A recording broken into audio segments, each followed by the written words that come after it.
This song right here got what is it that you want? a long ass You got intro. everything that a woman could ever need in life. You got Got a everything. closet full of minks, chinchillas. You got beats from I Kanye. got a bureau full What else of you diamonds. need? I can change 4 times a day if I want to.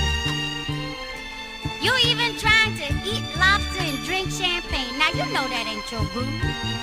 Cause you strictly a collard green and cornbread man. Now you know if anybody knows, I know. But since you feel like that this evening, sit down and drink some champagne with me and let me rap to you.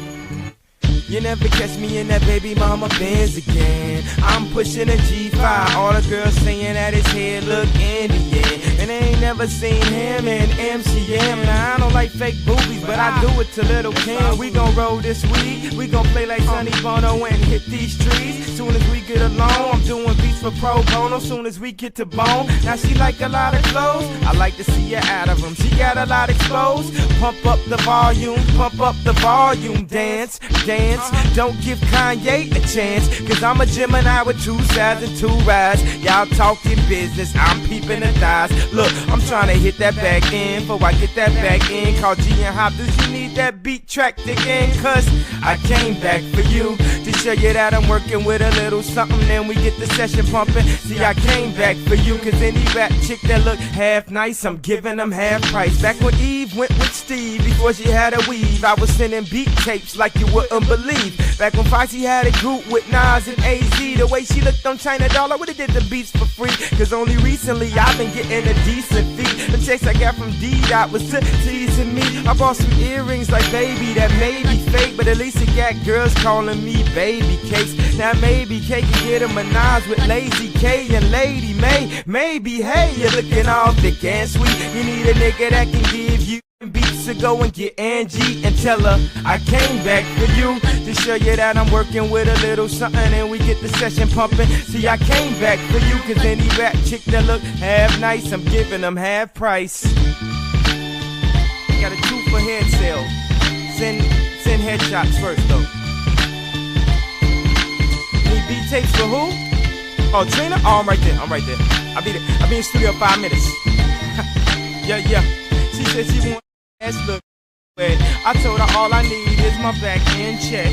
I told her I ain't finished that.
Shake it,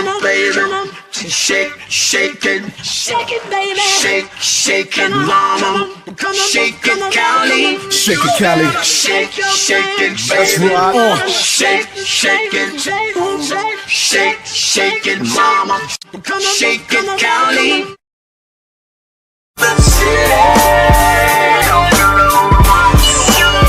That's right. In the city of Compton, we keep it rockin'.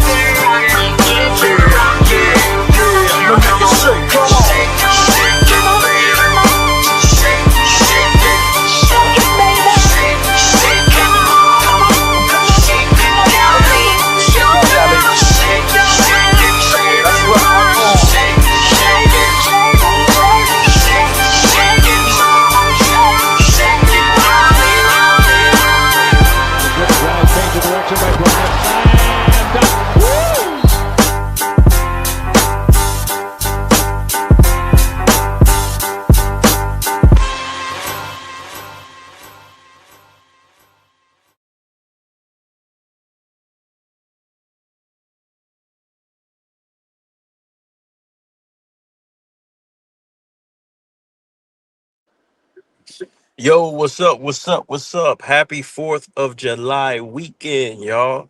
You know what I'm saying? I got JB, I got J Cool in the house, or J Not So Cool, as I like to call him. You know what I'm saying? Yeah, man. We celebrating Independence Day, our independence from LeBron James and Clutch Sports, Ooh, our okay. independence as a country, and we got to celebrate, man. And we're gonna celebrate me hitting 1,000 subscribers as well, y'all. You know what Ooh, I'm saying? right. So I hit the Yeah. big 1K, and I haven't got the chance to say thank you guys, thank you all for subscribing, and supporting the content, liking the content, sharing the content, and hitting that notification bell as always. Right? Thank you all, man. So, fellas, you know what I'm saying? If anything you want to say to the good people.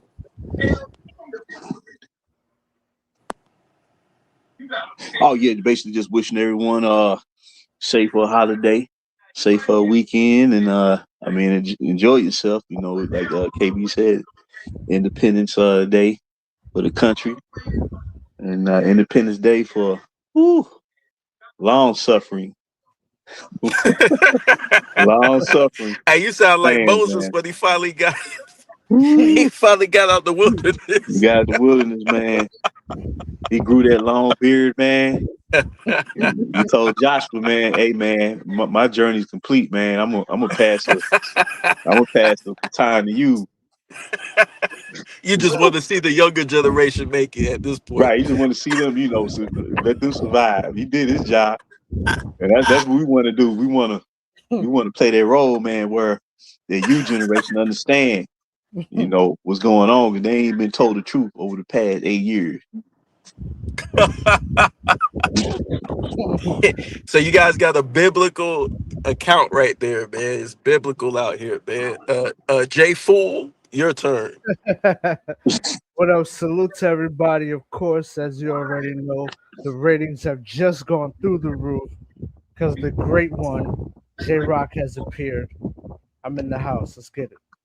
There we go. Oh, all right, all right. So Spoiler Page, what's good, homie? What's good? Audie, hey, you already know. Appreciate it, man. CC Motion's in the house, man. Spoiler Page said, damn, bro, picked my son up from school, came back, and the intro is still playing. Roll the red carpet out for this, man. I gotta have that intro, man. I gotta let the people in the house, man. I gotta let the people come in and sit down. It's like, the movie theaters. You can't go straight to the movies. Then people will miss shit, right? You gotta Hmm. play the previews, have you sit your black ass down or your white ass down, whatever the case may be, and enjoy the show. Let's roll. So we're gathered here today, um, on this 4th of July weekend to do a part two on the Young Core. And JB has came back. He's discovered gold, some more information on this team. And we're gonna go over it. So JB, I'm gonna let you lead the way, sir. And I'm gonna follow right behind you. Pause. Yes, sir. Yes, sir. Yeah, basically everyone, is KB and J Cool put it, man. We survived that hurricane, and that hurricane was real, boss. I'm talking about torrential rains, downpours, monsoons, tremors. Tsunamis, Category Right. 5. Category 5, you know what I'm saying? Blizzards. earthquakes. And we survived it, and we here. You know what I'm saying?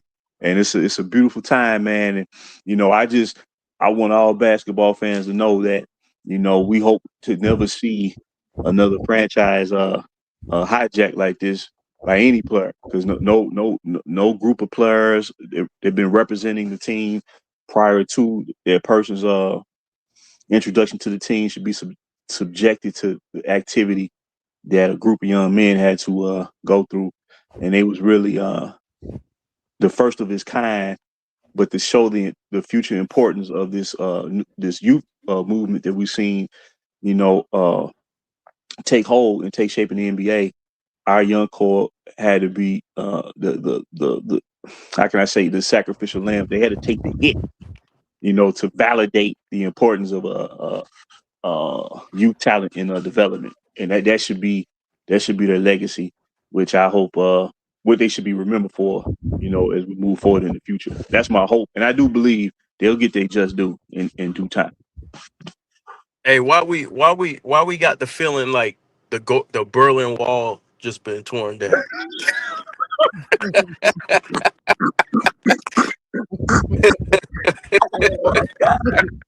Circa 1989. Mr. Gorbachev, tear down these walls. For real though. That's the classic. Let my people go. I forgot about that Berlin Wall, boy. Was that Germany, East Germany, West Germany? Yeah. Yes, sir.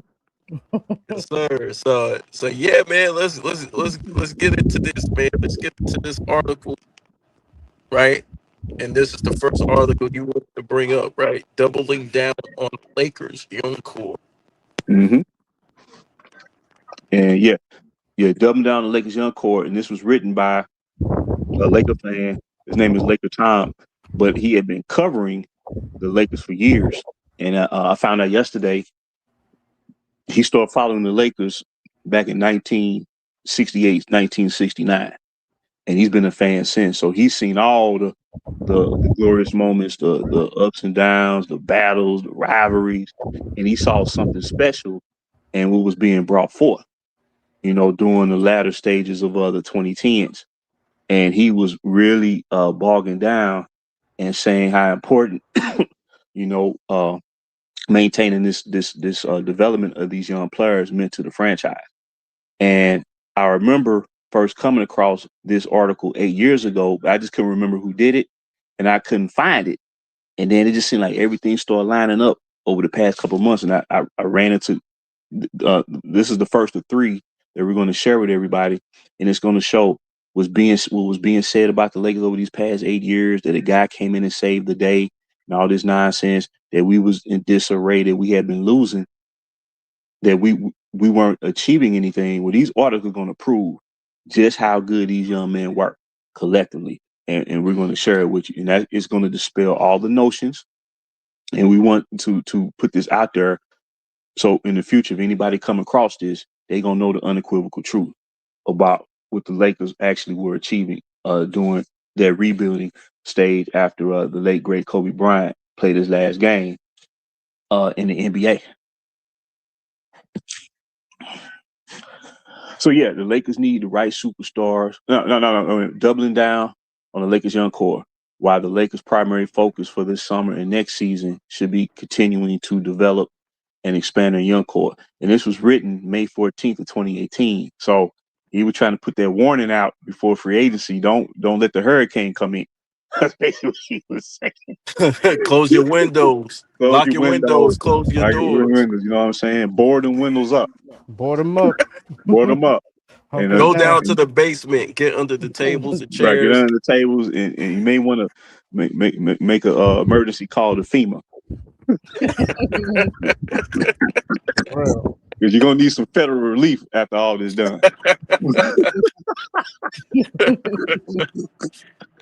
But the article starts off by saying, while Magic Johnson and Rob Pelinka were working diligently during the season to create the cap space to sign two superstars this summer, the rapid development of the Lakers' young core may have changed their minds. So basically what this man was saying, Laker Tom, after observing the talent that we had, was that they was actually exceeding expectations of what we thought they can achieve that year, to the point where you can clearly see we didn't need two superstars. We just needed one, because that was the whole plan that was brought forth by Jesse Buss, who a week after Kobe announced he was, that was going to be his last season, at the 2015-2016, Jesse Buss did an interview, I believe it was with USA Today magazine, a newspaper, and he said we came up with a 5-year plan to return back to the top. And he said first step was to draft a bevy of young talent. The second step was beginning to clear out the cap space. And the third step was once those first 2 steps reach completion, then we pursue the free agent superstar. So you can see this was a revolutionary approach to building a championship team that we had never seen before. And the Lakers, we see all these teams doing now, Oklahoma City, San Antonio, or even Detroit and other teams that have really, broke through the ranks after having so many down years. Well, they borrowed that blueprint that the Lakers introduced to the NBA. But the talking heads would never say that. But I know it because I can look at it in these teams and tell that's what they're doing. And so the article continues, there's a consensus quietly building that the Lakers' best option this summer and next season may be to double down or continue to grow and develop their talented young core rather than adding 2 max contract superstars. And as you can see, over the past 5 years, that the teams that won the championships, they really only have one superstar leading the way. From Shea to this year, Jalen Brunson, to Jokic, to Giannis, Curry. Now, Tatum and Brown were drafted by Boston, so they was developed by that organization, and they turned into star players. But I think Tatum is viewed as the superstar, and that's why they just traded Jaylen Brown to Philly, and now is clearly Jason Tatum's team. You see what I'm saying? And then the article continues. The likely strategy that's emerging has the Lakers signing Paul George as their only superstar this summer, relying on their young stars to break out and either saving the remaining cap space or spending it on role players. And let's see. There's an option many Laker fans have heartily embraced as they watch these young players grow and develop, seeing the glimpse of future greatness and falling in love with the idea of a homegrown Lakers championship team. And this is very important because before they brought the Hurricane to the franchise, Laker fans, we was united behind what we were seeing because we were like, man, these dudes out here balling.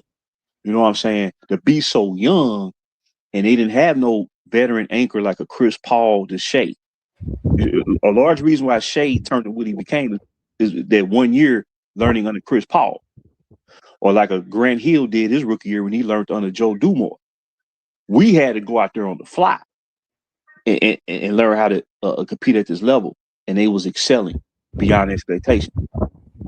So the article continues, nobody knows if Lonzo would be the next Jason Kidd or Brandon Ingram the next KD, Kevin Durant or Kyle Kuzma the next Kobe Bryant, but everybody's starting to agree that all 3 of these young players have a chance to be special. But this is the key when we go to this next paragraph here. The Lakers' young core is almost more than just superstar. It's also more than just superstars, Lonzo Ball, Brandon Ingram, Kyle Kuzma. It also includes rookie 2-way guard Josh Hart, who just won the championship, rookie stretch center Thomas Bryant, who was shooting 40% in college in his 1 year in Indiana as a stretch 5, and small ball center power forward. Hey, JB, what page you on? I'm on. You may have to go to the next screenshot you got, where it starts like that paragraph after where it says, wait a minute. No, it's not that one. It's going to say, look for the section where it says, the Lakers' young core is almost more than just superstars, Lonzo Ball, Brandon Ingram, and Kyle Kuzma. Okay. Give me 1 second, y'all. Okay.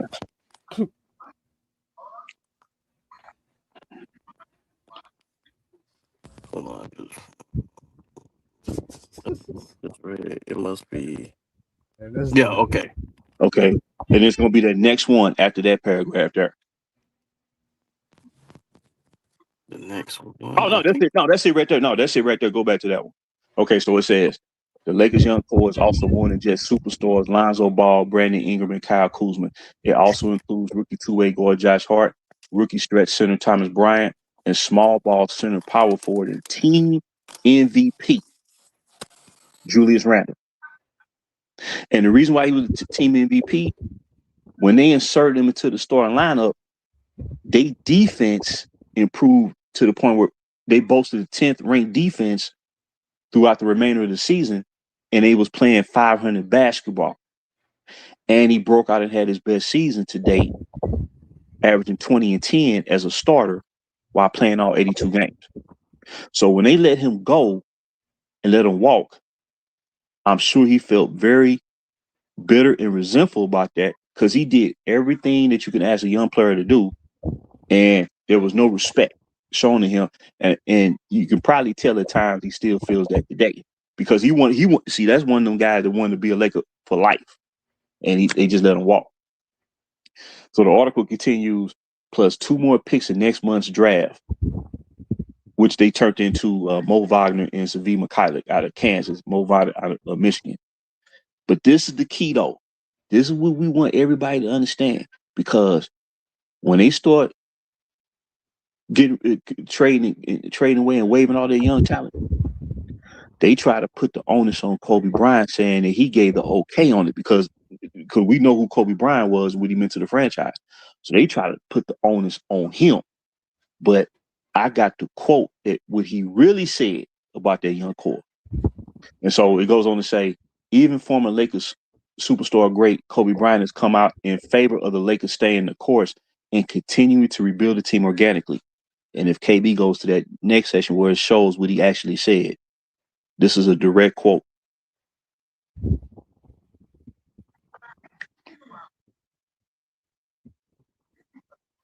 If you can pull that up.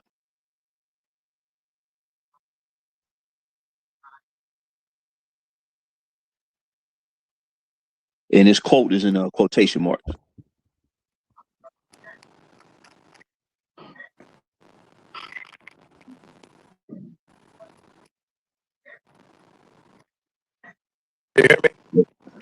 Yeah. Yeah. So yeah, so we're going to try to show a quote of what Kobe Bryant actually said about that young core, and it's going to show that he had nothing to do with them being traded away or giving the okay on it. But if not, if KB can't find it, I'll just read it out loud. Nah, I think he's lagging. Okay, so was you able to find it? Yeah, his connection's going in and out. Okay, so I'm gonna just read what he said. Okay. Kobe Bryant. Now remember, after he played his last game, and he gave that speech to the crowd, and he say, more than the championship years, I'm more proud of the down years because we didn't run. So when we start winning those championships again, we did it the right way. But it was almost like Kobe was setting the tone. Like, hey, let's stay the course with what's going on here. I'm passing the torch down to these young men, Cause remember when he scored that last bucket, Julius Randle ran up to him, D-Lo, Jordan Clark, Larry Nance, they all hugged him, and it was a beautiful moment. But this is what Kobe Bryant said, quote unquote, I love everything that I've been seeing from these young guys. Their ability to fight, getting in the gym early, staying late, all these things are things that pay off. I understand this market is like you got to win like yesterday. But that's not always the case, If you want to be a dynasty or a team that has longevity, those things take time and generally are grown from within. That's what Kobe Bryant said about them young men. And the thing about it is, you can tell that the quote has credence because Kobe was asked to lead a rebuild himself when Shaq was traded to the Miami Heat. And we started essentially from the bottom again. And he led that effort. It was a 5-year process, and then we won back-to-back championships. So he has firsthand experience on what it takes to lead a rebuild. So that's why when he gave that last speech, that's why he said what he said, because he probably knew that man was on his way. He more than likely Kobe Bryant knew that. But I mean, he didn't have no say at that point. You know what I'm saying? But Mm-hmm. he put that out there. So the article continues. If KB still online there. No, I think he dropped his connection dropped him out. Okay. Yeah. So the article continues. Deciding not to sign two superstars opens up an entire new world of options for the Lakers. After signing a Paul George, they can save the rest of their cap space for 2019 by signing players to short-term deals like last year. The only problem with that strategy is that it may not be able to find players on short-term deals who are better than Brook Lopez and KCP, which means the team the Lakers field might not be good enough to make the playoffs. Mm-hmm. There's also the issue of whether elite free agents will actually be available the summer 2019, as Klay Thompson is already supposedly negotiating an extension with the Warriors. Jimmy Butler is allegedly interested in returning to the Bulls, and Kawhi Leonard will either stay with the Spurs or be traded. More reasons for the Lakers to double down on their talented young core to deliver additional stars they'll need to compete for NBA championships. So basically what Laker Tom is saying is that their young core was going to be the impetus for everything. For you to be able to utilize your cap properly, to where you don't like overextend it and utilize that to build your own young core to the point where by the time they mature, all you need is the final piece to the puzzle. So you can do that in 2018 or 2019 when we had the largest superstar free agent pool that we've ever seen in the NBA. So the article continues. Rather than using the second half of their cap space on short-term deals, the Lakers might be better off using the remaining cap space to sign high-quality role players who can fill valuable needs and upgrade the roster. A veteran backup point guard to mentor Lonzo, shut down wing defenders to guard opposing team's top scorer, and an athletic mobile rim protector to anchor their switch everything defense could elevate the Lakers to contender status. Now, this is before you even talk about the superstar. We were so set up foundation wise, you can just Can bring y'all in hear high me? level role players. Yeah. Yeah. Give me a second. I'll be right back, fellas. Okay. So yeah, KB, I was sharing that quote by Kobe and what he really said about that young core. He never had anything to do or even made a suggestion that they should trade him off. No, And not trade them all. I think he right, mentioned you got to make moves, but he didn't say right, trade them all. They tried to right. like add to what he said. Yeah, so basically the quote was, he said, I love everything that I've been seeing from these young guys. Their ability to fight, getting in the gym early, staying late. All these things are things that pay off. I understand this market is like you got to win like yesterday, but that's not always the case. You know, if you want to be a dynasty or a team that has longevity, those things take time and generally are grown from within. And that's why you have Julius Randle speaking on Kobe Bryant to this day and Jordan Clarkson, how influential he was for them to build a career up and you know, do the things they've been doing throughout. You know what I'm saying? Mm-hmm. And so the article continues. This is the kicker though. This is the kicker. This is what Laker Tom noticed about this team and how fast they were actually developing. He said the Lakers are almost in the same stage of development as the Golden State Warriors were a couple of years before they became a juggernaut. It's not a secret. The Lakers have basically been following the same rebuilding blueprint the Warriors used, so why not continue to trust their process? This is why they brought Luke Walton on board to be the head coach, because he was the assistant under Golden State. And a lot of the offensive principles, he advised Steve Kerr to implement, you know what I'm saying, to build around Steph Curry, Klay Thompson, and Draymond Green. And they brought those type of players that can do that. Luke Walton was strategic and vital in Golden State becoming what they became. Because matter of fact, his input was just as important as Steve Kerr, because that was Steve Kerr's first, I can recall, first head coaching job is when he got hired by Golden State. But the article continued, what turned the Warriors around wasn't chasing superstars, but building organically by adding elite role players who fill vital holes and complemented their young core. What the Warriors did at the same point in their rise to the top was add a shutdown wing defender in Andre Iguodala, clutch backup point guard in Sean Livingston, and elite shot blocker Andrew Bogut. The addition of these three elite role players, plus the natural growth and development of their young core, is how the Warriors built their current championship team. The Lakers would be wise to emulate the Warriors and look to do the same. And if anybody go back to like the 2 years before they opened them doors, when they played Golden State, they played them neck and neck. They played Golden State. They knew how to play Golden State. This is with KD. And the year before, them 4 games they played during the regular season, they forced 2 overtime games. A third game which was decided by 6-7 points. And the last game, Golden State did win by like 12 points, but we had 2 starters out due to injury. But 2 games, they forced overtime. And Golden State, they players spoke of how talented their young core really was and the bright future that they had. You know. So I just want to make that known.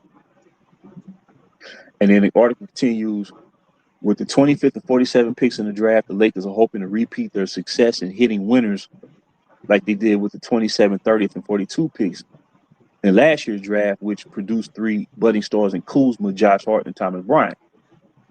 The Lakers have heavily emphasized defense and conditioning to the players. They've worked out and seem to be following the same game plan as last draft with a focus on So potential JB, backcourt where point you at guards. now? So I can follow. Hey, fellas, I'm back. Go ahead. I'm Okay. here. Yeah. I'm at the paragraph where it reads with the 25th and 47 picks in the draft. Let me see if I can find it.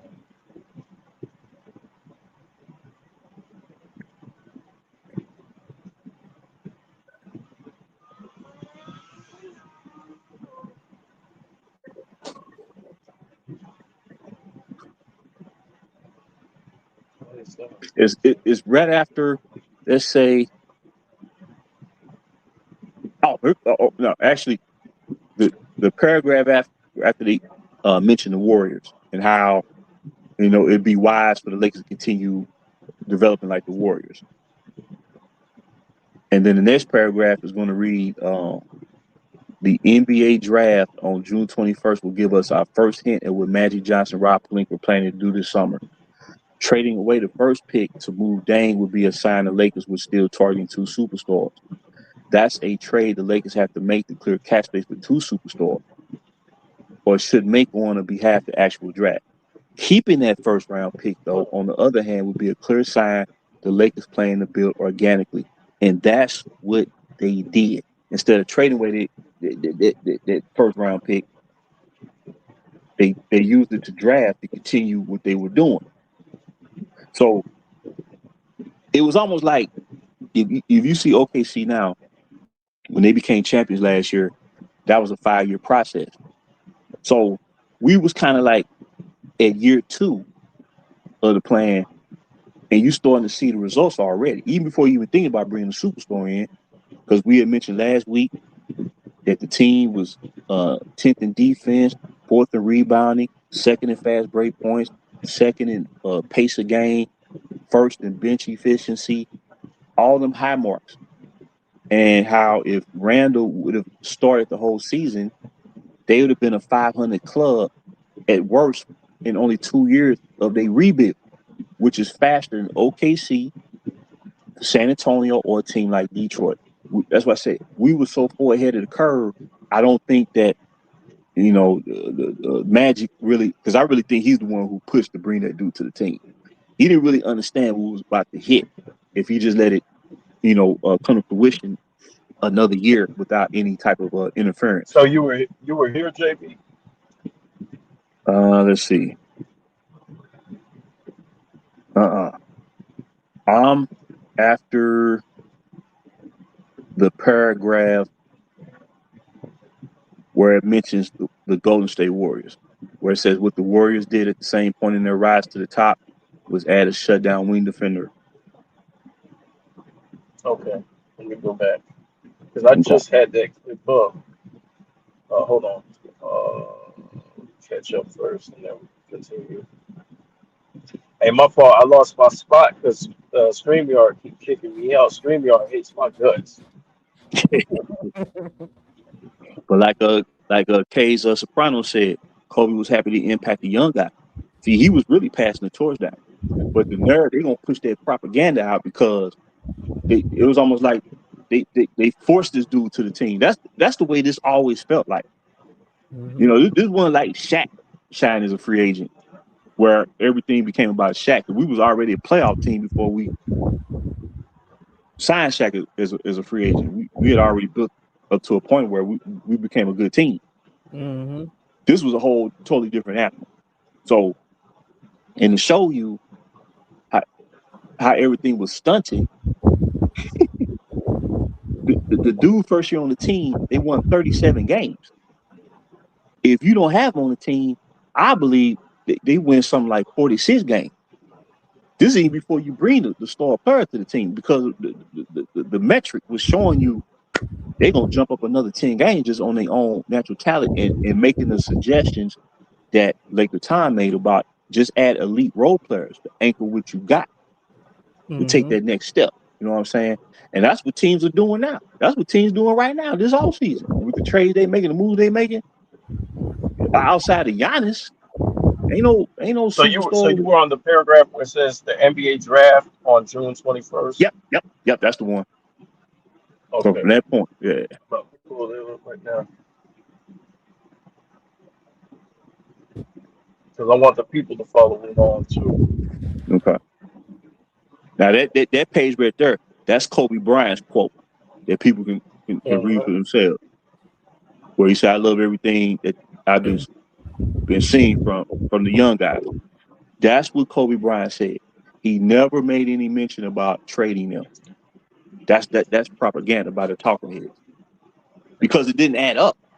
Because I used to always ask people, "Well, show me proof. Either show me give me audio or visual," and nobody can ever bring up one because he never said it. You see, but they've used Kobe's name and abused his name so much over these 8 years, man. You know, that's why people feel like they can say anything about the team. That's from the outside world. You know, there's disingenuous about the situation. Yeah, if you tell a lie long enough, you start to believe it. So yeah, so that quote right there is exactly what Kobe said.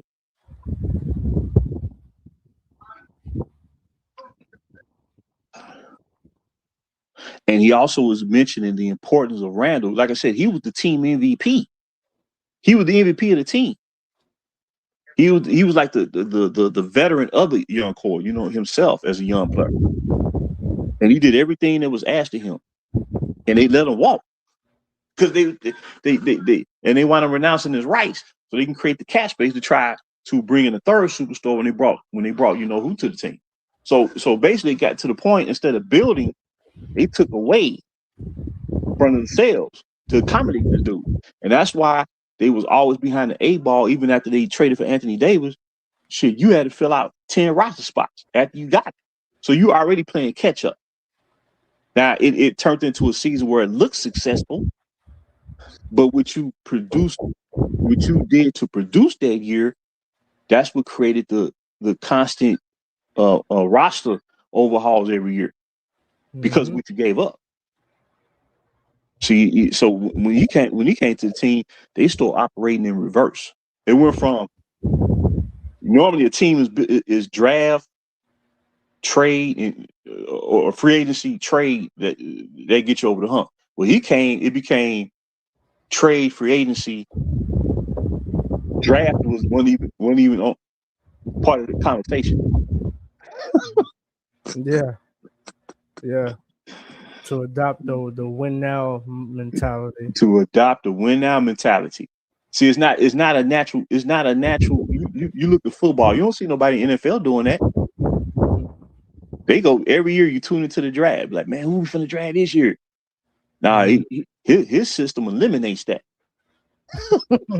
That's why Dalton Connect sitting there right. Hopefully he gets some clock this year. Hopefully Connect gets some clock this year, and I think he'll show who he is this year if used properly, and hopefully he will. So I'm rooting for the team, man. I want them to do good this year, you know. But the article continues.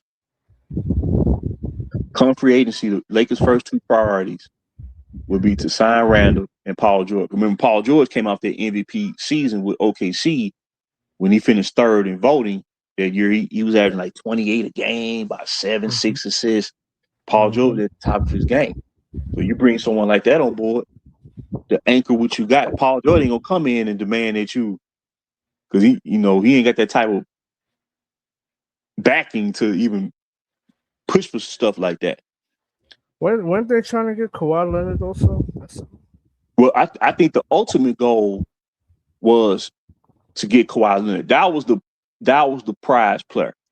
Mm-hmm. But what it was, Magic thought by bringing LeBron to the team, he would attract the star free agent.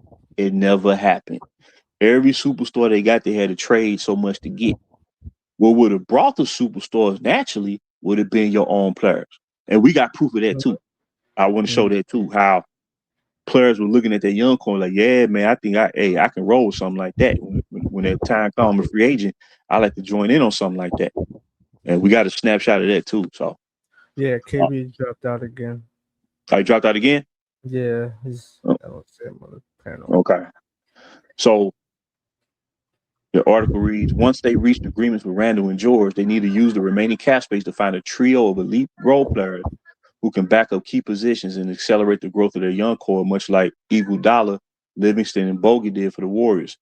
That's what the Lakers need more than another superstar. So this guy, now remember, he's been a Laker fan since the late 60s. He saw where the league was trending and where it was more about depth, where everybody talking about now, depth, continuity, development. Well, the Lakers was already bringing that forth in the late 2010s. Jeannie Buss spoke on it until she bought into the to the Hurricane, and then she just kind of lost her weight. But everything was in place. The structure was in place. The talent was in place overall, from top to bottom. Mm-hmm. Everything, you had the coaching system, because I know a lot of people would complain about Lou Walton, but when something is the first of its kind, you're trying to figure out the parts. Like, man, I gotta let me see which player is best suited for this role. And then once Randall got into the lineup, that's when the team really started taking off. That's when Ingram started taking off. You know what I'm saying? Kuz came in right away, hitting big shots, dagger shots. Lopez settled in and started balling. KCP dropping his 12 a game. You know what I'm saying? Everything was intact. But the killer part to show you the depth that they had 9 players who averaged double figures throughout the course of their season. And the bench boasted the number 1 rating in efficiency. That's scary, meaning that's why the games were so tight going down the stretch, because they weren't really beating themselves per se. It was just youth and inexperience that allowed other teams, veteran teams, to beat them in the end. But everything else, we was ahead of the curve. So, but the article continues. There he is. He's back. Are you back? Yeah, he's back. So the article continues. After reaching agreements with Randall and PG, waiving and stretching Luol Deng contract, and accounting for the 25th pick and charges for the 5th of 12 empty slots, the Lakers would have around $27.5 million in cap space, plus their exception for 3 key role players.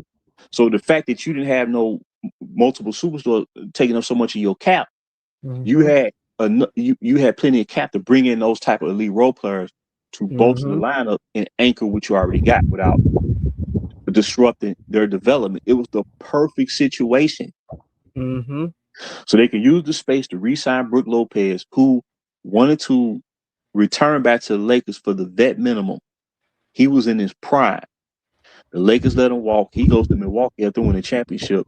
And then immediately Magic Johnson say, that was my bad. I made a mistake. I'm like, no kidding. You ain't telling me that, But they were so keen on operating. See, that's the flaw of the LeBron system. The type of team that you build where is more about the whole collective. You got to eliminate that. You got to bring in players that's going to fit under his system which produces inconsistency, which leads to constant roster upheaval and Russell trade Woman. after trade after trade because it's not a sustaining system. Right. Right. AD, when he was in New Orleans, he was dropping 28 and 12. He get here at this first year in LA, he averaging 22. So it started to hit him. Mhm. You see what I'm saying? Mhm. Yeah. Yeah. Okay. So And yeah. the article reads, imagine the impact adding a savvy veteran like Rondo, a shutdown perimeter defender like Marcus Smart, or a lead shot blocker like Clint Capella or Nerlens Noel would have on the current Lakers squad. Those are the kind of moves the Lakers need to do to optimize their young core. The last thing they need right now is a LeBron taking the ball out of Lonzo's hands or Kawhi costing us Brandon Ingram and Josh Hart, Kyle Kuzma. Because think about it. Mhm. He was even saying, don't even trade for Kawhi. That's gonna hurt your depth. Look what happened when Kawhi went to the Clippers, right? It cost them Shea and a boatload of draft picks to go win now, and he never won anything. Mhm. and Yep. Kawhi really should have stayed in Toronto, to tell you the truth, which is where he's at right now. So that player empowerment, man, it causes a lot of irrational thought, a lot of hasty decisions. Because man, you like, man, shit, man, we got to keep up with the Joneses. Because you're looking at the names. Right. You're looking at the You're names looking- rather you're than looking what at the you fit. got. Yeah, you're not looking at the fit. So what happens is, what you once upheld in high value, you begin to look down in devalue. That's Mhm. why they traded Zubats. They didn't have a center for 7 years until recently when they traded for Walker Kessler, but they had to give up a 31 and 33 pick and 2 swaps to get him. Now, I like Kessler, but if you kept Zubats, you ain't got to give up nothing. And you still see? get So that's it. So Pelinka is trying to correct the situation because now he bringing in young player after young player after young player. But if they'd have stuck to the plan, man, we'd be so far ahead. See, that's been my argument, and now you're seeing it becoming true. So the article said, for the first time in 5 years, the Lakers have established a clear identity around the league as a team committed to relentlessly pushing the ball on offense and switching everything and attacking aggressively on defense. Now, that's the same style of play as Golden State, but the Lakers was actually doing it better because we finished with more transition points than Golden State, and was second in the league in pace a game. So that's what I'm saying. We was actually advanced structurally. So over these past 8 years, outside that 1 year where they went for broke and they got that one season, they got the bubble. Every team that they brought up in here, I compared it to the metric of what the young core generated in 2018, and the roster that they put together couldn't measure up to the metric. That's why I knew they was never gonna win nothing no more. So in all actuality, they never exceeded the potential of what the young core could have generated if they would have stayed the course with them. And the results showed it year after year after year. That's why they had to go get Luka.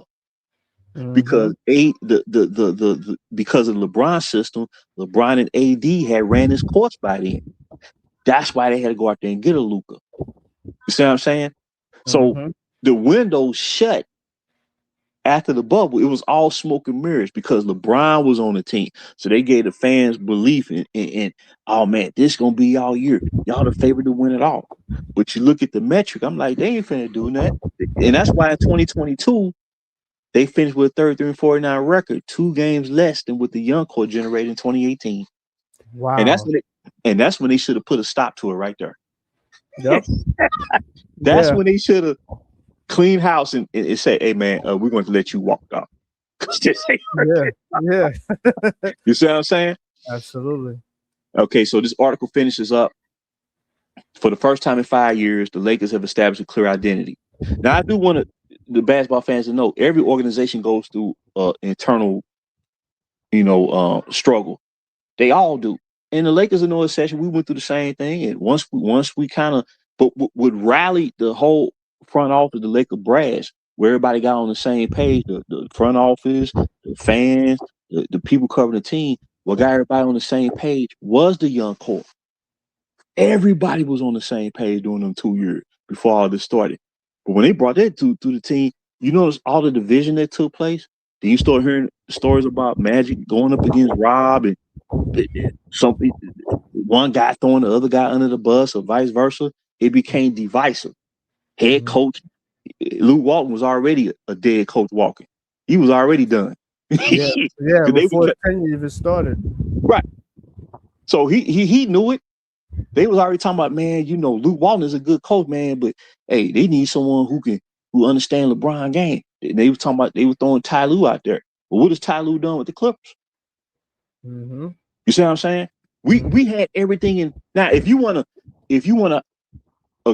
allow Luke Walton to coach the team to the point where you bring in another coach because you feel that's the best move, not because of the guy feels it's the best move, cool. Bulls did it with Doug Collins and Phil Jackson. Cool, no problem. But man, Luke Walton played for this franchise. He played alongside Kobe Bryant and won back-to-back championships. And he was coaching the Phil. And he's a very smart guy because Kay Cunningham recently credited Luke Walton for helping him have the MVP caliber season that he had this year. He attributed that to Luke, not the head coach. He attributed that to Luke Walton. Mm-hmm. But see, what happened to the Lakers was they was trying to bring forth something revolutionary in the very heart of the super team player empowerment era. So when you bring this dude to the team, hit all the talking heads, all this, you know, the people who represent them, all that push overwhelmed the organization, and that young core became the sacrificial lamb. Mm-hmm. But like I said, they had to take the hit to show the importance and validity of what we see taking place in the NBA right now. And it's real. But it finishes up by saying this. Now, I want everybody to listen to this right here. The Lakers have established a clear identity around the league as a team committed to relentlessly pushing the ball on offense and switching everything and attacking aggressively on defense. When everybody was healthy, able to play, the Lakers' record was actually among the top 4 in the Western Conference. And their talented young core, the envy of the league. So that means, I remember that one month before the All-Star break, the Lakers had the second best record in the month of January. And people were saying, man, if the Lakers was in the Eastern Conference, they'd be going to the playoffs. But the West was so, everybody was in their prime. Yeah. You see what I'm saying? Golden State in their prime, Houston in their prime, Portland in their prime, San Antonio, Utah. But the fact that they boasted the 4th best record in the West where everybody was healthy, it shows you they was ahead of the curve. That's why they finished with Before you finish, right? Because I'm gonna add to that point. But I just want to acknowledge some people because I kept getting kicked out. Oh, go right here. And I'm finally back, baby. I'm finally back. Damn it. We got Rap God Reloaded, man. I appreciate the congrats, man. Couldn't have done it without you, bro. You comment. Rap God Reloaded is like a superstar, right? He's commenting every video. Yeah. I appreciate it, bro. Unheard sub the 3rd time, man. What up?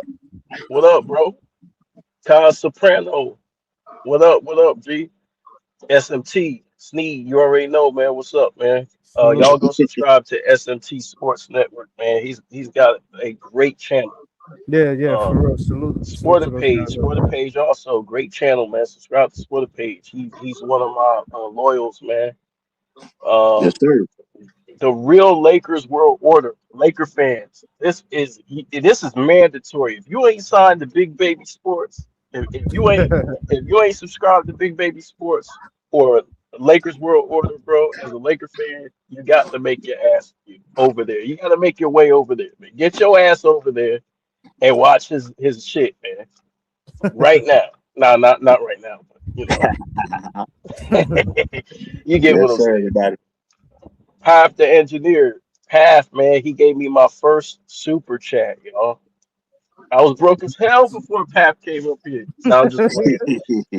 But yeah, Path, I appreciate it, man. I appreciate every time you come in here, man, and you support the content, whether you donate or not. That's up to you, man. You don't have to donate, but I appreciate it.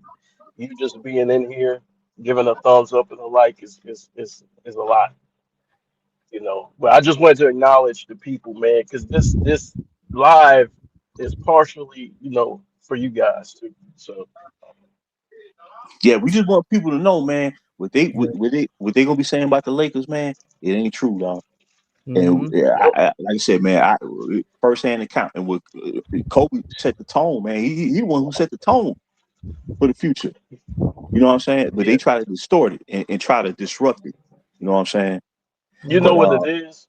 mhm, As human beings, JB, we forget, right? So yep, all things got to take is for 2 3 years to go by. We don't forget that shit, and so yep, the media they prey on that, right?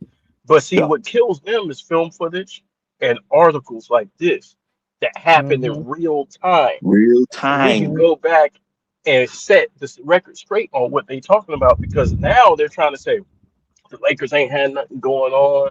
They weren't on the up and up. They were dead. They weren't going Mm-mm, nowhere. No, we were mm-mm. we were right on pace. That's right. We were right on We was top. ahead of pace. We was ahead of pace. Yeah, ahead of pace. From the looks of it, we were way ahead. And like I Ahead said, of pace. Julius Randle, because like I said, man, they never gave an explanation as to why he was held out. I believe he was held out to suppress the team to make them not reach their potential to where you would say to yourself, man, we don't even need to bring that dude to the team. You see what I'm Right. saying? Because that's what people would have been saying. I guarantee you that if they've been able to reach their potential that year, they win in 42, 43 games. People going to be saying, damn, we finished over 500 already. Then they be saying, nah, man, we don't even want to deal with it. I guarantee you. But they suppressed the team. Then they traded Clarkson and Nance Jr. mid-season. That teed me off because I'm like, wait a minute. You taking damn near 26 points off your bench. It didn't make Right. no sense.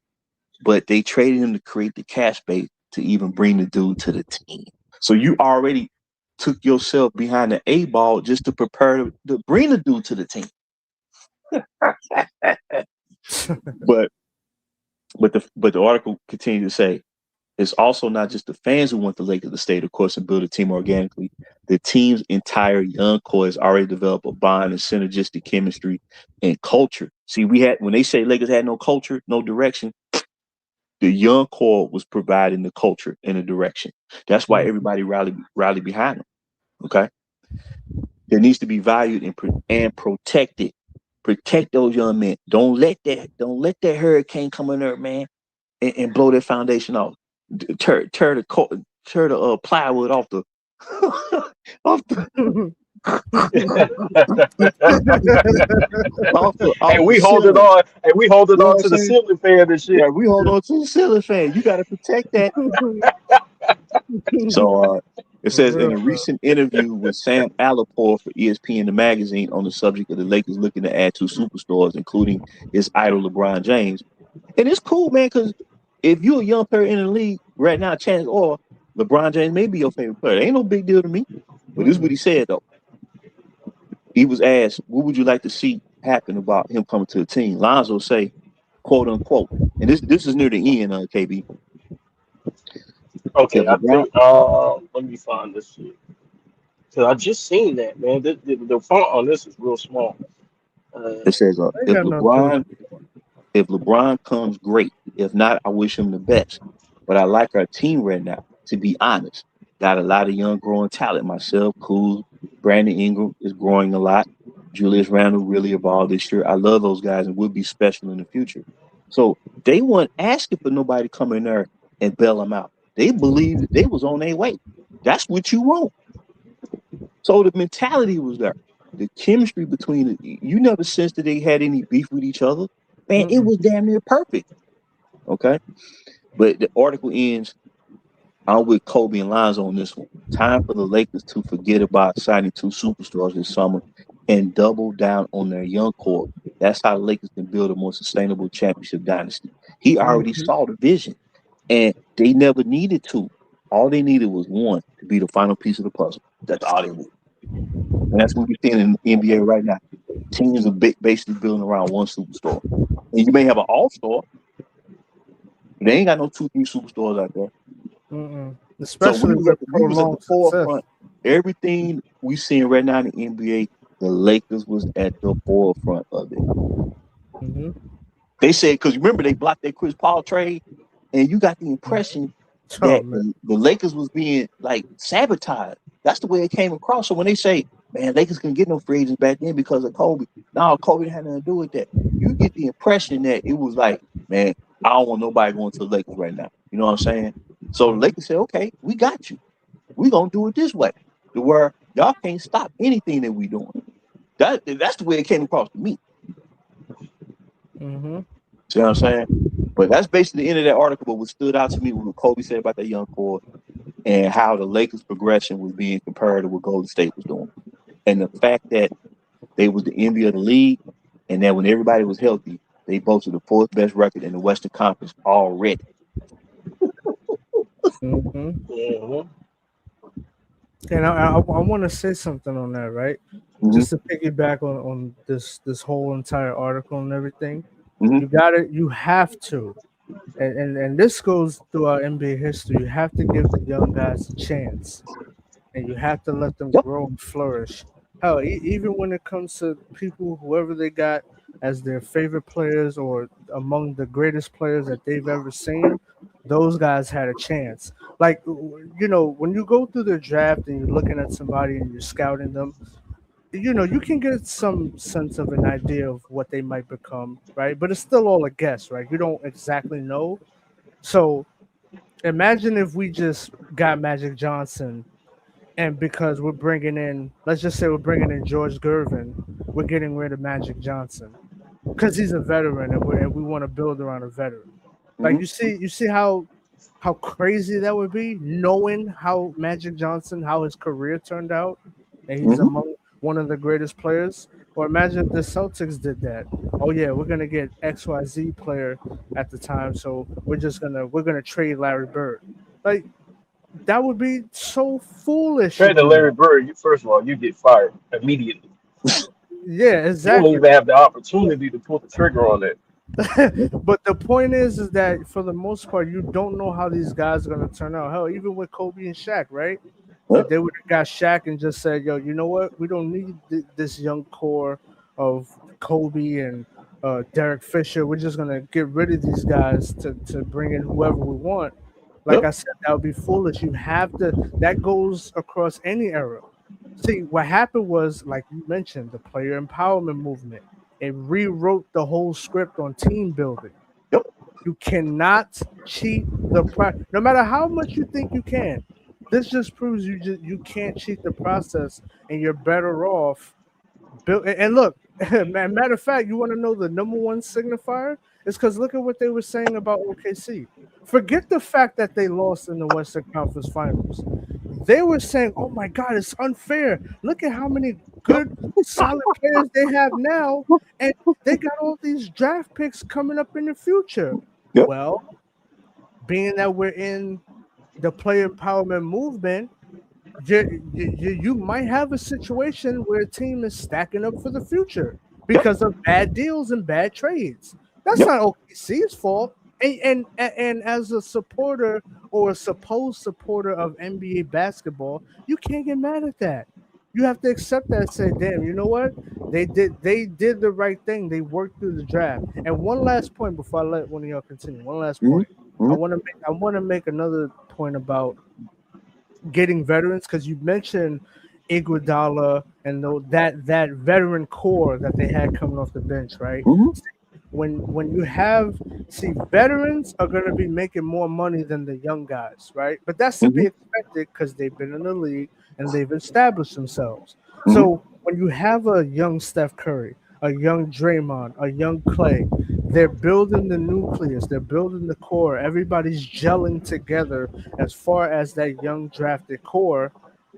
The next step to that is, like you said, getting high quality role players because you're hoping that your core is going to lead you into the future and develop. Hopefully, one of them develops into a superstar. That's the plan. Hopefully, Mhm. you're not gonna. The odds of you getting what the Thunder had, that is so rare. I'm not even gonna speak about it. Where they had KD, Westbrook, and James Harden. That's an anomaly. So you want one of those guys to be a bona fide superstar to lead your franchise. But when you bring in on an established veteran in the super team era, and you don't see, now you don't have the cap space. And when you have a player in the Hurricane who his game is only one particular way and he can't bend, mold, or shape into something else, oh, we gotta trade guys, and there's a scramble now because the problem is not even the guys you're trading for, the guys on the team. The problem is the guy that you wanted, the main guy that you brought to the team. That's the damn problem because of his game Yep. on the court. What he does, strengths and weaknesses, is not allowing this young team to thrive. Look what he did. Like I said, that's the first thing Magic Johnson said. Well, Julius Randle played well for us, but he couldn't have played with LeBron. Well, whose fault is that? Is that Randall's fault, or is that the guy that you're trying to cater to fault? I'm more a problem than a fault. That's what I'm saying. When they brought the wrong superstar, and we got the article. We're gonna share that last, man. It mentions that, man. I'm telling you, the dude, man, he knocked it out the fences with this article. This last one we're gonna share with you, but like you said, man, that's why I was so upset, because I said, man, this dude can come up in here and act a fool, dog. I said he gonna alienate the cult. And tell you the truth, his first year on the team, if you go back and look at it, people,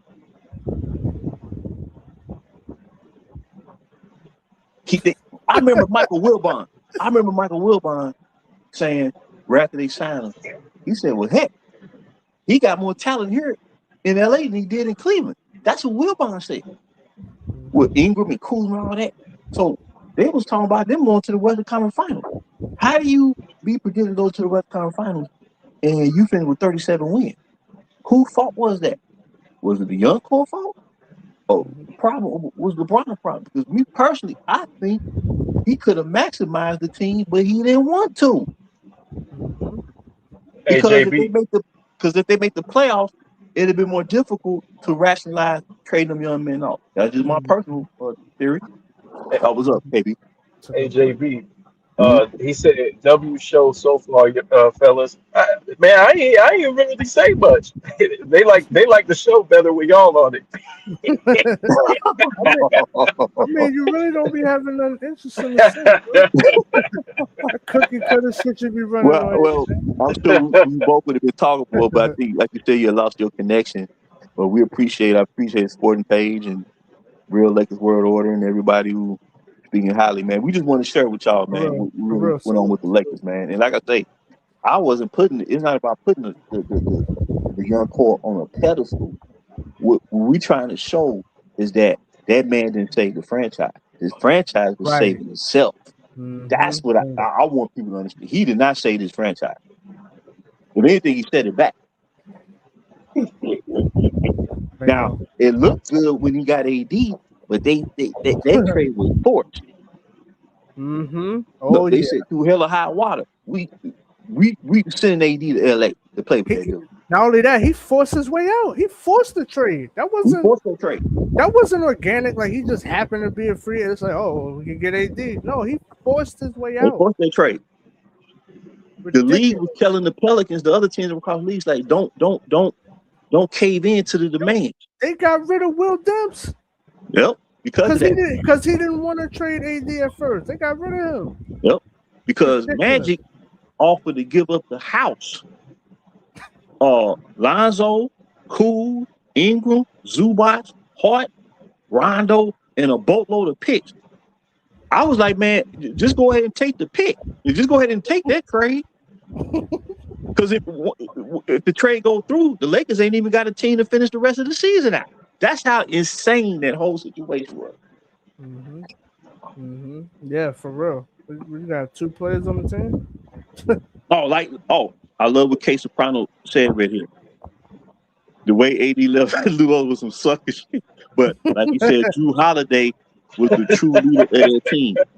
And that's why when they traded Drew Holiday, they did him a solid and made sure he went to a team that was in position to people a championship, and they traded him Milwaukee, and he contributed to that championship that Giannis led them to. They did Drew right. New Orleans did Drew right because he was the leader of their team. At the AD, put on their T-shirt to say that's all, folks. You see that cow in the air? Y'all see that cow in the air? Yeah. Man, Oh shit, bad Twister! times for the Lakers. They got that Twister. Oh shit, that's funny. But yeah, like the time, man, he was on point. He saw. See, a lot of time, man, when something is the first of its kind, you don't really take it serious, right? So you say, man, ain't nobody tripping off that, man. We want it now.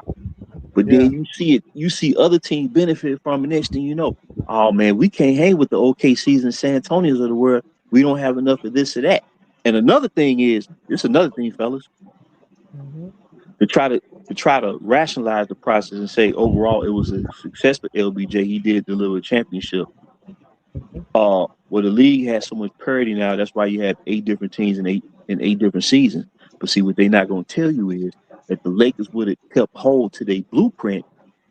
They would have been dominating the world. You probably wouldn't have seen 8 different champions over the course of 8 seasons, because we probably would have won our third one by now.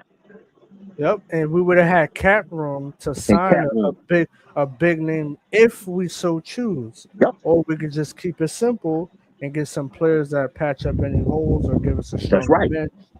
See, by that point, man, you include, man, and see, this is another thing, fellas, and we got the other 2 articles are not as long as this one, but Rob Pelinka showing you how great of a GM he is.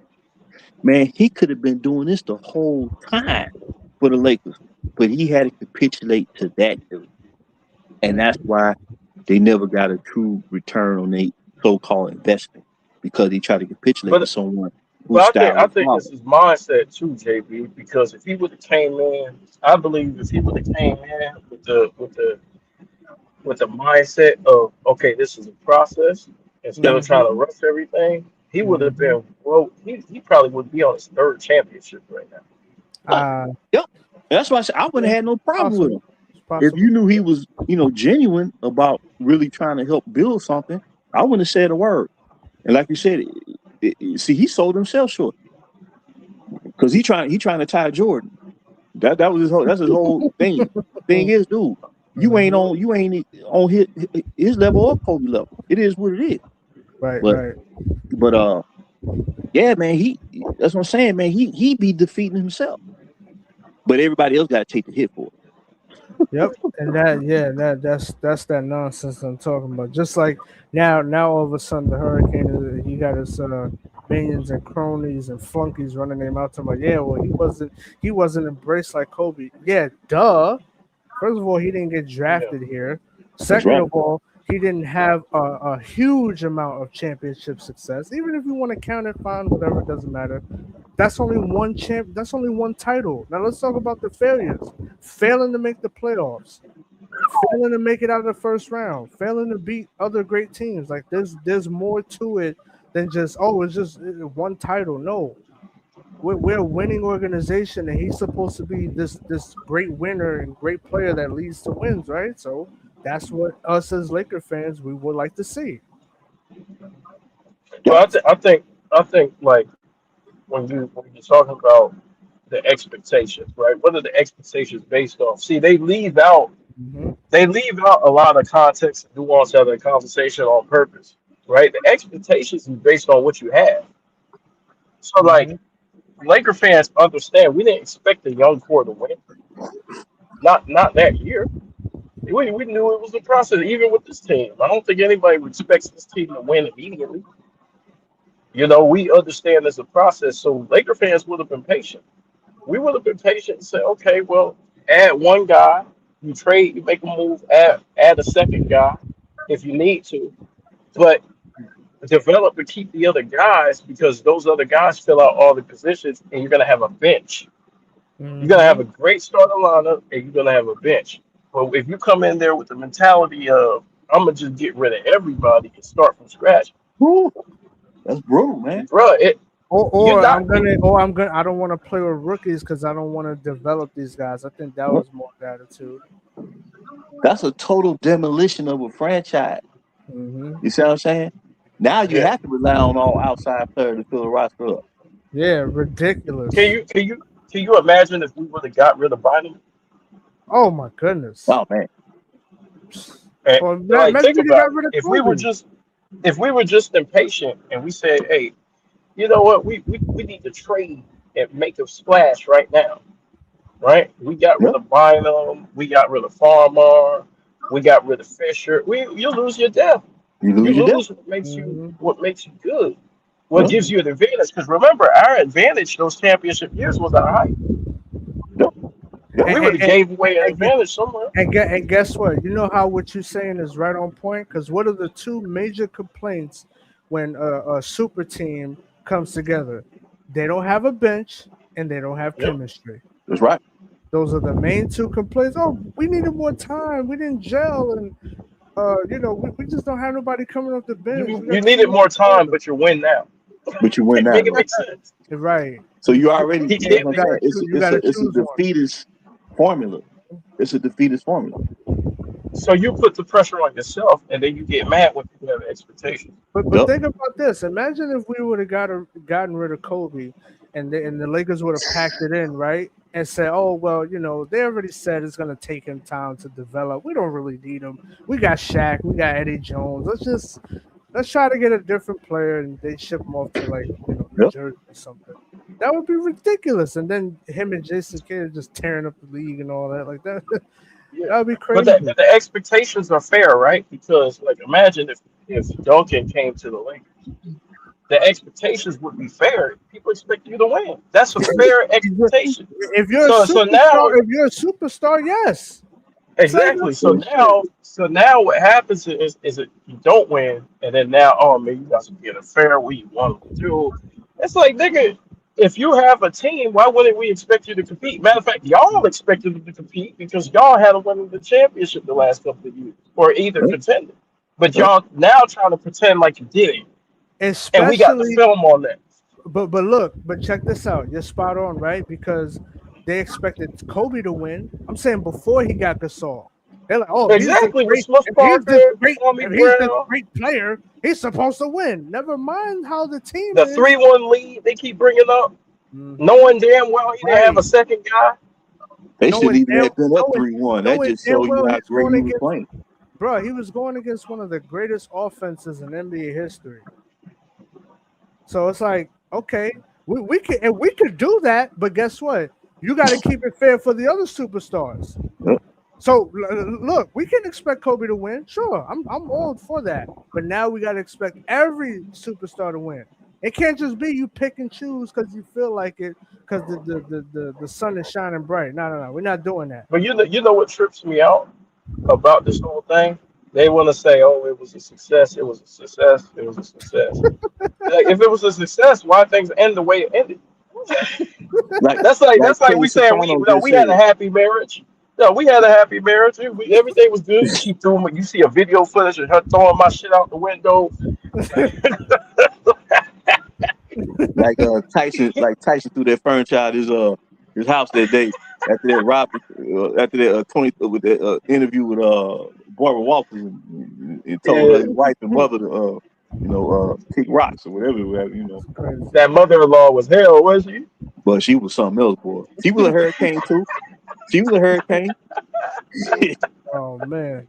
But like K Soprano just said, man, he led the only top 3 Laker team to get built in the first round. And in Sporting Page said Oh, the Lakers got so much PTSD from the hurricane they turned into the Utah Celtics. Oh man, not the Utah Celtics. No. Oh, Yeah, but my point is keep it real and keep it fair, bro. Like Yeah. we can criticize when criticism is due, but it's just like, bro, if one and see that's the thing, right? Even in the media, they don't challenge this dude. And that's another issue that I have. And it's like no other player gets that protection. No other player gets their flaws covered as much as the Hurricane. Think about it. Hey, They J. attack Cole. Kevin Durant. Yo, what's up? Do you want that call?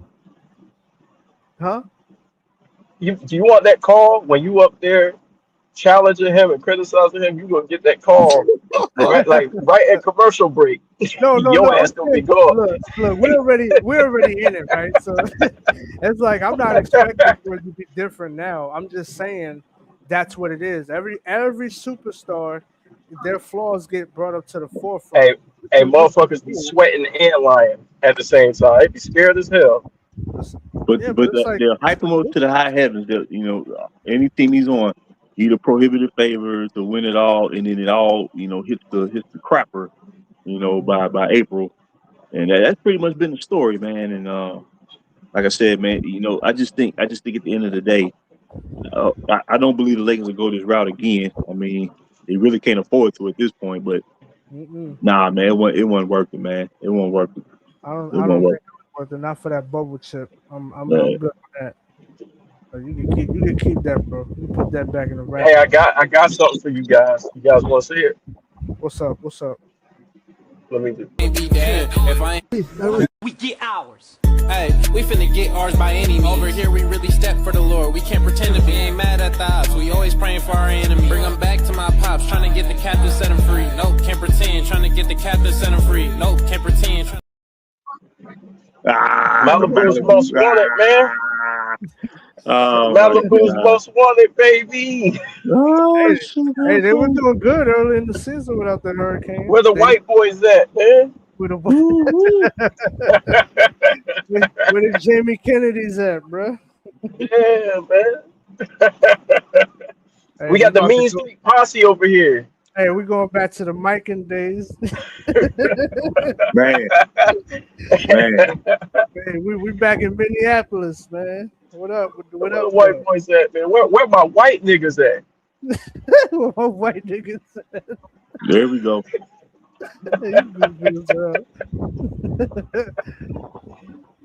Man. This is great stuff here, man. And now these next two articles, now I want to say the best for last, man, because I mean he broke it down. So he was sending the warnings. You know, like it's almost like the Titanic, man. You know, when the Coast Guard was out there, man, trying to send that SOS to the captain of the ship, saying, man, iceberg, look out for them icebergs, dog. And the dude that was covering the debut, the maiden voyage of the Titanic, he wanted the captain to speed it up so he can get pubbed. You know what I'm saying? And then about 24 hours later, you know what I'm saying, it was a wrap. Well, that's basically what Lake of Time is doing. He's sending out the SOS. He's sending out the SOS. Oh, and motherfucker out here, Steve. Real quick, and by the way, right, that young core that we had, they look so good now, and a few of them actually got championships too. So and a lot of good playoff experience. So I think we would have been solid, man, if we would just. I'm gonna tell you, I think what finally woke up the Laker brass is number one. He set out the first 4 games of this season. That fake sciatica injury that he had. He sat down, tried to sabotage the team. Number 2, that game against OKC down there on the road where we got blown out and they stuck his son out there and he couldn't get the ball across half court on 3 straight possessions, dog. And the announcer was like, "Oh, he turned over again." They got louder with it. "Oh, he did it again!" Like, get this dude out of here. Oh man! And then I think the last straw was they started seeing young core players hoisting Larry O'Brien trophy. They just like, wait a minute, man. Yeah, we gotta let this dude go now, man. Because we gotta do this shit like the Apollo. We gotta have an umbrella wrap around his waist. You know what I think the last straw was? When the Hurricane bricked that shot and Luka passed it to him. Oh yeah. That was a nasty brick too, boy. That sucker ricocheted, dog. You know what I'm saying? Hey, because that's what he usually does. Pass it out. He don't got a shot. Yeah. Try to tie a win the game. Oh, you talking about the one where? Oh yeah, Luka. You know which one? Yeah, I know which one. Yeah. Okay. His percentage That was the last He hurt straw. his percentage. Yeah, That shit was funny. That shit yeah, was poetic justice, dog. It man. was. It was, yo. They couldn't get around that. They like, man, Why, this shit. why would Luca pass that? That was the right play, though. Yeah. So yeah, I think a lot, that right there, and just a lot of. It's like, man, nah, man, we gotta get rid of this dude, man. It was no way they can bring him back after this year. It was impossible. If they'd have signed him again, that'd have been all she wrote. Oh yeah, for Yeah. sure. Oh yeah, it would have been over. That'd have been all And she look, I wrote. think Luca would have left. I think he would have Yeah. left the Yep. free agency. Yeah, Yep. yeah. So yeah, they did a solid, man. But yeah, we got this next one called Lakers Need Right Superstars. And Laker Time wrote this the exact next day after the article we just read, and then he dropped the mega on his last one. He went mega mode. They bomb, son. Yeah. All right.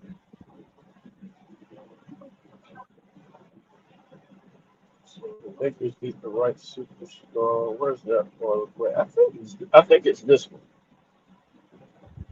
Yeah, it's called Lakers Need Right Superstars.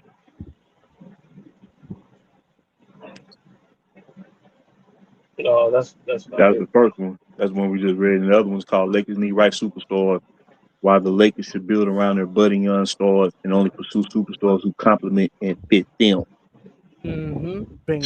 See, that's where they messed up. They brought a dude where you got to accommodate to his style of play. See, Mm-hmm. that's where it all went haywire. And that's what you were saying about Iggy and those guys. They compliment Steph. And It Steph is complimented, not- man. He's It not a complimented. he's not a great defender. So when you bring in those guys who are versatile and Yep. they switch and everything, what's the other dude name? Sean Livingston. He could give you some good defensive possessions. You know, slow the game down, get you a bucket in the paint. Yeah. Mm-hmm. And then that's why they came up with the slogan "Strength in Numbers." That was they, you know, and that's what I'm telling you, man. It was like you can see it coming, you know. But yeah, man. Okay. And it took. See, I told you, it JB, took they them cut 6 it years off. to build that up. Mm-hmm. Mm-hmm. How did you find I it? told you, JB, they cut off the article. They cut off the article at the top, so it's harder for me to find. So I had to back out of this. So I think this is it right here, right? Yeah, it starts off. The biggest decision facing the Lakers management this summer, in my opinion, would be whether Lonzo Ball, Brandon Ingram, and Kyle Kuzma will be the future stars or just role players on the Lakers' next Oh, championship okay, team. I got it. Boom. I found it. Okay. And it's- Open your eyes. Boom. there you go. That's it right there. Lakers need right superstar. So it starts off the biggest decision facing the Lakers management this summer, in my opinion, would be whether Lonzo Ball, Brandon Ingram, and Kyle Kuzma will be the future stars or just role players on the Lakers' next championship team. That's a decision the Lakers can't just leave a chance because they're only going to get one shot at getting it right. They cannot afford another Timothy Mozgov or Luol Deng, or worse, another Dwight Howard or Steve Nash. Magic Johnson and Rob Pelinka have made it clear the Lakers aren't going to sign somebody just to say they signed somebody. But that's not the same thing as saying they're going to build around Ball, Ingram, and Kuzma. Mm-hmm. So the thing, see, by that point, the way the young core was playing, you had a simple choice. Either you make the right move, or the one move that will derail everything. You see, so you had more right options than the wrong ones, but they zoned in on the wrong. Yeah, they put an extra zoom on that. They zoned in. Okay, so it continues. After 5 miserable years of uncertainty and misdirection, the Lakers have finally established an identity, style of play, and direction led by a dynamic coach in Luke Walton and trio of budding stars in Ball, Ingram, and Kuzma. They should be careful this summer to pursue the right superstar, meaning players who will be good fits and complement and accelerate the growth of their young stars rather than slowing down or limiting their development. What happened in Alonzo and Brandon? Man, Brandon Ingram got hit hard playing with that dude. He should have been averaging 22, 23 a game. And see, the most when it comes to them one and done players or the international player like Giannis, their most important year is that third year. That most important year. Yeah. So he comes up in there, ain't even got to play that ISO ball and shit. That motion offense he was playing under. That man only averaged 18 points a game. He go to New Orleans the first year, he become an all-star. Yeah. Oh. And then it continues. Who are the right superstars for the Lakers to pursue? The right superstars are those who age, position, and style of play will not hinder or limit the growth and development of Lonzo, Brandon Ingram, or Kuzma. Does it make good sense to sign a free agent point guard, a ball-dominant player who would take the ball away from Lonzo? Or how about a small forward when it's the only position Brandon Ingram can play at this point? To me, the right superstar would share a championship window with our current young forward and would not require the Lakers to trade, bench, or play one of the young stars out of position to accommodate him, which means he would have to be capable of being the starting shooting guard, a center. He would also be a team first player who could score and defend, play with and without the basketball, and attack the rim and shoot the three as well. Does that sound anything close to the style of play of LeBron James? No. So he already knew the type of team that we had and what type of star player that would be best suited to anchor them. It's a very astute observation. Very, very astute. And that's exactly what everything they said not to do is exactly what happened. That's exactly what they did. Instead of protecting yourself from bad weather, you created the climate to generate the hurricane. Exactly. Ridiculous, bro. And then it says, what we always need to remember is that the best superstar is not necessarily the right superstar. Because of age, position, skill set, need for the ball, style of play, personality, and fit with the current team of other superstar prospects. Conversely, some superstars are just so good they trump any concerns and are worth making whatever adjustments you need to accommodate them. LeBron James is obviously one of those players who could fit that description. And then he lists four of the players at that time who was in the process of possibly becoming a free agent.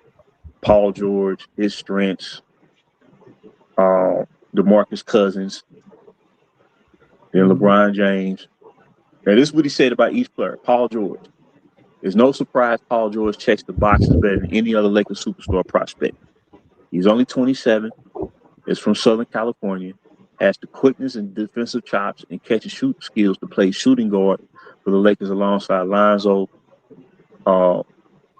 A Lakers star lineup of Lonzo, Paul George, Brandon Ingram, Kyle Kuzma, and Julius Randle could be a juggernaut at both ends next year. And then DeMarcus Cousins at the center. When everything has been said and done, Boogie is such a dominating talent and perfect fit at a position of need for the Lakers, it is worth gambling. He'll still be a top 5 NBA center after he recovers from that. Because remember, Boogie wanted to come to the Lakers while he was rehabbing from that Achilles, but LeBron didn't want him on the team. That's why they didn't sign him. And then everybody freaked out when he went to Golden State. He wanted to come to the Lakers. And then we got an older version of him. Right. Got the funeral home version of it. And then when they did sign Cousins, they say he's playing ball in street clothes, and he tore his ACL and he ain't played ball since. Basically almost since. Now he played a little time with Denver as a backup, which overseas and stuff. Yeah, overseas. Yeah. But he said since he's only 27, he should still be a good chance of coming back strong. Boogie will give the Lakers a starting lineup of Lonzo, Paul George, Ingram, Randle, or Kuzma, and DeMarcus Cousins. Didn't he go to the Pelicans though? Well, he got traded from the Kings to the Pelicans, and that's where he injured his so he went to ahead of the 18-19 season. He went to Golden State. Got you. Right. No, because I remember him being with the Pelicans. Him and AD was ball. They was killing him down there. Yeah. And then he ended I ain't gonna lie. When Boogie joined the Warriors, I said, "Oh shit." Yeah, but then nobody yeah. want to sign him. That's like having Bogut. They That's like freaked out, No, having that's man. Bogut. better than Boyer. I thought he was gonna still be like able to recover. Yeah. Yeah. And then he mentions LeBron James. He said why he's unquestionably the best player in the league, although I thought it was Kevin Durant. But nonetheless, LeBron at 32 is not a good fit for the 20-something Lakers. Will cost Bingo. $5 million more in cap space, Oh take the Lord, ball have mercy. take the ball out of Lonzo's hands, and require the Lakers to either trade, bench, or play Brandon Ingram out of position. Signing LeBron only makes it sense if the Lakers parlay it into a trade of Brandon Ingram, Kyle Kuzma, and picks to the Spurs for Kawhi Leonard. Oh my So what I'm saying, God. when you bring this dude to the team, it's going to trigger an effect where they know he needs multiple superstars to function. It's gonna be a trade when you get there. Right. And then Kawhi Leonard. You can be sure Magic and Rob Pelinka have had this discussion, and I wouldn't be surprised if they already talked to the Spurs. Nobody knows whether Kawhi would be available, but something's going on. Trading for Kawhi would probably cost the Lakers Ingram, Kuzma, and draft picks, but they would then have two of the top 5 players in the league, in LeBron James and Kawhi Leonard. I mean, that's basically he's saying that would be the response. He would get the scenario of either of these 4 players signing them. What would happen afterwards? So that's why he was saying The fallout of it, yeah. right. The best option at their time was Paul George, where he wouldn't take away from anything. Nah, he would add. Yeah. He would add. And then the next paragraph read, with the above analysis hints is that there are 2 logical pathways the Lakers might follow this summer in their pursuit of 2 superstars. The first would involve building around a talented young core and adding superstars like Paul George and DeMarcus Cousins, who complement and fit the young core. It could very well be the route the Lakers ultimately take should LeBron James and Kawhi Leonard not become available via free agency or trade. And they could have got DeMarcus Cousins on the cheap, considering that he was rehabbing from the injury. So you have Cousins, Brook Lopez, Zubac, Bryant. You have a 4-head monster at the center position. Oh my God! Hell yeah! Yo, You see what I'm saying? that center group is nuts. That's nasty. And then you said the second pathway involves signing LeBron and trading Ingram and Kyle Kuzma for Kawhi Leonard. There is no doubt this route would make the Lakers an immediate championship contender, since they would have 2 of the top 5 players in the league, as well as young talent like Lonzo, Randall, and Hart.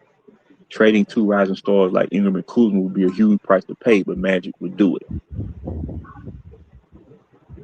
How the superstars in question and their team fare in the playoffs would be a major factor determining who would be available to pursue, but the Lakers still need to determine what they want this summer. Are they ready to go all in for LeBron and Kawhi, even if it would mean losing Ingram and Kuz, or are they confident they already have future all-stars and superstars among the young core and commit to pursuing superstars to complement them?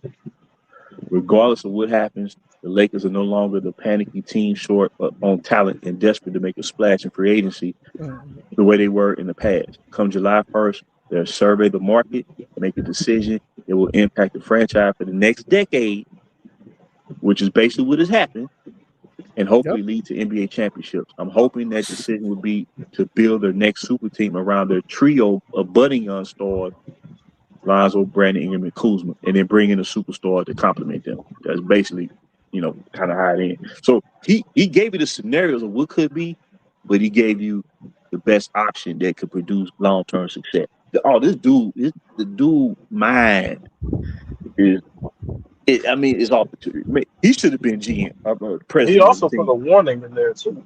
He put a warning in there like, if you do this, it's gonna cost you this. So he laid out the whole shebang. Yeah, he's smart, man. Salute to Laker Time, man. Laker time. But this last one here, we gonna share with you. This the mega. This the mega.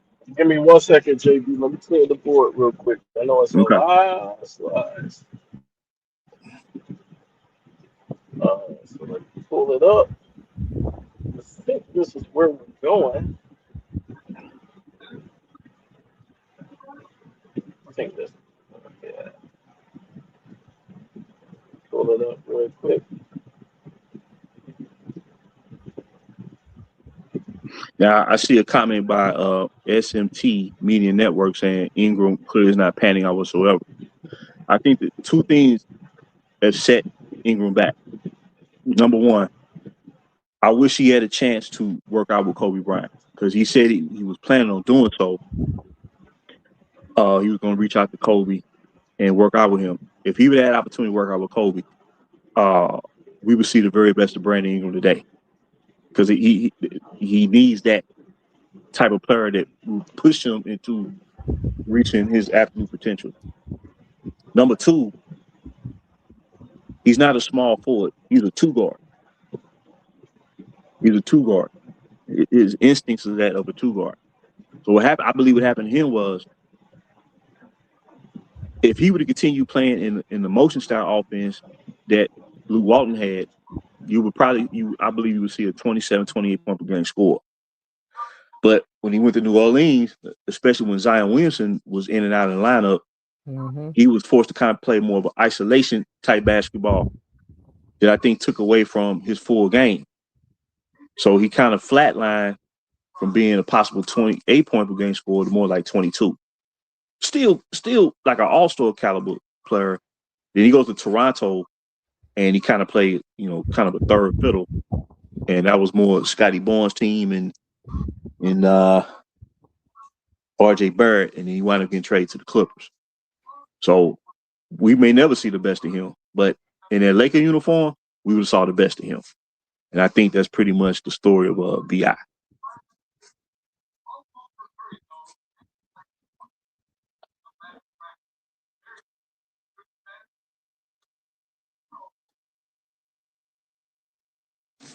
Man, I wish we would have hung on to this court, man. Especially seeing these guys win championships, and even all the other guys that we had, like Caruso, KCP. Like, we had some good role players. And like Sporting Page said, Ingram was never allowed to really develop anywhere. And that's the problem when you bring in a guy like that, where he gonna stunt your game. I mean, it ain't just the original young core. Look what happened. Cam Reddish come here. You know what I'm saying? And next thing you know, he overseas. Kendrick Nunn overseas. I think he responded to you, JB. So if you wanna, I'll put it on the screen. Oh, is that the last one there? Yeah, that's so small. The very last article is called LeBron Oh, is you want wrong to go to into the article? Okay, let's go. Yeah, that's the last one right. This is the last one right here. All right. Oh no, he was saying about the comment. There was a comment. Oh I was gonna have you reply to his comment. Yeah. No, and see the thing is, I understand why someone would say that about B.I. Because that's what I'm saying. Your most important year of your development for one and done player, Brandon Ingram came in at 18. It's their third year. Now his first year, he had a standard rookie year, average 8 points a game. Then his second year, he doubled at the 16. He flatlined in year 3 because he had to play with that dude. Now, the minutes that he played on the court without LBJ, he was averaging 24 a game. With LBJ on the court, he was damn near averaging 14, 15. You see the discrepancy? So that's what I'm saying. They say the same thing about when he was on the court at the same time as Reeves. Reeves wasn't playing the same way. But off the court, you will see the best of Reeves. It's the system. So, like I say, we may never see the best of Brandon Ingram, but nonetheless, we'll never know. But I can understand why someone would say that. So, I mean, I don't have no issues with someone criticizing them. You know what I'm saying? But that's just how I see it. Okay. All right. So let's get into this article.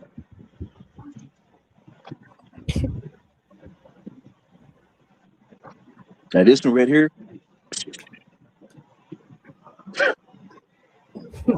this was like the last warning. You see the date right there, May 16th. Yeah. All right. So, watching LeBron James and the Cleveland Cavaliers struggle in the playoffs brings into harsh focus one of the overlooked realities of King James' game. Namely, that LeBron does not actually make the players around him better. Now, remember, going into that season, they brought in big names that year. Wade, Dwayne Wade, D Rose. They traded Kyrie for Isaiah Thomas. They brought in Jay Crowder and some other veterans. And Mhm. usually them talking heads, they gas it up. Oh man, they more talented than they were last year. I think they're gonna win the title this year. And then it all flatlines by mid-season. And next thing you know, you get a whole brand new squad mid-season.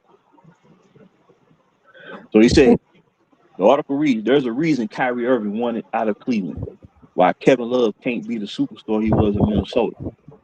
Now, my man talked about Ingram. Well, tell me how Kevin Love go from averaging 26 and 13 to by the time he finished up playing with that dude, he averaging 16. Mhm. Now he a top 7 player in the league, right? First player since Moses Malone in 30 years to get 30 points and 30 rebounds in the same game. Best offensive rebounding forward in the game. Best outlet passer forward in the game. In his first year, he go from 26 to 18.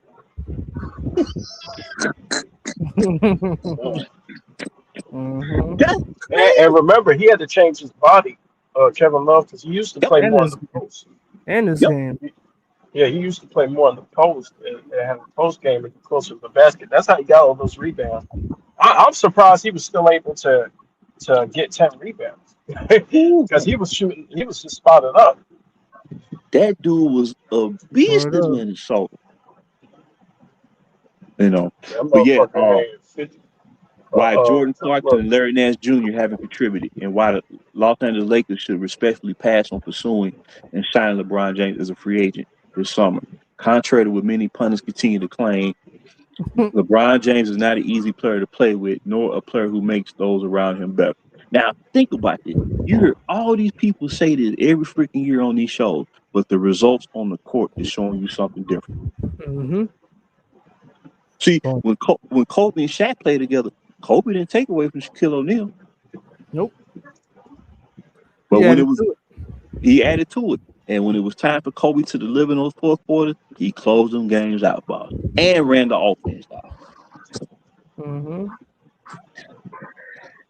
Okay. Then it says, the truth is, while playing with LeBron often leads to championship rings, although you're gonna lose more than you win, it also inevitably results in lower stats, fewer opportunities, and less money. not less money. Now I can do the less stats. I can't do the less money. I can't do less stats and less money. Fuck that. Less stats and You less trying to money. put, me out the NBA? So Yeah. look at what happened. Look at Westbrook. Go ahead. Less stats and money? Hey, Nigga, we better win. Hey, J. Cool, Yeah. let everybody know what happened to Westbrook. Let everybody know what Man. happened to Westbrook. Man, his value went all the way down. All the way. And his status in the league. Disgusting. Ooh. And it happened in such record time. It was like he walked right into the eye of the hurricane at his strongest point. With an umbrella. You know how Y.E. Coyote used to hold that umbrella and the Road Runner just before that rock come over the top of his head. Yep. Exactly. When he squinch up at the last second, and that was Westbrook. Crazy, Oh man.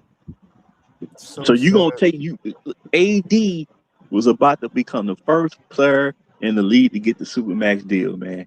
And he agreed to ride that wave, man. And he got devalued, man, to the point where you know he went from being known as the Brow to being known as Street Clothes. Fuck all that. We better win, bro. Less money and stats. Right. You gonna devalue yourself, and then they gonna tell you you're gonna win. It's a shoe in, Oh, but hold you on. gonna lose. Let me take this call, fellas. Okay. All right. So the article continues. Players who are used to having the ball in their hands have to learn to play without it. Players who are used to moving with and without the ball have to learn to spot up and wait for LeBron James to pass the ball. The player of the original young forward that was most affected by this was Kyle Kuzma, because he moved without the ball almost like in a Reggie Miller fashion, coming off from down pins and back screens and backdoor cuts, baseline cut. This dude went from averaging 18 in his second year to 12 and a half in his third year. All right, I'm back, fellas. Kuzma went from averaging 18 in his second year to 12 and a half in his third year, where they asked him, "What is your role on the team?" Kuzma said, "I don't know. All I know is I'm in the league and I get a check." Whoa, wait. I really don't mean to cut you off right now because I know you're cooking. Did you just say he went from 20 points to 12? Now, remember, Kuzma rookie year, he averaged like over 16 and a half. He was top 4 rookie of the year. His second year, he averaged 18. His third year, he went from 18 to 12.5. Oh, 18. Oh, yeah. Man, that's terrible. So his scoring average dipped damn near 7 points in year 3. He became a spot-up shooter. Makes everybody around him better. That's what I keep hearing. And so his game was basically nuked. Lord have mercy. But when he went to Washington the first 2 years, he was dropping 22 a game right on schedule. And like we mentioned last week, he was direct deposit when it came to game-winning clutch shooting in the last minutes of a game. The best clutch shooter in the NBA. He went from 18 to 12.5. That I don't even know what to say. That's a huge drop. Players who were used to being or aspire to be the man have to sacrifice to put their egos in check. Which is exactly what Magic Johnson and Rob Pelinka should want for their talented young core. Forget the difference in age and championship windows. Style of players where LeBron to the Lakers fails to pass the test. Lou Walton has the Lakers playing an exciting up-tempo brand of basketball that demands constant ball and player movement and disdains the isolation style of basketball into which LeBron James presents inevitably devolves. So when you bring him to your team, the whole thing devolved. That's why they finished with 37 wins. And who at that time had that play style and were winning championships, by the way? Who had that ball movement play style and were winning titles? This article is going to explain it. I'm glad you asked that. We're definitely on the same page. Okay, here we go. For some players, the opportunity to win a ring playing with LeBron is worth the cost to their career stats and ultimately diminution of their value as player. See, he already know if you a star player or up and coming player and you play with him, you it's automatic you're gonna be devalued. It's a shoe-in. Yeah. The only player I can think of who was able to maintain their game playing with him was Kyrie, and that's because he had that mama mentality. And he's not ball dominant. And he's not ball dominant. Without that, he'd have been finished. Oh man. So it continues. That's great if you're a veteran player looking to cap off a career with a ring. But for a hungry, budding young star looking to make his name and earn his place in the NBA, having to sacrifice and compromise your game and growth and development isn't worth the lessons to be learned playing with LeBron. What LeBron does is dominate the ball and everything his team does at both ends of the court. There is no system other than LeBron controlling the rock and deflated teammates who need to play best with the ball in their hands. That old school superstar ISO ball model may have worked in the past, but the Celtics and Warriors domination of the Cavs and Rockets in the playoffs this year clearly shows that the future belongs to team ball more than hero ball. And that answers your question, J. Cool. Mm-hmm. The Warriors was winning championships because of their style of play. They was not a ball-centric. Mm-hmm. You see? Nobody ever speculates about LeBron joining the Celtics or Warriors for the simple reason that they wouldn't want or need him. He's the wrong superstar for the way they want to play and the talented team first rosters they built. Magic Johnson and Rob Pelinka will hopefully come to the same conclusion. LeBron James may be the greatest player on the planet today, but that doesn't change the reality that he's the wrong superstar for the Los Angeles Lakers.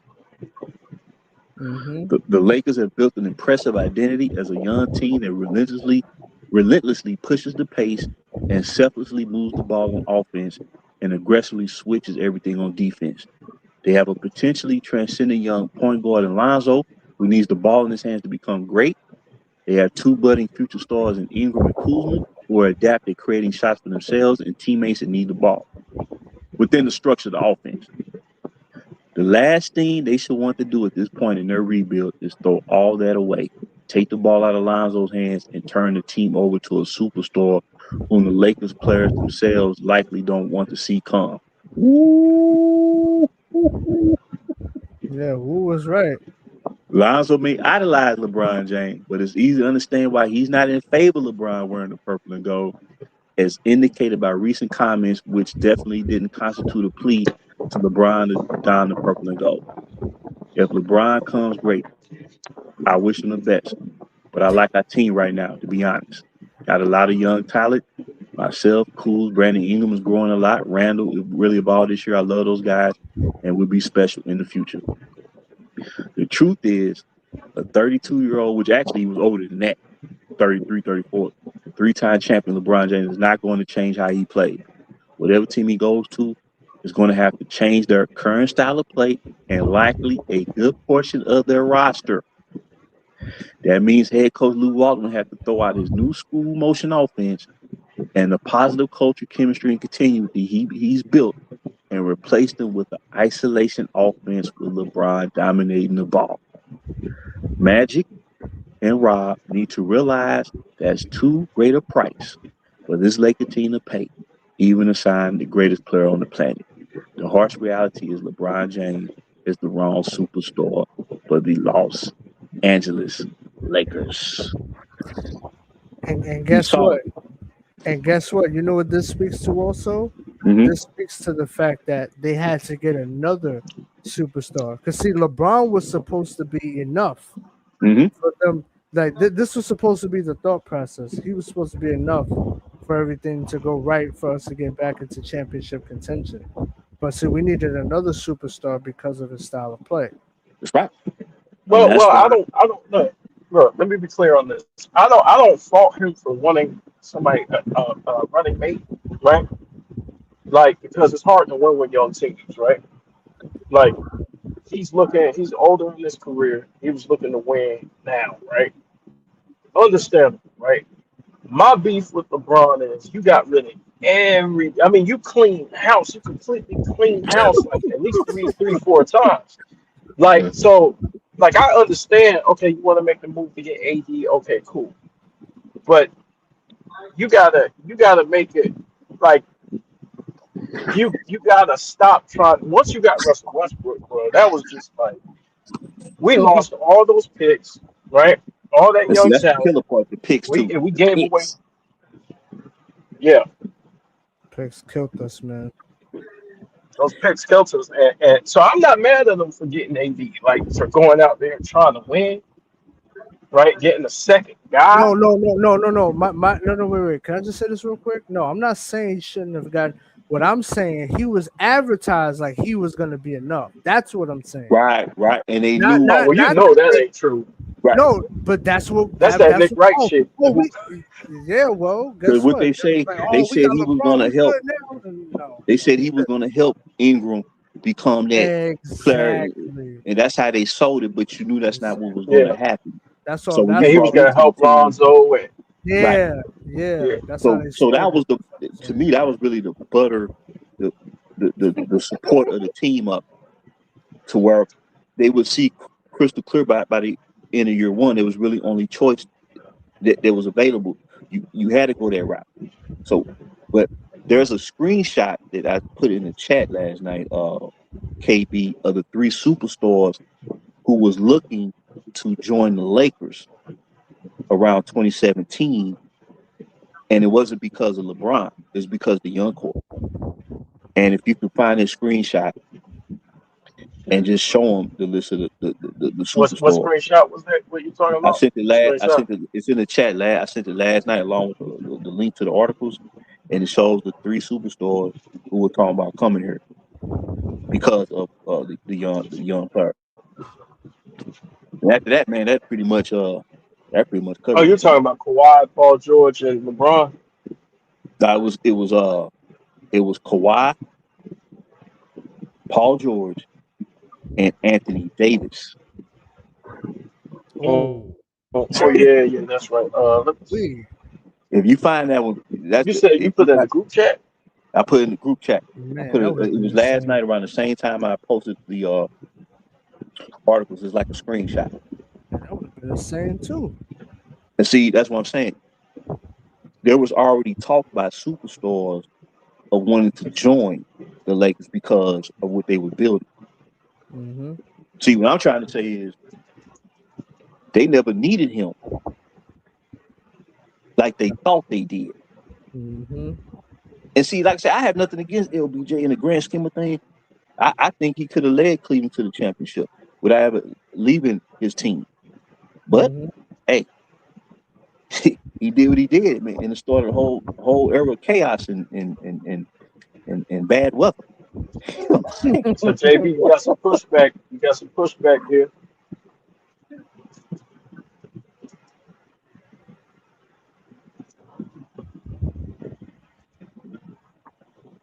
You want to reply to that? Which one? Genie? Yeah, it's on the screen. Yeah. All about Genie pandering to LeBron. No, Mm-hmm. see, the thing is, it was like a whole snowball effect. It was like a domino effect. When you brought him to the team the way it was going to be set up, you was going to wind up pandering to him. Because, see, the pressure that these talking heads put on you, they did the same thing in Cleveland. Oh, man, any little chink in the armor, or they may lose a couple games in a row. Oh, man, David Griffin, he ain't doing his job. He got to make a move, blah, blah, blah, blah, blah. So it's always constant pressure. Mm-hmm. Sometimes you have to go through the lows, the peaks and the valleys through a season and gain that resolve to make that push. Hey, KB and J. Cool, remember the 2001 team? We was kind of struggling through that season, but man, we cleaned it up. And by the end of the season, we went on a historic playoff run. Sometimes that's just what you do. But when he on the team, and people forget J.R. Ryder was on that team too. Yeah, J.R. Ryder, yep. And we had to make room for Kobe and Shaq. You know what I'm saying? Like we had to fix that team. And see, the thing is, like this person is saying, man, she did panic. See, how can I say this? Ultimately, it was their decision to bring him to the team. The thing is, once you do bring him to the team, you're going to wind up giving control of your team to him. And his support system is going to see to it. And that's probably what the Laker brass didn't see, because they think we the Lakers, that's not going to happen to us. But it not only did it happened in record time. So it was like this snowball effect where everything took a life of its own, and it became a hurricane. Well, we got to remember what Clutch is too. Clutch has clients all around the NBA. Yep. So if you do certain things, they can make you pay for it on the back end. Like as far as you know what I mean. So like now, Jeannie has to take some responsibility. Oh yeah. For just giving them everything they wanted. You know what I'm saying? Like she does. I agree with Sneed on that one because. Well, absolutely. Like the shit that we were doing. I mean, we bent all the way over. Yeah. And I think what happened was, I think what happens is when you mortgage everything off, well, at that point, you may initially cash in thinking, okay, we good. Next thing you know, all of a sudden you're losing. So you think, wait a minute, I kind of got to keep keeping this thing going. You dig deep into this rabbit hole because you know what you gave up front. So it's almost like it's almost like you're trying to catch up to something, chase something that you're never going to catch up to because you gave it all up in the front end. Now, if you make an incremental trade, because trades are there, but nothing that's just going to just blow the hinges off the whole thing. Well, retirement ceremony will get a tribute video. JB, I was covering ESPN, right? Jalen Rose, and I was talking to you about this behind the scenes. It was Max Kellerman, Jalen Rose, and they were talking about Rob Pelinka when he first became the GM of the Lakers, right? When he first got the job, Max Kellerman was making a big deal. Oh, this is Kobe's agent. Agents can't do this. Agents can't do that. How is he going to run the franchise? He doesn't know what he's doing. And Jalen Rose was sitting there right there. It was like, what are you talking about? Leon Rose is an agent, and he runs the Knicks. So what are you talking about? Like, this could be done. Like, we've seen it done. And his whole thing, his pitch was, oh, well, Genie needs to give Clutch Sports control of the franchise. Yep. Yep. So And they I were think saying it their on them whole, shows in year one. They said I think, because yep, yep, I remember that. Thank you for I think bringing their it up, mentality was to come in and take control from day one. and kind of give her to relinquish, because Jeannie doesn't really know a lot about the game, right? She's more of like money, like she deals And with that's the what she financial said. aspects. She And that's why gave she brought Magic Magic Johnson on. that. Yeah, Yeah, she said, I don't know the basketball side, I know the bit. So she knew her strengths and her not so good points as a owner. She already knew that. So, but she thought Magic was gonna be the person that's gonna, hey man, we're gonna make the right decisions and stuff. Magic got his ass on. And then Magic Johnson got so overwhelmed, he stepped down and said, "Man, I got businesses to run." You sounded like Ike Turner. Remember, Ike Turner said, "I ain't got no money. My money's tied up in investments." And Magic quit. Magic quit, and he was like ESPN the next day. What the Right. fuck? I'm out. Hey, that shit was funny as hell. And Magic said the reason why he left was Rob Pelinka, right? Yeah. But right, Oh, you gotta look at it like this. Go ahead. Yeah, that's right. Score the page. Yes, she was taking advice from the Rambuses. Jeannie's also close to the Rambuses. That's a good point, Steve. But that right there though, I think she got overwhelmed and she just opened up her pocketbook, right? She Because just said, remember, this lady was pissed off because the Lakers is a private family business. So this lady was mad. She's spending her own money for the Westbrook. So she was mad as hell. After that, she was like, I ain't making. Remember after that Westbrook trade and that shit ain't work? She said she ain't making no more deal. She Mhm. said, you gonna play with what you gonna play with, basically. Mhm. You know what I'm saying? They wanted her to keep making moves, and she's spending her money making these moves. She's like, I can't continue to open up the books. We're going broke. So It's the reason she why was she wound up overwhelmed. selling that team. It's the reason why she wound up selling that team. Yeah, she was overwhelmed. She just, I mean, it must have took her a lot to sell that team. It probably broke her heart.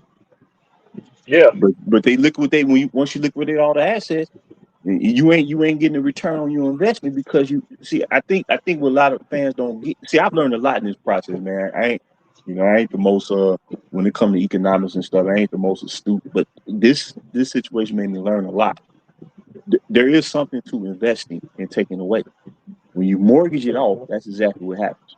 Now, it may not look like it initially because you may get the desired result really before you're supposed to get it.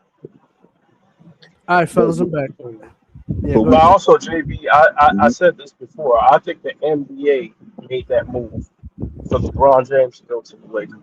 Just like I think they made the move for Luka to go to the Lakers. I think that's just business, right? They made that shit happen.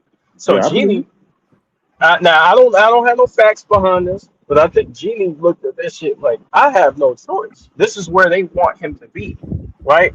This is where they want him to be right now. But then when it didn't work out, she relinquished the power and she realized, this is a little too much for me. I gotta go. But I think the league wanted him there for financial purposes and also to benefit his career, just like they want Luka to, right? Luka's where he's at because of the NBA, in my opinion. You know what I mean? So I don't think I they never have a thought say Luka so. would be playing for any other team than Dallas. So I'm sure it shocked the heck out of him. But no, man, it's just like I said, man. I think they underestimated. See, a lot of people underestimated these young talents, man. I'm talking about when you hear the aficionados of the NBA, the so-called aficionados, they never saw it coming, and when it hit, then everybody started panicking. And then what happens is you blame the Laker brass, you blame Rob Pelinka. He ain't doing enough when he did everything. And by him going the extra mile, that's why they got behind the 8 ball.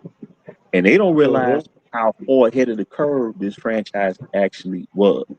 Now, me personally, by research and everything, following everything, you can clearly see it. All they had to do was wait one more year, and they would have started to actually see it. Where people are like, man, no, we ain't going that route. We're gonna stay the course. But they acted 1 year too soon, and then ever since then they've been playing catch up ball. But Sneed, I 100% agree with that statement. I 100% agree with that statement. That's a great one. And that's what I was talking about. But I meant I didn't say that, but I include that with it. What I was trying to say. Because AD, But man, AD, if you'd have stayed in New Orleans, man, shit, he probably had way on that time. He come to LA, no endorsements. Only thing I ever saw him on was the cover of them Lay's potato chips, dog. What's the AD? My God. What a free night at Taco Tuesday. yes, it's hard to market the big man. It's hard to market the big man, man. Yep. No, it ain't. Look at Shaq.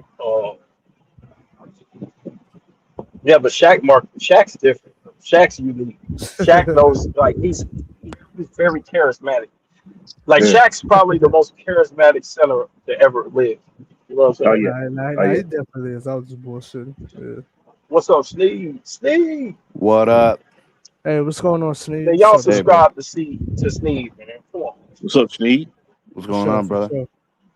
You got it, man. We just been rapping, man. Just wanna. It feels good. I'm telling you, man. It feels so good, man. Like, tell you, man. It's like walking on air, dog. You know what I'm saying?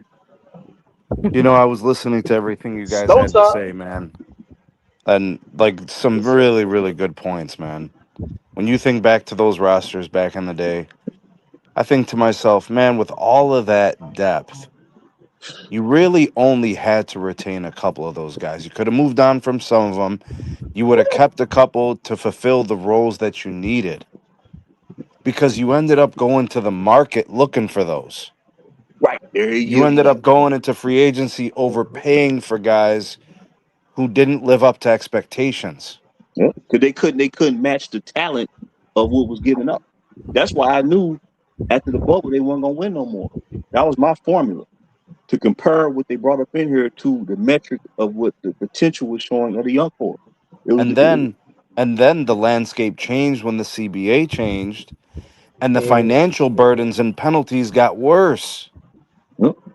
And then ownership and the GM, they're looking at each other like, yo, the juice ain't worth the squeeze. We ain't even winning chips. So they started moving on from players, and there was too much financial risk. Look at what the Celtics just did, bro. A trade that makes zero basketball sense, because it wasn't a basketball decision. It was a financial decision. Jaylen Brown just played MVP basketball, carried his team all year to the 2nd seed in the East. His running mate quit in the middle of a playoff series, and they traded him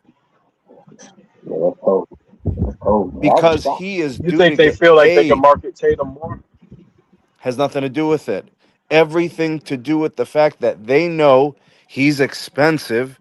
He's going to be more expensive, and they're going to have an easier time re-signing Tatum off injuries. It's business decisions, bro. That is a good point.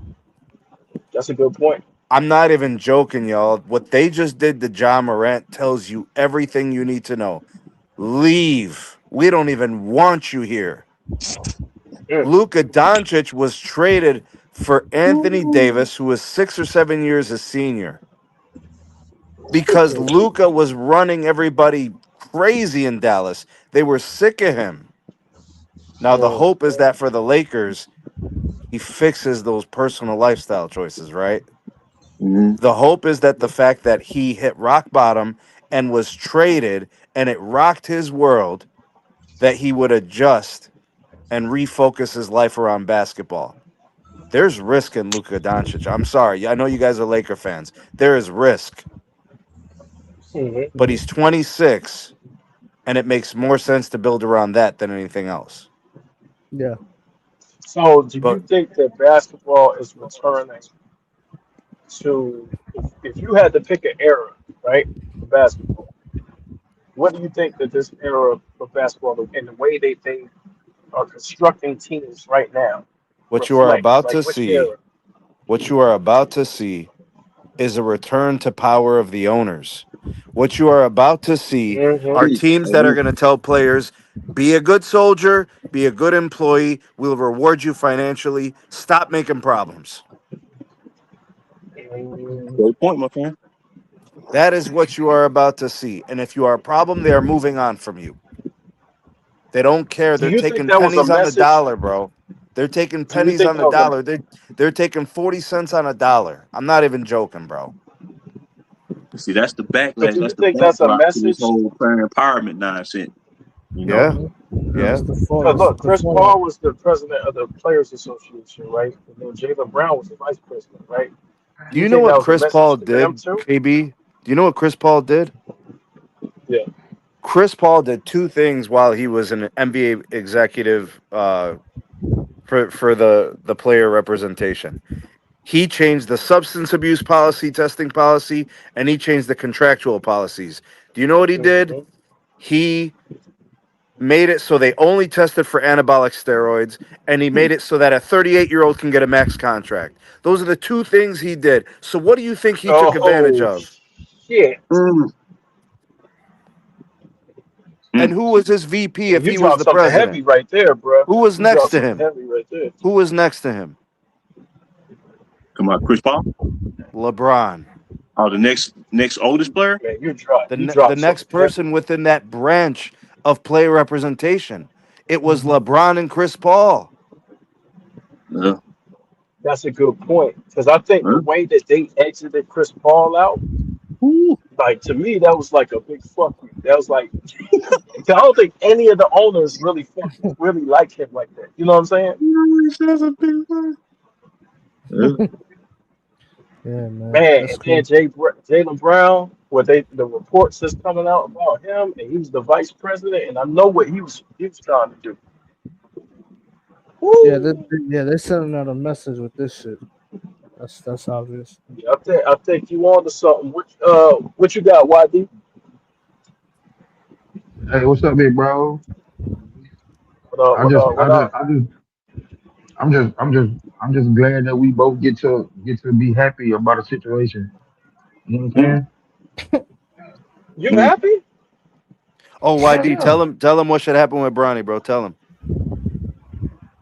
Oh yeah. The Lakers should trade him immediately. Uh, For who? we don't want Bronny associated with what's about to happen in La La, bro. But we were just gonna give him a no trade clause, bro. We promised. Nah, Hold on though, y'all. YD, can I nah. say something real quick, YD, please? Go ahead, bro. Hold on. Y'all let this like the boy that just was talking. I don't like how that came across. Listen to the owners. Shut up and do your job. I You see mean, what I'm play saying? empowerment going to happen Put because the power it's back better for the players. I to the mean, you can owners' get mad hands. at the moves they make and the teams they go to, but Yeah, players but he's empowerment not is saying it. better for the CJ, players. he's not saying it. He's saying I that's know, the I know, I owner's know fault. he ain't said like that, but the way it came across, it kind of like shut up Hey, and dribble. hey, big, Okay, CJ, hold up, I bro. can That's what they re-explain it want you so to that do, way bro. Hey, These bro. I owners can don't care hold on. about nothing. I can Hey, re-articulate it. bro. Players, Here's fought players fought for free agency, bro. it's not Like, about like, free like, like. agency. Players have the freedom to go and do whatever they want. That's not what I'm talking about. What I'm talking about are owners taking control back of the financials of what they spend on a team if Mhm. the team is producing wins or not. For example, Golden State was in the salary tax penalty for a decade and they produced 4 championships. They were still in their championship window and they said enough is enough. What does that tell you, bro? Mhm. This is not about shut up and dribble. This is an owner making a business Well, you decision. This is too But expensive. but well you look clarifying what the that like Warriors it doing make right more now though. sense. But look what You the Yeah, saying it's Warriors a like doing that right make business now. more decision. sense. Yes. Well, I But look what appreciate the you Warriors doing right explaining now that, though. man. Well, Mm-hmm. salute to the panel and chat. Go ahead, Salute. YD, my Salute. fault. So Hey, I'm just saying, bro. We need to get Bronny James up out of there, bro. Like ASAP, my nigga. Now I want to give him a no Like, trade clause now, YD. No, free Bronny, bro. nah, Chill out, bro. nah, bro, nah, No. free Bronny, bro. Give him a no trade clause after give him a no trade clause after he's traded. I mean, y'all should be honored. He's gonna Man, finish out his I contract. want to give him. I want to give him a max deal. Hold on. This should be an honor for him to finish out his contract, because when we said he shouldn't have got it guaranteed, everybody looked at us like we was crazy. So I still look at you crazy. Bronny sold $50 million worth of jerseys. Like to me, like nigga, the team won. Like, what we talking about? Man, but see, that's a gimmick though. But they ain't really profit from it. That ain't no that ain't no gimmick, nigga. They didn't draft them nigga to sell jerseys, nigga. That just happened to happen. You like that Walker Kessler move on KB? Man, that's just I like that move. You do? Oh, I got something for you guys. Right now. Hold on one second. I got Is something. he an upgrade over DeAndre and YD? Rim protection, yes. But he's not a super impact guy. Like He he's not gonna be the had difference. no role. Remember, DeAndre had no role on the Lakers offensively, right? They didn't draw up anything for him, and they didn't really involve him in the offense. Kessler about to have, bro? What you think Kessler about to have? I have no idea, but I mean, I'm expecting more of the same because it's Austin Reeves and it's Luka Doncic, right? Thanks. Hey, can I show y'all something real quick? We get ours. Hey, we finna get ours by any means. Over here, we really step for the Lord. We can't pretend to be ain't mad at the odds. We always praying for our. Man, stop it, bro. yeah, Hey man, we can't love our white boys, man. Hey, bro. What you call me a sellout if I support this to you, man? Hey, bro, tell me this, bro. Stephen A was right, man. That's all I'm gonna say. Hey, when was the last time a team won an NBA championship starting 3 white boys? 1947. We can't be racist now. No. That's a fact. I didn't hear racist, nigga. The Celtics. She said No, 1947. What's the Celtics. Bird, McHale. Danny Ainge. Huh? Danny Ainge, yeah. It was post World War II, bro. Hey, Bill Walton was up there. What he said that didn't count? Danny Bill Walton Ainge came off the bench. The Blue came off the bench. That's it. Well, they more impactful than Walter Kessler. You add him in the big three. Now see, why you hating CJ? From 84 to CJ, why you hating, bro? No, I'm saying the Celtics player is more impactful than Walter Kessler. Like, even if you bring up Danny Ainge off the bench, it's more impactful than Walter Kessler. It's not like he a big three, a legit big three yet. This was Boston starting 5 from 84 to 88.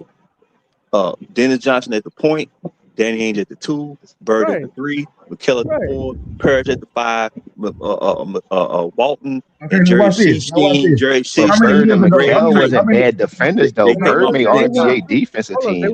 That's what I'm saying, bro. That nigga, y'all just look at him because he.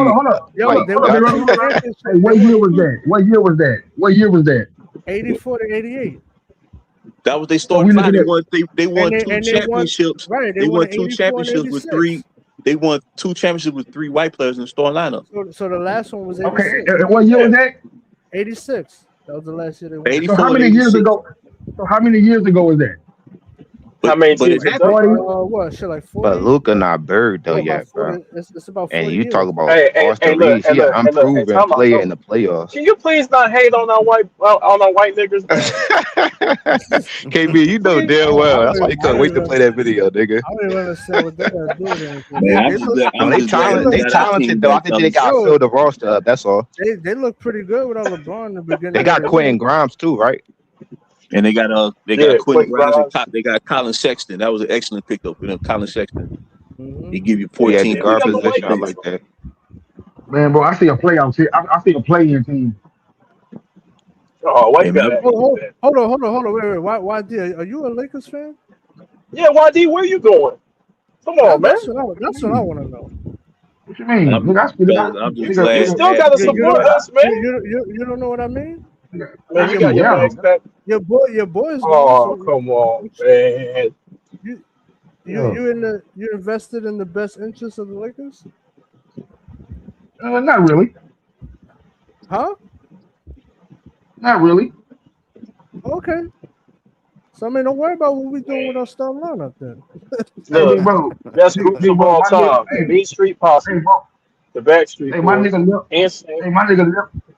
Oh, go ahead, bro. I was saying the best white groups of all time. The Backstreet Boys, Insane, the Mean Street Posse. That nigga, we don't know one song they sing, nigga. Hey, they don't know about that Mean Street Posse though. You know what I'm saying? And they'll beat your ass too. With Joey Abs. Huh? Hey, pull out that Greenwich Street fight, nigga. Yeah, Pete Gas. You know what I'm saying? Yeah, Straight Pete from the Gas. suburbs, dog. Rodney. But I ain't even gonna lie to you, bro. I mean, Rob Pelinka, he made it look like he addressed was standing on business, but I'm sorry, bro. This is the worst team than last year. He got everybody LeBron wanted though. LeBron wanted AD, he got that. They wanted Westbrook, got that. So what's this? Got it, Luka. What's this shit? I ain't even talking about LeBron, bro. LeBron is old news. LeBron thing is. Yeah, but you're talking about Rob Pelinka. That's what I'm saying. I think Pelinka's done a great job. Right. So what did he fail at? Bro, you mean to tell me those contracts? You think those are smart? I'm talking in terms step one was to get control of the team back. This has to be a step-by-step thing. You know what I'm saying? Bro. We talking about the players now, big bro. Y'all get off LeBron. LeBron gone. Okay, that's over with. Okay, so YD, I'm with you, right? I'm with you about the players. We'll see what happens. Niggas in LA celebrating still. But bro, those contracts are 3 years with a player option for a 4. You think those are good contracts, bro? Did you look at the annual salary? I ain't look at the contracts. I'll just say, go ahead and do that for me, bro. Objectively, look at how much those guys are making annually. Go ahead. Y'all don't got a first round draft pick too either. Like for the next what was it? Like 3 years? To 2030. We had to make Luka happy, man. Listen, I don't mind the players, bro. Look, if it ends up being good, like these guys play well, cool, bro. But if you look at the money and you look at the years and the player option they all got, that's worth questioning, bro. And don't even think for a second it's a guarantee that Luka's built to win a championship because he hasn't done it yet. There's no proof of that, bro. Yeah. Nah, for sure. Nah, for sure. Yeah, he made it to the finals, but they didn't win. This is our moment, man. No. Your moment is going to be when this roster competes and contends. That's going to be your moment. That's fair. That's fair. Hey, but the funny part, you know what's real funny? The funny thing is that the same way that y'all said LeBron held the team hostage is the same thing that Luka's doing right now. Oh, we'll get rid of his ass. See, the thing is, if he starts tripping, we get rid of his ass too. Well, see, the thing is, when you've been operating in this fashion, it's hard to just cut it off like water because now you're at a point where fans want it. They want it. So they go through another rebuild. That's not gonna happen, and I think the management realizes that. So it's kind of a catch-22. So let's see how this season pans out, and then we'll kind of know what we got. You know what I'm saying? This is a 3-year experiment. Look at the roster construction and the years they got. This is a 3-year experiment. It could be. That's fair. That's 3 years. That's what I said. If you got Luka on your team, you gotta feel confident. I say 2 years. I say 2 years because Luka has a player option nigga in that 3rd year. No, all that is he gonna resign. We got him everybody who we wanted to play. He gonna resign. I ain't worried about that. Okay. Not really. White boys, man. I don't think they that's are our white boys, man. All right, so check this out. So check this out, YD. YD, check this out, right? They just went to the second round of the playoffs with no AR for most of it and no Luka for the whole thing. Yeah. LeBron goes, and then they revamp the whole bench. So the That next step they got to make is, okay, well, we just fixed everything. We addressed all the weaknesses except for the perimeter defense. The next step would be to compete in the Western Conference Finals. So if they don't get there, we're going to say about the GM, we're going to say about Rob Pelinka, your moves didn't play out yet. Okay, what are they No, going to we're do? Run gonna be it on back. Luca's ass. So, okay, but that's my We point, gotta be on is it's Luka's always ass. going to end up back at Luka, right? Yeah. But the problem has with to, Luka, because Rob the did his problem with job. Luka is 26 years old, going on 36 years old. That carries risk. Yeah. Yeah, I we don't about know to many see. 26-year-olds struggling with weight that are professional athletes. That's weird to me, bro. Yeah, but also He we got got to worry back about him. pain. He got knee aches. He's got pulled calf and hamstrings. Damn, He's like 26, bro. I mean Zion Yeah, younger, he got problems too. I yeah, mean, but And y'all where's that got going? stereotype And where's on that going, these bro? niggas like Where's that Luka and going? Jokic. Like, damn, y'all yeah, overemphasize everything. Like, No, damn, bro, no. he dominating the league. Like Where's Zion he going? doing something, bro. Where's Zion I'm going? saying good on him then. You getting on Luka, like it's always I a get, negative bro. thing with Zion's Luka. basically Like, what's out of your the problem with league. Luka, bro? I don't What's understand who Zion averaged doing? 33, 8 and 8, and he got this much criticism, bro. How many Like y'all games did act he like this play in the nigga a playoffs bum. last year, bro? Nigga I know, LeBron. but he can't control LeBron. injuries, bro. You know that, bro. Yes, you can. His lifestyle choices are preventing him from reaching his potential. There's Mm-hmm. risk Yeah, with that's a fair Luka, point. sir. Yeah, that's a fair point. Yeah. But more His importantly lifestyle than choice. that, What's his but lifestyle more, choices? nigga, his diet. Bro, What are you you talking tell about? me No, what y'all telling me professional because y'all telling athlete. me this nigga lifestyle choices because y'all see this nigga off camera. So what's his lifestyle choices? CJ, Well, that's the same obviously thing he's y'all not. used to He's get not on. taking That's the care of same his thing y'all used to body. get Why on do you Kobe think for, he bro. was traded from Dallas? You That's the tell same thing me, y'all bro. used to get on Tell me Shaq for, your bro. truth. Tell me No, your but that's the truth. point, YD. Nobody say this about Luka. Niggas don't say Luka fat, sloppy. The players don't say that. Shit, JJ Redick said it. What you mean the Kyrie players and them don't don't say say it? that. Kyrie was in the locker room with him. JJ Redick said it. That was more like a defensive thing. It was more an effort thing, not a shape thing, bro. What you're doing is making excuses. Luka had a beer smacked out of his hand by a former player who was there to support the team in the He Dallas got Mavericks. took in his That's hand, not bro. He just trying normal. to save him That's from not normal, bro. That's not normal. CJ, his condition. I'll Are tell you a you what, bro. Are You you a was like, Lakers man, fan? don't get his her about here. condition is giving him 30. He cooking niggas. So what's the niggas condition that's sticking him then? Because they can't stop him. What I'm He trying advanced. It's to not like he figure out getting is flamed what out, he bro. did. Like You Anthony tell me Edwards not what he doing more than did. him. And we Okay. talk about this nigga condition. You a Lakers fan? You a Lakers fan? Hey, Steve, you said he was No, I'm drinking a this? basketball fan. You're a basketball fan. You're the worst kind of fan, bro. You're toxic. That's what I'm saying. You making it something that's Luka was not on because you this putting list. the narratives on him, That's bro. toxic, You bro. You talking don't about have something a lazy, team. fat, It's a all this team other shit, sport. bro. Like, It's a can you team do what he do, sport, bro. nigga? Can you do what he do? It's a Because you team keep saying all sport. this shit about him. Can y'all niggas do what he do? Can Yeah, you but do he anything that he could do? Hold on. I'm But asking you. I'm not criticizing him. You the one Hold criticizing him. on. But he wasn't even healthy enough to play in the playoffs. He So didn't that's play a in the legit. postseason Oh my That's God, because of bro. his injuries. That's a legit. Steph So my Curry wasn't question to you healthy. is, A lot of niggas wasn't healthy, bro. Go Why you ahead, go keep ahead, saying go ahead, him? go A ahead. lot Say of what niggas you gotta wasn't say. Go healthy. ahead.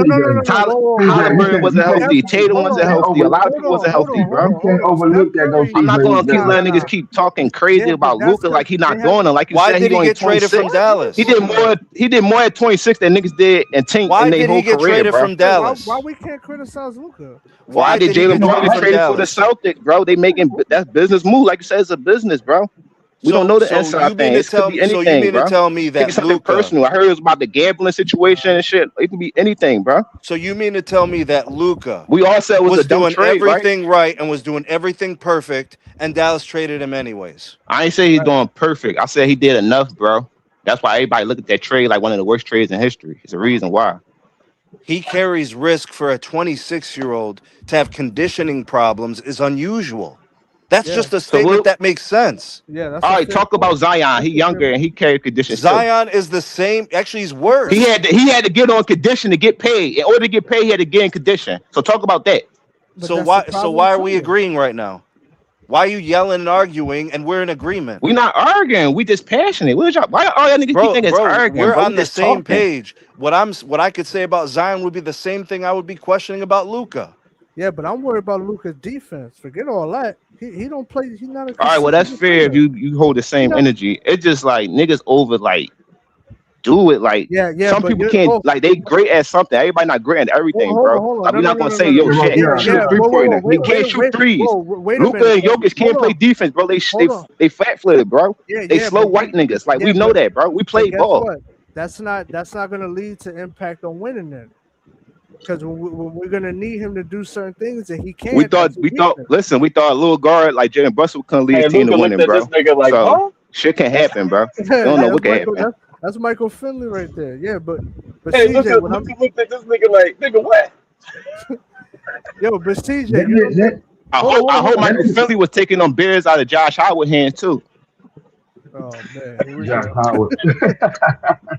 Niggas want to pick and choose. Like, come on, bro. Oh Like man, these Because niggas Josh not like. Howard, because Josh Howard's making $250 million Josh Howard was in contracts. shape. Because Josh Howard's required to carry a team to the finals. Because Exactly. Josh Yeah. Howard got those expectations.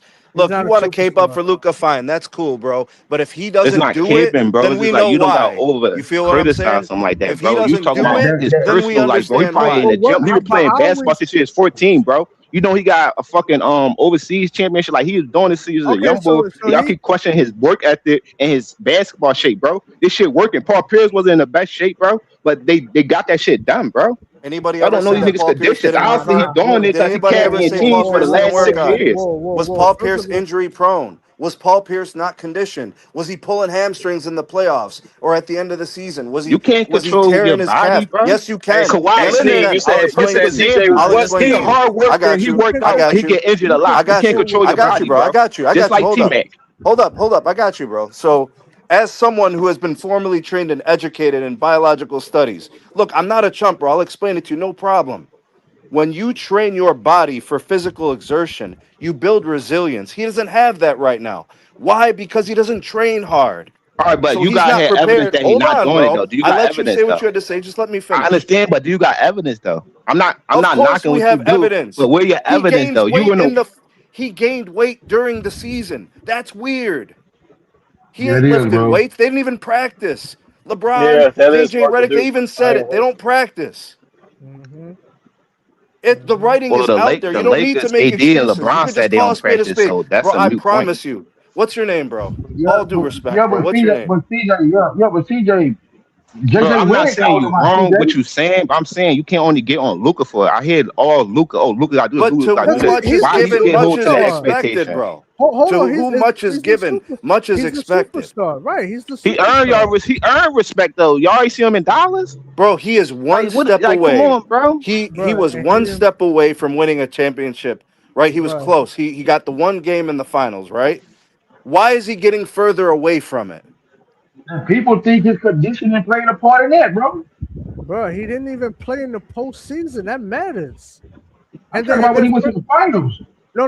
Now, the Yeah, reason why I exactly. Yeah. asked you if you were what team is your team is because right now you're protecting a player who's going to keep a team Bro, from I'm reaching not their end game. protecting no player. I just said don't only get on Luca for all this not being in shape, not doing this, because other players getting injured. Everybody's body is different, It's bro. not it's not a And we CJ, freak all know injury. that. CJ, He but has CJ, he but has Steve is lifestyle objective, choices that are objective, impacting his CJ. ability to It's play. conditioning. But It's what's his conditioning. lifestyle choices though, bro? You keep saying he got His lifestyle choices, like y'all diet. niggas His He's know this And, over, diet. nigga. and bro. showing. Okay, His Hey, look. diet. CJ, Oh CJ, my I'm god. hey, asking let him me a say this. question. Let me He's say, questioning this. So what's his lifestyle hold on, choices? real quick. Hey, CJ, real quick. Let me say this. We don't have to see him eating a hot dog, right? We can look at his body and tell he's making the wrong lifestyle choices. We can look at his shape Steve is and point objective, at that and CJ. say, like that nigga's not. He came in shape, but he has to stay in shape. Right. You see what I'm saying? Here's a very interesting statistic. Listen to this one. Do you know what Luca Yeah, I scored feel in what the you first said. quarter of these games? Luca's average for first quarter games is like 12 points, 14 points. That is absurdly special to be able to score 14 points a game in first quarters. So if he averages 30, that means he's scoring 16 in the next 3 quarters. What's happening, bro? hmm It is What's true. happening? I mean, he got 4 other niggas on the team. That's what's happening. They gotta Okay, take so shots. here They gotta you get go them with the involved too. excuses again. Not only Here's he what's average 30, he happening. do give you Okay, 8 and here's 8 what's happening. and He's all CJ, blown around that his means players. load, bro. He's CJ, blown his CJ, load that means early, and then he's not CJ, able that to means as finish. a young And him where he needs to be. So you got that same thing about Wemby because people say he was tired in the finals and all this, and then they said And don't motherfucking you think that but don't you think Go that ahead. impacted his ability to finish the series? Isn't that why they lost? Yep. You talk about the Spurs? Yes. No, they lost because the Knicks was a better team, bro. I don't give niggas them excuses, bro. You're on the court, bro. They well trained Yeah, athletes, bro. They You saw the same they thing know what I they saw. doing. You saw the same They thing got I many saw. trainers, What bro. did They got Wemby? trainers all around them. You think they ain't telling Luka the same thing that you telling him, bro? How many minutes per game did Wemby average all season? Well, that was, bro. You know that's due to his injury and due to his size. They try to be careful with that. Bro, That's you what too it many was, bro. excuses, bro. I can't, bro. I can't. I'm giving you reasons and stop. And not all these dumbass narratives y'all make up, bro. Cause y'all don't know It's these not niggas personally. Y'all narratives. just speak They're on. real Y'all get mad restrictions at the that's gonna. media for making narratives up, but y'all making narrative up about this nigga right now. No. All he has to do is adjust and fix these things. And we're talking about a guy who is going to take the next step and become a champion. He's Right. that close. He's gonna end up No, like his team Boston. gotta be better and had the right team What? around him, and he gonna compete and go to the championship like he did before. You can say that with anybody though. But he lost, CJ. Okay, so That's it's your not- name is CJ, But right? also, the championship is the difference. Like, if he would win a championship, nobody would have been saying this. If he won a championship, people would be criticizing It's his more lifestyle about choices. Is that what you expectations, said? big bro. It's more about expectations, big bro. No, it's more about results. He's not getting it done because of his diet and what he's choosing to eat. Bro, he That's is. obvious. They say he's there's not two getting wa- it done because he got locked in on the playoff or he underperformed. Say something like that. I'd rather you use that, bro. Okay, well, he's not Like, getting it come done. on. Oh, I'm gonna tell you, he's not Hey, getting that's it a done. better stance to do. Can y'all just Okay, use I that? got you. I got He's you. not getting So in it the done 'cause he's not 2024 NBA Finals, how did Luka play in those games? He ain't play up to his standard, and he was inefficient. He wasn't efficient as he was in the other He matchups. self-imploded. The referees were No, begging him Jalen to Brown, stop. the Boston Celtics was the best defense in the league, and they could Okay, now switch on what? everything. Now, So what don't is one use of that. They'll Luka's double down? team him and everything. And Kyrie ain't What's one stepped of up Luka's either. down? So what's What's one of Kyrie did? Luka's? What Kyrie was out of shape too? What's one of Luka's downfalls is arguing and yelling at refs, and the fact that the refs were begging him to stop fouling, they ended up fouling And him he got out. They begged him to and he stop. got fouled out. And he got fouled out. And he fouled out again. That was Yeah, I self-imploded. crack up when You y'all say, talking "Oh, basketball? argue with your refs." You And said y'all I'm got talking refs basketball telling narratives. Jordan like, and But he's but not real a but real great talk. defender. And he's not a great But defender real either. talk though. "No, Real you're not talk saying though. nothing wrong though, Luka, bro. I'm just saying people like over criticize Luka for like no reason. but I feel Luka like, getting in he shape is a deserves big it. deal. But think Yeah, it about is. it, right? To play but that was a good defense, right? breakdown, bro. To play I ain't knocking defense. what you're saying. Would Go you ahead, agree, KB. CJ? Would you agree that Luka's defense was actually better this year, like in certain spots, like because he Yeah, I was in would. shape? I would. Yeah, like Mm-hmm. to He play probably showed defense. more effort, but it's about consistency. But look at the Because when he greatest. Like, played look at good the defense in March, they won 15 games in a row. look at the great defenders in NBA history. Look what the I mean, body I looks could be like, overlooking his weight, right? but I just look at results. I just don't use like a But tire or hold he on. had enough. Like I could like it is what it You is. Go have to ahead, Well, be in KB. okay, tip so top last year in shape. the playoffs, they got run off the floor against the Timberwolves, right? Yep. It was Yeah, because two And he then games was this ago. year in tired. the playoffs, he didn't play. Mm-hmm.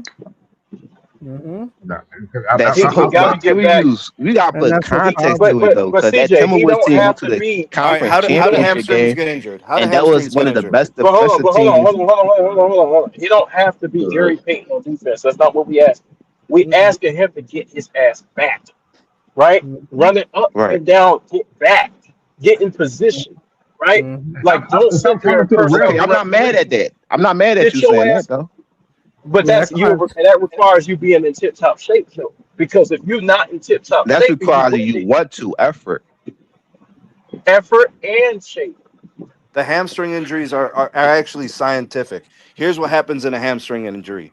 You have a weakness in your core. It's the stomach, it's the lower back. It's the quads, it's the glutes, it's the hamstrings. It's a chain of muscle connection. When there's weakness, it creates minuscule tears, and then over time the tears get larger and it leads to the hamstring strain. That's what he experienced this year, a severe hamstring strain because of underutilization. He's not conditioned for deep playoff runs or playing for 80 games a season. He's not. Mm-hmm. He's the only player. Come on, bro. Like that's kind of crazy because we can only talk like Bro, that with he him because he a plays a lot of superstar. minutes, There's right? these other players in the league that Hold not on, putting bro. up the I numbers he's got doing, you. not performing like him. What about them niggas, bro? I That's what got I'm you. saying. Like You're gonna understand me a little bit better. Watch this. the role players get more respect than the superstars. Luka gets a lot of responsibility offensively. He has to carry, right? The Luka system Right. means everything goes through him. Mm-hmm. To whom much is given, much is expected. Because he gets used so highly, it is imperative that he's prepared and conditioned. More Yep. pressure on him than even a regular role player to be conditioned. So what happens every single year? Luka gets injured. Why? Why does Luka get injured? Because of overutilization and undertraining. That's the Oh, so I problem. will It's ask the you. Hold two on. So things. He's all getting right. injured because he's undertrained and he's overused. Okay. So why Kyrie, AD, and Kawhi get injured then?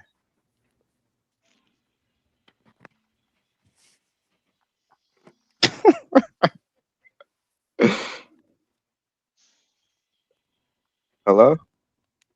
Yeah, I'm still here. Well, I'm still here. You don't, I was just listening to what everybody's saying. you don't think that was a good question? No, I said what I had to say. We're good, bro. Well, Alright, what I you do can go, like, TV. CJ though, hey CJ. what I do like with No, points you is made good points man. though, bro. Like What I up, respect what you CC? were saying though. You ain't saying nothing wrong. No, what I do We like just is probably that had a difference on how we look at it. That's all. But what you were saying, see?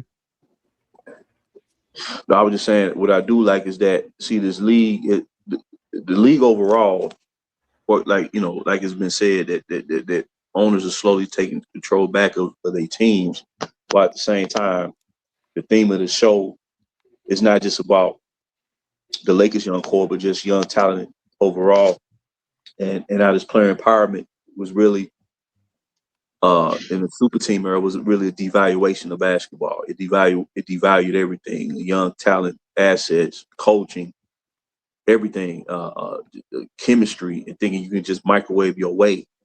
And I think it's ran its course, and it ran its course some years ago, and now the league's starting to see it, and the league is kind of correcting itself back, and that's a good thing overall. And the older superstars of the 2010s, I think what they kind of going through now, man, is like they thought they was ahead of the whole game, but what they find out is in the grand scheme of things, they wind up playing themselves because a lot of them superstars. Not saying you have to play your whole career for one team because there were superstars who back then who didn't, but you can still identify a player with a certain team. Where you say Kareem played for two teams, but he's identified as a Laker. You know what I'm saying? Well, a lot of these stars now, man, you think about it like, who gonna retire their jersey when they finally leave the game, and I think they gonna feel a certain way about it. But these young stars who following this previous era, I think they kind of starting to see things in a more realistic fashion. And I just see a lot of positive things moving forward. But No, that's a I good think your point. point gets proven when you look at the champions from the last few years. Yeah, absolutely. You I know, you hope look at that the trend Thunder and what continues. they've built and how it's going to be sustainable moving forward in the future. You look at what the Spurs have built and what they'll continue to build from. You know, that it's there's proof and it's very obvious and it's intentional by those teams. Yeah, I hope the trend continues because I'm tired of the super team stuff. And see, I'm gonna tell you what it's gonna do too. It's gonna weed out a lot of these talking heads who really don't understand professional basketball. They just roll the wave. They got the gift for gab, like the Nick Wrongs of the world, or the Nick can't get rights. And all these cats start to weed those dudes out, man, and bring some people up in there. They can have personality. They can be funny as hell, but man, just be, and stop turning the past. Man, you can have the best of both worlds. But Mm-hmm. you know, they've been blocking progress for some years, man, and caused a lot of chaos. And now they freaking out because they ain't get the result that they wanted. You know, this result in the past couple of days, and now they doing damage control. Oh yeah, they are. So what? All right. So let me ask you a question. What would you like? What would you say about? At Like, I some know what you're point, the saying about music was gonna stop, and they're just mad because they weren't able to get into a chair for musical chairs. They left standing. Yep. It was a good run, bro. They got 23 years out of LeBron as a face of the league. That's a hell of a run, man. Yeah. I remember Michael Jordan back in the day. He said at some point people get tired looking at your face. Yeah, Yeah, he was telling the truth, Well, bro. dude, He's keeping it real. I was gonna ask this because from what you were saying, JB. So, like, And for people want to instance, remember you positively. Yep. So you want to leave in a graceful way. Huh? so it's super teams that was formed, but they failed, right? Mm-hmm. So, what would you say to Which them I super think the teams? Lakers. That's I one think the way question. that things closed for Bron in LA, I think the Lakers wanted him to retire earlier. And LeBron wants to keep playing, and they couldn't line it up. They had already traded for Luka, and it was, and it just the timing. It was just timing, misalignment. Had Bron been ready to retire at the end of last season, none of this would be an issue. And the second question is, do you think if you mad so that And truth LeBron be went to told, I don't think Miami, there's anything left for him to or accomplish or do, and I don't think there's I don't nothing think he he can can really hear me. do to really change his legacy. Y'all can hear me? So if Yeah, he's I playing, hear you. he's playing to play. Yeah, I hear you. Yeah. Sneed, you can hear me? I can hear you. I don't think Sneed could hear me. Yeah. No, but I was saying, like, all right, look at it from that standpoint. Like, every super team didn't succeed, and from the other standpoint, is you mad that LeBron joined Miami and formed the super team? Like, would you have a problem if they came to his team? I would have a problem with it either way. I don't like it because that shows your lack of competitiveness. Because if you just happen to have D Wade on your team, and that was Is just KB talking? No, KB. I think you're on the delay, Sneed. You can't hear me, Sneed? Sneed, you can Tell hear him to us? come in, come back out. I think he on a delay. He probably can't hear. Yo, Sneed, can you hear us? Sneed. Oh, he's not hearing us. Okay, no, he probably heard us through the stream. So I think what happened with the super team is that it's based on the principle of, see, what it did was it put more onus on the front office to deliver, but it's really about the superstar. Meaning a team is going to try to build the best unit around its top player. Exactly. That's smart. That's been consistent every freaking decade. But they flipped it to where they created a situation where they put the onus on the front office without the superstar really having to prove his game. Mm-hmm. That's where the change is. So you look at a person's stats and say, yeah, man, they averaging, this and that, but is it really impacting winning? Because they used to say about the Birds and the Magics, it work in both hands because the front office the ones that want that super team. So it work on both parties. It's a thing where you look at Miami, they had won a title in 2006, and they're probably getting kind of antsy. So next thing you know, you got three superstars on one team, but you got the whole thing out to put it together, and what you put out there, that's what you're gonna get back. You know what I'm saying? Right.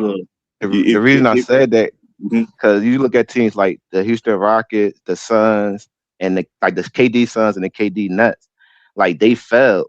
So it's like every super team don't succeed. So that's why I would try to tell you, like, my problem with LeBron is him losing in the finals. Like, I can get over him switching team. Like, even though it's probably push you back, but I still give it credit because you still got to perform on the court. Yeah, you give yourself a better chance. But I still get dudes like Tim Duncan and Kobe more credit because they did it with one team. Like, I've already did it. But see, that's my thing right there.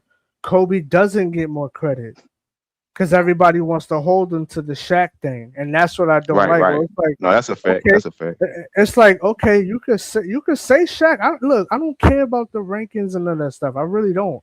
I'm just saying, if you're gonna bring that up, you got to keep it fair across the board. You can't reward LeBron for there was so much pressure. He had to win. Yeah, no shit. You're playing with other great talent. Yep. No doubt. That's called expectation. But you don't get a biscuit for placing yourself. See, that's the thing. In your control, right? Shaq coming to the Lakers out of Kobe's hands. Shaq That had getting nothing to do with Gasol. Kobe. That had nothing to do with Kobe. Kobe getting Gasol out of Kobe's hands. Yep. But he maximized with both players. That's why. This- That's why I use the teams I use because I wasn't killing the organic But see- ones like the but ones see, that was Shaq young. hadn't LeBron won- left in Shaq his hadn't prime, won a championship. so that's why I ain't. He hadn't won a championship yet. And right, exactly. And peep this, CJ. Look, I don't use this logic, right? Me myself, I'm not going to use this logic. This logic is stupid and it's very dismissive, right?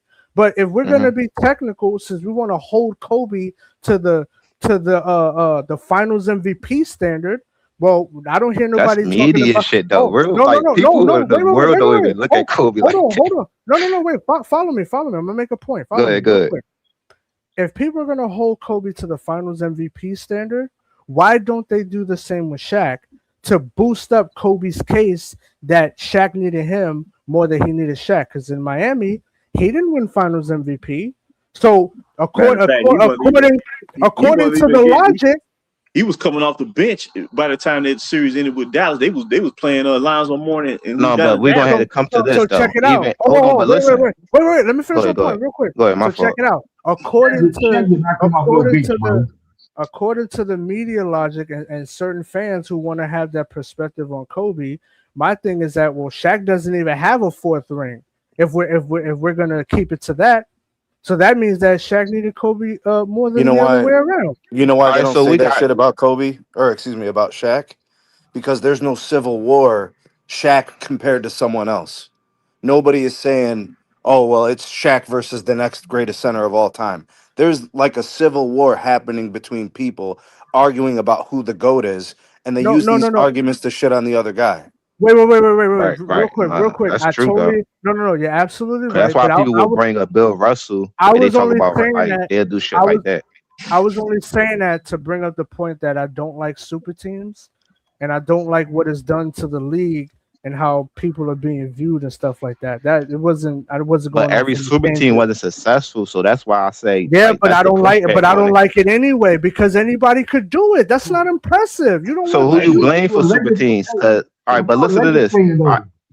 I was talking about this like a couple days ago. You I blame blame LeBron it- for super teams. hold. I You know what I blame it on ultimately? No. I blame it on people who had control in making it happen. That's what I blame it on. Yeah. If you had No, control, that's kind of a cop out, bro. how's that a cop out? Because like you blame super team, y'all blaming the super teams on LeBron, but Kobe Bryant said out his mouth the first super team was the Celtics. That's why I was trying to understand.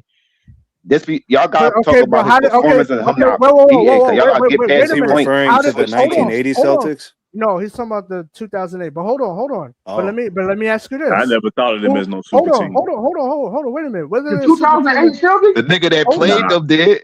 hold on. Whether they're a super team or not is irrelevant. What I'm saying is you can mention that, but who put that team together? Did the players conspire, or was that just That doesn't matter, So they were bro. traded. They were traded. Well, Okay, all right. and that's the part All I can right, see. so That they I didn't said, have okay, no I can see. Hold on, but And they y'all didn't look have at no it that way. And Hold on, Real hold on. past they But they prime. didn't have any They were past they control prime. over that. Right, and that's KG another had- thing. No, I can see you to that part. I said that's a fact. Y'all ain't saying nothing wrong. No. KG had a no trade clause, bro. No, but they didn't speak to the point that he wasn't in his no prime. trade Like clause. he was But in he the back didn't. end. No, but he didn't consult with Paul Pierce and Ray Allen Yes, after he they was did. in the. Yes, he did, nigga. No, they did consult. They said they did consult. I think in that What you USA mean, thing nigga? they was in or some shit. Okay. Well, I'm The saying only Kevin, thing- Kevin Garnett was a 13-year veteran, and Minnesota And was going that's nowhere. another thing. I didn't even get to that. The age part. Like these dudes are in the middle of their peak years teaming up. Come on, man. These guys are on the downside of their career. It's nowhere near the No, same. that's a fair point though. How they came about because they came about in the back end. Celtics went on the downside of their career, nigga. Yeah, They're still winning. they were past their best years. They were That's true. past it. Yeah, they were. They totally- was, but they still was, because we still say Kobe beat a tough No, Boston see, Celtics they- team in 2010, listen. and Yeah, KG they were went still DP a good while. players. So Yeah. They were still Yeah, a they good was- team. Hold they on, was still like, hold on. Wait. First of all, they were still a good team, so you can't use that. So they beat. So no, they they was Kobe a beat good a team. I super know they team. was a good team. That's what I'm trying to tell you. But see, So a they super Kobe beat team a to super me team. Yes, to he me did. Yes. is when a group of Okay, well, superstars join we'll forces shut the rest of this shit with up the then. intention of running the table for a very long time, where they Man, don't have bro, no that's a stupid. competition. Hey, bro. When I was, So y'all don't care what Kobe said? Y'all don't care what Kobe said? That's a dumbass but you definition, big bro. I ain't gonna lie. You can't. Why is it a dumb definition when you got a guy say not 1, not 2, not 3, not 4, not 5, not 6, not 7? There's a reason why he Bro, said that ain't that. the first super team, then, bro. All right. Okay. But that's why I said we're gonna fall into this I'ma tell rabbit you, hole. We just gotta talk ESPN about how you check this perform out, in the check this out. finals. Okay, That's a better wait, argument, bro. but whether Check that this was out. Check this out, fellas. yeah, go Okay. ahead. No, I'm No, gonna go ahead, say Jay. when they did it, announced the pyrotechnic down there. When the dude said this is a Wayne County, this is Bosch's house, and this is LeBron's kingdom. You're looking at the propaganda of it, bro. That's my Hey, come bullshit. on, big bro. No, Come on, listen. big bro. Why you care so much about a pep rally, big bro? Hold on, let him finish. ESPN announced that Miami Heat team. They officially announced it as the NBA's first ever super team. They No, it's not, big bro. ESPN, ABC. I don't care about that, bro. I don't care about that. I don't care about that, bro. Let him finish. I don't care about what ESPN says. All right, you don't have to care, but let him finish. But his Miami one was a failure. We could just talk about that. Hold on. Like, fuck the super team. See, they promoted that team to such a degree where, if you remember, on ESPN NBA, the NBA section of the ESPN website, they came up with and created the Heat Index, where they graded the performance of those three stars, Brian, Wade, and Bosh. We've never seen ESPN create a single page grading the performance of the team's best players. We haven't seen that before. Bro, do you listen to ESPN about everything? I'm just saying what they did when they first announced it was. So ESPN is gospel. That's what you're saying? I ain't saying it was gospel. I'm saying they was introduced. But the term super team didn't even exist until they joined forces. Right. You hear But if y'all don't respect super teams, I can't change your mind. So like it is. But wait a minute, CJ. Hold on. They were in their prime. Hold on. They were in their prime. We never seen superstars do that before. But check this out. Whether they were the first. That's why they get credit for player empowerment, nigga. Hold on. And that's why player empowerment has been a detriment to the league, and that's why the league is moving on from it. Bro. Hey, bro, you're not going. Hey, bro, the players not ever gonna lose the control they got, bro. Hold on. Wait, bro. Like, are you serious? They got plenty of control. The problem is they use their power in an exploitive fashion to benefit themselves. So what the owners try used to do? Gain an unfair competitive advantage. Hold on. I have a question though. Hold on, real quick, right? So even with that being said, let's just say that Miami is not the first super team, right? For argument's sake. Is it still more impressive to win as a superstar to lead a team without a super team than it is with? For sure it is. All right then. So he shouldn't get all of the. So y'all don't value. But just because I feel like that don't mean that's the majority. Hold on, bro. Hey, because you always say this, bro, about a nigga getting a certain amount of credit. Big bro, like understand this, big bro. The people have LeBron where they got LeBron. I don't give a damn about that. I don't care about that. No. I don't care where they listen. The whole world can have. But how you getting matters though, YD? You can't say it on matters. Some Duncan could have enhanced their team and took the easy way out. CJ, hold on. They didn't do that. They did with the team they had. Go ahead. CJ, let me talk to him. Hold on, because I understand what he's saying. Listen, YD. What I'm saying is the whole world can have LeBron ranked as the GOAT. I don't care. I don't do rankings. What I'm saying is, if we're going to be fair about the super team thing, it's more impressive to lead a team as a superstar without a super team than it is with. That's all I'm saying. Whether Miami was the first or not is irrelevant. You won on a super team. That is not impressive. Bro. That's not impressive, bro. Doesn't matter if they win the first or not. So is it? Hey, big bro. Listen, bro. A nigga winning 4 rings. I'm saying a nigga that's in his mom's basement. But 6 losses with 4 rings, though, bro. Hey, bro. At the end of the day, hey, my nigga. I'm saying it shows, nigga, that people don't look at the shit that y'all talking about. But I want to look at the success, but I'm looking at the other side. It's like, oh man, what I'm gonna do with that? Yo, I don't care what other people think. I have my opinion. I keep it moving. If people don't have the same viewpoint as me, I really don't give a shit. What I'm saying is, there's just a lot. No. Y'all up here propping up what ESPN said. No, I didn't know. About that was ended. No. Like, That was no. JB made that point, which I do agree with, but JB made that point. What I'm saying is, whether Miami was the first super team, however you want to look at it, it's a super team, regardless of the fact. So it's not that impressive because I've seen so we look less talent. So we look at Magic. So we look at Magic and Celtics rings the same way. You look at the age. If that's how you want to view it, I don't care. That's not. What you mean context, nigga? When they came in the league on that team, LeBron was in his prime when he joined Miami. A super team is a super team, bro. No, a super team is a super team. That's why I understand what he's saying, bro. Nah. Certain people don't respect how you get your chance. That's why he not respecting how he got his championships, bro. Wait a minute. Why you think? Hey, what you say? You say LeBron championship got respected? Wait a minute. No, KD. And why you think they talk about Hakeem run and Kawhi run the most? Because they did it with the least help and the Look at Dirk. Right, Dirk too. No, but wait a minute. We're not gonna do that. So imagine somebody doing it multiple times with the same team. But CJ, we're not gonna blur the lines, right? Because I know this is what they like to do. I know the standard, bro. I ain't changing the standard because this narrative shit. I already know. You gotta stay with one team and be successful. I'm not talking about you. What I'm saying is we're not gonna blur the lines of every one team for all your success. No, we're not doing that. There's organic. There ain't no motherfucking standard, nigga. Well, listen, Jordan stayed with what team for all his success, nigga? I'll put this way. It's harder to win 5. I'm gonna tell you, it's harder to win. It's harder to win 5, 6 championships. I'm not talking about just one championship. They got multiple championships with one team, bro. It's harder to win. Bro. Every team don't want to win. Like every team, bro. It's a difference, my nigga, in Golden State, bro, and Cleveland. No, Cleveland wanted to win, bro. You don't win 60 games back-to-back years. No one win. Yeah, but you don't not have. Bro. I'm talking about the organization. And they still want to win. They're in the conference finals just last year, nigga. Hold on. Cleveland. You know the Cleveland Cavaliers paid the most in luxury taxes over the last 20 years. I'm talking about his first champion, bro. I ain't talking about it. They were paying luxury taxes. They paying that much. That mean they trying to win, bro.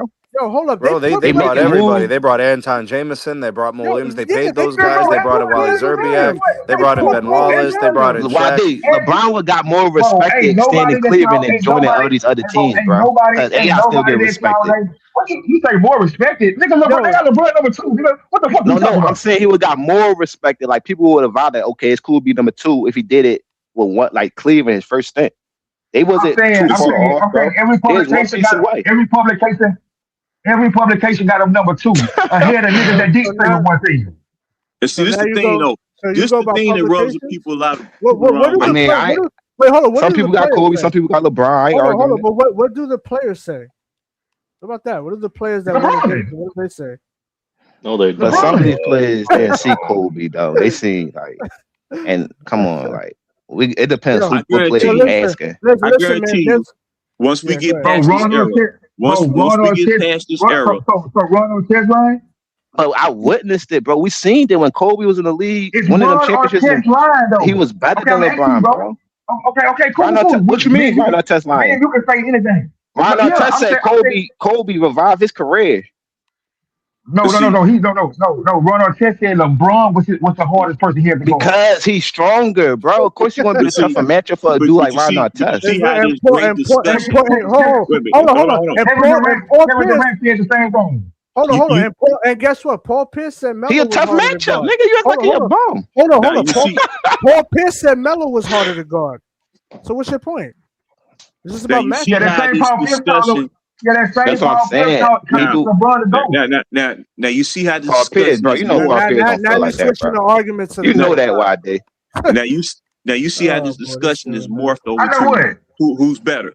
And see the problem with this whole Paul Pierce think he better than LeBron. Wait, hold on. The whole problem with this era has been it's a lot of denial about what is transpired over this past decade or so. Right? What constitutes what doesn't constitute a super team? The fact of the matter is this: competition. We never had a chance to see LeBron and Dwayne Wade go at it in the playoffs. That'd have been more intriguing. That'd have been more exciting than watching them. We don't care, them on the same team. You should have told Paul Pierce and them to stay on their team. That's what you should have done. Paul Pierce did stay on his team. Right. And then he got traded. Paul Pierce. And then they got KG and Ray Allen. So I don't want to hear this shit. Okay, so all right, wait, on his team though. Hold on. Pierce was holding it down. So when if he didn't have nobody on his team. Hold on. So if that's the case, why didn't Kobe run to another team? Hold on. Why didn't Kobe run to another team? Paul Pierce didn't run. He tried to. After they lost to Boston? That was just putting the pressure on the franchise. No. Stop. No. He's bluffing, bro. He's not leaving LA, bro. No, CJ, don't let him get off that man. After he lost to Boston, he tried to leave? After he lost to Boston? No, before. No, I'm talking about no. No, you trying to conflate the two. You just said Paul Pierce should have stayed on this team, right? Because you're not listening. You're not listening. I'm saying don't join up, nigga. That's what I'm saying. And okay, Paul didn't join up. Hold on. That's the whole point. Paul Pierce did join up, nigga. Wait a minute. Who he join up with? Who did he join up with? Who did he call and say we finna team up? Hold on. Wait, hold on, JB. Hold on. But Kobe didn't go to another team. So why did LeBron didn't have to go to another team? You don't understand what I'm saying? No, I don't. Nigga, Kobe didn't run to another team because he lost to Boston. He tried to run, bro. He tried to run before. No, we're talking about what Boston, because you're making the excuse that fellas, what I'm gonna do. You see, I see where this is headed, and like I said, everything was going great, and it seemed like there's always a fan of that guy that come in and convolutes everything. So what I'm gonna do is, hey, it's been a great discussion because I know the truth about what went down. And it's a conversation. What you running No. I've been here a long time. You see, this nigga was talking about balls. Hold on. No, I see what it's going to morph to. Good, JB. Go ahead, do your thing, bro. I'm having a regular conversation, big bro. No, but seriously, I do have to let my phone charge up. Yeah, at the end of the day, all this chaotic stuff is coming to an end, and the league is going to be better for it. To me personally. This whole player empowerment, superstars joining forces, and particularly in a prime, was a detriment to the game. It devalued competition. We didn't have the issue in the 80s. We didn't have the issue in the 90s. We didn't have the issue in the 70s. We didn't have the issue in the 2000s. And we're not really having it. We're not really having the issue now. So I believe what's going to happen is when history revisits the 2010s and sees the players who chose to go that route, I believe their career is going to be viewed in a way that won't be compared to the greats who went out there and competed. Absolutely. And that's what's going to happen. The media got it's too many people in the media that praise LeBron, big bro. And a lot of these talking heads that endorse that stuff, they're gonna be phased out the equation, and we're gonna get some real voices up in there who are gonna elevate the game. So what year they gonna do it? What year they gonna do it? Yes, sir. It's starting now. It's starting right now. That's why they crashing out. They're crashing out right now. It's starting right now. They mass panicking right now. Did you not see the two teams that compete? Bro, how many publications? Bro, how many publications got? Bro, the numbers. Hey, bro, the numbers is not looking like how y'all think the numbers is looking, big bro. Talking about what I'm trying to say is, man, this era is coming to a resounding end.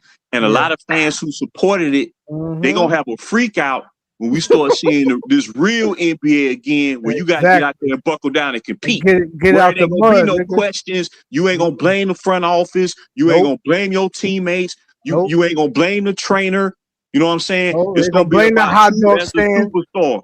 Can you get it done? Can you lead your team to the title, and you'll be viewed in the same way? It's not as going back to that, bro. It's as not the Jordans, as the Birds, the Magics, and all the great players. Hold on. This is what I want y'all to do, bro. I want y'all to go. You know when they had a draft, right? Like when a new player get start they new uniform for the first time. They asked, bro. They asked every last one of those players, bro. Who was your favorite player growing up? Guess what? Guess what? 80% of them kids said, big bro. Well, but see that man, that's a generational thing. I mean, someone who got drafted in the 90s is going to say someone in the 80s and 70s was their favorite player. So that's not really a good. That's not a really good argument. That's not a good argument. Exactly. That's my whole point, big bro. 10 years from now, whoever enters the league, they gonna say whoever dominating this decade, they may say, well, Jokic was my favorite player. Shea was my favorite player. That's just that's a cyclical thing. That ain't no biggie. LeBron and MJ, bro. They steaming it into that 1 and 2, bro. Yeah, okay. Man, I've seen Penny Hardaway. He said he idolized Magic Johnson coming up. Right. Dominique Wilkins said he idolized Dr. J. I mean, that's a cyclical thing. That's no biggie. Right. Exactly. People chose Kobe. Some people have said T-Mac was they guy. Right. Grant Hill was they guy. Bro, I'm talking about consensus, bro. It ain't always just one guy. It's only 2 guys. Really? No, for you, it's only 2 guys because that's what you want to limit the argument. That's what you want to listen to. Right. In that conversation, bro. And once he retires, you get a new generation. LeBron not in what conversation? What conversation LeBron not in? Ain't in the GOAT conversation. That's manufactured. Man, hey, bro, that's the craziest thing, bro. I hear conversations about it every fucking day. 6 losses, bro. I know you do because you're upset. You're obsessed with this GOAT debate. I'm gonna end it with this, fellas. And I want to thank everybody who tuned in and listened to what the intent of the thing was. But what I want to say is why they allow this, I believe, nonsense to go on is because Michael Jordan set such a high standard, and they can't figure out how he went undefeated, not just in championship play in the NBA, but in the Olympics, FIBA, Pan American Games, NCAA championship games. That man never lost in championship play. He set the ultimate standard for professional basketball players, and a lot of new age fans they have a hard time coping with that. But it is what it is. It don't matter what generation you come from. It's just like boxing. It's just like boxing. I never saw. Why do we have to cope with another man? Why do we have to cope with another man's career, bro? I never saw Sugar Ray Robinson fight in my life, right?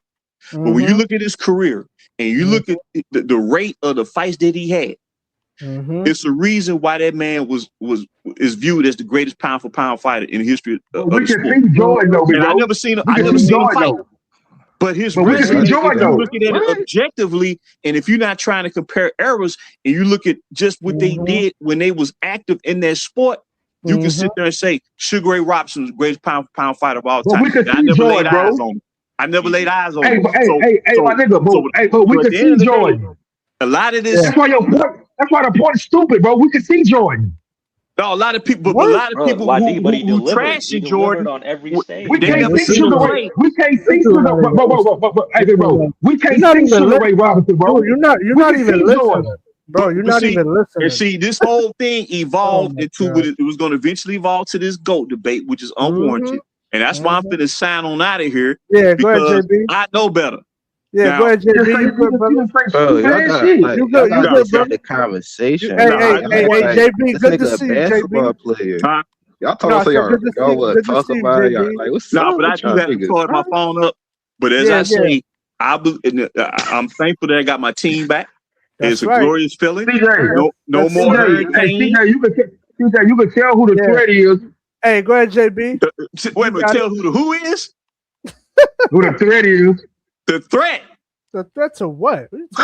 What are you talking about? We survived the hurricane. We survived the hurricane. We gotta understand, dog. The conversation got to have you so vexed, bro, that you can't even talk. You can't even have a conversation about it. See, that's an LBJ fan in its essence, right there. Exactly. That's But an JB, LBJ you ain't got nothing to prove to here's his the thing essence. about this, Now, bro. You ain't got shit. People You ain't don't got got shit. Check it out. You Check ain't it out. got Check it shit out. to prove to him. LBJ or Jordan as the GOAT. Since So he that's wanna the go thing. there, Like since he it's wanna go there, everybody got a different opinion on it. Hold on. Since he want to go there, he said this is a threat. Now, when I look at this team over the past 8 years, they had 2 seasons where they missed the playoffs, 3 first-round exits, and they only went to the conference finals 1 year because they got a brand new squad mid-season. They got to jump on the league, and the league didn't have time to adjust to that trade. They averaged 44 wins a season over 8 years. I can give you 45 different all-time franchise dubious marks since that dude was on the team. Name me. The 22 Lakers. The 22 Lakers finished 33 and 49 when they was predicted to win it all. That is the most disappointing season in the history of not just Laker basketball. It's the most disappointing season in the history of pro ball when it comes to expectation versus results. And year 1, there's predicted to win 50. All them talking heads was bragging, sticking their chest out, saying he was going to lead them to the Western Conference Finals in 53, 54 wins. Not only did they not make the conference finals, not only did they not make the playoffs, not only did they finish 500, they finished with a 37-45 record. That is the greatest discrepancy in terms of a first-year outcome between prediction and result. Damn. It started off on a bad bro, If you want to call that GOAT level, how do you keep up? How do you keep up? Hold on, stop. How do you keep up with the? You want to go there? You want to go there? No. How do you keep up with the biggest discrepancies as far as outcome goes? Because that's my squad, and because I know what I'm talking about. Now, if you want to talk about the greatest regular season, the worst regular season defeat that happened in franchise history, it happened with your GOAT on the court, and we got blown out in Philly by 14 LeBron is not my GOAT. points. You sound stupid. We got drilled by 45 points with your GOAT on the court.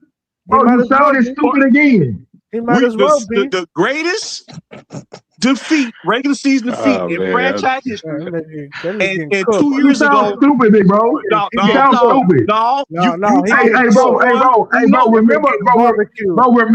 Remember, we got you last week, nigga, with that whole 3-hour sermon you had to LeBron last week, big bro. That nigga getting deep fried. This team, for the first time in franchise history, finished the 3rd seed and got waxed in the first round with your dude. The first time they finished with a 3rd seed in franchise history and got waxed in the first round with your guy leading the way. That's just 3 of them. I can give you 40 of them if I really wanted to. All time dubious marks with this dude on the team. Hey, bro. Was the 17? I see the white flag. Hey, bro. Let me talk, bro. Let me talk, nigga. This dude talking about a threat for a dude who left his team. He left his home team. You gotta overtalk me, my nigga. Because you don't have no argument. Because everything was going great. Everybody's making good points. As soon as you interjected, you brought forth the last dust of hurricane. That's what you shut the fuck up, boy. You brought the last dust of hurricane, and y'all owe an example. All right, we heard you. Hey, bro, we heard you, bro. Hey, bro, we heard you, bro. We heard you.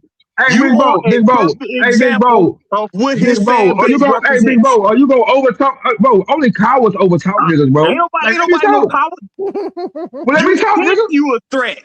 You think he's a threat. Let me talk, big bro. Hey, big bro. But go right ahead. I'm not gonna talk over you. I'm not gonna talk over you, big bro. I just want to ask you, what is a 17-65 record? Is that a dubious mark, nigga, for the Lakers? Okay, explain what led to that though. That's what you're not gonna do. But you tell me, yo, it's a 17-65 record, nigga. Is that a dubious record for the Lakers? Your GOAT left his team in 2010. They almost became extinct. And the NBA had to come in and say that franchise. That's what happened with GOAT. That's what happened with GOAT sleeves, bro. That's what happened with GOAT sleeves, bro. And made sure that they got 3 number 1 picks over 4 years, which should be mathematically impossible. Because by the time you get the second number 1 pick, it should be good enough to where you don't need a third number 1 pick. Why is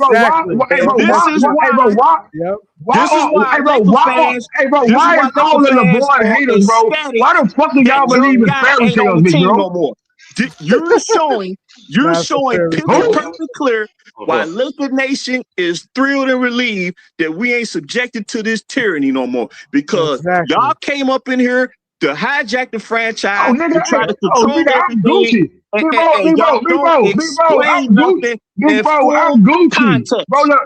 LeBron going to Philly. LeBron going to Philly, bro. I don't give a fuck about the Lakers. Man, we don't want that. Now LeBron coming anyway. Fuck about those Lakers, nigga. Hey, bro, remember? Hey, bro, them niggas on the clock. And them niggas on the clock, nigga. He's finna try to form another super team, boss. Them niggas on the clock, nigga. Tyrese Maxey. And what's the other boy? DJ Hescombe and Jordan. He better go to Miami. Philly not the place for him. Hey, bro,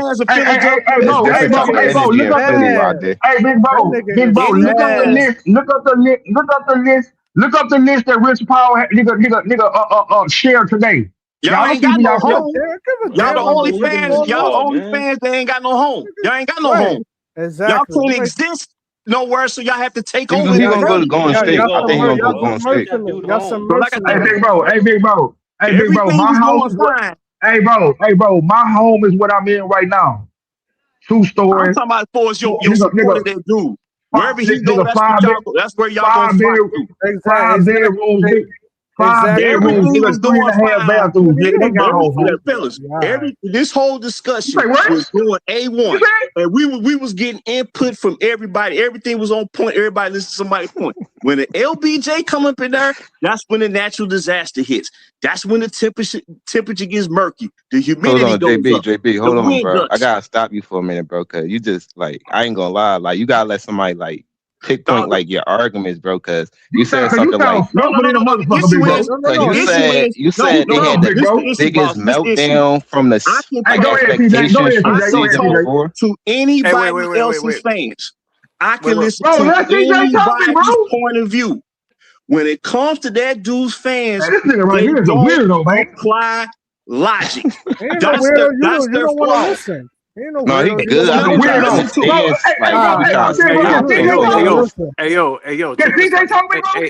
Hey, hold on. I want to recognize some people real quick, man. Get about this shit, man. Y'all need some weirdos. Alexander X, what's up, man? I appreciate it, man. Thanks for the congrats, man. Path, I salute to the chat for the donation, man. I appreciate that, bro. I really do. Last week, that nigga preaching for 3 fucking hours. I ain't gonna lie, YD, he was kind of cooking you a little bit. I said that. I'm gonna let hold on. KB, I know y'all niggas not LeBron fans, but how he was cooking him, bro? He just talking. Y'all niggas don't listen. Hey, CJ, you got it, though? You got it? Man, no, because I'm trying to understand. He said stuff that was the obvious, like the Lakers, they picks not going to pan. Like he said something like they made the worst. They had the worst meltdown in the season. I'm like, nigga, what you measuring that up to though? Like from the season before. That's like a situation where a team like won 60 games or some shit, and the next season they underachieve and don't make the playoffs. Like that wasn't the case with the Lakers. So he kind of conflating years and stuff. What was the case with the Lakers? What was the case with the Lakers?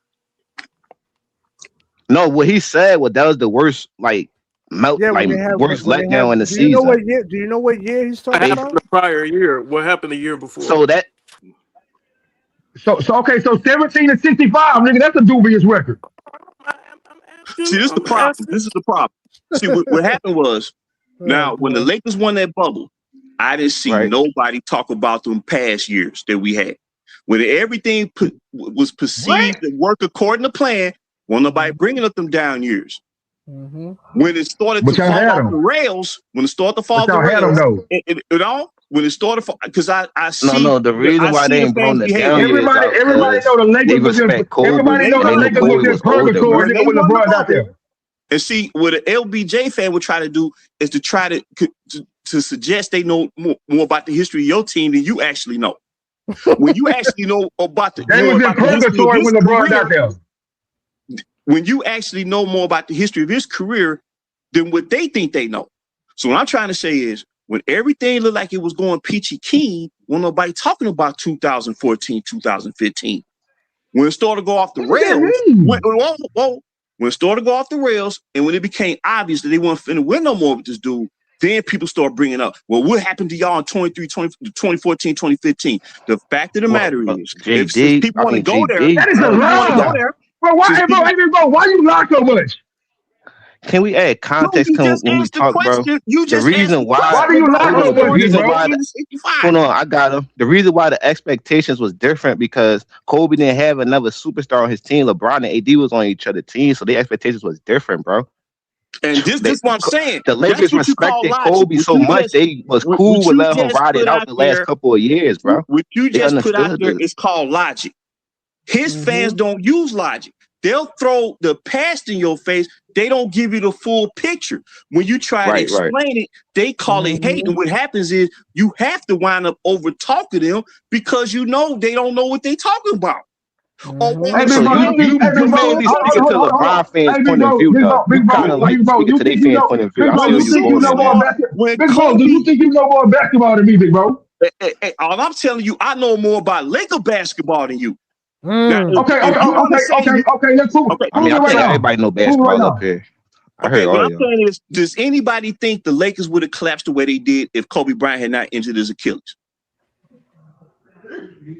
I'm not saying about winning the championship. I'm just talking about winning 17 games or 20 games. Okay, so when someone says he carried them to that playoffs when Dwight and Steve Nash went down when they lost to the Spurs that year. So okay, so when someone brings up 17, when someone brings up winning 17 games, chill, nigga. But when someone brings up winning 17 I'm just saying, I do think he would have collapsed. Yes, I do. See, he's just saying that to try to protect his argument because he's never said that. No, nigga. We seen them carry the Lakers all the way, nigga, to the 8th seed, nigga, in 2013. So what I'm saying, you trying to convince yourself that the Lakers would have only won 17 games if Kobe Bryant wouldn't have injured his Achilles. That's what you're trying to convince yourself. It could have been 25. It's also about who you got on your team that can carry the. I didn't say nothing about championship. I didn't say nothing about championship. I'm saying since you brought up the year they won 17 games when nobody else brought it up, you think that they would have only won 25 games if he wouldn't have injured his Achilles, when before he injured his Achilles, they won 45 games that year. So you they was the 8th seed, bro. They was the 8th seed. And he didn't. They finished with the 7th seed. See, that's another thing. I'm trying to help you out. Big bro. If they had a play-in, if they had a play-in, the Lakers would have been in it. No, but see, you got corrected because you said AC and they finished the 7th seed. That's why I said. I don't give a fuck, nigga. But you just said. But see, it's all bad. I want everybody. This is an LBJ fan. When you call them out, they get boisterous and they come out of a bag. He said AC, they finished the 7th seed. Because he didn't know. That's an example what I'm talking about. He didn't know. He didn't know. Okay, big bro, you calling me out about an 8 seed or 7 seed? I'm trying to be nice with you. Really? I'm trying to be nice with you. I caught you last time. So what I'm trying to say is, you're gonna sit there and you're gonna try to convince yourself. Big bro, don't be nice with me. Don't be nice with me, bro, because you don't know more basketball than me, bro. You're gonna try to convince yourself and convince these people listening to you. Hey, CJ, I got me one. I got me one. Whoa, you gonna say? Hold on, let me say something. 45 games when he injured his Achilles.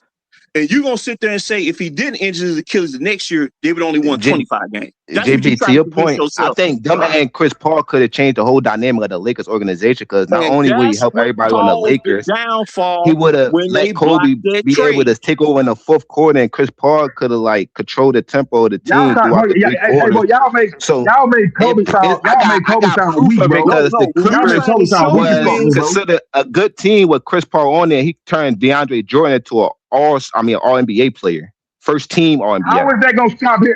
How is that gonna stop his Achilles from popping? But what I'm saying is, it take the load off you, bro. What you mean? But see, and you never know. He gonna play a different way. You brought up the 17 win season when nobody is bringing it up, and you the load off him. He gonna play a different way. That's a deflection tactic. That's all it was. See, you brought that up to take attention away from the discussion about the super team. You brought up shit about LeBron. I brought up shit about Kobe. No, that's a deflection because keep it on LeBron. Kobe dealt with a lot of injuries, bro. A lot of shit, bro. You gotta understand, he's playing through that shit and all that, bro. No, actually, what happened was Ultimate Warrior. Boston was a super team, and then someone he ain't more of a warrior than LeBron is. And then LeBron ain't never missed a playoff game, nigga. LeBron, bro. Why did LeBron ain't never missed a playoff game, nigga. Olympus Netflix series when you finish. Hey, like I said, have LeBron ever missed a playoff game? Yeah, he missed a all playoff. over the map. Because that's what he wanted to talk about. Has LeBron ever missed a playoff game, nigga? See this dude. Come on, YD. You going to 2000 when he got injured? Bro, has LeBron ever missed a playoff game? That's all I'm asking. But he wanted to talk about he did. He went out with JB. He missed half. So what I'm gonna do? Nigga, he went out in the fourth quarter. Nigga, hey, bro. Crucial time. That's a crucial time. That's money time. That's money time. That's a warrior to me, though.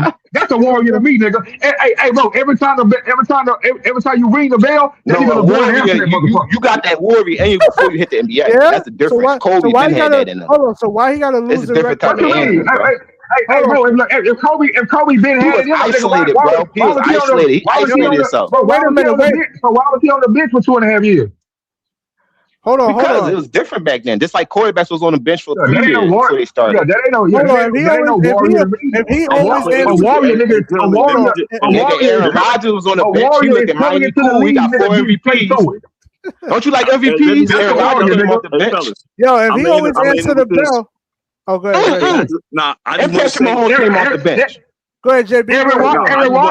If Aaron Rodgers in the same breath as Tom Brady. Hold on. JB I about to leave. Hold on. Because his whole intent was to come up here and talk about LBJ. Some would say. And that's what his whole intent. He didn't really want to talk about what the discussion was about, or just with it, other discussions about. Talk about the Lakers, nigga. No, what I'm saying is, I peep y'all MO within seconds. That's what I'm trying to let you know. Bro, stop saying that y'all MO. Hey, bro, stop saying that y'all MO. Bro, I'm gonna be about my nigga. Bro, I'm gonna be a 1D, nigga. I ain't never help up here, nigga. Everybody, I just want to say, everybody who tune in, I want to appreciate y'all. I just want to share the information, and it will get out there. The truth will be known where the Lakers was at. Bro, tell the truth. Hey, big bro, tell the truth, big bro. Share it now. Where we was headed. Why were you headed? At the end of the day, it's barbershop talk. It's a nice day outside. It's a cookout. It's a beautiful day. Now, he came out of that bag because he didn't have no argument, and he brought up 17 and 65. Then he said, CJ, would you ask him what I don't have an argument about? He said a seed when it was a 7 seed. So it brought me in the beef, man. He all over the map. And that's no, bro, I'm saying he gonna tell me, bro, so maybe he'll tell you. And you ask him, what am I arguing? Like what's my argument? LBJ fan. So what he's gonna do next is, I think he's gonna go back to the 90s and say, why did somebody come off the bench? He all over the map. So everybody, thank y'all for tuning in. Explain. Okay, now we heard you, bro. We heard you. Hey, you can't go out like that, bro. Like, how y'all niggas gonna make your points and leave, bro? We get ours. Hey, we finna get ours by any means. That's what Kyle was doing, bro. And share this with other people. It's a good conversation. Like, it's not about being a this ain't a good conversation. No, it ain't. This ain't a good conversation. You making good points, JB, but you going all over the place. You making good points, though, bro. Y'all need to keep up. No. the points that he's making, he's not putting full context to it. Exactly. Because he said a seed when they was a 7 seed. See, that's what I'm saying. He don't know what he's talking about when it comes to the Lakers in totality and generality. Bro, I know more basketball about little pinky than you know, big bro. And at the end of the day, this whole 8 years to me has been an utter stress fest. It's been boring because I know what the outcome is going to be after that bubble. The team was not going to do anything. What I'm saying about stress fest, what I'm saying, you're not understanding what he's saying. What I'm saying is their front office was under so much stress they was forced to do trades after trades after trades after trades for that dude. So why did Magic go get him? Nothing came. Why did Magic go get him? They won a championship. No, but what they gave up to produce the championship, it was caused the chaos down the road, which led to them having to make more trades. That's what LBJ. So you saying he stopped the growth in the future of your team? Like y'all would have grew up off of BI and them and added a superstar he goes from to there. Philadelphia. All I can tell to the city of brotherly They just dropped the report, bro. He goes to Philadelphia. LeBron is Philly right now. If he goes to the Sixers, right now to the city of brotherly love, all I gotta tell y'all is run for cover and pray for your squad, because it's gonna be that constant attention, and the types of heads are going to bang the front office and say they need to make moves. So if he goes to Philly, all I can tell the fans out there is they don't need to make no moves. Y'all and really don't need to make no moves because the hurricane is coming y'all way. LeBron not gonna go to Philly, bro. I'm trying to tell you. JB, salute, brother. Salute. Going to Miami. If LeBron signed with Philly, who has a better year this year? Philly or the Lakers? I'm not saying that shit. I just want to say before, whoever tunes in and listen to this, everybody gonna know everything was going plush until the remaining vestiges of the remaining vestiges of the hurricane.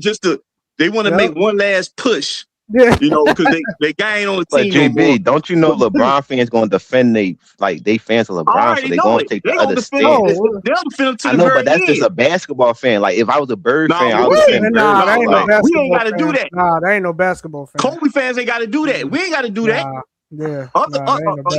Curry fans ain't gotta do that. Shea fans ain't gotta do that. It's not that's an LBJ issue. And I hate to say it. Everything. So we all in the gym. Y'all don't talk about other players like, oh man, Dame Lillard better than Kyrie because of this. Oh, if he played with Brock, like y'all don't be having no type of conversation. No. It don't get out of hand, no nigga, like this. That's the point. Yes, they do get out of hand. Okay, I'm telling you. They don't get out of hand like fighting. Like this not getting out of hand fighting, but it get intense. I promise when all this ends, fellas, and once he finally leaves the game, watch how much better basketball commentary and discourse, even debates, are going to be. Watch how it goes. Everything is going to change for the better.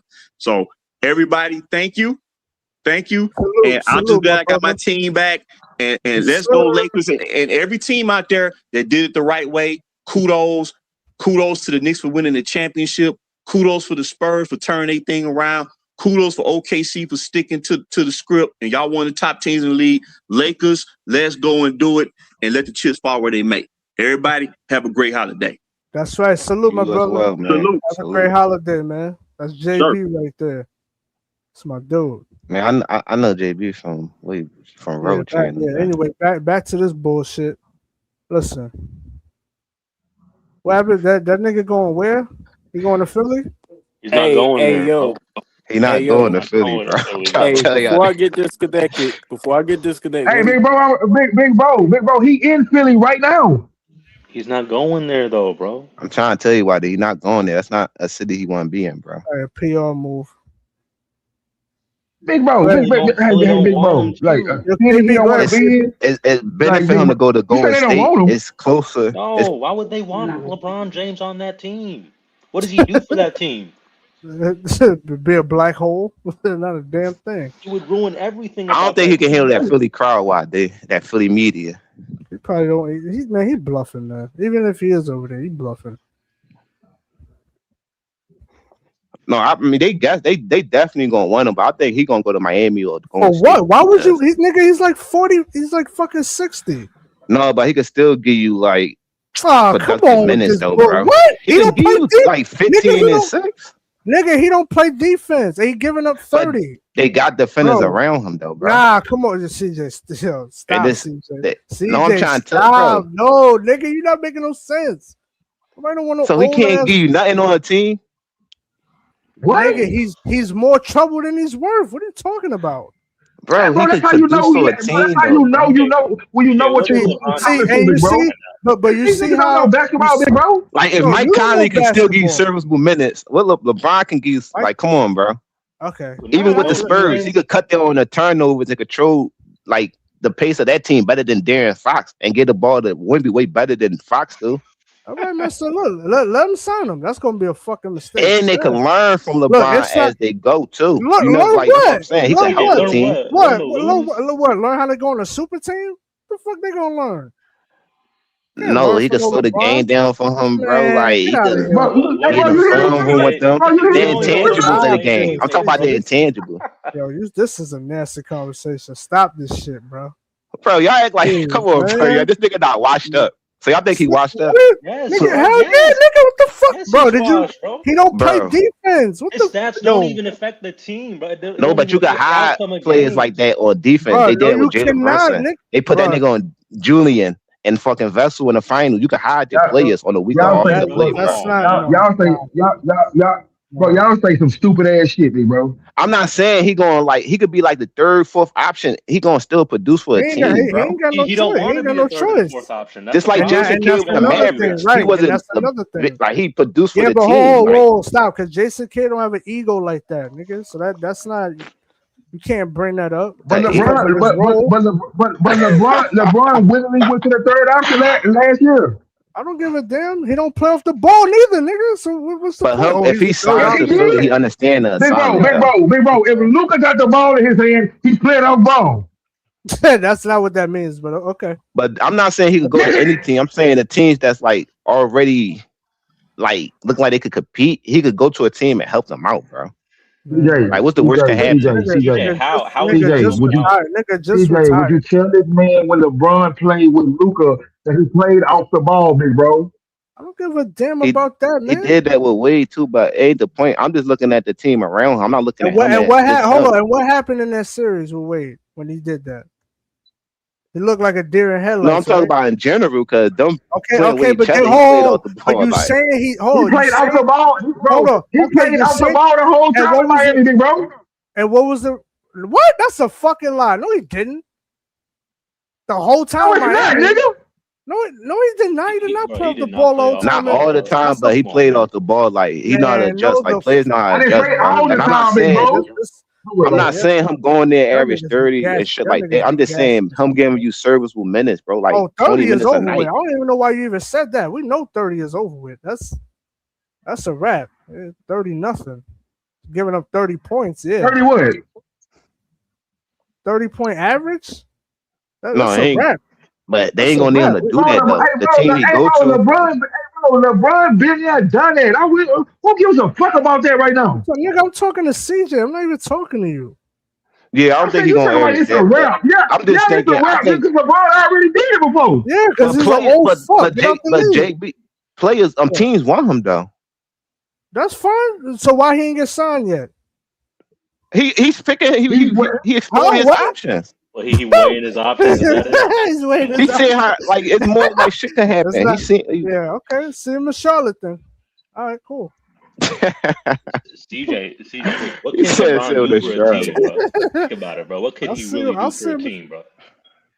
He could control the pace of the team, could cut the turnovers down, and that's one thing the Spurs was missing. Whoa! Cut the what? Turnovers down? Look, he's the all-time leader in turnovers. No, he's the all-time leader based off of longevity. But I'm saying in the game-wise, he's not going to make rookie mistakes like the Spurs did and blow 12-point leads. He's going to control the game better than D. Fox. Hold on, he's been and doing get the ball to Wemby. Whoa, wait a minute. He's been when you doing that need his it whole career. and He's been spots. making turnovers his whole career. So what do you mean? I know, but that but No, Magic you're not even up making there sense. too, bro. So that's what I'm saying. He's Magic, still a good nigga, he not passer. Magic. Don't even bring up Magic. No, 'cause I he is said nowhere Magic near. up there in turnovers too. That's what I said. Bro, All the top point guards up there in turnovers, bro. Bro, we're not doing that. I see what you tried to do. We're not doing that. He is nowhere near. No, I'm just trying to like at least get this nigga a little bit of praise. Like y'all don't gotta give him all the praise. What, Like man? For what? he deserves a little bit of respect. Like he who don't play for what? Why does he deserve respect? He don't respect the game. Why he deserve respect? Why? Big bro, hey, big bro, just let bro, hey bro. he probably cheated the game, but I think he respect the game though. He probably just want to ease way He don't out. respect the game. No, he don't. Hey, why would you say he cheated the game, CJ? No, I'm saying they point like he's saying him switching teams and joining super teams and shit. Like, Oh, what did he? So you said so what the players fought for? You mean to tell me, nigga, y'all penalizing them for? Like, y'all, bro, nigga, y'all sound so fucking stupid, big bro. I got past him switching teams. I look at the record in the finals, so I can get past that part, bro. I'm not stuck on that part. I can't get past So why that. you saying? So why you saying he cheated the game? nigga? Because I seen No, people I'm speaking to how people looking at it. Like he cheated the game, the movie made.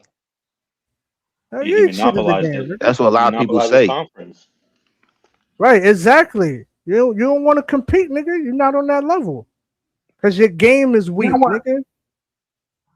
Hey, big bro, his game so weak.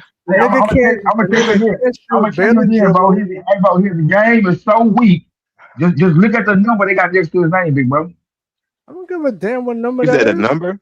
His game is so weak. He got a losing record in the finals with the most help in NBA history by Yeah, that's a big deal, bro. Cause you gotta get it done. You want me to play? You want me to play that same game? You want me to play the game is so weak game? I don't give a damn what what game you game? play. I don't give a damn what game you play because I've seen people win more with less. So there's nothing you can tell me. You know what? You got it, bro. I tend not to let niggas turn me into what they are. So you go ahead, bro. I ain't gonna kick Kobe while he down and talk about his last. I ain't gonna do that, big bro. No, but competition sport though, like it don't matter to me. people gonna look at it differently, time bro. today. Because people not gonna respect it, bro. Like you just got No, that like shit deal was with it. weak, It's just a nigga. part of sports, bro. That shit That's was weak, that's nigga. how I go, bro. It was trash. That kind of shows that they kind of giving LeBron praise as well. That shows you they hold him to a high expectation. That's saying he don't need to do that to win. So that's the whole point. Y'all not looking at. He's a superstar. That's why we hold him to a high expectation. I believe he could have got done in Cleveland if he stayed and just added some pieces. Like, Hold on, but CJ, he's a superstar. So why wouldn't he have high expectations? He's one of the most I'm talented. cool with it, but it's like he's one of the most physically gifted athletes we've ever seen. Why would he not have? Y'all don't have to be cool with it, bro. That's the thing. Y'all don't have to be cool with it. That number is still that number that's beside his name. And okay, by people who don't even matter. By people who don't even matter. See, that's what niggas care about. We don't care about what those niggas say. You see in the background. You see who in the background. You see that number in the background, man. This nigga talking. He's talking about the opinions of people who don't even matter. I'm saying, has Kobe ever been consistent top two? No. Yeah. Yes, he has. Yes. Show me. What are you talking about? Show me. By people who don't matter. By people who don't matter, because that's what you want to go to. Okay, show me. You want to go to publications who look at the 09 playoff run and the 2010 playoff run. That give you a little synopsis of how great he was. Look at LeBron 2000. Let's talk about look at LeBron 2012, 2013, let's talk about 2018, what they did when they had help. Talking about me, bro. Hey, bro, I told you, bro. Bro, how many 40-point games do Kobe got in the playoffs? I be asking you, y'all never answer my question. He got more 50, 60, like he got more. Did he win when he? How many 80-point games LeBron got? When he got 40, don't care about regular season shit, bro. When he got, LeBron MVP then, bro. When he got, LeBron MVP disqualified. His regular season points disqualified. Then hold on. Let's talk about all playoff shit. So what's his record in the finals? Hold on, CJ. When he got the 40, did he win? Finals MVPs LeBron got. Hold on. When he got the 40, did he win? Nigga, yes.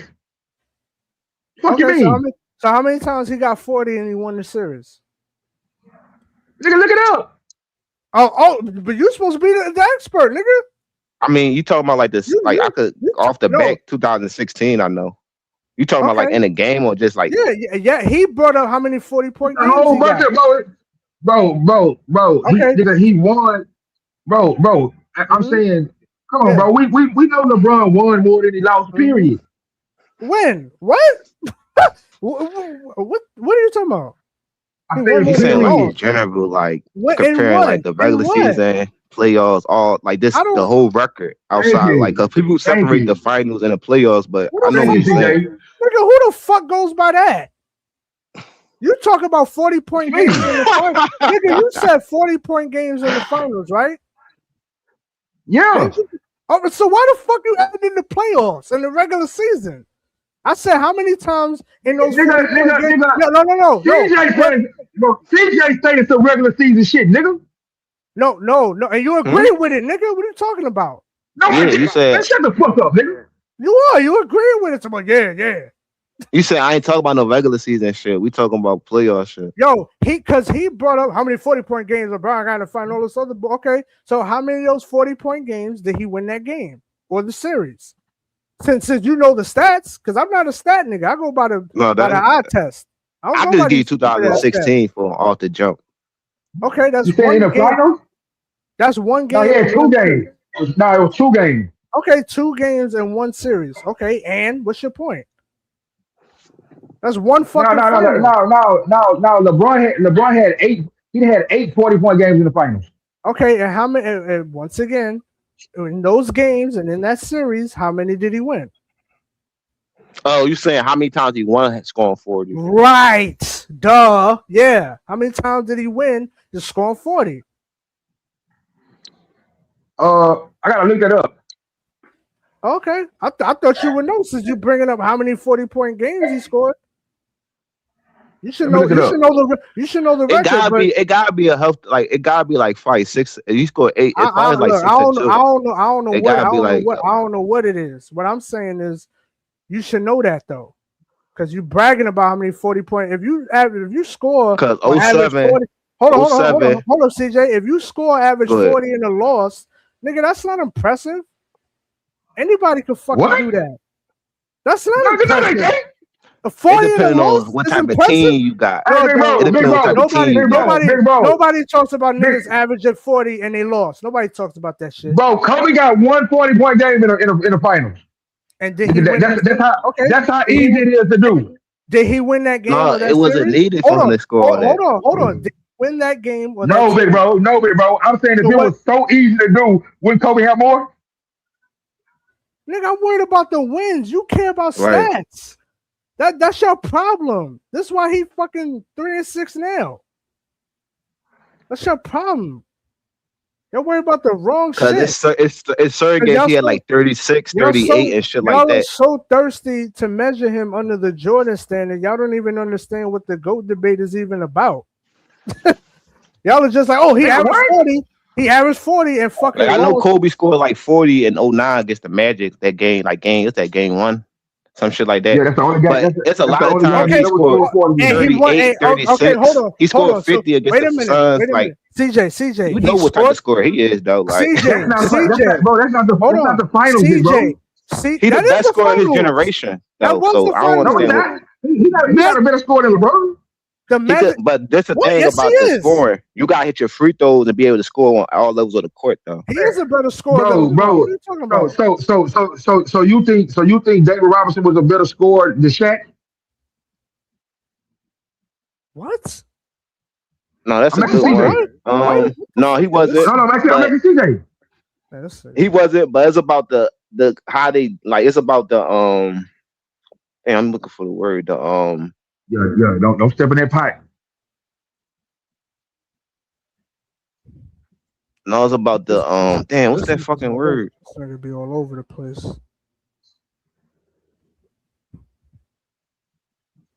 The volume. It depends on the volume and shit. Hold on. But CJ, you just said Kobe dropped 40 against the Magic, right? Isn't that a series that he won? That's a series that he won, right? Yeah.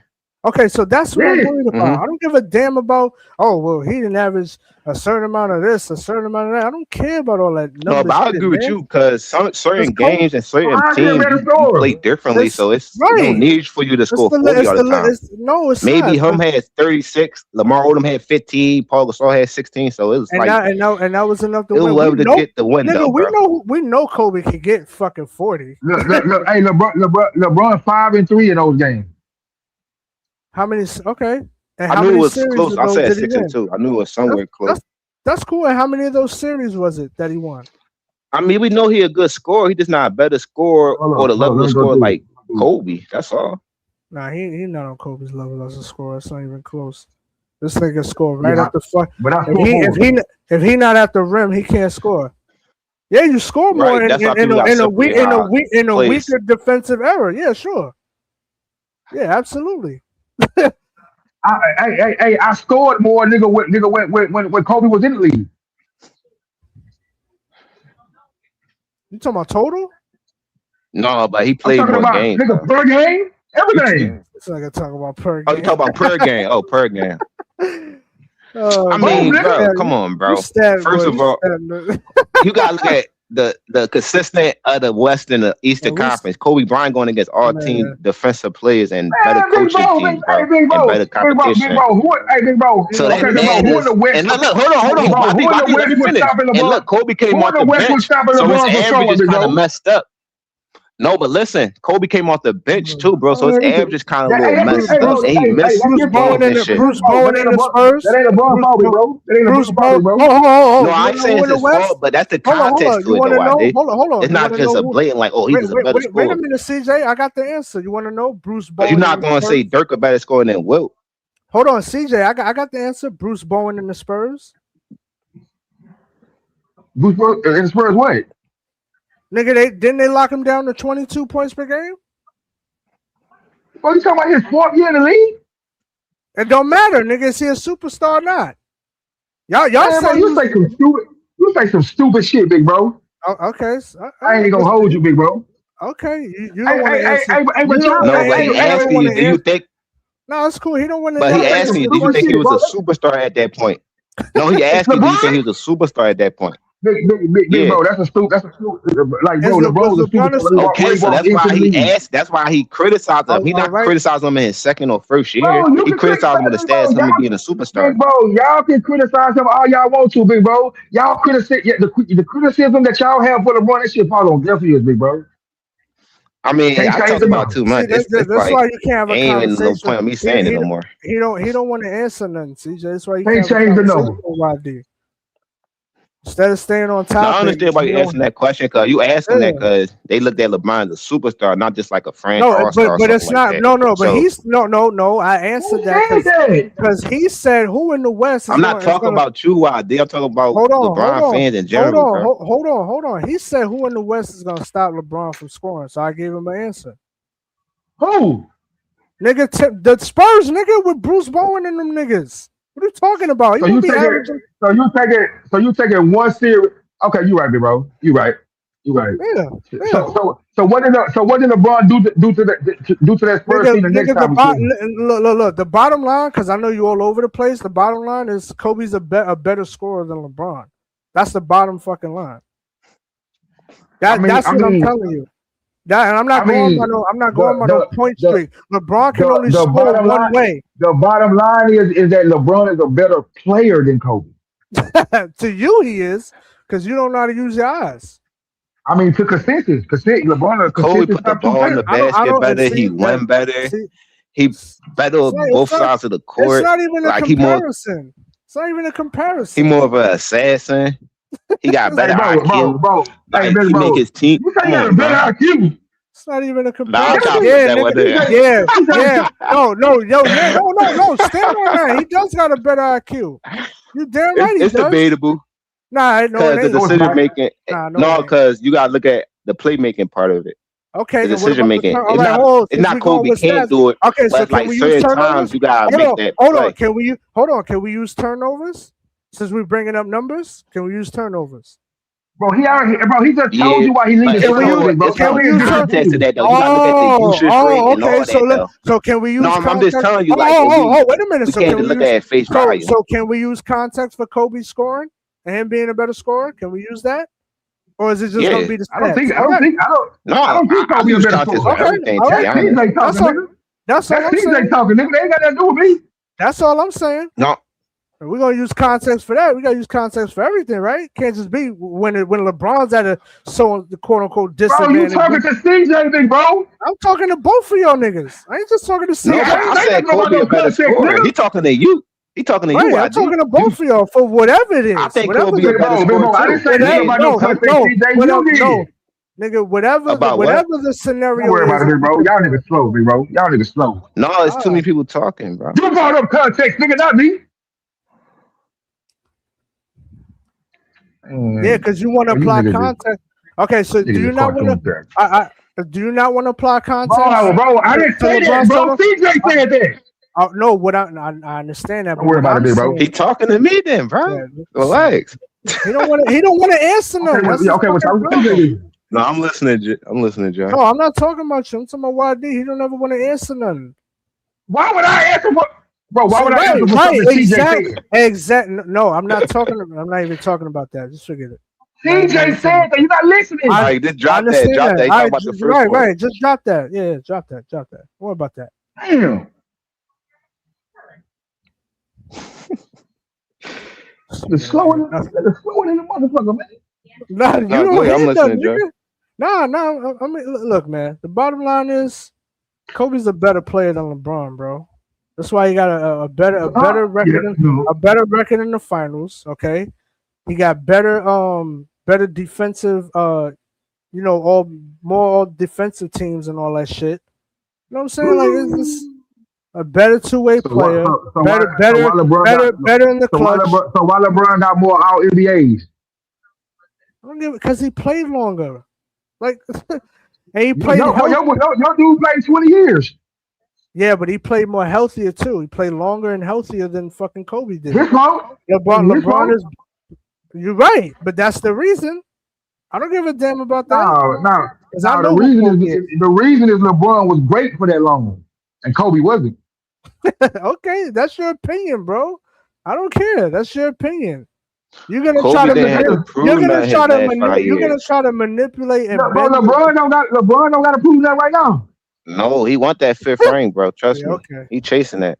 And he ain't got nothing to prove because it's nothing. Big bro. Kobe wanted that sixth ring. I guarantee. But LeBron feel like that was substantial his career if he get that ring. Like that's why he's still playing. Wait. Why? He got hold of the record.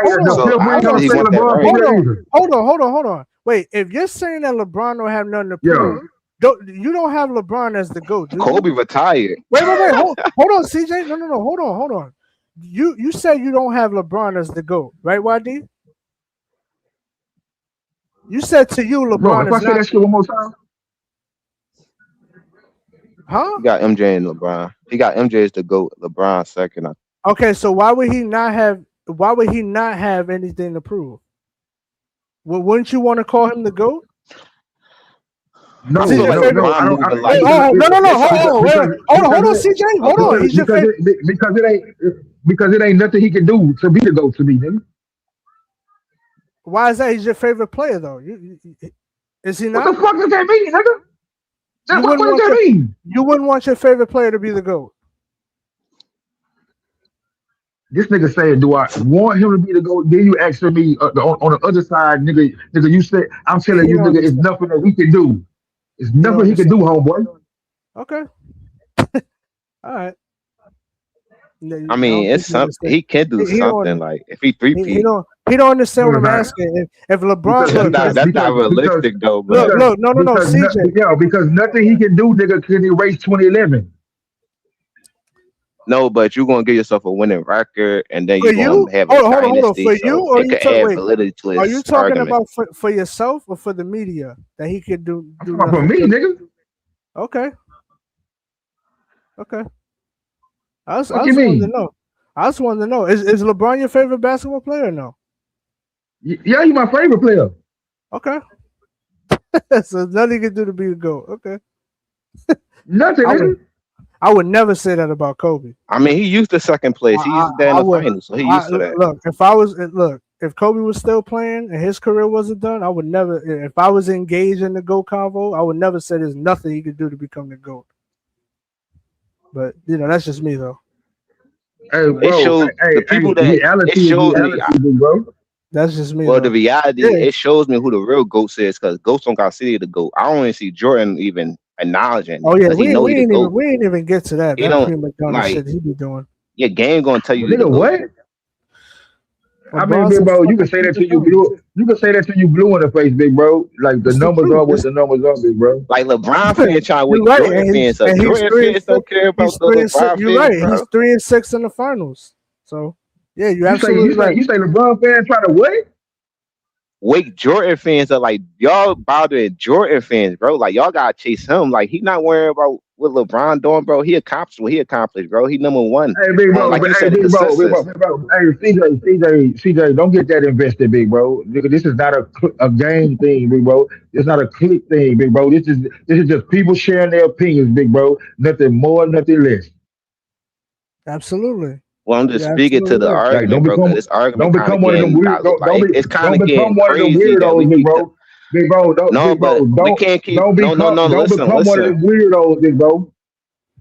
Weirdo, nigga. We can't keep talking about just LeBron, just cause, like, for instance, Kareem got get respect, Bird, Bill.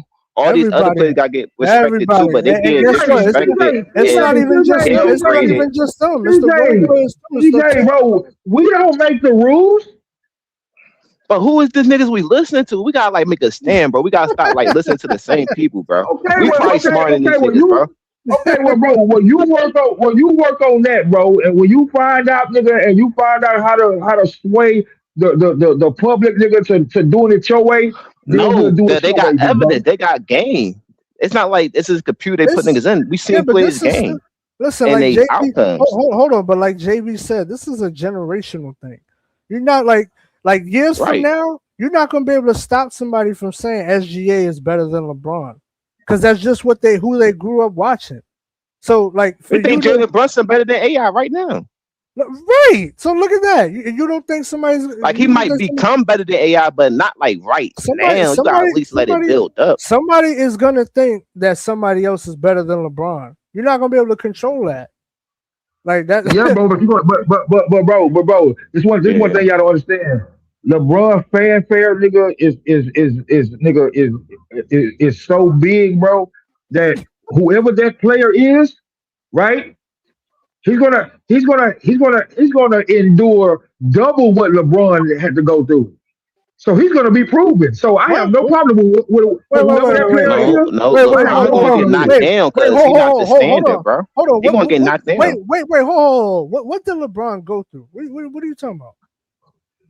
I'm just saying that. I'm talking about the debate shit, bro. That's what I'm talking about. KB, what's up, man? Oh, I was about to say. What's up, bro? You was about to say what? I don't know what the hell you. What's up, Sub? Go ahead, Sub. Yeah, well, I just want to ask a question. Is this the gentleman that was on my channel the other day, last week? I'm asking KB. Who thought it? Sub, you got it. Yeah, I'm just asking. Is this the brother that was on my channel that said that Bronny James is better than Quincy Olivari that got cut? What? Oh, that's me. What? Oh, okay. Oh, hell no. Can I think Bronny, let me speak 1 second. Bronny has never dominated in any level. Not high school, not college, and not the NBA. He's never dominated. Quincy Olivari, I went and looked this stuff up. Quincy Olivari earned his way to the NBA. He was averaging 19 points. He was on a team with Bronny. Yeah, he was averaging 19 points at Xavier University. This is the thing. Let me speak because bro, let me speak. Hold on, because you over talking a lot of people. I just got up here. You got to give me at least 2 minutes, bro, at least, because I've been listening. So what I'm saying is, this is the thing. Bronny James, it is the thing. If a guy thinks that Bronny James is better than a guy who legitimately earned his way there, when Bronny James had heart issues and was averaging 4 points a game. Right? He thinks that he deserves to get a contract before the summer league, which is rare. You don't sign your contract before you even play in the summer league, right? But he got drafted in the second round, 55th pick overall, and signed his contract before the summer league, right? And he's better than a guy who was leading the team in scoring in the G League, and then they moved him up. Let's remember what they did. They moved him up to play with the Lakers for about 4 or 5 games, and then they started giving Bronny the flow, let him do it, and then they put him back on the team and cut him. Put him back on the G League team and cut him. This is a fact, and this is the thing. My thing is this: like, you're not a good. That's not what happened. Well, hold on. That's exactly what happened because he moved up. I sat there and watched it. You're lying. Moved up, bro. You're lying, big bro. They moved Quincy Olivari. Quincy Olivari got moved up to the Lakers. He and Bronny started taking all the shots in the doggone. He was still playing games. He was still going. He was still playing games in the G League. No, they moved him down after about 6-7 games, but he was the leading scorer on the team. And then all of a sudden, he wasn't, bro. No, he wasn't, bro. No, he wasn't, bro. Bronny averaged more points than Quincy, bro. Hey, where you from? Where you from, man? I'm from H-Town. I'm from Houston. You from Houston? What year you graduated? Yeah. What year you graduated? 2004. Okay. Yeah.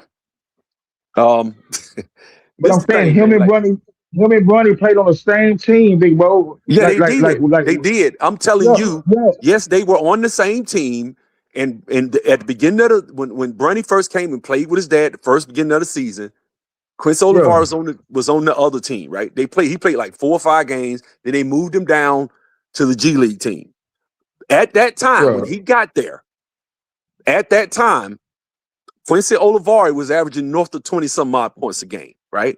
Then they moved Quincy Olivari up to the Lakers for about 6-7 games, right? Yeah. In the midst of that, they changed and started letting Bronny take most of the shots.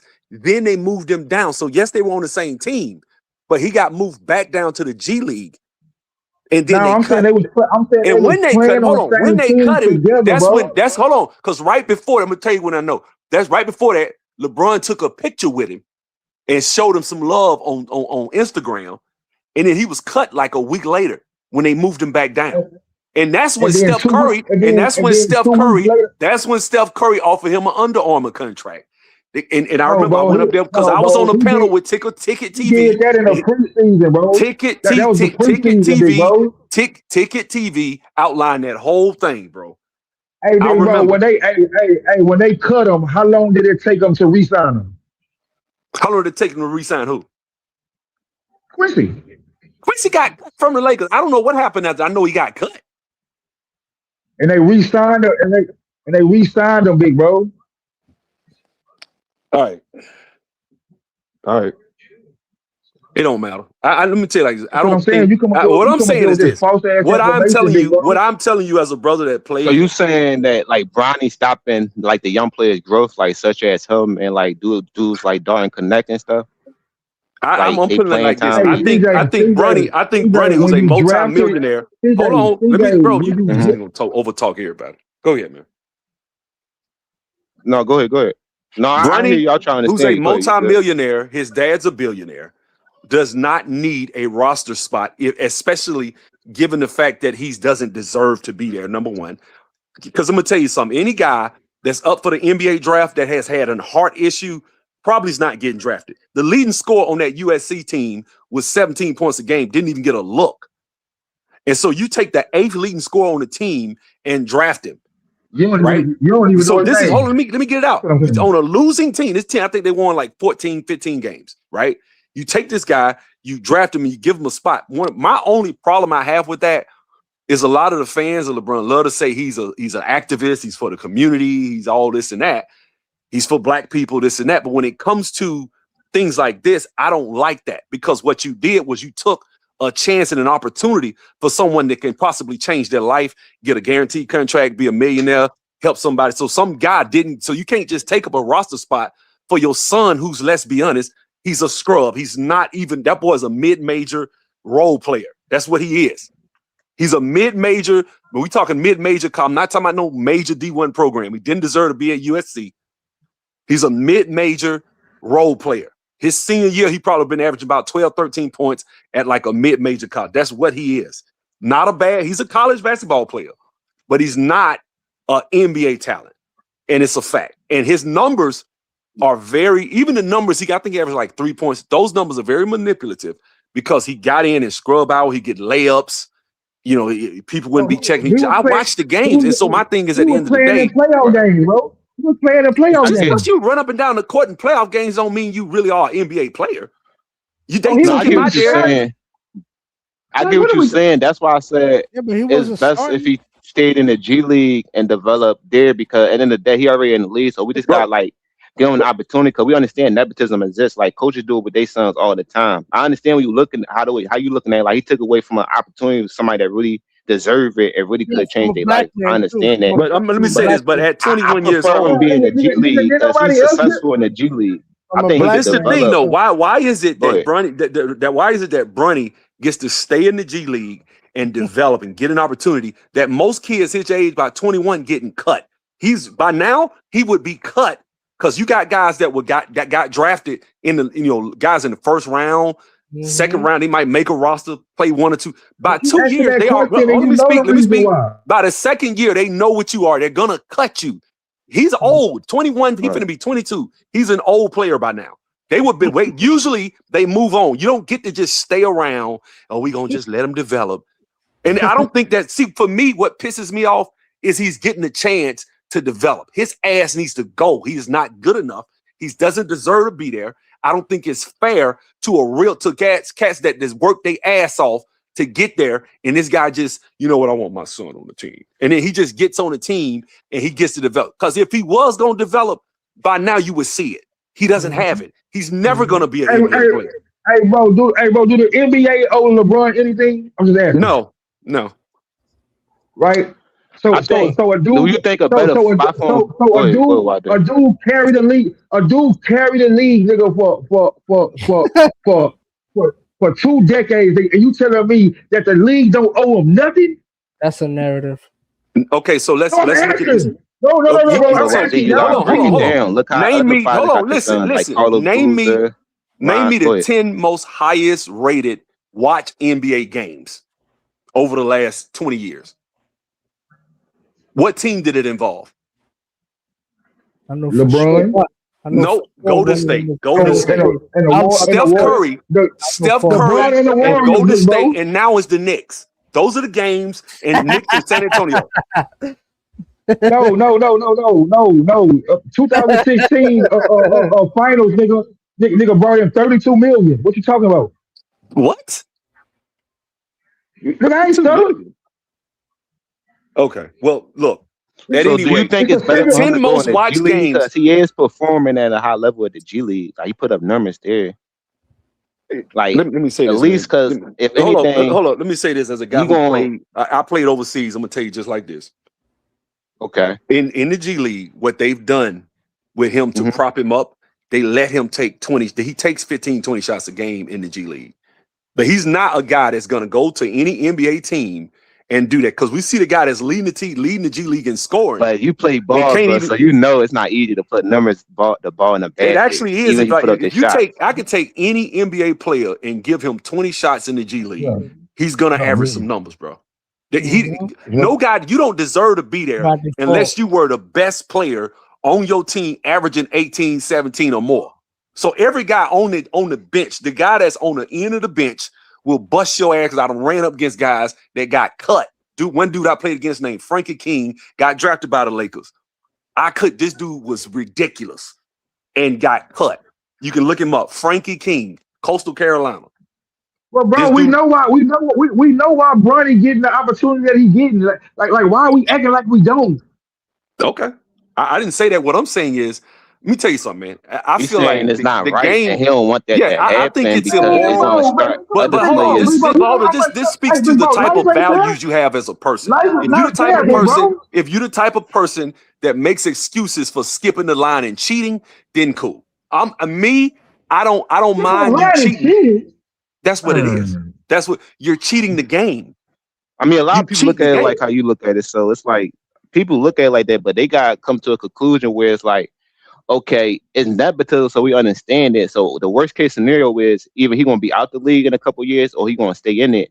But you saying no matter what, it's like you just don't like how he get the opportunity to be able to become better and shit. I can look at Giannis. I see where you coming from, but okay, so let's look at Giannis. I don't know, man. What about Giannis? What about Giannis and the two brothers? Okay, hold on. So what you do is you look up some research. His brothers got drafted by NBA teams when Giannis was averaging 7-8 points. No, not Alex. Listen, not Alex. His oldest brother got drafted by the Knicks before he did. What so you talking about? His brothers are legit. Hold on. His brothers are legitimate prospects. No. What about the other brother? What about the youngest brother that's on the team with him right now? That dude was over in Europe balling. He was legit. These guys, it's more upside. It's more upside with athletic guys like that, bro. Yeah, 6'8", 6'9". It's way more upside than a 6'1", 6'2". Bro, y'all can't tell the Lakers who the fuck to draft, my nigga. Okay. No, we telling you why they'll be more leniency with them because they look at more upside with them, bro. Especially them having their brother Giannis, seeing where he came from, because he had to develop a lot, bro. Like so Austin Rivers. Austin Rivers was the number one. Austin Rivers was the number one prospect in his class and was busting everybody's ass. Went to Duke, put up numbers. You can't look at Austin Rivers and say, well, Doc Rivers had no. Austin Rivers is a legit 6'5" NBA Austin Rivers did not deserve. He did not deserve the motherfucking money that his daddy gave to him, bro. Stop it.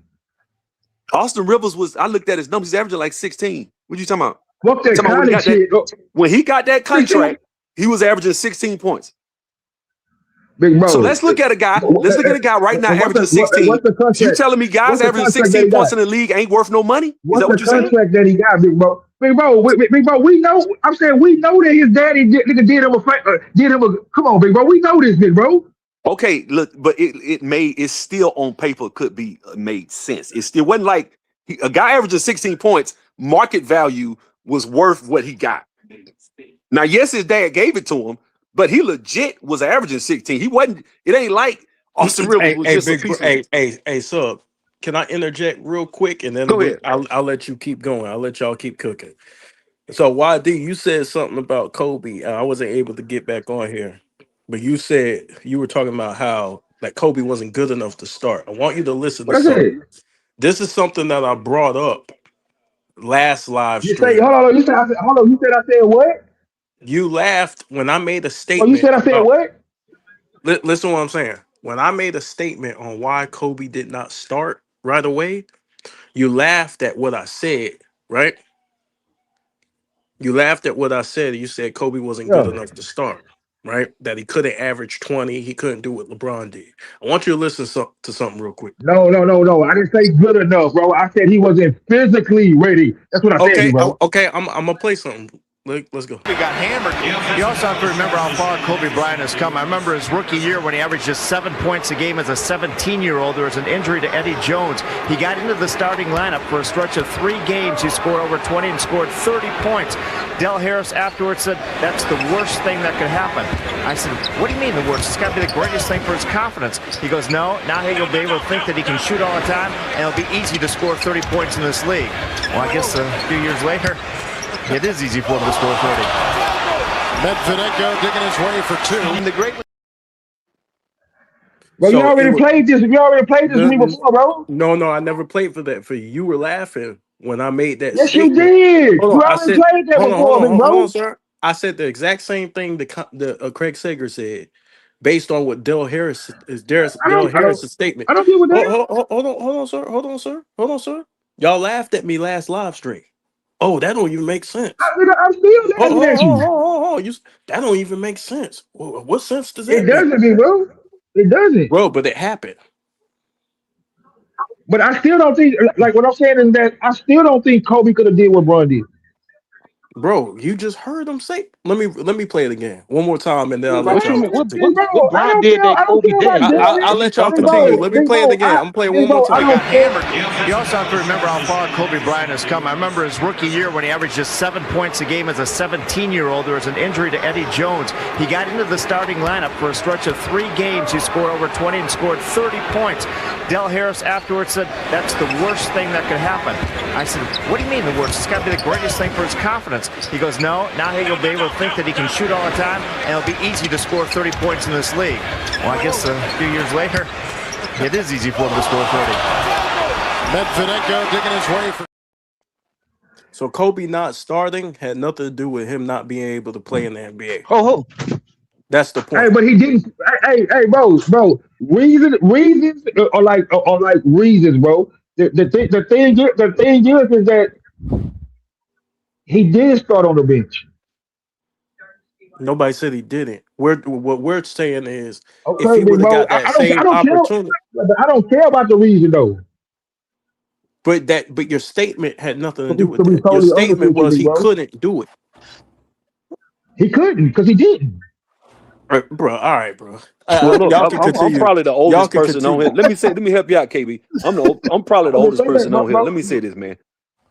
In from like 1980 to like 96, 95, nobody was going pro from high school, and it was thought that physically they couldn't compete. Dale Harris was from that old school, and so Allen Iverson, who's much smaller than Kobe Bryant, came out in the same draft, was tearing up the league.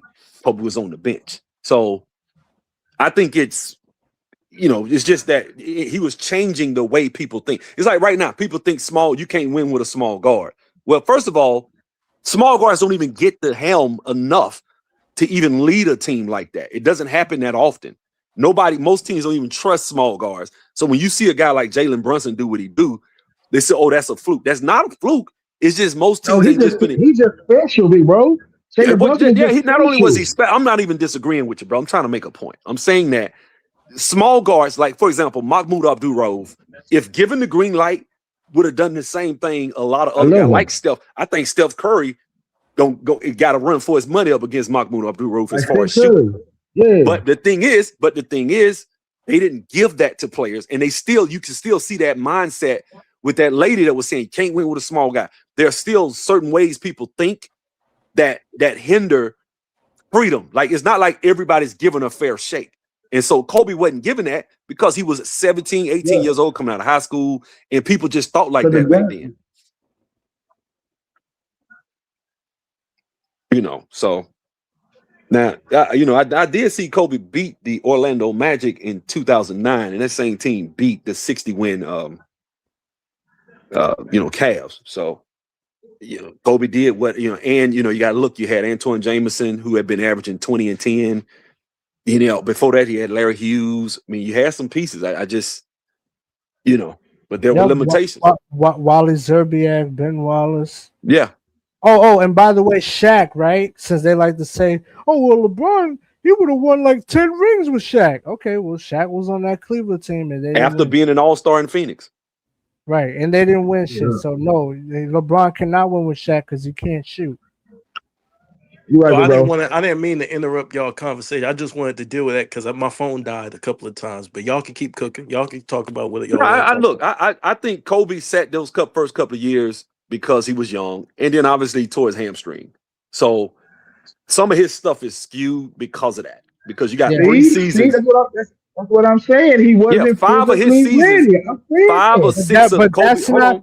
But that's not because of Kobe only really got 14 good seasons where he got to really just do his thing. His first 3 and his last 3 were fucked. It's just like Michael Jordan. Michael Jordan only got 11 actual. Michael Jordan only got 11 seasons in Chicago and got 6 championships. Yeah, but the point is that it's not something that he cannot do. He didn't get the opportunity. That's not something he can't do. I ain't arguing with you. No. That's what we're trying to make the point to YD because he's trying to make it seem like I said he physically, bro. I didn't looking across sports, bro. If Allen Iverson can do what he did It wasn't. That's just how they thought, but it wasn't physical. Right, and that's what I'm trying to say. You're better off just saying, well, he didn't do it. Not that he don't have the physical. No, it has nothing to do with that. He just didn't get the opportunity, and that's fine. That's how it was, but he could do it. Kobe was 18 years old in like 2 months when he played his first game, right? It was fresh 18, right? By the next year, he was up for 6th man of the year. He was runner-up for 6th man of the year and averaging 15 points in like less minutes than Eddie Jones coming off the bench. Eddie Jones averaged like 17. And he was right there with 15 and 10 less minutes. And I just hate to see what he would have did if he'd have stayed in Charlotte. Good Lord. Oh man, I said he'd have stayed in I Charlotte. I said that to KP one time, man. Yeah, he would have lit up the world. Like y'all really want Kobe to go to Charlotte, Championship City, bro. They had. If Kobe went to Charlotte, he would have broke a lot of records. Bro, they had a good team. They had a good team. What are you talking about? Look at that, Del Curtis started a good team. Even if they didn't, by the time Kobe, with his mindset and mentality, and Jordan retired, he'd have been hell to deal with. He would have. With Kobe mindset, he still needed Phil Jackson, nigga. What you did mean? Jordan need Phil? Your GOAT? What you mean? Did Jordan need Phil? Yes. So what did Phil do for Jordan? Oh my God, bro! What did Phil Jackson do for Jordan? It's called a triangle. That was Tex Winters, but what did Phil do though?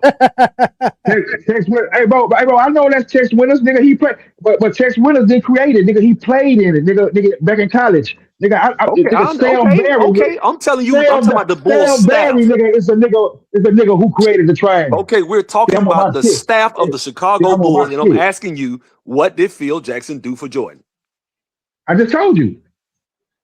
He got MJ. He got MJ to buy into the triangle, nigga, and come off the ball. I agree. That's what he did. What did he do for Kobe?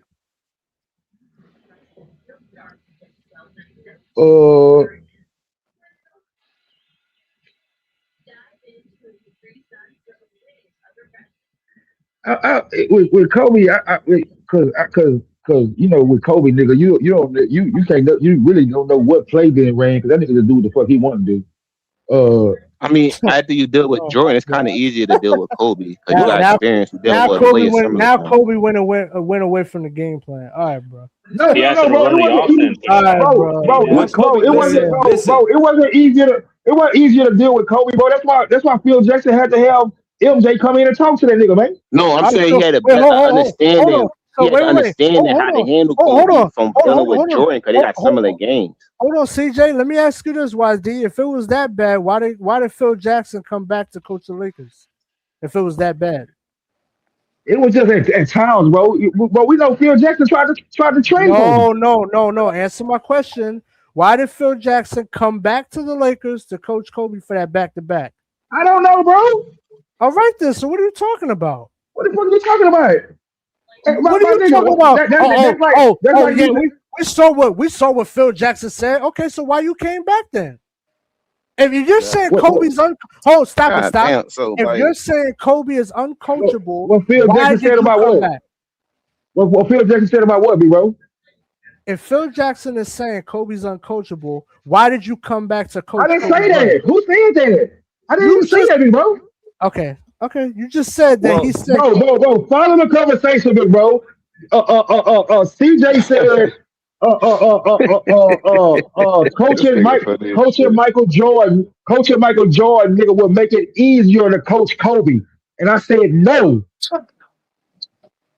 No, but you gotta understand. He know the dynamics of the team. He know what it takes to win. He got examples and evidence of it working. Hold on, it's easy to buy in if it worked already. You see what I'm saying? I mean, and he got managed egos as well. Go ahead, my fault. No, wait a minute. Didn't he just bring up what Phil Jackson said? Yes or no? Didn't you just say, "Oh well, Phil Jackson said this about Kobe"? Did you not say that, YD?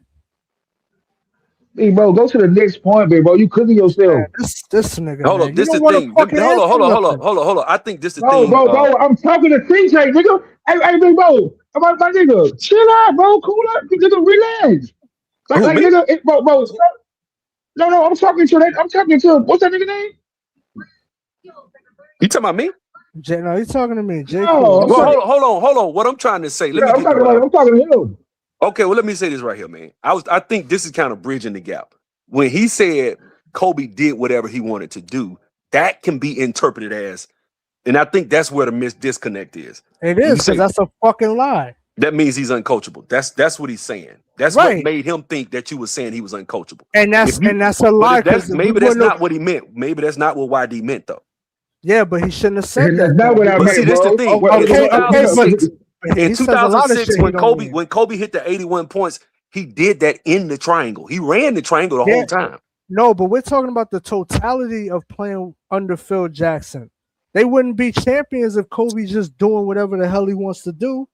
That's what I'm saying. That's a lie. I mean, that's how he tore his hamstring. He tore his Achilles doing what the coach told him to do, which was Mike D'Antoni telling him to check the team's best player.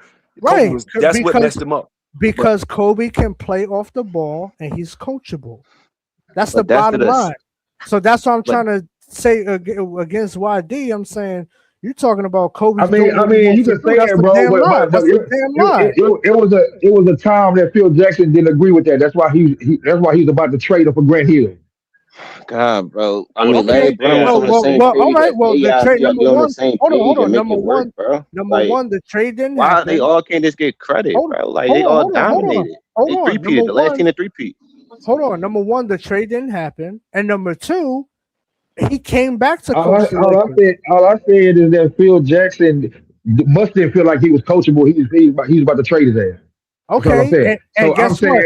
Okay, and guess what? If he was that uncoachable.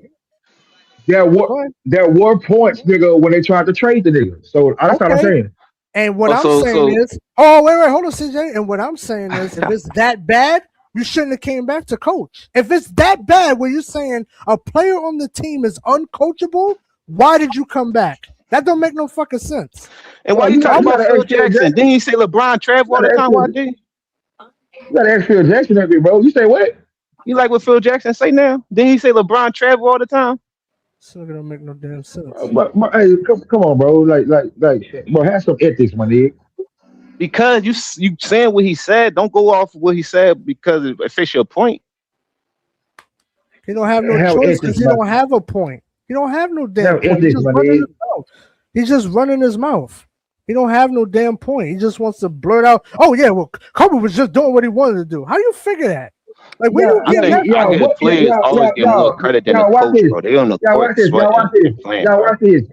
Y'all watch this. CJ, what did I say that Phil Jackson said? What you mean? He said, oh, what did I say? Something about Kobe, bro. It's all over the place, bro. No. Tell me what I said. Nigga, you trying to make a good point right there. Nigga, what did I say? Nigga, you responded to me. I didn't say shit. I didn't say nothing about you anything. You said Kobe and Jordan won because of Phil Jackson and shit. And then you were speaking to like what did Phil Jackson do for Kobe and all that. So I'm saying, Phil Jackson the biggest reason, and you going by what he said. You gonna go by what he said about LeBron too? That's why I made that point. I didn't go off with nothing Kobe Phil Jackson said, bro. But I don't understand how you giving the coach more credit than the players, bro. You don't do it with nobody else.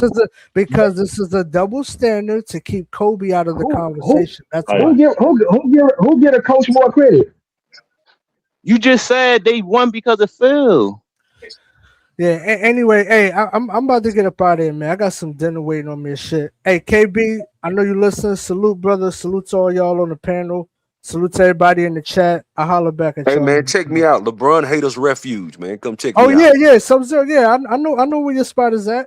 With the what was that? The 1,000 Reasons. Man, yeah. I'm about to do a big orgasm video about him not being able to get ticked. Nobody wants him. Man. I'm about to do a video and drag his ass. Pause, man. Pause. You gotta pause that.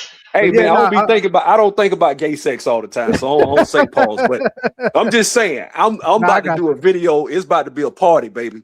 Oh man, yeah, I'm gonna tune in though, sub. I'm already sub to your channel. Yeah, you got it. I'm gonna tune into that, John, too. Yeah, I'm gonna holler at y'all though, man. Everybody be easy. All right, man. Stay up.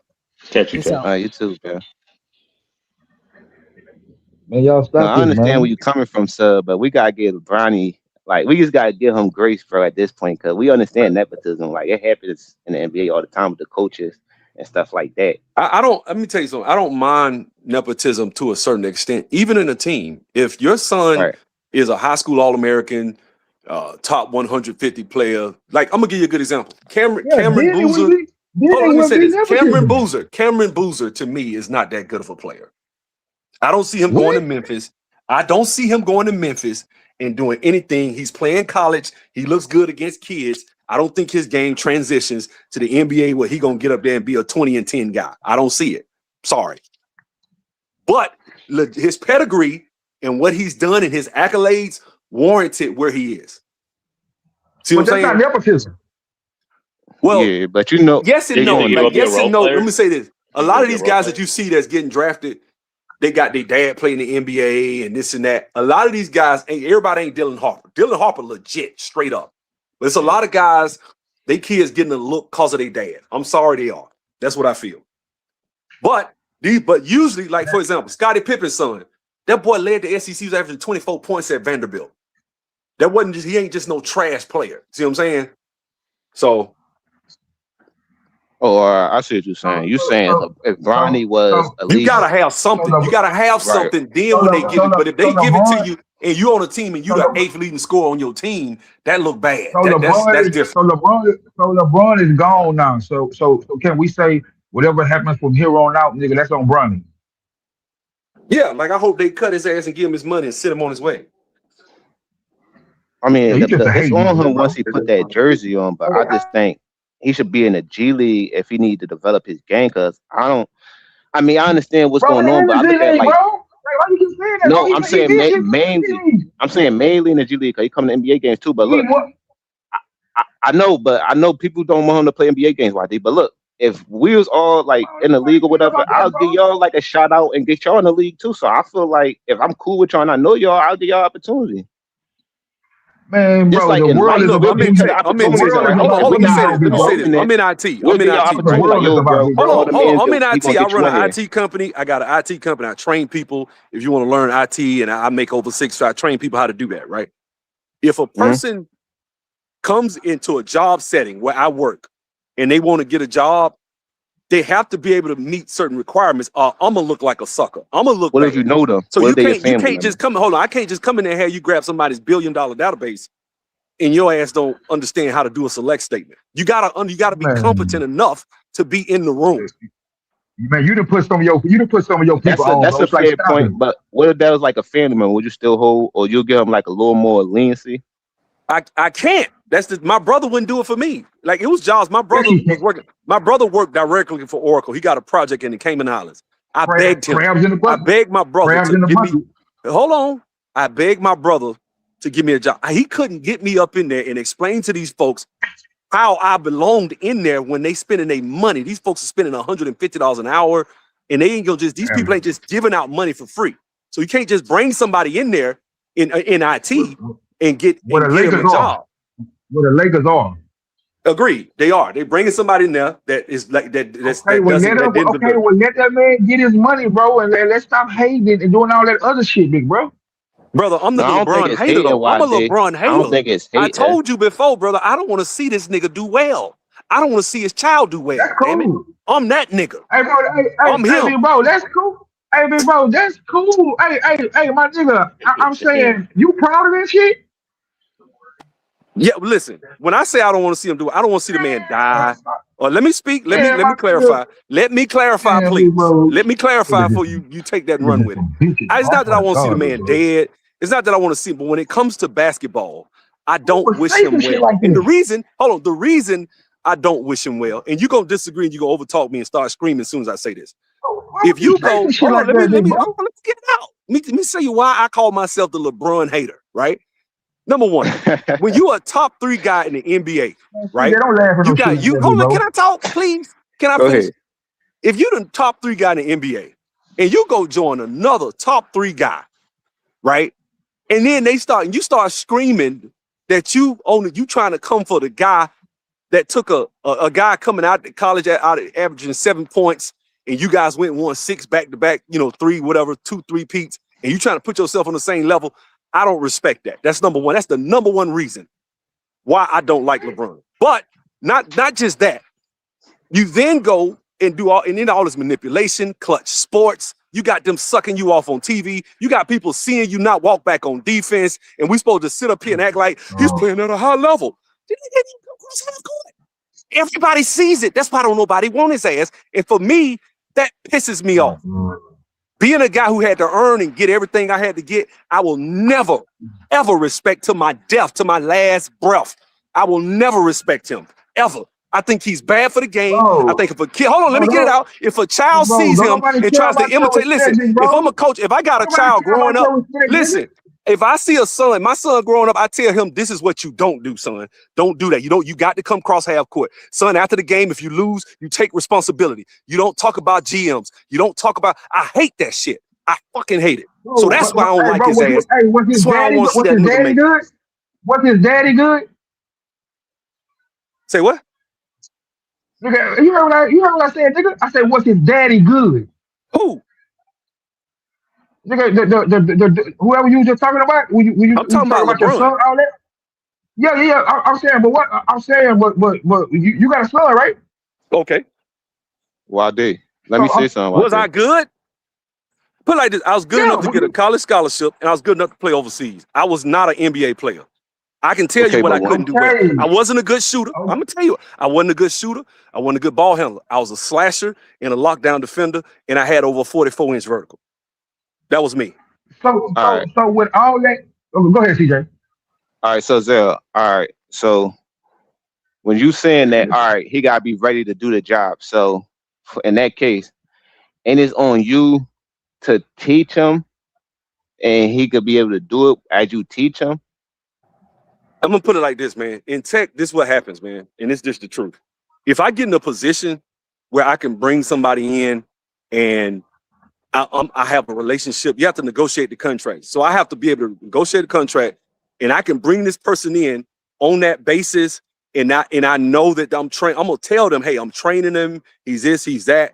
But you can't come in if they got a project and there's like 12 slots available. I can't have him come in as a developer on a project at $75 or $80 an hour, and as if he's a legit programmer or something. Now, but if I'm taking the money out of my pocket and doing it, but that's not what it is. It's a slot on a roster. So that's like if you take a project and we're developing something and you say, hey man, this guy's a developer. He has a resume. He's competent. He can come in. He can do the job. That's the way it was presented. It wasn't presented like he gonna get a 2-way contract. No, it was a guaranteed contract. That's what you give a full-on experienced developer. But that guy coming to your company gonna give you more revenue and more customers and more. Are we talking about winning? Are we talking about winning or selling shirts? Because if we talking about selling shirts, okay, then no, I'm just saying the same context. I know what you're saying. I'm looking at the same context. Like just add him to the company would be a plus. You see what I'm saying? No, this is the thing. This is the thing. If people want, some people, let me tell you something. We as black people, especially, right? We're not in position. We don't have enough economic empowerment. A lot of us don't own anything to be able to sign it. So he got to a position where he was able to strong arm the team. Don't piss and tell me it's raining, bro. Just say, okay, daddy just say it for what it is. Don't lie. When JJ Redick came out there, he earned it. Like, man, get the fuck out of here, man. That's a slap in the face of all these guys that bust their ass and let blood, sweat, and tears. I know dudes that was crying like a baby, went to West Virginia, led the team to the Sweet 16, and cried like a baby because he didn't get drafted when they draft on draft night. I was there with him. Brothers like that deserve it, that was way better, that put up numbers, locked up Bobby Jackson. Y'all probably don't remember Bobby Jackson from Minnesota. Locked him up, gave him 32 and locked his ass up, held him to 4 points. Adrian Pleasure, look him up. That dude. These dudes, I know dudes that really lived this shit, man. And for me, look, if he got when what's his name, son? D-Wade. When D-Wade's son got that contract with the developmental league, I don't really have a problem with it because it was more so a developmental contract. It wasn't like they just gave him a guaranteed slot on the damn Utah Jazz.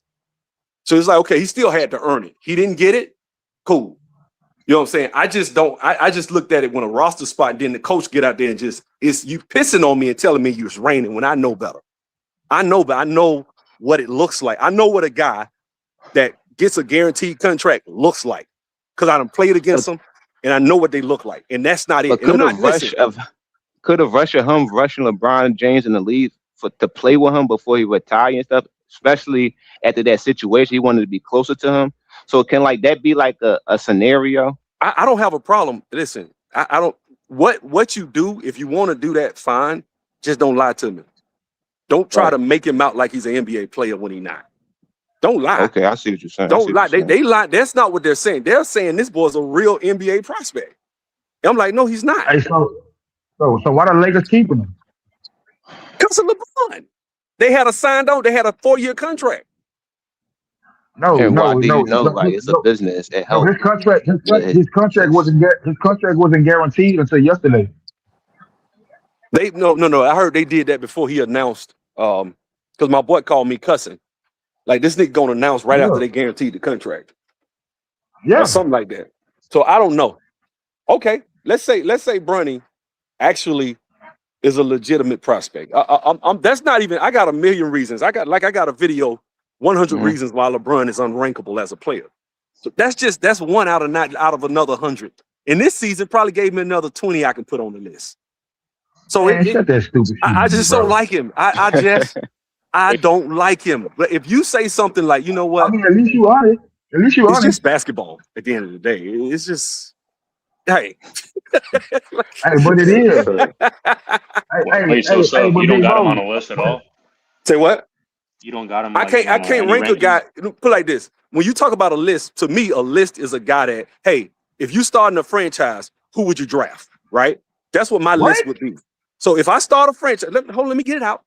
So if I start as a GM, if there's a guy that I draft, and literally right now they shitting on Rob Pelinka right now, lying on him, talking about he never brought no centers to the Lakers, shit like that. Why the fuck would I draft him? So he's unrankable. I can't put him in my top 10 because a guy who, if I get him and in 3 years even though his ass quit, couldn't get it done, passed the response, he comes to after the press conference after losing, somehow, I didn't have the right staff, I didn't have the right people. Blaming me? Why the fuck would I draft him? So he can't be in my top 10 because he gonna blame me when he can't get it done. That's a fact. I'll take Larry Legend. I'll take Larry Legend. There's a lot more potent guys that did more with less. Before that's why the thing kind of shaky, because if that's the case, you can just rate them lower. Like you can rate them like 30 or 50. But I think most of y'all do that is because y'all gotta explain why y'all got them in a certain position. Then they're gonna have to match up with other players. Y'all logic. So that's why I think you gotta do what? Do it. Yeah. Say that again. No, I said y'all could easily put him like 30 or 40 instead of saying he unrankable. Like y'all don't think that much of him. But the reason why y'all don't do that, because y'all gonna have to explain why he in a certain positions compared to others to match your logic. I mean, some people do it. When I say unrankable, hold on, let me say this. He's accumulated accolades higher than guys in the 30s and 40s. And so in order to keep down the drama of sitting up here trying, it's crazy. You gonna rank this guy over him and that's what it'll be. So I'm like, well, you know what? He's hold on, let me get out. He's unrankable because he's the only guy. This is the only player that is in anybody's top 10 that will try to get you fired as a GM. He's the only one. The only one. That right there. He's the only guy. He's the only guy. He's the only guy that will make you draft his son who has a heart condition. Hold on, let me talk. He's the only guy who will make you draft his son who had cardiac arrest and averages 4 points a game on a team that won 13 games. He's the only guy that'll do that, right?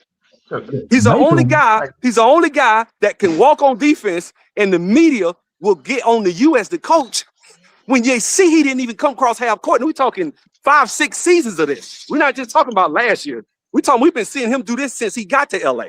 He's the only one in the top 10 that does it. I can keep going with this only one stuff. That's what makes him unrankable. It's not just he's unrankable because of one or two things. It's a laundry list of shit with this guy. Not to mention all the other the podcasts and the stuff he said, crazy stuff he said. Going back with revisionist history, there was no big three.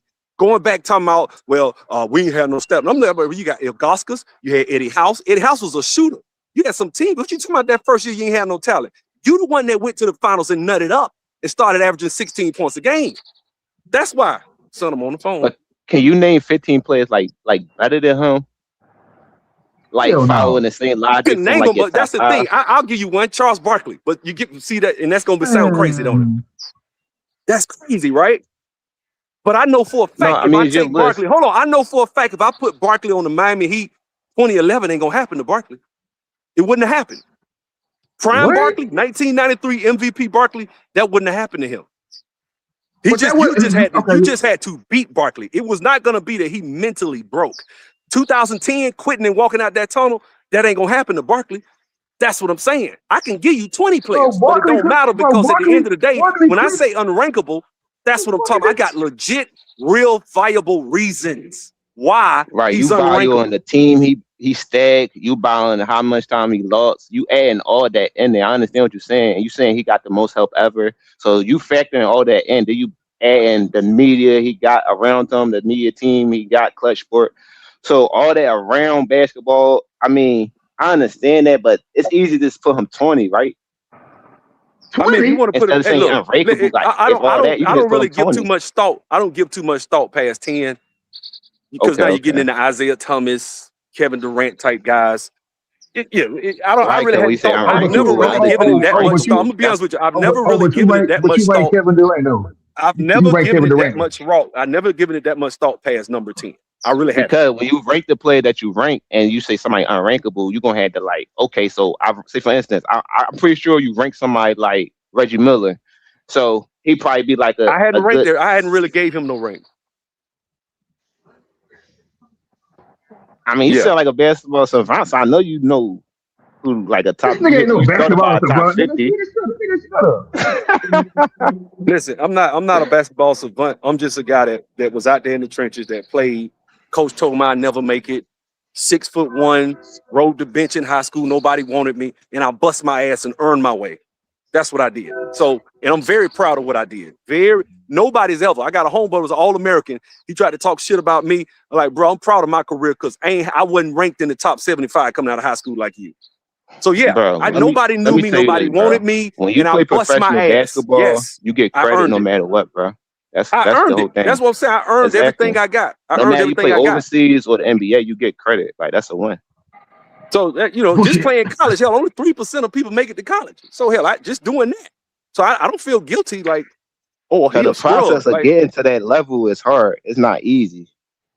Because you could get sometimes your time can go overlooked. Coaches play favoritism in high school sometimes, bro.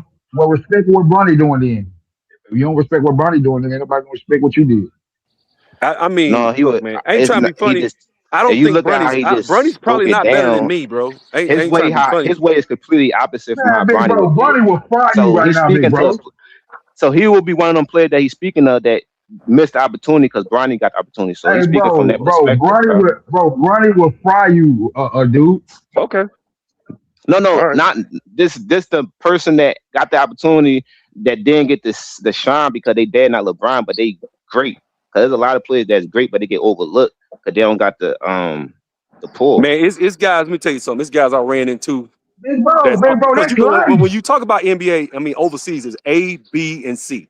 C level is cheap. You heard what Jadakiss said. That's where I was. I was a C level player. I'm not when I say overseas, I ain't talking no damn $30,000 a month. Okay, I'm talking about a couple of $1,000s a month, low level. Then you got that mid range where it's $7,000-8,000 a month, that type of guy. That's a B level. Then you got C. That's a lot of the C league guys. Let me get it out. A lot of the C league guys are in Latin America. Hold on. A lot of the C league guys, depending on the country you go to, are like Latin America or parts of Asia.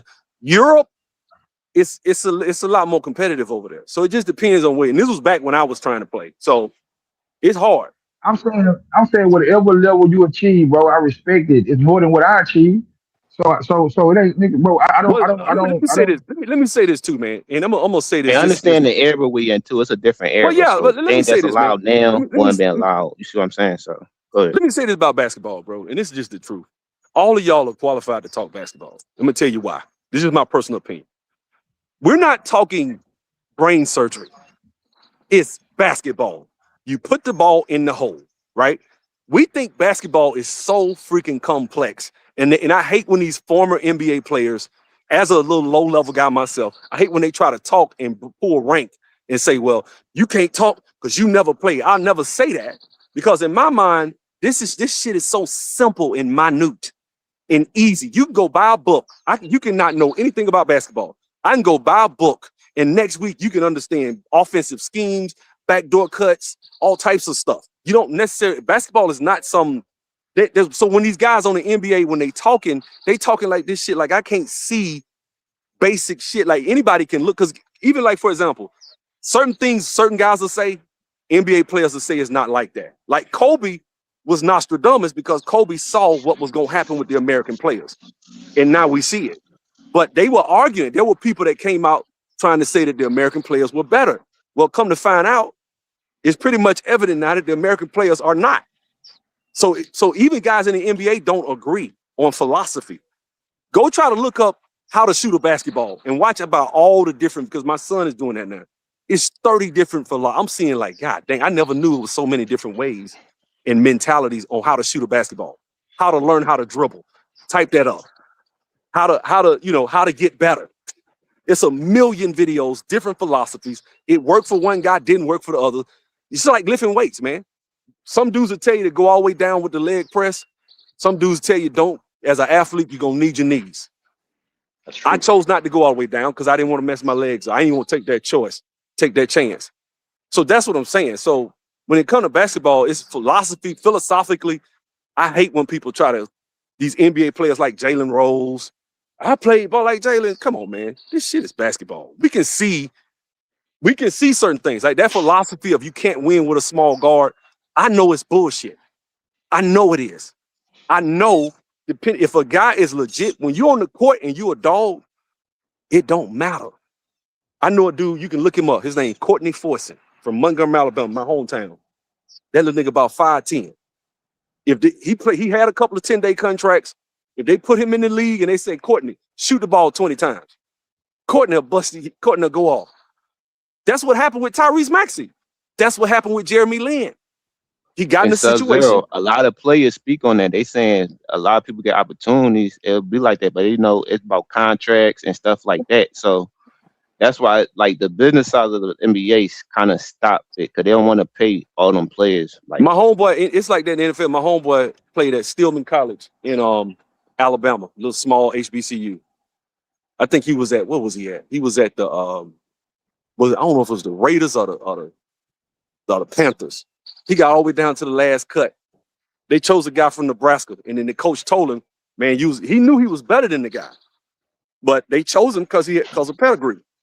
They chose the other guy. I mean, it was close. It wasn't like the guy was that bad, but they chose him. He's over pedigree, where he from. That's why black people need to stop putting so much stock in sports. I think it's good the Europeans and the Africans are taking over because we need to focus on education, employment, other things, empowerment, getting trade skills to be able to come into the workforce. That's what's more important than chase behind a damn leather ball. That's just my personal opinion. And I got a son that want to play. He told me he want to go to the league. So I'm going to try to help him. But guess what? He don't need to get daddy out the projects. That's my job. One thing they need to do is learn how to control their own finance for one and know when it's invested on and spending on. Yeah, I saw a video. Dude got mad at Jason J. Will. Dude got mad at him and was talking about him because J. Will was trying to tell people how to invest money. I'm like, why y'all mad at the man for that? I forget who it was. It's some YouTuber made a video. We're never gonna be millionaires. I'm like, actually, being a millionaire ain't that hard. As people think. It's boring. It's not gonna be fun. You just have to sit there and just keep investing in mutual funds and keep. But yeah, you can do it in about, really, depending on how hard you go, you can do it in about 10 to 15 years. Depending on how much income you got. Do you think like the portal and the NIL deals like kind of gonna hurt the next generation? I do. From like just I being do. humble, staying in one thing, like learning the game, like learning academics and stuff I like think it that. hurts these And kids, man. These kids are hurt. Let me tell you, as a guy that played ball, I was right down the street from Auburn because I played for Tuskegee, right? We used to go up to Auburn University, hang out with the team, Jason Williams, all them guys back then, Cadillac Williams, all them was there. And they was winning. They was like 11-1, or they was killing, right? Tell you just like this. When a kid can stay in a program for like 3-4 years, develop that camaraderie, get to know the people in the town. He can, he develop. He can come in the weight room. Like you play wide receiver, you 170 pounds.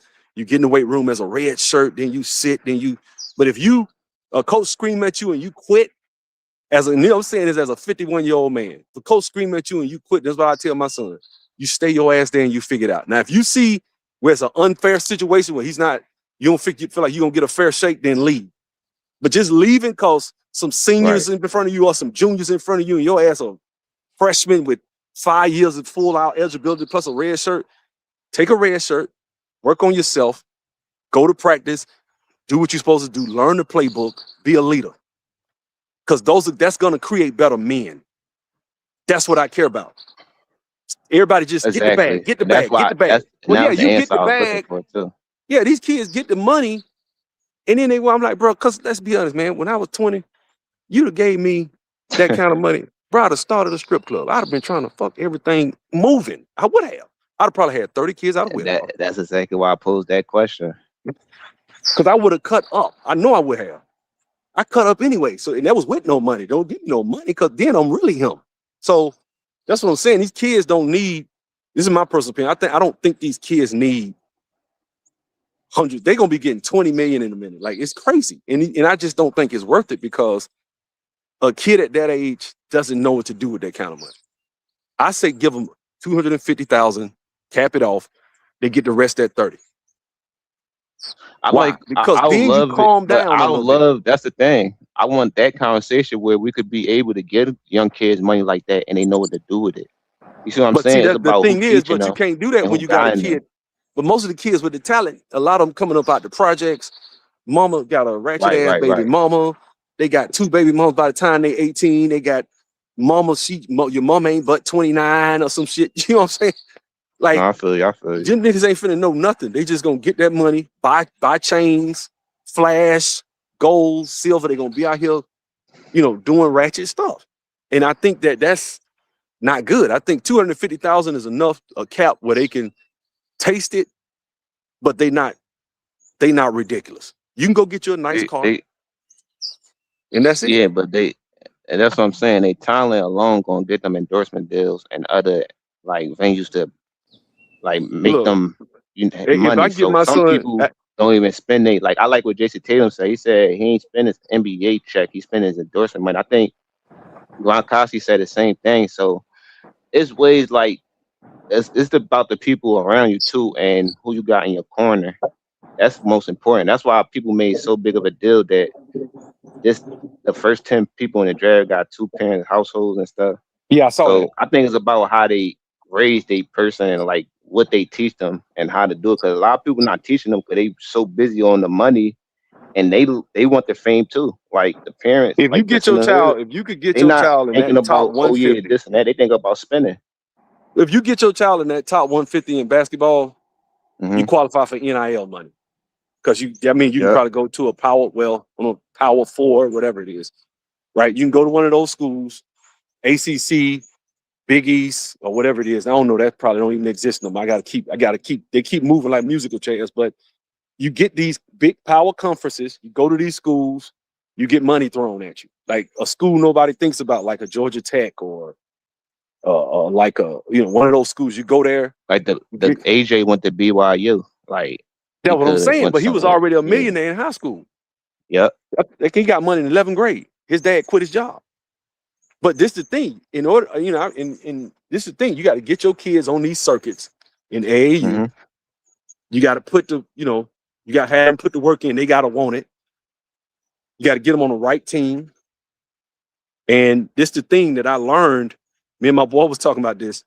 Education. A lot of times in people, basketball, you'll get to a certain level of talent where you're good enough. Not necessarily say you great, but it's a lot of players that are good enough, right, to play at one of those schools, but nobody sees you. And what we didn't have in the 90s when I was playing was you can get on the AAU team, go to a tournament, and you playing 16 games over like a 4-day period or something, right? If I'm playing 16 games, somebody gonna get it. I'm gonna get hot on somebody. That's just how it is. And so when I was coaching, I coached AAU a little bit, and we took some kids down to the Peach Jam down there in Orlando, the EYBL Nike thing at ESPN Wild World Sports. So while we was down there, a couple of kids, I'm not hating on any of these kids by no stretch, but we had these 2 kids from Florida. One kid, he was down by like Pensacola. We used to drive down there to get him. He was a decent player. He wasn't bad. Man, this kid, I just thought he was a role player. And my homeboy said, yeah, man, he finna sign with Oregon. And Florida State won him. And I was like, what? I couldn't believe it. Because I'm thinking like these kids ain't better than what I was when I was a kid. But the thing is, these kids, they were in the right place at the right time, and they played good in a couple of games. That's all it takes, man. You go to a couple of tournaments, play well. Now you on somebody's EYBL. Well, these coaches are lazy. What they do is they go to these tournaments and they want to get all the players out of there. They don't want to go to the lower level tournaments. So you got to go to the right, and it's different ones, but you got to go to the right tournaments, play at the right time. And even if you losing, if you out there and you got this cat and he like number 70 in the country, and he just not a good matchup. He can't match up with you good, and you get the best of him, and you got video of it, and these coaches, they sitting right there watching. Now they got your name on it. Now you're getting letters in the mail. That's how it be. They've taken it from these coaches. I had a high school coach. He took all the letters from the players and kept them. He wouldn't let the players he wouldn't even let the players read the letters. So when a cat got a letter from a school, like my homeboy, UNLV wanted him back in the day, Jerry Tarkanian. He saw Jerry Tarkanian at a tournament one time when he was coaching years later. Said, man, how come y'all, we tried to get you on a visit. We wanted to, but they was trying to go through the high school. The coach was stopping it. He wouldn't let players he only liked certain players that he would actually get him their letters. That's the type of stuff that you see had these coaches were in the way. Now that you got AAU, the parents are more involved. They get your address. It's harder for them to stop your children from getting exposure. So, but it's competitive, but you can get a Division I scholarship. I think if you bust your ass and work hard, you can get a D1 scholarship. I don't know about major D1. That has a lot to do with other things that you probably can't control, like height, athleticism. You can't control athleticism, but a lot of people don't know. And that's why I said it's worth it. Like, that's why I said I'm not going to take away what they getting and stuff because there's so much talent. Like, I think they should be rewarded. I'm not going to take away from it. No, I know what you're saying. I'm not saying you. I'm just saying in general, like, I won't take away from it. Like, I just want them to know how to manage it better and get an education. I think it should be. I think it should be finance and do different things. Like, and then the afterlife of basketball too. I think you got to look at the whole picture when you step in that field. Let me ask you this. How old are you? I'm past 30. I kind of stay discreet on that. Good. Shit. So, all right. So check this out. So when I was, I ain't gonna say me. When you were 17, 18 years old, think about what you wanted. You probably wanted a car, a very nice car. And probably if you could, you probably would have got something European and exotic if you could. Am I right? Well, let's put it like this. I got like a revolutionary mindset. So I seen things way early before. So I already know how shit can affect you and what not to get. I look outside the box. All right. Well, I'm gonna put it like this. I probably would have said that same thing at your age. I'm not trying to be funny. When I was younger, I would have said the same shit. Yeah, man, I ain't gonna just blow my money, and then I fuck around and get it. And it's a reality that I got $3 million. It's a reality. It's not just We buying a car. I'm going to buy me a car, man. I'm probably gonna buy me a car. Buy my mama a house. I'm gonna buy me a car, right? Buy my dad a truck. I got family members, friends, other people that I played ball with, that we was tight, that I probably would have looked out for, because that's how I was, right? I was loyal. Right. And if somebody, you know, when it comes to stuff like that, people look at stuff like that. I'm from Alabama. This kid from Theodore, he probably in college now, but this boy from Theodore was like the #1 football quarterback, like in his class. I forget. I think he was in the 10th grade. Dude was sick, white boy. They wanted to somebody offered him an NIL deal for $1 million. I think he's going to the 11th. He wasn't even in the 11th grade yet. They was already talking about getting him $1 million.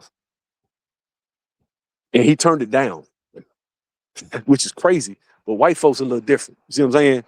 Because they don't tell it. His dad or somebody probably already had it. But you already know that. Most black folks ain't turning down no $1 million, man, in the 10th grade.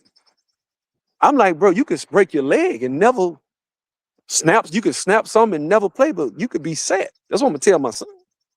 But I'm putting money aside for him already. Get the knowledge they need. A lot of people get the knowledge they need, and the people who talk to, but some people just don't listen. That's what I'm saying. It's like once you're a man, you're responsible for your own decision because you know right from wrong. That's why I look at it like that, like this straight standards, like principles and stuff like that. Like I think I don't live like making excuses, because at the end of the day, you only did it because you thought you can get away with it, or you only did it. You feel me? So it's certain things people do because they didn't get away with it, or it won't get acknowledged. So I love the fact that they're giving these kids money. I have no problem with it. I think it's good for these kids, but I don't think that they're gonna be able to. Yeah, in all reality, we already know, like, just because I got no this loyalty. mindset, that's not the majority. What? I'm saying just because I'll do less with my money don't mean they wouldn't do that. So I'm saying, so I can understand most of these kids, they gonna spend it, buy their parents stuff. So I ain't gonna deny that. I ain't even that. It's the pressure. I flipped houses. I made a lot of money, and I had people with their hands out, bro. I made $600,000 in 2006 flipping houses. You ought to see the type of stuff they was on me for. They was asking me everything, and I got sick of it. And so people are, I'm on the phone, son. Okay, well, just watch where you shoot it. But I had people asking me for money. Hey, I need this. I know, can I borrow this? Never pay me back. It's kind of hard to say no to family the first time. Exactly. So you got these types of issues. And I helped my mom, because hell, I was staying with my mom. So I'd be damned if I don't help her. You know, at the time, when I flipped my first house, I ain't make but $20,000 on the first one. But then, you know, I made $50,000. Then I made, like 30 days later, I made 80. Then I made 60. Then it just started rolling. And so I gave her some money. But the thing is, you'd be surprised, man. That money seemed like a lot.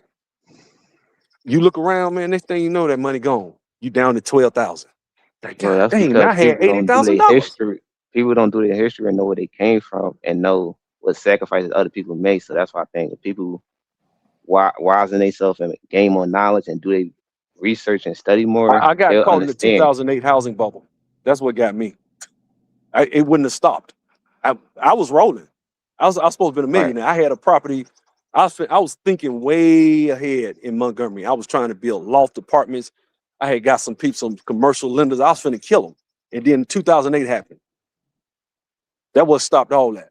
It wasn't, I don't think I made bad choices. It's just, I was living right at the time. Situations happen. It don't always be bad choices. Like, things happen. That's the lender, they just shut down lending, period. Like, it just got bad. And so that's what stopped it.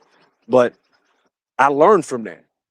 And like with my son, you know, my wife, she wasn't my wife at the time, she was pregnant.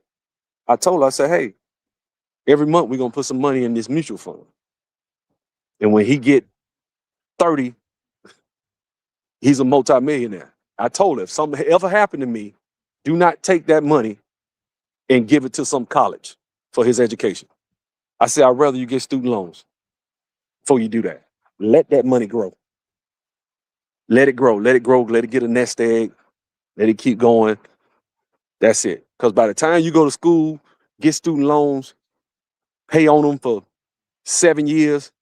By the time you're 31, you can take 1 year of interest off that mutual fund, off that nest egg, and pay your student loans off. And that's free And you game still right got the there. nest egg. You know what I'm saying? It don't make sense, man. But I saw a dude. I've seen people, like I went to Tuskegee, man. I saw parents walking So there let and me drop ask you 30. this: did you learn like this when you was like at the oldest stage, afterwards, or in the Older. moment? I knew Older. about it. This is the thing, man. A lot of people have head knowledge and know stuff. Mm-hmm. Implementation is another thing, right? Like we all know about flipping. People know stuff, man. People know how to flip houses. People know about mutual funds. They know about 401k. They know about these things, right? They know how to, put their money in crypto, whatever, right? They could do that. They can do options, whatever, futures, Forex. I done dealt with all that stuff. The problem that comes up, that arises, is knowing it and doing it. Everybody knows, hey, if you take a penny and double the value for 30 days, you'll be over $1 million. So somebody say, hey, I give you a penny, double the value for 30 days, or I give you 100,000. Which one would you take? Most people, I take the 100,000 till you understand compounding interest, right? And so the point, I just don't think a man in this day and age should allow himself to just think that he's going to always have discipline. Sometimes you got to put yourself, because I look at it like, man, I got stuff on. I'm doing real estate again. I live in Atlanta. Something might happen. I might not make it. But shit, my son, he's set. We don't touch that money. And he's set. And I'm proud of that. That I'm doing what I wish my dad had done. He didn't do that. But even if you graduate high school and you just got $90,000 that's in an account, and I'm not giving it to him, that'll be stupid. No, Okay, so sometimes it start somewhere. So for instance, right now we got 10 players in the draft, high draft picks, or lotteries that had 2-parent households, and they got people around them that can guide them. So it could start from it might not like blossom overnight, but it could start from somewhere. But it got to start. I ain't gonna lie, these are This is the perfect opportunity for it to start. Because like you just said, your son, you teaching him the ropes. Like he gonna go through his own thing, probably make mistakes and all that, but you're gonna make sure he don't make the biggest mistakes. You know what I'm saying? Look, let me tell you something. As an adult, when you can tell somebody fuck you and walk off a job, it's the best feeling in the world. When you know, I don't need this. You don't even have to say it. You ever notice, you ever been around white folk? They got a lot of money, and you can tell they don't care about money. Yeah, that's the reason why I know so much about their point of views and how like a lot of the world operate. Because sometimes, like people think just because white people don't like you, all them racist, but sometimes it'll be about your behavior. You gotta know how to present yourself in this world. See how if you present yourself the right way, see how the reactions is then. Well, I don't really believe in this I don't believe in white supremacy. I believe in cultural problems, cultural adaptation, cultural habits and behaviors of blacks. Yeah, that's why I said behavior. Yeah, black people can change their behaviors in their culture. Marry the mothers of your children, and that alone will close the racial wealth gap. Just do that. They can do if all these people that got baby moms, if they just say, I'm gonna marry the mother of my kids, the black average household income would probably leapfrog white people. We don't think like that. We got a high concentration of single moms, but so we don't think like this. Whereas the Asians do.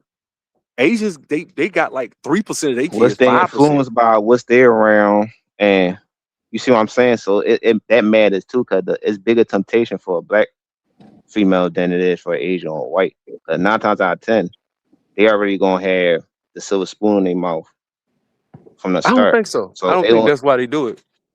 I don't. No, it's just like a different mindset and a different. I don't think it's white supremacy. I don't think the white man is no, not this white. People. I'm saying just like any type of race, is like this position you in the community you in is more black people that's in poverty than other races. So if you look at it like that, they got right now it's only 15% of us in poverty. Most black people are middle class. So we're not. But you I know don't the think. start. You know the start though, like the start that got to this point. You see what I'm saying? So you know how everything came about.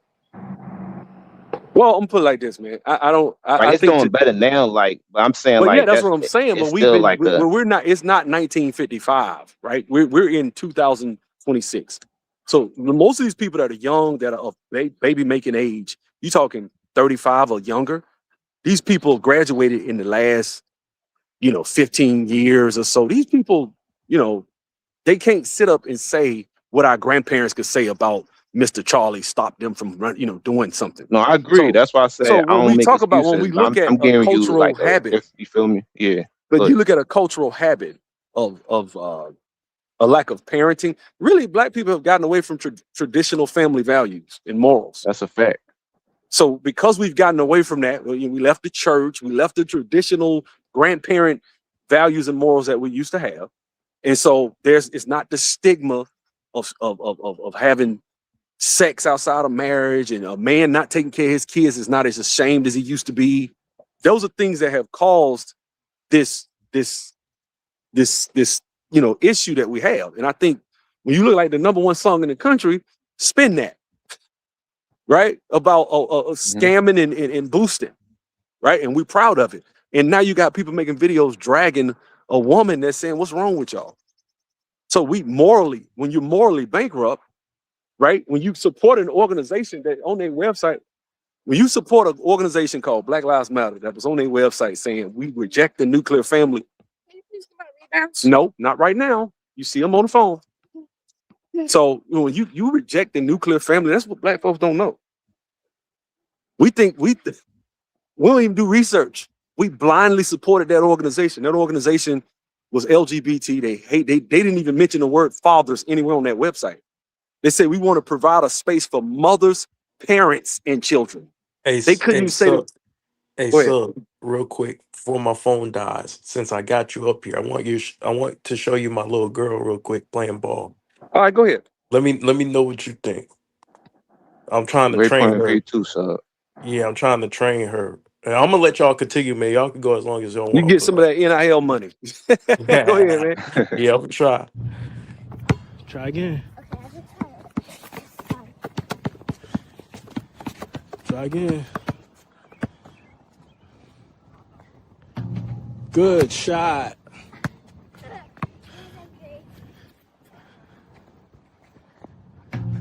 Good shot. Do it again.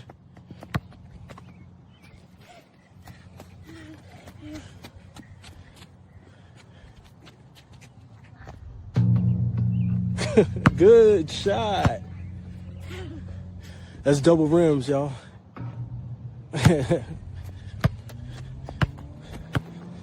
My little girl shooting off double rims.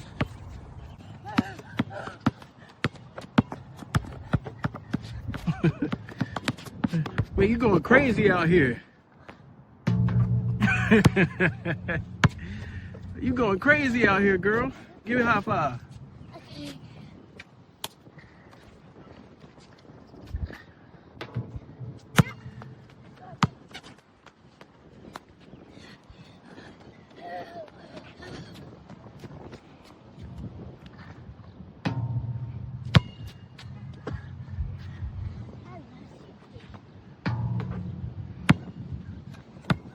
There you go. Here comes a spark. Good shot. Good shot.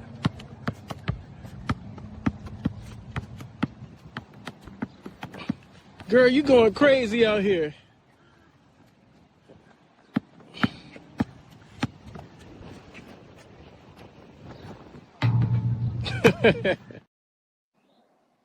Yeah, So man, I love that. I love that, bro. She still hey, needs a Coach lot of KB. work. Yeah, she Well, still no, needs a I lot think of. let me tell you something. Those free throws, granny style, is actually easier shot. Actually, you actually, if she masters that granny shot, it's a higher shooting percentage. People Yeah, just don't shoot it, but it's actually better. yeah. I'm gonna eventually have to change her form, but like she's like basically like natural. Like she knows how to play, and I need to work on her handle a little bit. But Yeah, you ain't got she nothing but time. she I'm gonna was tell you what making. you do. Tell you what you do. jab, up fake, triple threat. You know, teach her that. That's the best thing. I taught my son at 4 how to triple threat, how to jab, up fake. I had the take a rim down to like 7 feet and get him a little small ball, and just have a working on that jab, go left. Every move is going left most of the time. We go right because he was right-handed, but going left at this age is vital. Being able to go left, being able to finish with your left hand, being able to dribble, like have a dribble in open space, open court with a head up the whole time. Yeah. Dribble with your head up, left hand, all the way. And then you start fast, speed up, tell them to run with the ball. Because a lot of these kids cannot dribble. In fact, I have a confession. I struggled at that. I didn't figure out that I wasn't good at that until I got to college. And the coach told me, dribble up the court full speed with your left hand, holding your head up without losing the ball. You got guys that go all the way to college, make a team, and probably only maybe two guys on the team could do it. That's something that simple. Yeah. So it's just, you'd be surprised what teaching, and a lot of these kids have this stuff. And you got to lay it with your left. You'd be surprised how many people can't do that. Yeah, like that type of stuff, using the glass, stop shooting the threes. We don't work on no threes till probably 10th grade, 11th grade. You working on mid-range. Master the mid-range. You can get a mid-range shot off. You know how to handle the ball, not necessarily super fancy. You ain't gotta be Kyrie, but if you can handle the ball both hands, you can get your shot off. And for girls, athleticism goes a long way. Like, I don't know. Do you think it's the players or what the coach want them to do? Like how the game is a nuance. Like, I'm gonna let y'all continue. My phone's about to die. I just tried to get that in there because I know I ain't really show you my stuff. Yeah, I'm gonna leave in a couple of minutes, but let me say that I think the coaches, and hey, take care of yourself, bro. All right, y'all can go talk. Y'all good. I'm gonna still be stuff for a couple more minutes. I'm gonna still be tuning in. I've been watching y'all the whole time, but I'm cool. Like, I think coaches ruin players. I think coaches have all this. This is how it needs to be. Like the guy I played with, I'm 6'1", 6'2". He got me playing with my back to the rack. He didn't care about me. He didn't care about me and my future and my desires and my dreams. He told me, you'll never play college basketball. You know, if you do, come back out and make me out a liar. That's what he said. You're not good enough. I've been doing this for 20 years. You're not good. Told me. Not knowing it, for me, you can never know what's in and that's a killer player confidence too, if you're not strong. But you can never know what's in somebody's chest. You don't know what type of heart they got. You don't know what type of drive. You don't know what I'm willing to do to tell me that. I gotta know what you're willing to do before I tell you what you'll never be. It motivated me. You know what motivated me? When my coach was beating me and he said, I'm gonna never be able to dunk. And that one thing, when he said that, I stayed in the gym until I was able to do that. So I understand that fire. That's why I understood your perspective when you was talking about Bronny and shit. But I wanted to say too, like, I agree with your perspective too on that that black stuff and all that and all history and everything. I just be trying to hear other perspectives and like, cause I keep an open mind, so I try and hear other point of views and shit, how they look at things. Well, I appreciate that. I'm not like most black people because I'm conservative. So, and because I'm conservative, you know, it just ain't gonna. I'm abrasive to a lot of black folk when we talk politics, and I don't get angry and emotional over every racial thing that happens. Some things I see them a certain way. Some things is like, you probably shouldn't have done that. That's why it happened. You know, some videos like Tamir Rice, open and shut, murder, right? Then some videos, I'm like, you know, you probably shouldn't. You could be open mind. You don't look at things at a biased point of view just because. Yeah, I mean, they call it cooning, but you shouldn't be out here. You know, certain things you shouldn't do, and that's just how I feel about it. But even still, like even at Carmelo Anthony's situation, I kind of felt like, bro, you actually killed him, so you kind of probably should have took the plea deal. The thing, you know, the thing with the guy that was is, a bully, but you probably should have took the plea deal. But I think the plea deal was like what 30 something years. That's why he took it to trial. But the thing with that case, I don't think it's about the consequence. I think it's about the time compared to the Casey Allison case. So that's why I think the uproar is about. Well, I don't know. I have to look at it, but every situation, every circumstance is different. I don't know. I thought he got like a manslaughter 10-year type thing. I don't know what it was. I ain't never heard he got 30 because he got 35. So they're gonna and it's up for parole in 17, but your parents racialized it. So that younger brother, he's gonna show up in 17 years and make sure your ass don't get out. That's what's on one man, you're not getting off the first yeah, time. and your brother's gonna show, and now you probably should have befriended the father. I would have. This is political, unfortunately. They didn't politicize it. I would have probably apologized. I would have came out and said it wasn't about race. I would have did all that. Because it's not, you got to understand, your child is in the crosshairs. And it's murder. Whether you like it or not, I would be pissed. But you got a $600,000 shot in the arm, and y'all ain't even pay for a lawyer. Like, this is what I'm talking about. They had a lawyer. It's just that they ain't defend his case well, but I think they said it was a public defendant. No, it was a lawyer. It was I think it was the black guy. I forgot his name off the top of the head. But I think once they came back with a 3-hour I think when they came back with a 3-hour verdict and shit, I already knew it was over because they already had their mind made up once he already was in the cuffs, bro. Because Amber Geiger, Casey Allison, Alec Addison, they all did some of the cases or more heinous, and they got less time all combined. Well, if you go across America, and look at cases, there is no set time for every state across the country for the exact same crime. And so it's stupid. I agree. Even within the same state, if you go to one county and stab somebody, you might get 12 years. Go to another county, you get 20 years. So there isn't any there should be like a set number, but it depends on the heinousness of it too. Like I watched a video, Worst Neighbor Ever with my wife on Netflix today, and this black dude was on drugs and kept harassing. So you watch Friday Neighbor too? I'll be watching that stuff too. Yeah, and the next thing you know, the dude just came up and just shot the dude for nothing.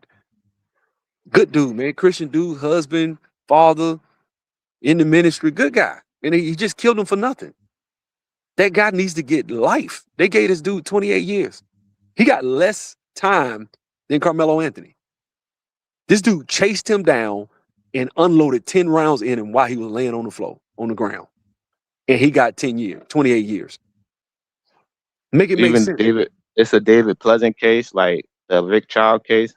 So it's all around the world. Like we see what's going on, but like you said, it's a case by case matter. I don't think it's race. I don't think that's race. I think there is no consistency because every judge, every situation is different.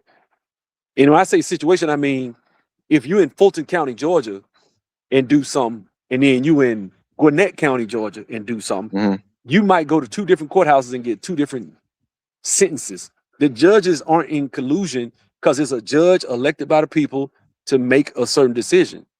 So it's not consistent. It's not like it's just set. It's stupid. I think that needs to be changed where it's like it's a set number, but it depends because, for example, the guy that chased the guy down and shot him and unloaded probably should do more time than Carmelo Anthony, even though they both. You see what I'm saying? Every case is different, and it was in the back. You talk about the Rick Child case? I don't even know that one. I don't know that one, but I'm just saying there's not any consistency when it comes to. Well, you gotta give a 17-year-old a chance to reform his life. I mean, 35 years is kind of outrageous. On simple fact, that's his first case, first charge, and he's not out here. No, I think he should have. I ain't gonna lie. Carmelo probably should have been given another shake at life. He about 18. He still will be 30 in his 30s. Negligence, homicide, or like manslaughter would have been. It should have been. I'm not saying you should have stabbed somebody. I don't agree with you stabbing somebody, but what's up, Mr. Ma? You guys having a great conversation, man. Yeah, rehabilitation, bro. Rehabilitation, second chances, and forgiveness. And because I understand how people can be 17 and wake up, be 37, and wish they never did what they did. But a lot of people don't get I'm second sure he chance like that opportunity now, to probably. He like that now. reform themselves. Yeah. Yeah, that's true. That's true. I mean, I hate it for the young man because I hate it for both of them. You know what I'm saying? But Right. this So they the thing, both was you good cannot. in This good the thing, and I communities. You said feel this. me? You can't be out here trying to be a bully, man. You can't be out here pushing people, putting your hands Right. on folks. Right. You 100 Good pounds point. bigger than this boy. To me, that's why he thought it was self-defense because he knew he was scared. I'm at a disadvantage. This guy way bigger than me, and he quickly put his hands on me. Now it done turned into it just, you let the Black Also, Lives too, Matter bro. crowd get involved and it turned into a race thing, which wasn't going to end well for him. Also, too, bro. People be having some bad days. You catch them on the wrong day, bro. They patience level ain't where it needs to be. And so, like for an example, like when I'm driving, I've learned just to not even pay attention to road rage or just look the other way. Like you never know what type of days people are having. And so for Carmelo, maybe he felt, and you know what's funny too, bro? Because I heard you said that you were a black conservative and you don't think like most black men or something along those lines, which that's fine. But a lot of conservatives give cops, the benefit of the doubt when they say, I was afraid, I'm scared, so I shot, right? A quick, decisive decision in the moment, but cases like this, a tad bit different. But do you think that you just said it, you said the guy was bigger, he felt bullied, he was scared. Do you give him the same leeway? Yeah, I do. I think Okay. it could have been a lesser charge. I don't think it should have Okay. been I 35 appreciate that years. answer. I don't. I Yeah. think because you went into it, Austin Metcalf went into that situation, instigated the situation. The kid Yeah. responded. Unfortunately, it cost him his life. So that's a 15-year or less type of situation. That's not a 35 years thing. It's just not. It wasn't premeditated. You know what I'm saying? Yeah, I'm I a think fair guy. Like premeditation. Tamir Rice, that situation was open and shut. John Crawford, open and shut. You have no business going into Walmart, unloading on a black man Yeah. without he didn't even see you. You just shot him and killed him. Yeah. So yeah, it's times where the cops, like that white woman in Kentucky that shot the brother that had ran out of gas on the highway. She got off scot-free. There's a lot of times where cops, and me, I'm not one of these black conservatives like Brandon Tatum. I can't stand Brandon Tatum. I think Brandon Tatum he's irritating, bro. Yeah. Is he like still this an whole officer, Israel or stuff. He He used to be a law enforcement. Yeah, he's pro-Israel. He's a trip, man. And he's irritating. He said he's even not when black. Uvalde, Texas happened, when Uvalde, Texas happened, he was on the side of the cops. I'm like, ain't no way in hell a cop finna stop me from going there to get my child. I will be dead before I let a child. Hey, what's your name, bro? If I can ask, what's your name? My channel Sub-Zero 3639. Okay, nice to meet you, Sub-Zero, man. Nice to meet you. You I also got another channel called LeBron Haters Refuge. If you want to check it out. So. Because you're a LeBron fan, or no? Oh, okay, good. Okay, see, I'm a LeBron hater. I'm cooking LeBron. Now we good, bro. Wow. See, Sub-Zero. See, now we partners. Yeah, I'm a LeBron. I can't stand it. But anyway, yeah, CJ, because one day CJ is a hater, then other day CJ takes up for him. But Sub-Zero, do you remember that case where the two cops went to that old lady's house and she shot that little girl? No. Remember the old Sandra lady Bullock? I think Sandra Bullock. Yeah, and she had mental health. And it's about the water thing. Yeah. That was disgusting, bro. Well, I mean, to me, how you a cop, you big, you work out. She wasn't gonna hit you with that water, bro. Right.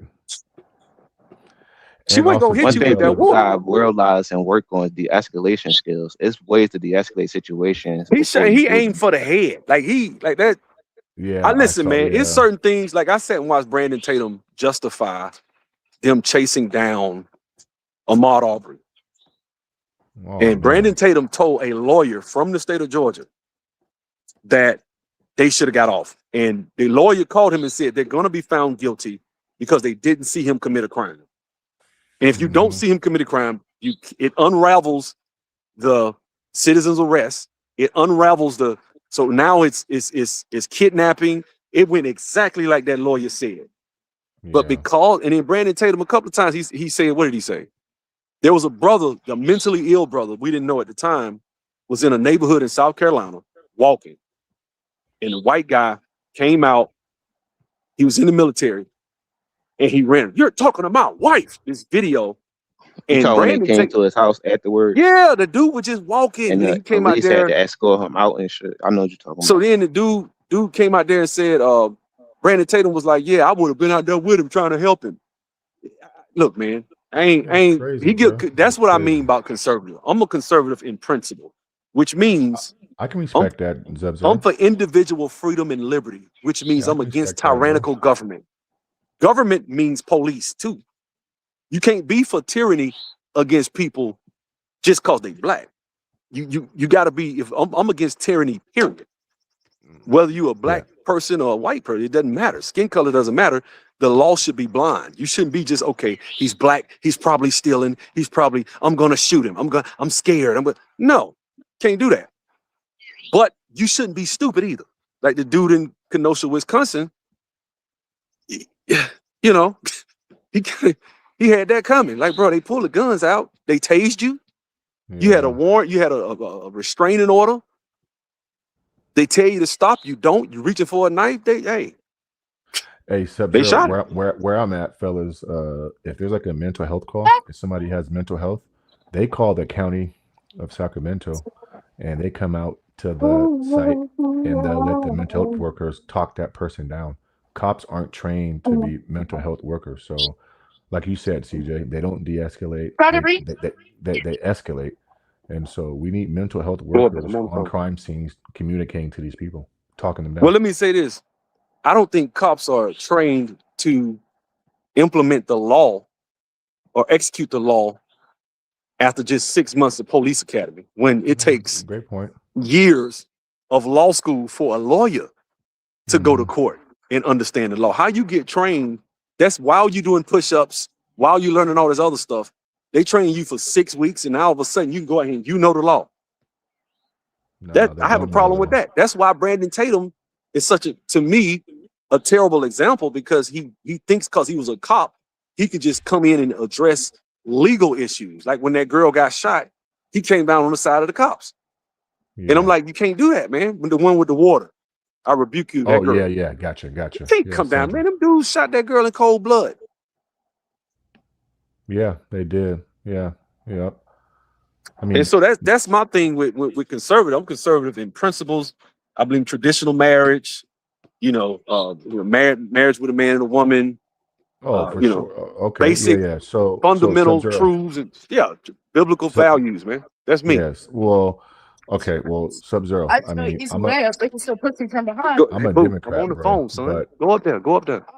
I'm a Democrat, Sub-Zero, but I do align on a few policies with the conservative movement. Like, I don't believe in the same sex. I'm against that 1,000% and I'm not with abortions and stuff like that. But I'm gonna tell you where some conservatives lose me is on principle, morals, and respect. Now, if you say, Moss, I know Trump and these Republicans don't stand on Catholic values or Christian values, because they don't, but I like their policies, some of them, then cool. I can tell me that, and it is what it is, bro. But I don't like when I hear conservatives bring up, Christian values and no, you can't with Trump. You can't. Yeah. And listen, I was a Trump guy, MAGA. I got a bunch of MAGA t-shirts in the house. I got hats. I don't wear none of that. I stopped. That's all good. Iran war, bro. I ain't judging you. It's all good. Yeah, well, yeah. Once Iran happened, I'm done. I got off that wagon. I was already upset about that. Was your end all be all? Yeah, because I'm like, bro. Now he's up here saying, he just said a couple of weeks ago, he cares more about Iran getting a nuke than crashing the world's economy. So basically saying he gonna fight this war no matter what happens to the world's economy. Come on, bro. Yeah, but he has said some things prior to that, Sub-Zero, that should have made you cause for pause well before that, right? Well, it depends. It depends on what you're talking about. Depends. Yeah, it depends. Charlotte Depends on what you're talking about. Some things I'm cool with. Can I give you a few examples? Go ahead. Charlottesville. I don't really care about that. See, that's the thing. So I showed the why video. Would you not care about that though? Because number one, I don't believe in protesting over a damn sign. But you care about. Let me explain. Hold on. Let me get it out. So let's look at Charlottesville. Go ahead, bro. Respectfully. Black people have a very bad habit of caring about. We care more about symbols than actual tangibles, right? So black people care more about a sign or a statue or a flag than they care about their children graduating, and 85% of them can't even read at a basic level or proficient level, right? So in Charlottesville, I played that speech 1,000,000 times, right? You look at it, the good people on both sides come in, piss people off. But he said, I do not, and in the same seconds, he said, I do not condone white nationalists in any way, shape, form, or fashion. Right, but there are good people. Hold on, let me get it out. But there are good people. Let me get it out. Because I know you're going to disagree because you're a Democrat. You said you're a Democrat. So I can't, I don't even want to go there with you. Well, I told you I agree with some of the stuff, bro. Remember, don't forget I said that. I mean, I align with some stuff. Okay, cool. But I don't want to get into it. I ain't trying to be funny. I got you, bro. I got you. I've kind of, no disrespect, I just have kind of graduated from this arguing with Democrat stuff. Oh, no. Because I'm just not trying to say that. Let me get it out because I feel like they making an ass out of the American people. So I'm not even like, I'm looking at both sides and I'm not, listen, I do think there are principles and morals. And then there's this group of people with a blue and white flag. That, and there are videos of people going in Washington saying, hey, America first or Israel first. And these are elected officials, both Democrats and Republicans. And not one of them. I agree with that, bro. Not one of them. In fact, one of them said Israel first. So when it's like that, I don't want to get into this. I'm raw, bro. I'm done. I'm not trying to get into this arguing with people. I can make a case. I voted Republican. I can make a case I can defend it. But at the end of the day, shit don't make no sense to me no more, bro. I just got. Bro. Then we'll leave right there. And I'm not trying to say it like I'm just saying. I just don't want to get into that because I feel like at the end of the day, when you got a group of people that run our government, we are not free. Our government is not free. They run the government, and until we fix that, I ain't voting. I'm not. I don't care who the Republicans put up. I'm not voting. I'm done. Sub-Zero. I'd rather you say what you just said and say I don't want to debate it or argue it. Not that I was going to do that, and then I'm just going to leave it right there, bro. So no comment. So I respect that. Well, yeah, I mean, like I said, but I do think black people, as far as what they value. I'm from Montgomery. We had a school called Robert E. Lee. Yeah. Okay, the capital, Montgomery. Okay, I got it. Yeah. So we had a school called Robert E. Lee, right? Yeah. There was this big fight at Robert E. Lee School about 2 years ago because they wanted to change the name. Somebody came up there with a truck at night, hooked up to a Robert E. Lee statue and tore it down. But this is the problem. I know for a fact that kids have been graduating from Lee High School from the projects and couldn't read. A bunch of them. I know that for a fact. I got sisters in education. My mom worked over there. I knew people from over there. They would just pass these athletes. Yeah. So when I see shit like that, and you worrying about the name of the school, black people we're too symbolic. We care about symbols. I care about tangibles. It's like when they had the back to basketball, Donald Sterling, right? It's like he needs to not own the team. I was like, okay, so he sells the team, he gets $2 billion. His wife got $1 billion, he got $1 billion. You got another Jewish guy came in there, he got it. Then you got, now all you guys are out the league. What tangible benefits did you get for black folks? Why not? And I said this back then, I said, why not force his ass? You got him over the barrel. Force him to start some sort of economic empowerment programs out there in LA. Start like, what was it? I was talking about doing like credit unions, start, business programs, helping start black business. So that's what you do. His resources and take exactly. He's a billionaire. You could have did that. You can stay in our league, but you gonna pay a price for it. And it's not exactly. What does black people care about? Symbols. That shit. Okay. Now another guy who's not black owns a team. Now what? Yeah, Steve Ballmer. Yeah. We still fucked up. Black people still ain't got nothing. Just like this. I mean, a lot of races are fucked up, but I get your point, Brett. Listen, there's blame with every culture, race. I get it. We ain't perfect. They ain't perfect. We all gotta do better.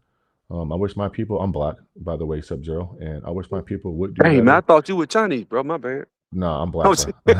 You funny said Chinese, but I do agree. I mean, I do think that in today's world, people would rather be lied to because they care about their feelings than be honest and straightforward with them. And so, in our culture, we're lied to on a daily basis from our close friends and family because they care about our feelings. I don't operate like that, bro. I mean, I believe in straight shooters, honesty, and it is what it is. Deal with it. Go fix it. And so, but it's all good, bro. So you a LeBron hater, so that's cool, bro. Yeah, yeah. Well, yeah. I mean, I'm to the highest degree. I told what's the name? I want his son. You higher than me? You think, bro? I listen. You think you higher I than want me? Bronny out the league. That's how I feel. Not just LeBron. I want his Yeah. son gone. Me too. I don't want to Yeah, see me Bronny do well because I said, man, you cheat the game and get his boy somebody else's millions of dollars that probably could have changed their life. Mm-hmm. I don't want him there. I want him gone. Right. He don't deserve to be there. Boy had a heart condition, averaging 4 points on the team. He the 8th leading scorer. They won 13, 14 games, and he gets drafted. No. Well, we know I want what him time gone. it was. I mean, yeah. I mean, we know what it was, and I agree with you. This league is going to be in a much better place when LeBron James retires. And I find it hilarious and laughable that Max Kellerman and Rich Paul are still doing podcasts, making it seem that it's a privilege if LeBron James comes to your team. No, it ain't, bro. I find And it laughable that they think he made the Lakers relevant. Yeah, arrogant you got to be to think that. He won 7 total playoff series in his 8 years, and 4 of them came in the bubble. So I mean, yeah. And and Sub-Zero, when they say he brought them a championship, bro, no, he didn't, bro. Anthony Davis did. That's Yeah, what he I did. say. Yeah, AD did, bro. But let's look at this even further. Like, let's look. Okay, so Kobe snapped his Achilles. Uh-huh. They left Kobe alone. But from 2010 to 2016, when Kobe retired, they were still a respectable team. But he tore his Achilles. What was it, 2012? So he really, he didn't something like get that. 2013, I think. He didn't really get that many seasons. I think he got 3 seasons after that. And so it's like it's not fair. So when I hear these, that's what I don't like about his fans more so than anything is that they're dishonest. They And lie. Kobe didn't had a superstar or generational player next to Well, him. yeah, they don't put context with Kobe. Yeah, they say, Yeah, he they lost. lie. He lost They lie 17 and say they games. He manipulate. lost 17 games his last season in the league. They do that yeah, record. Well, yeah, okay. LeBron lost. He got a winning record. LeBron beat him. I'm like, okay, so Kobe, Shaq left. Kobe had Chris Mim and all of them. Well, LeBron they don't had a factor in team. those 2 or 3 years where LeBron had a much better team. Exactly. But Sub-Zero, if you say, well, KD and Kawhi and Steph Curry has a winning record versus LeBron James, then they changed or they moved the goalpost. Well, it's just like now they talking about, and this I told the guy this, he's unrankable. I was telling him, I said he's unrankable. Rankable. Can't rank a guy who, as a GM, if I draft him, I'll be up to get fired 3 years later. Mm-hmm. Right now, they're literally out there in podcasts calling for. These people are literally saying Rob Pelinka needs to be fired. He didn't get this. He didn't do that. Why? Because his ass couldn't get it done. When he left Cleveland, couldn't get it done. It was Cleveland's fault. He left Miami. Pat Riley called his ass out. You can't dare say nothing about Pat Riley. Right, But he left, went back to Cleveland. Still, they couldn't get Dan Gilbert. They didn't get him the help he needed. They didn't get him. Got swept. Lies say he broke his hand. And the Lakers have had more transactions via trade in the last 7 years than any team in the league. So to say that Rob Pelinka wasn't trying, come on. He was saying that the first time he started, and I saw this, I think Uncut Hoops talked about it. Mm-hmm. The first time he started with the fake injury stuff was in Cleveland. He started, I think it was against Boston. He started faking injuries. That was the first time he ever did that. Was that like 2009 or 10 that year? So, yeah, somewhere in there he started talking about the fake injury stuff, and I couldn't believe it because I was like, I didn't think back then because I was kind of a fan of him back then. I said, he can't be faking. Mm-hmm. So, faking injuries and all this stuff disqualifies you. It's just so many reasons why you can't be a top 10 player. It's not. There are guys that don't have championships. Can I give you the ultimate reason why I don't rank him or he's nowhere near my top 10 is because in the 2011 finals, Jason Terry played 68 less minutes in the finals, outscored him, and averaged more points than him. Like that alone takes him off the table. So once that happened way back in 2011, then there was no making up for that. Period. And that team was like 36. Yeah, a bunch of all the players 36, 37. Jason Kidd coached the Milwaukee Bucks a year and a half later. Jason Terry went on to play for the Rockets and some other teams, but he was at the end of it. And don't forget, Dirk didn't even have Caron Butler, arguably his second best player. Terry came off the bench.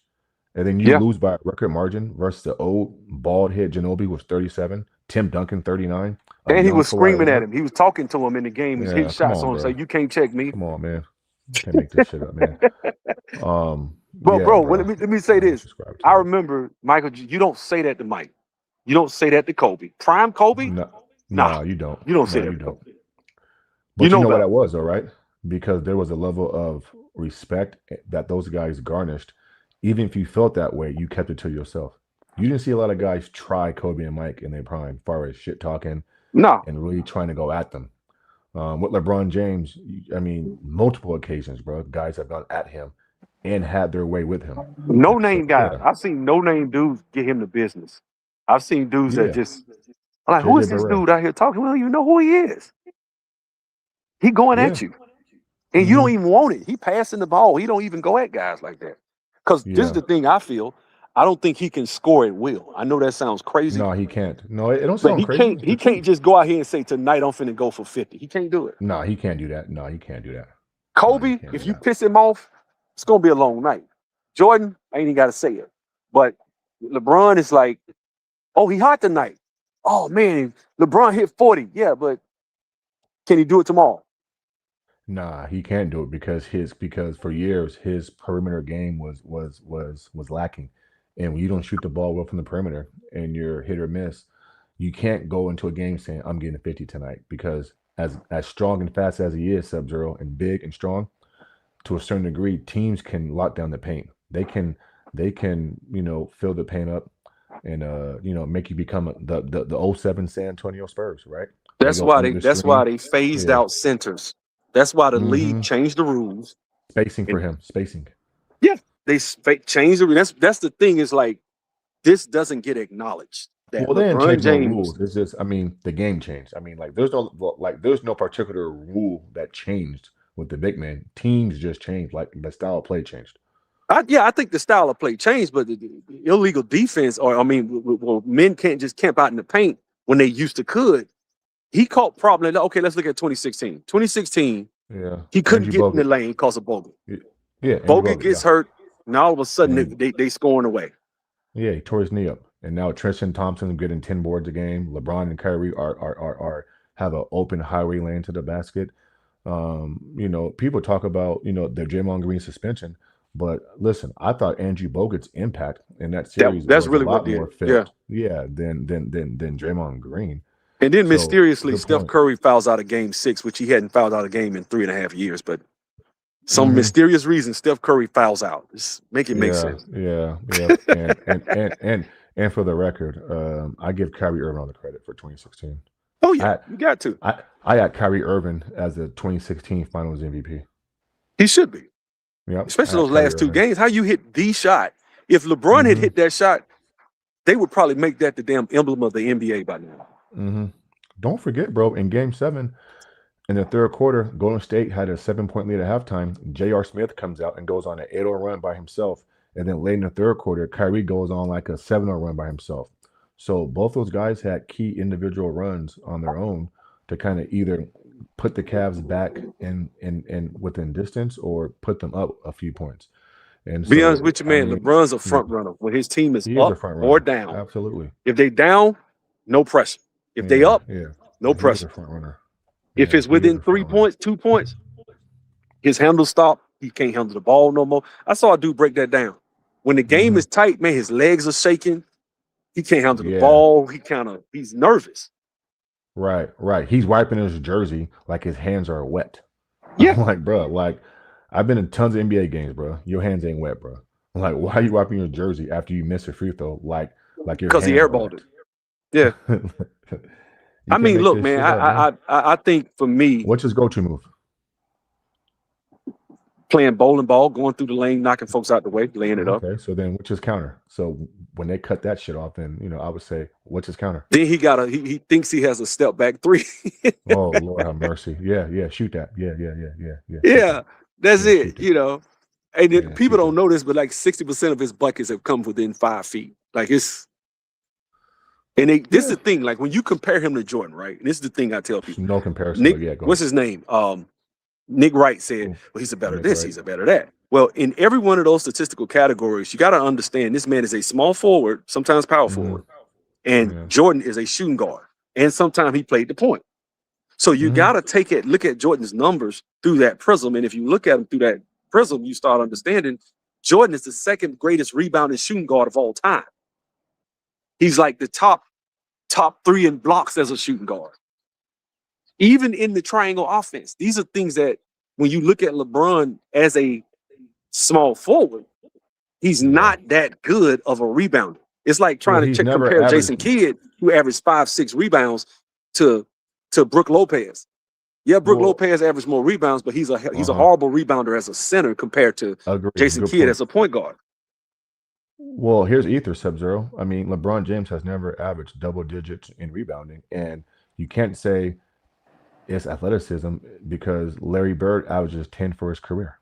Larry Bird with a bad back averages 25 and 10 for his career. LeBron James has only led the league in 2 categories once: scoring once and assist once. Yeah, that's it.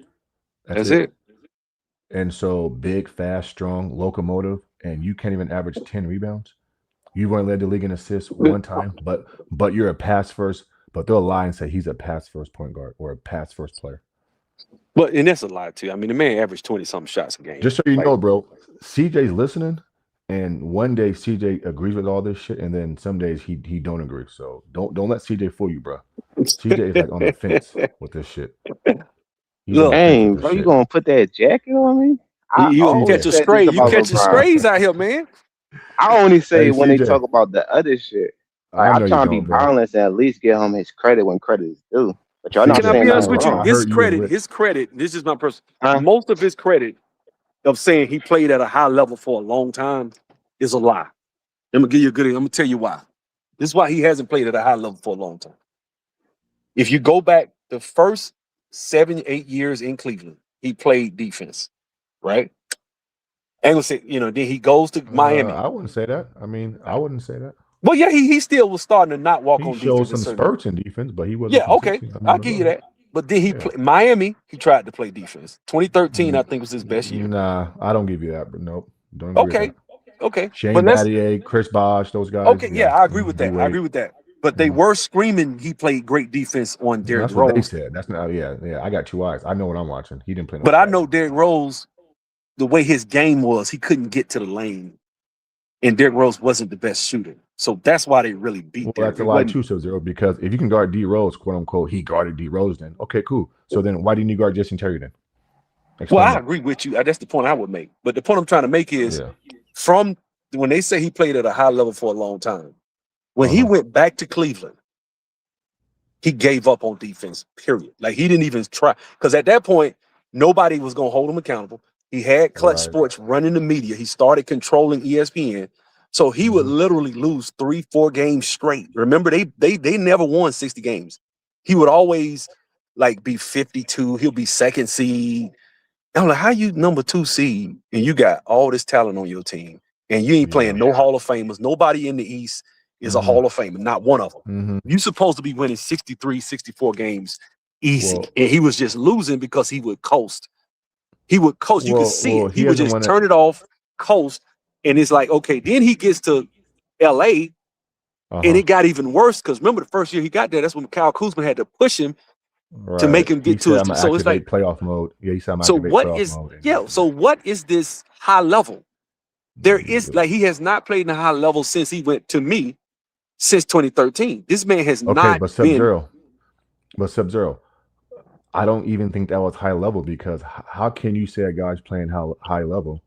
And he's playing next to Wade and Chris Bosh. So I can't give you that. Not you, but just that argument. I'm saying like he won back-to-back MVPs in Miami playing with 2 other elite players. And these are the same voters, the media, who said that Steph Curry and Kevin Durant could never win MVP playing with each other. And so how great is he? How impactful is he? How valuable is he if you're next to D Wade and Chris Bosh? Listen, I don't think this guy, if he doesn't go to Miami or do what he did through free agency, he might have won one championship. So I agree with you. I don't even think he would have won one. I think he would have had zero. The East so weak he'd have got to the finals. Yeah, he would have got zero. It's just weak. He would have got zero. Now I'm gonna tell you, if Chris Bosh had went to Miami and it just been them two, yeah. He wouldn't have never got. He would have lost. I mean, I don't think they get to 4 straight finals without Chris Bosh. See, everything a player does ain't rooted in stats, and so I mean. And let me say 2 things, y'all. Go ahead, CJ. So, Caron Butler and Jason Terry both came out and said D Wade was the main game plan, and they knew LeBron wasn't going to beat them. So I mean, we gotta acknowledge that more, because these are players that's going against them, and they telling you that they didn't look at LeBron how everybody else did. They look at Brendan Haywood said that series. Yeah. Brendan Haywood just said that like a couple of weeks ago. Said, bro. He says Brendan Haywood said that Dirk Nowitzki told him if they would have came and got me, now that's a big 3, you know. So I mean, you're right, CJ. Like behind the scenes, bro. A lot of players and media personnel, they say different stuff, bro. Like the tune changes. When it's off record and y'all just talking hoop and it's off record, CJ, like people's opinions ain't the same as it is if they on Fox Sports or TNT, bro. Like these people, in my opinion, bro, like they bought and paid for it, bro. But it pissed me off when I see a guy on a podcast like Iman Shumpert who tells the truth every once in a while. Then he gets on ESPN and tap dances like Cameron. Cameron got on ESPN. I hate Cameron, bro. I mean, come on, man. Everybody, it's like everybody that goes into that office with Stephen A. Smith and Cameron, it's like they got to say something good about LeBron. And it's like, right. That's why Mace is never going to be invited, because Mace kept it above.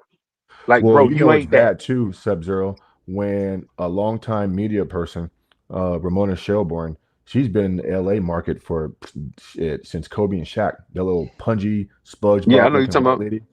Yeah. She is now full-blown LeBron James bandwagon. She talking about, you know, I mean, I'm like, Ramona, you've seen Kobe Bryant play. How can you ever fix your mouth to ever look at LeBron James in the same light? Bro, they are bought and paid for. They're being paid to say this shit, in my opinion.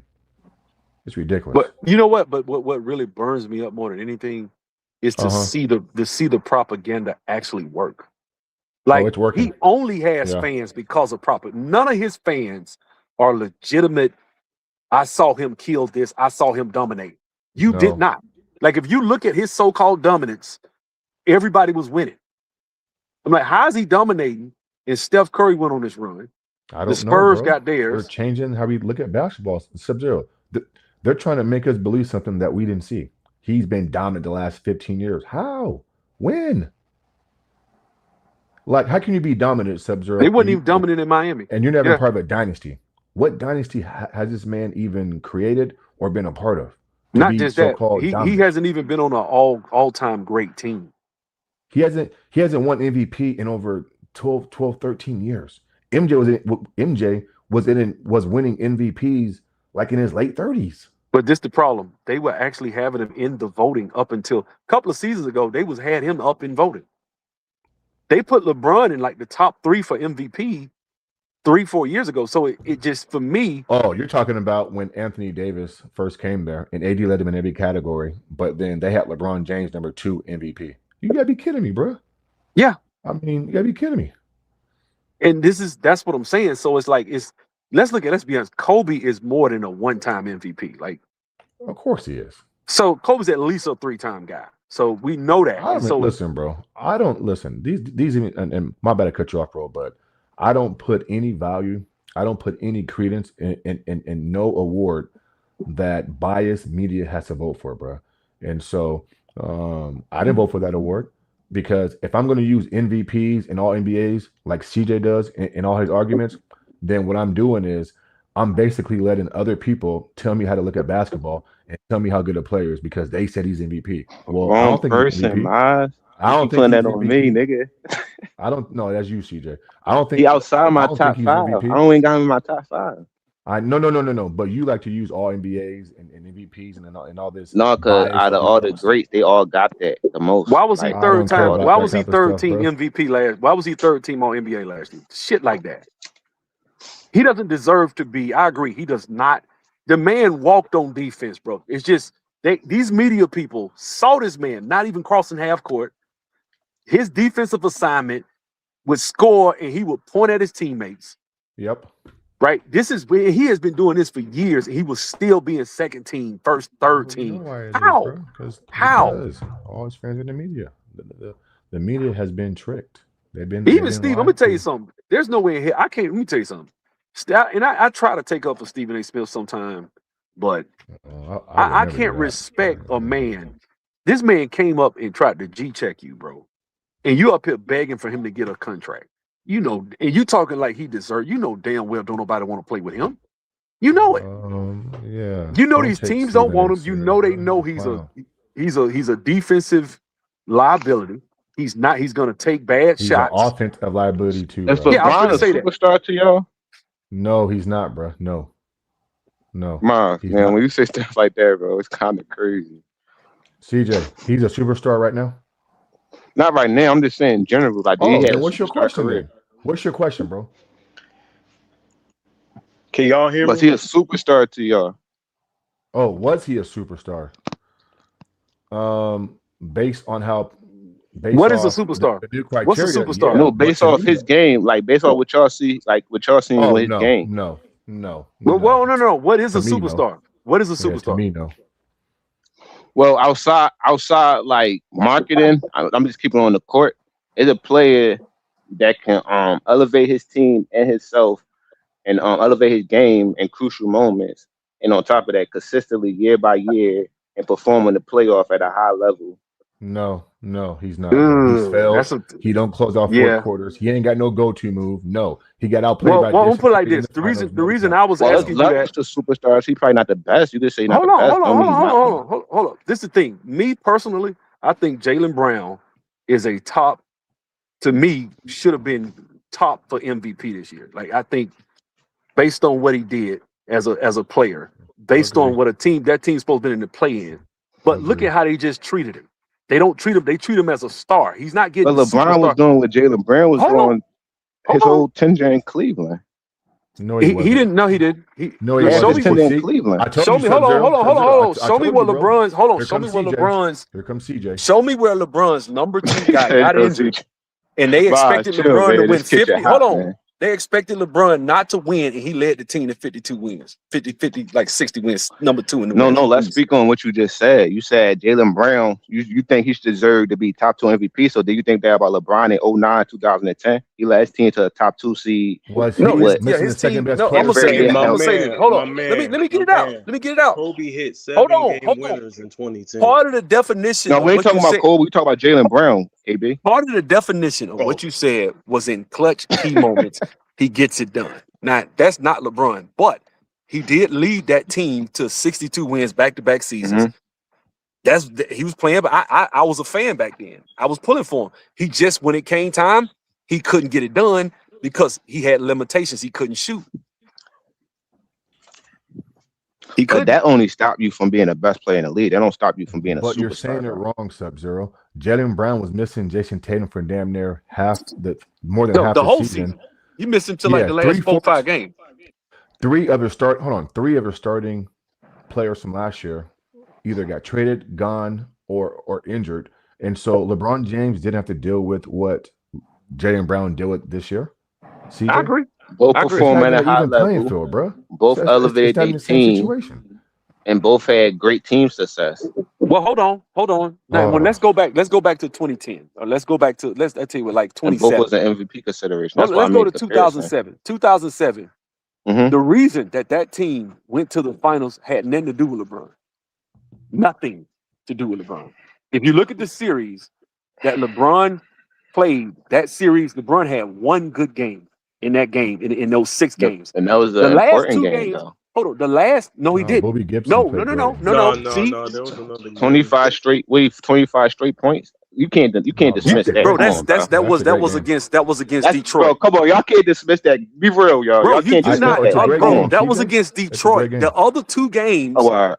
Bobby Gibson gave him 7 threes off the bench and 31, and that's why they went to the finals. It wasn't because of LeBron. No, a better And thing hold to say on, is that and if wasn't you the hold on, same Pistons team. and They if had you Flip hold on, Saunders and they if you didn't look have at the Ben rest of that Wallace. team, if you look at the rest of that team when they went to the finals, everybody gave their numbers. Everybody did what they were supposed to do.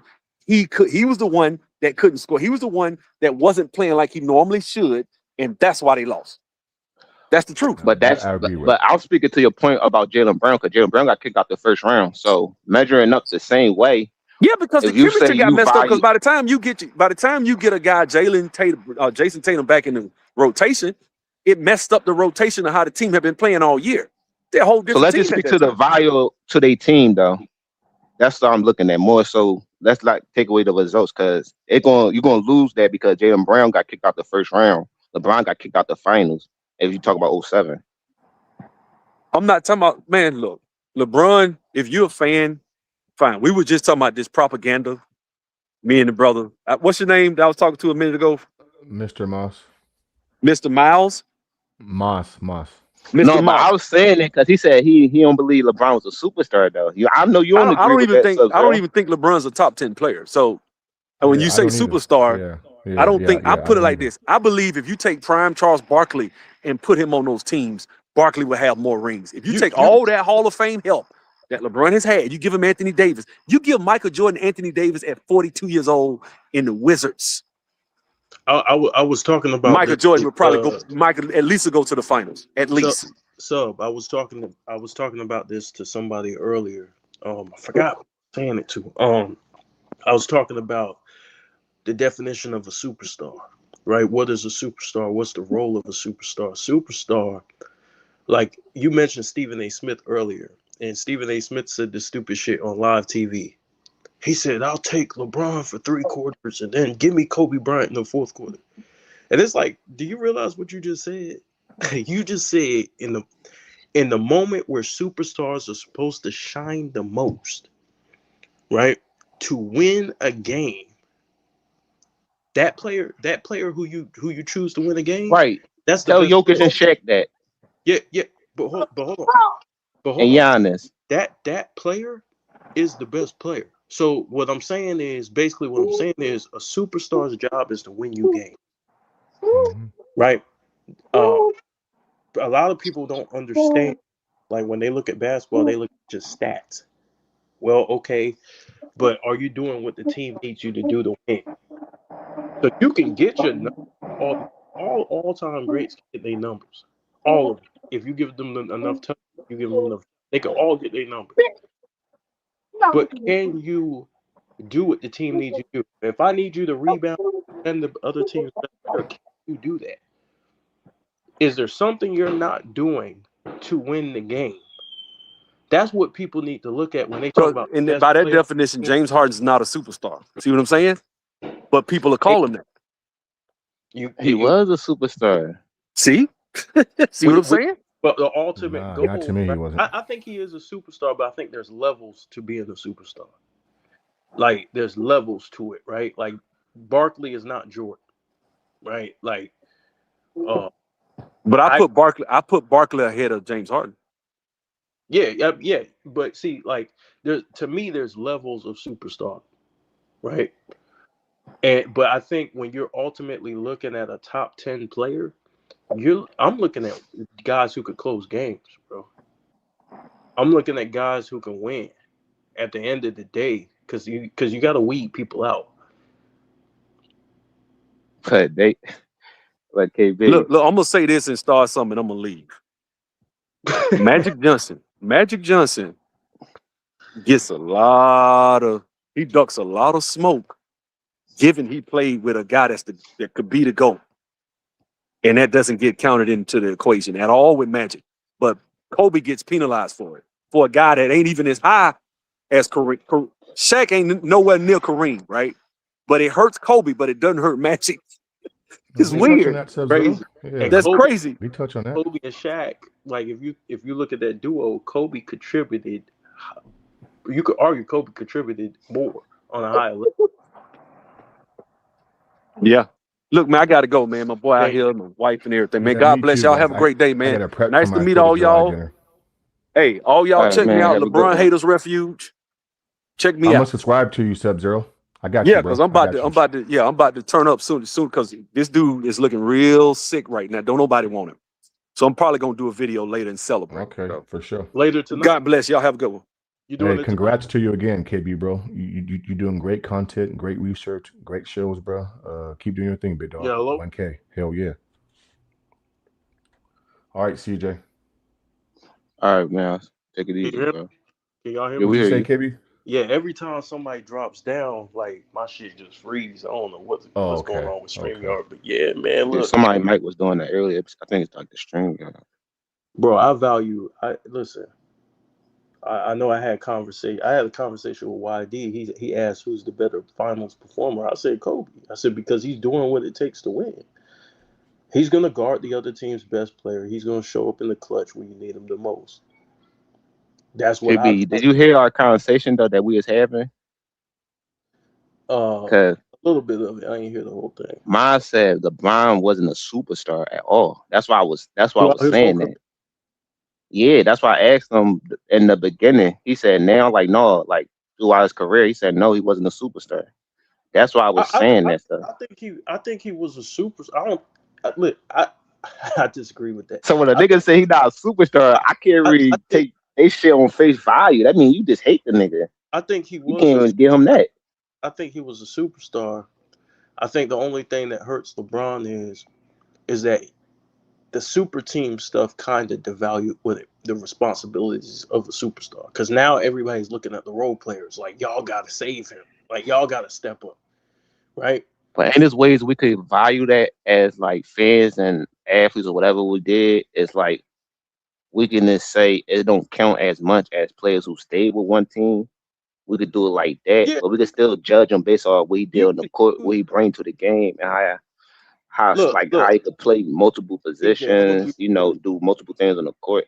Like I'm gonna be real with you, CJ. I tried to do that.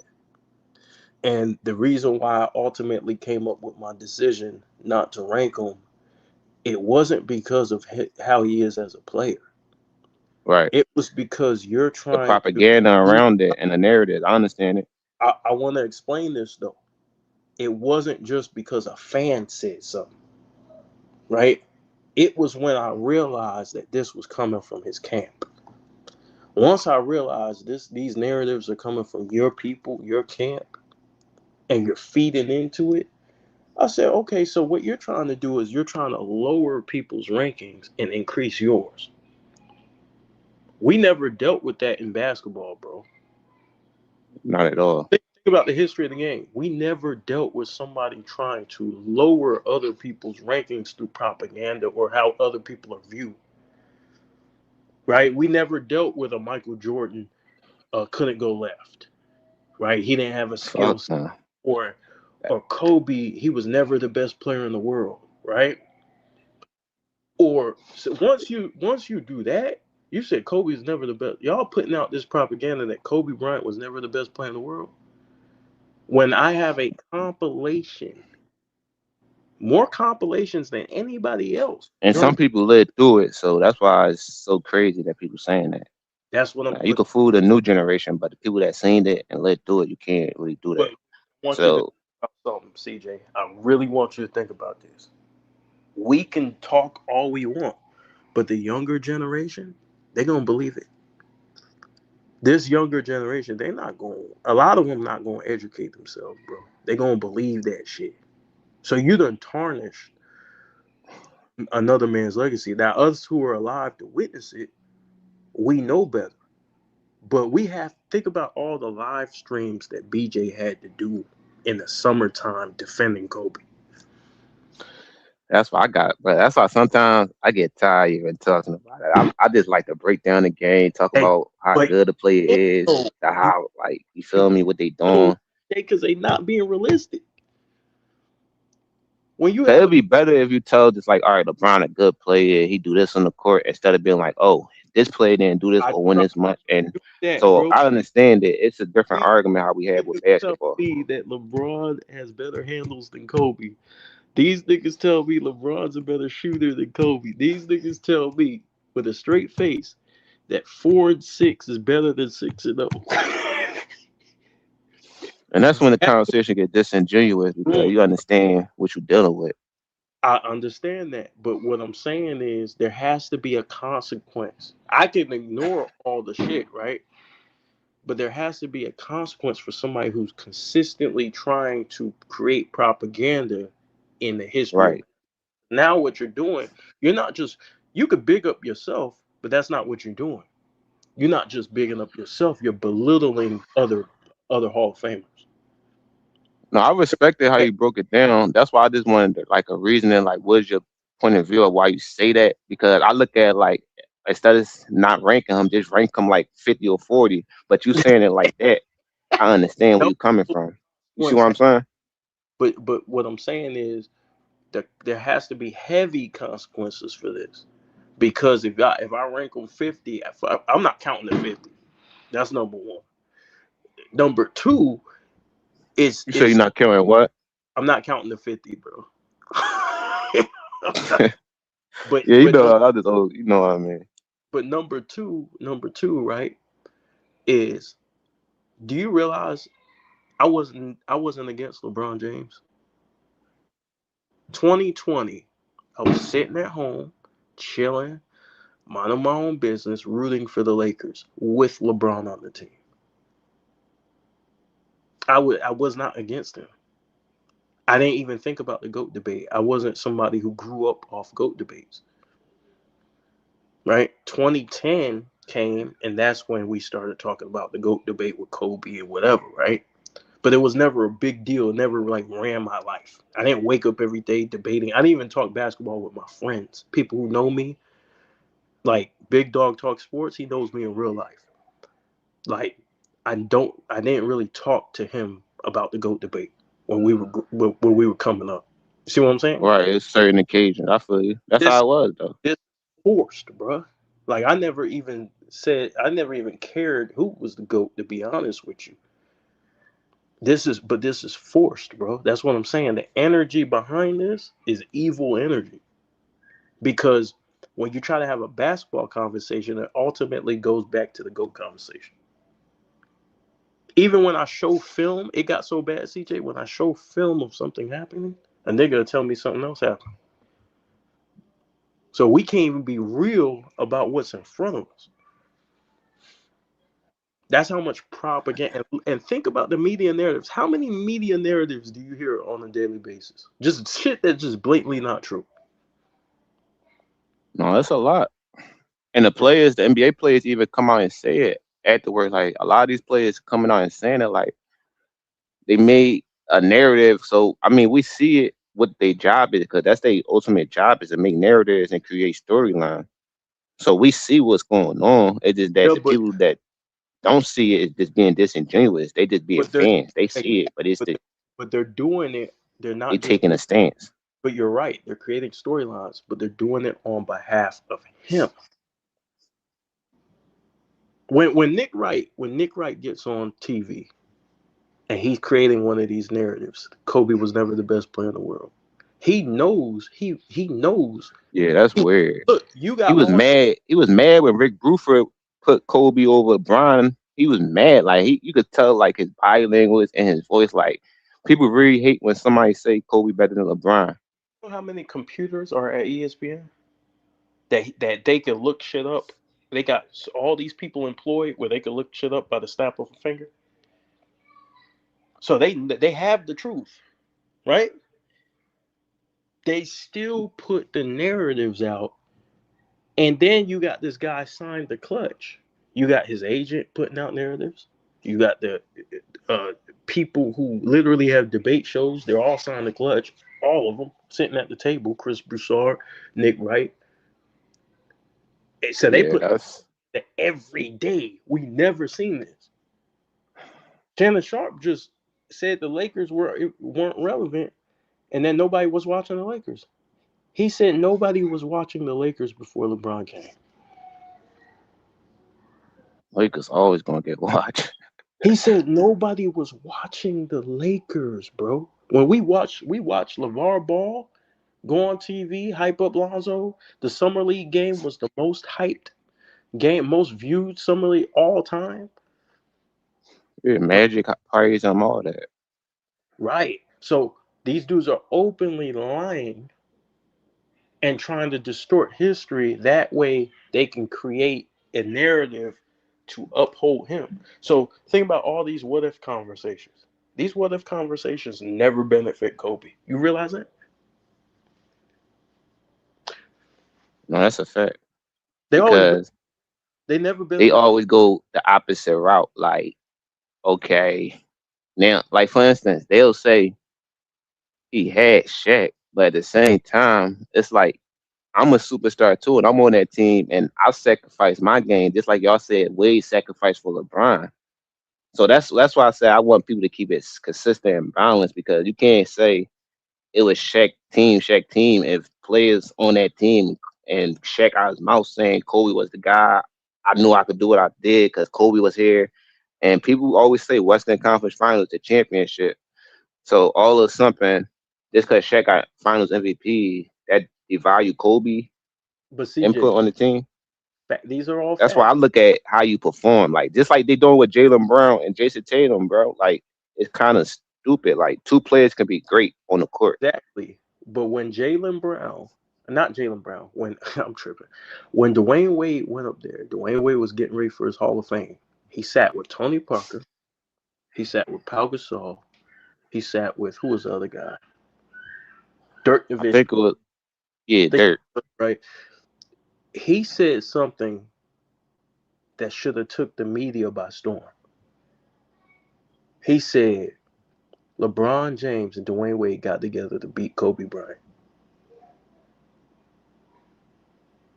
You said D Wade said that? Dwayne Wade said that. He was at one of the games as well. He was at one of the Lakers games. I want you to think about this.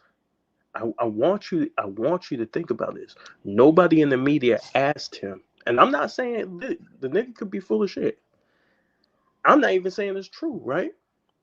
The nigga could be lying, whatever. No reporter asked him, what did you mean by that? I think it was part Boston, part Lakers, because Boston the one that kicked both of them out. So I think they look at the whole field. Like, they knew if they even get past Boston, they had to probably deal with the Lakers. You're missing the point, though. You're missing the point. Forget what we think it is, right? This is what he said. Right or wrong? No, you're right. Right. So he said that. So this is something that impacted free agency forever. This is something that impacted the whole era of basketball. Meaning player movement, all that. Right? Right. They did not cover it one time on none of the networks. The Redeem Team documentary, right? They didn't cover it. You know why they didn't cover it? Because all of these things will paint Kobe in a positive light. They just didn't talk about it, bro. I want you to think about it. No, you own what you're saying, but they do got like a Netflix series on the Dream Team, and I think it's just people that being lazy. They don't know this stuff about these stuff is documented. People did not. They don't talk about what Kobe did because they understand that would affect his legacy, how LeBron's viewed during that time period. Because they're trying to erase the failures and manipulate it instead of accepting it for what it is. So what Dwayne Wade said, because think about it like this. Could I give them the news media the benefit of the doubt and say, well, maybe they didn't see it. They see everything. And by the way, they covered Dwayne Wade when he spoke about James Harden, who was better between James Harden and Dwayne Wade. But you didn't cover something that impacted free agency forever. You didn't even ask the question. Fuck if it's true. You didn't even ask the question. What do you mean by that, Dwayne Wade? This impacted history. Wait, we need to talk to this guy. Right or wrong? So you wanted Dirk or somebody you wanted Wade to elaborate on what he mean by they joined up to beat Kobe? And ask him what he meant by what he said. But the media crushed the story because they just didn't cover it. Did you see coverage on that from the mainstream media? Not really. Not at all, right? They didn't talk. They squashed the story. Why? Because they didn't want to paint Kobe in a positive light because they were trying to put LeBron in the GOAT conversation. But when they do that, they're dimming Kobe's light because that's a major admission. Guess what? Kobe leading Team USA to gold? That's a major thing.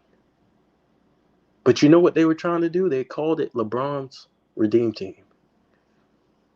No, Kobe and Wade, they played a big part. Chris Paul, they all played a big part. Okay, but what I'm saying is, when these guys come out with these lists and they're remixing history, they're doing it. All this benefits LeBron. Doesn't benefit Kobe. Nothing ever benefits Kobe. 95% of the time, if the media is talking about Kobe, they're shitting on him. That's because LeBron need more validation than Kobe. In hindsight, that's why they doing this, to be honest. So they not really believing what they saying. That's how you know they get paid or it's just talking point. Because they believe it. It ain't just random, DJ. It's LeBron's camp.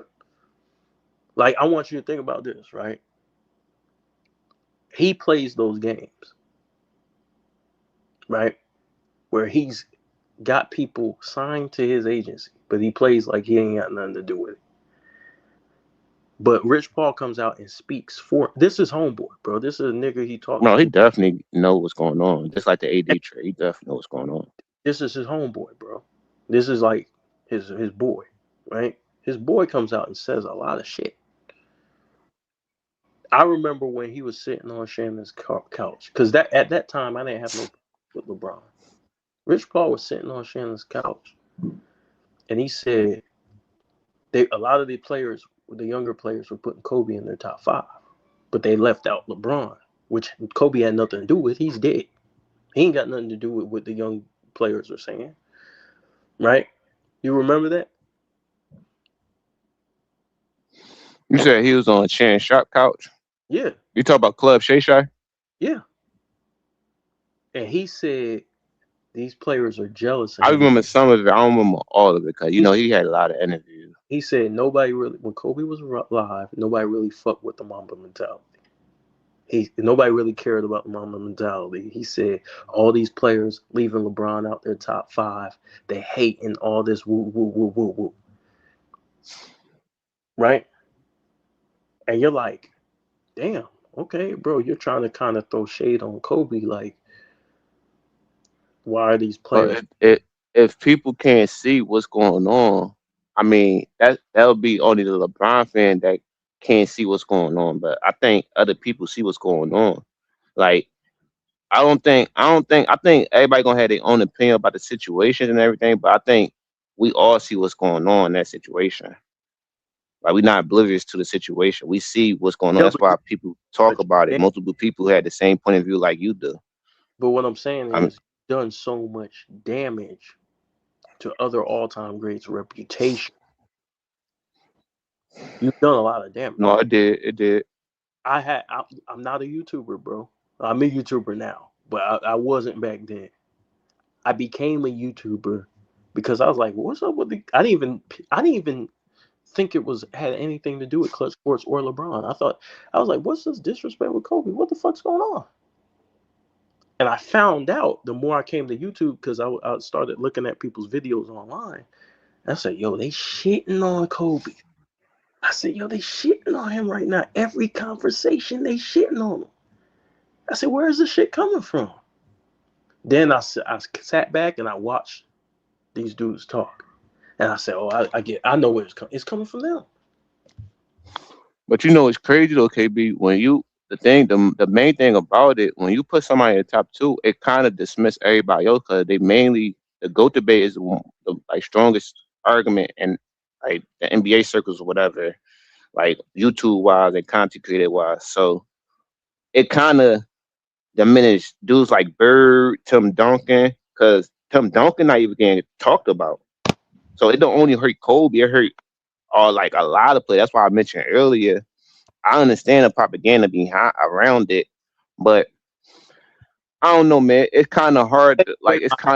To blame everything on the media because at the same time, LeBron still got to perform on the court at a high level to validate what they like parts of what they saying. But he don't. He can't just go out there and not perform. No, but he don't though.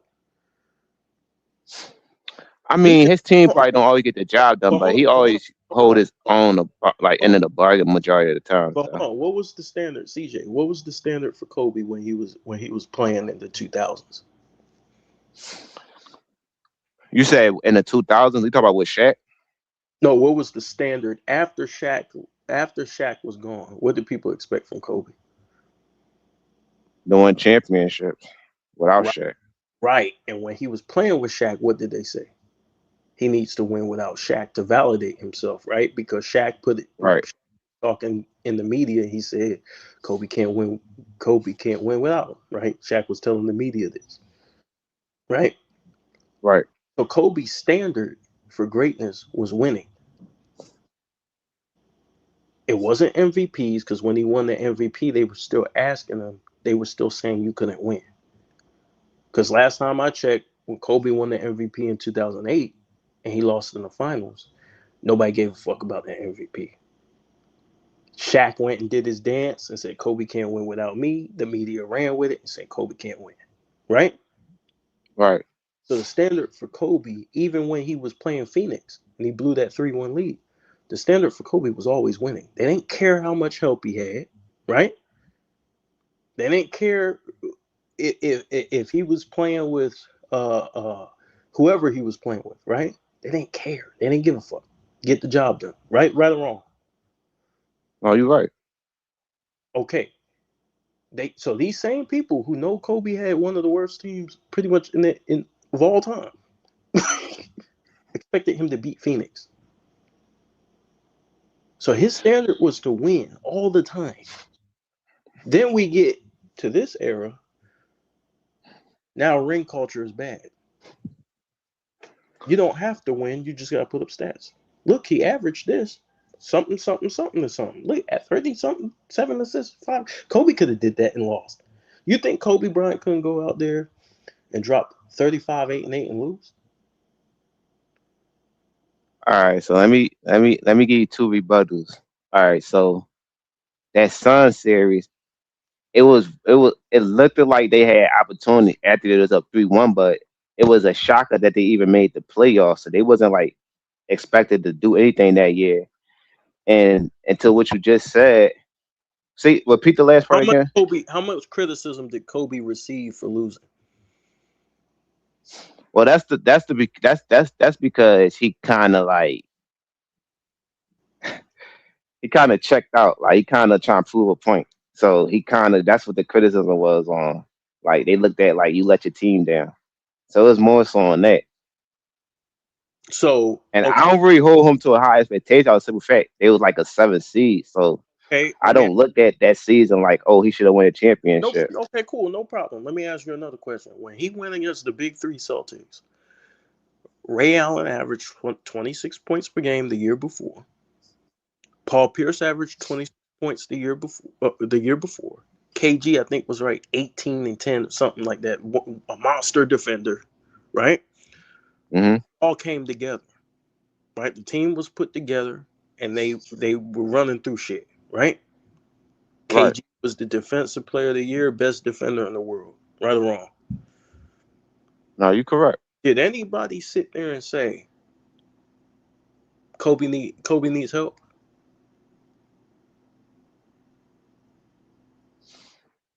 I mean, Kobe was missing Andrew Bynum, and he had to hurt Trevor Ariza. barely played. Did anybody say Kobe needs help against the super team? Did anybody? And what sense you make? Like you saying, did they say he need help after they lost or before the matchup? After they lost. Did anybody say? Did anybody make any excuses for Kobe losing in 2008 in the media? No, because they felt like he had to help. I think him getting Paul Gasol, they felt like that was a key piece, especially off how they got Paul Gasol, what they gave up to get him. Okay, so Paul Gasol got outplayed by KG, right? Because KG's the better player. Yeah. KG was third in MVP. Right or wrong? Right. Okay, when Kobe lost, they put all that loss on him. Oh, you said KG?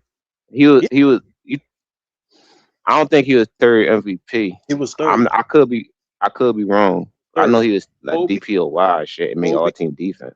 It was Kobe, Chris Paul, and KG.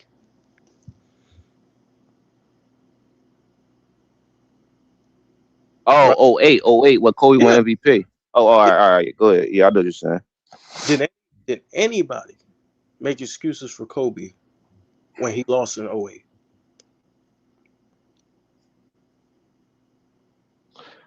No, because they already knew they knew he was already a champion. He was a proven player. So I know he ain't won without Shaq at the time, but he still had champions. So he didn't need to break through and win a champion. You see what I'm saying? What you mean? So that's the difference. He had a lot of pressure in 08 to win. No, but I think they had a good enough team to compete with Boston though. Because we look at how the team was constructed more so the names and shit. Explain to me how they had a team that could compete with Boston. No, I'm not saying they're better. I'm saying because for instance, Boston also kicked the Cleveland Cavaliers out that year too. Okay. What happened to the Cleveland Cavaliers? I mean, they lost. They got and the next year they lost to Orlando. Okay, all right. So check this out, right? When Kobe lost in 2008, the mainstream media, put all the weight of the loss on him, despite him missing 2 starters who were unhealthy, right? Against 3 top 75 players. I want you to think about what I'm saying. There's 3 top 75 players on that team. They did not make one excuse for Kobe Bryant, bro. You haven't heard it nowhere. Because KB, they the same people that's pushed the narrative that Kobe a robber. So they justify their point.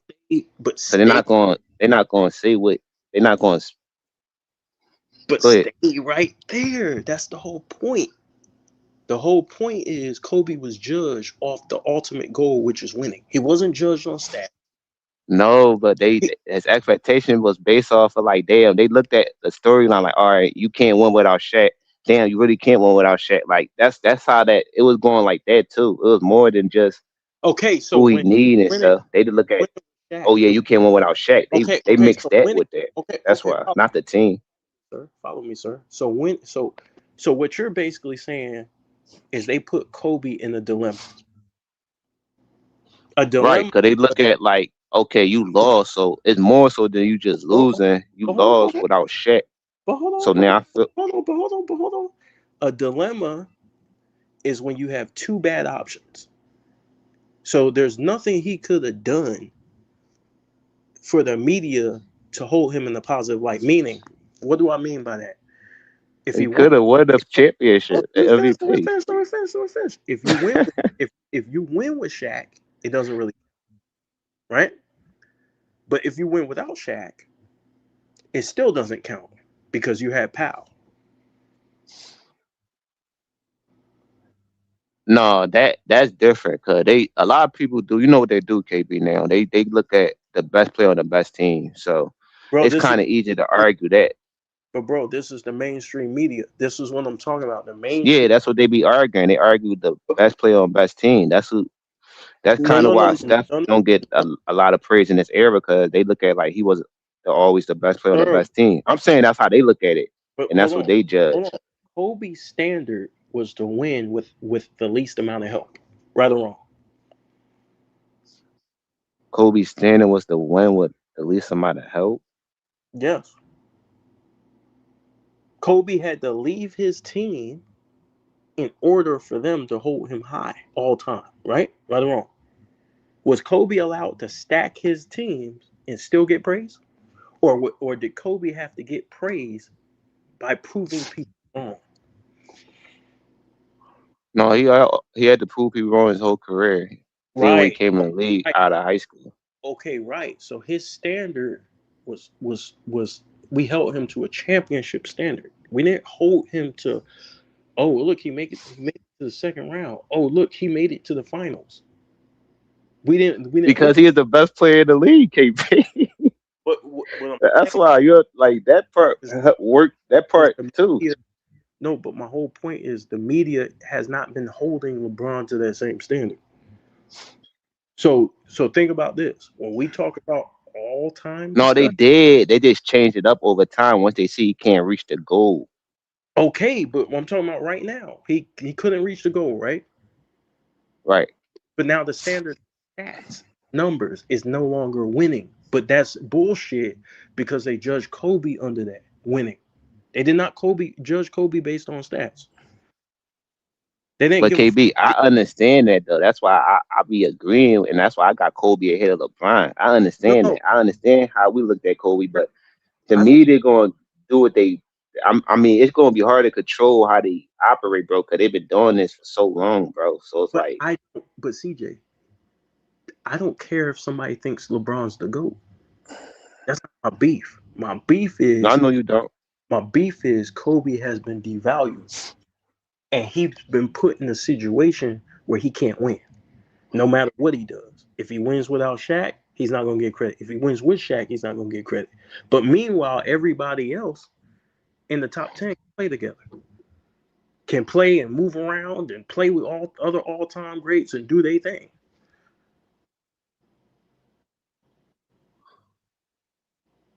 You see what I'm saying?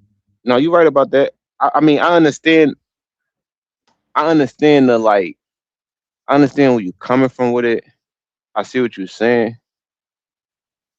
But at the end of the day, it's like the best thing we doing now is having conversations and more people speaking out and more podcasts coming along and kind of take it it's kind of pivoted towards like podcasts and all that because they getting sponsors and getting on bigger platforms. So I think the only way we can change the narrative is keep pushing the message and protecting Kobe, because that's the only way we could do it, because we're not going to change their minds. Yeah, but you got to deal with where the propaganda is coming from.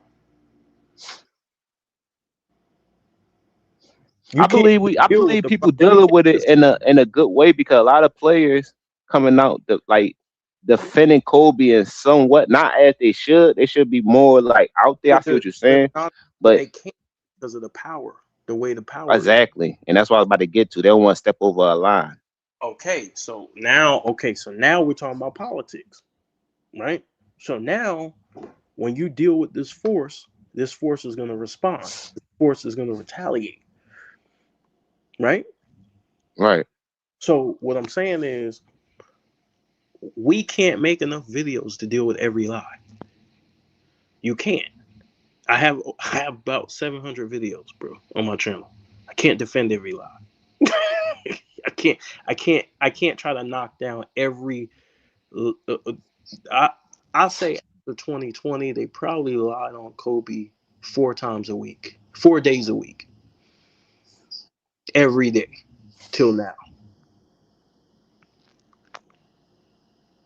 You can't deal with all the You can't deal with all the lies. Then they went after Michael. So do you think it's mainly based off with the media, or do you think it's based off gameplay? Do you think it's based off this mainly the media, or just the gameplay? What do you mean by that? For instance, for instance, Big Man was the most valuable, right? And a lot of them is efficient, and a lot of them got a lot of accolades and achievements. So, if you look at the accolades and achievements that the player got, and the amount of championships they got, and how they would like the game was built around for a big man, and a lot of coaches would have drafted big man first. So the foundation is from like players like that. So do you think their efficiency, the amount of success they have, and how they dominated too, and the expectations for them, that's why it is too, outside of like just the media? Do you think people just think players is better than Kobe? Like if I say Bill Russell, Kareem, like Bird, Magic Johnson, like do you think that's like? I don't care where Kobe's ranked. Your list is your list. I only worry about my list. I'm worried about the changing of history. Saying Kobe was never the best player in the world, that's bullshit. You see what I'm saying? Right. I don't care if you have Bill Russell over Kobe or, but I care about consistency. Yeah, that's why I asked you that, so I can understand. Like that's why I asked you that. Bro, be consistent. Because some people look at it like that. I don't get mad over people's opinions, bro. Be consistent in how you judge players and be fair. I agree. Your job is to cover the game. So I'm not even talking about fans. I'm talking about the mainstream media. They purposely ignore things to push propaganda. That's the point. So the thing is that's a detriment. Let me give you an example, right? When they say we done with the 90s, what type of shit is that? You're trying to erase a whole era? You're trying to erase a whole era? That's like TikTok trending shit. Like, hey, but where did it come from? It came from Gilbert Arenas, who, by the way, is close to LeBron James.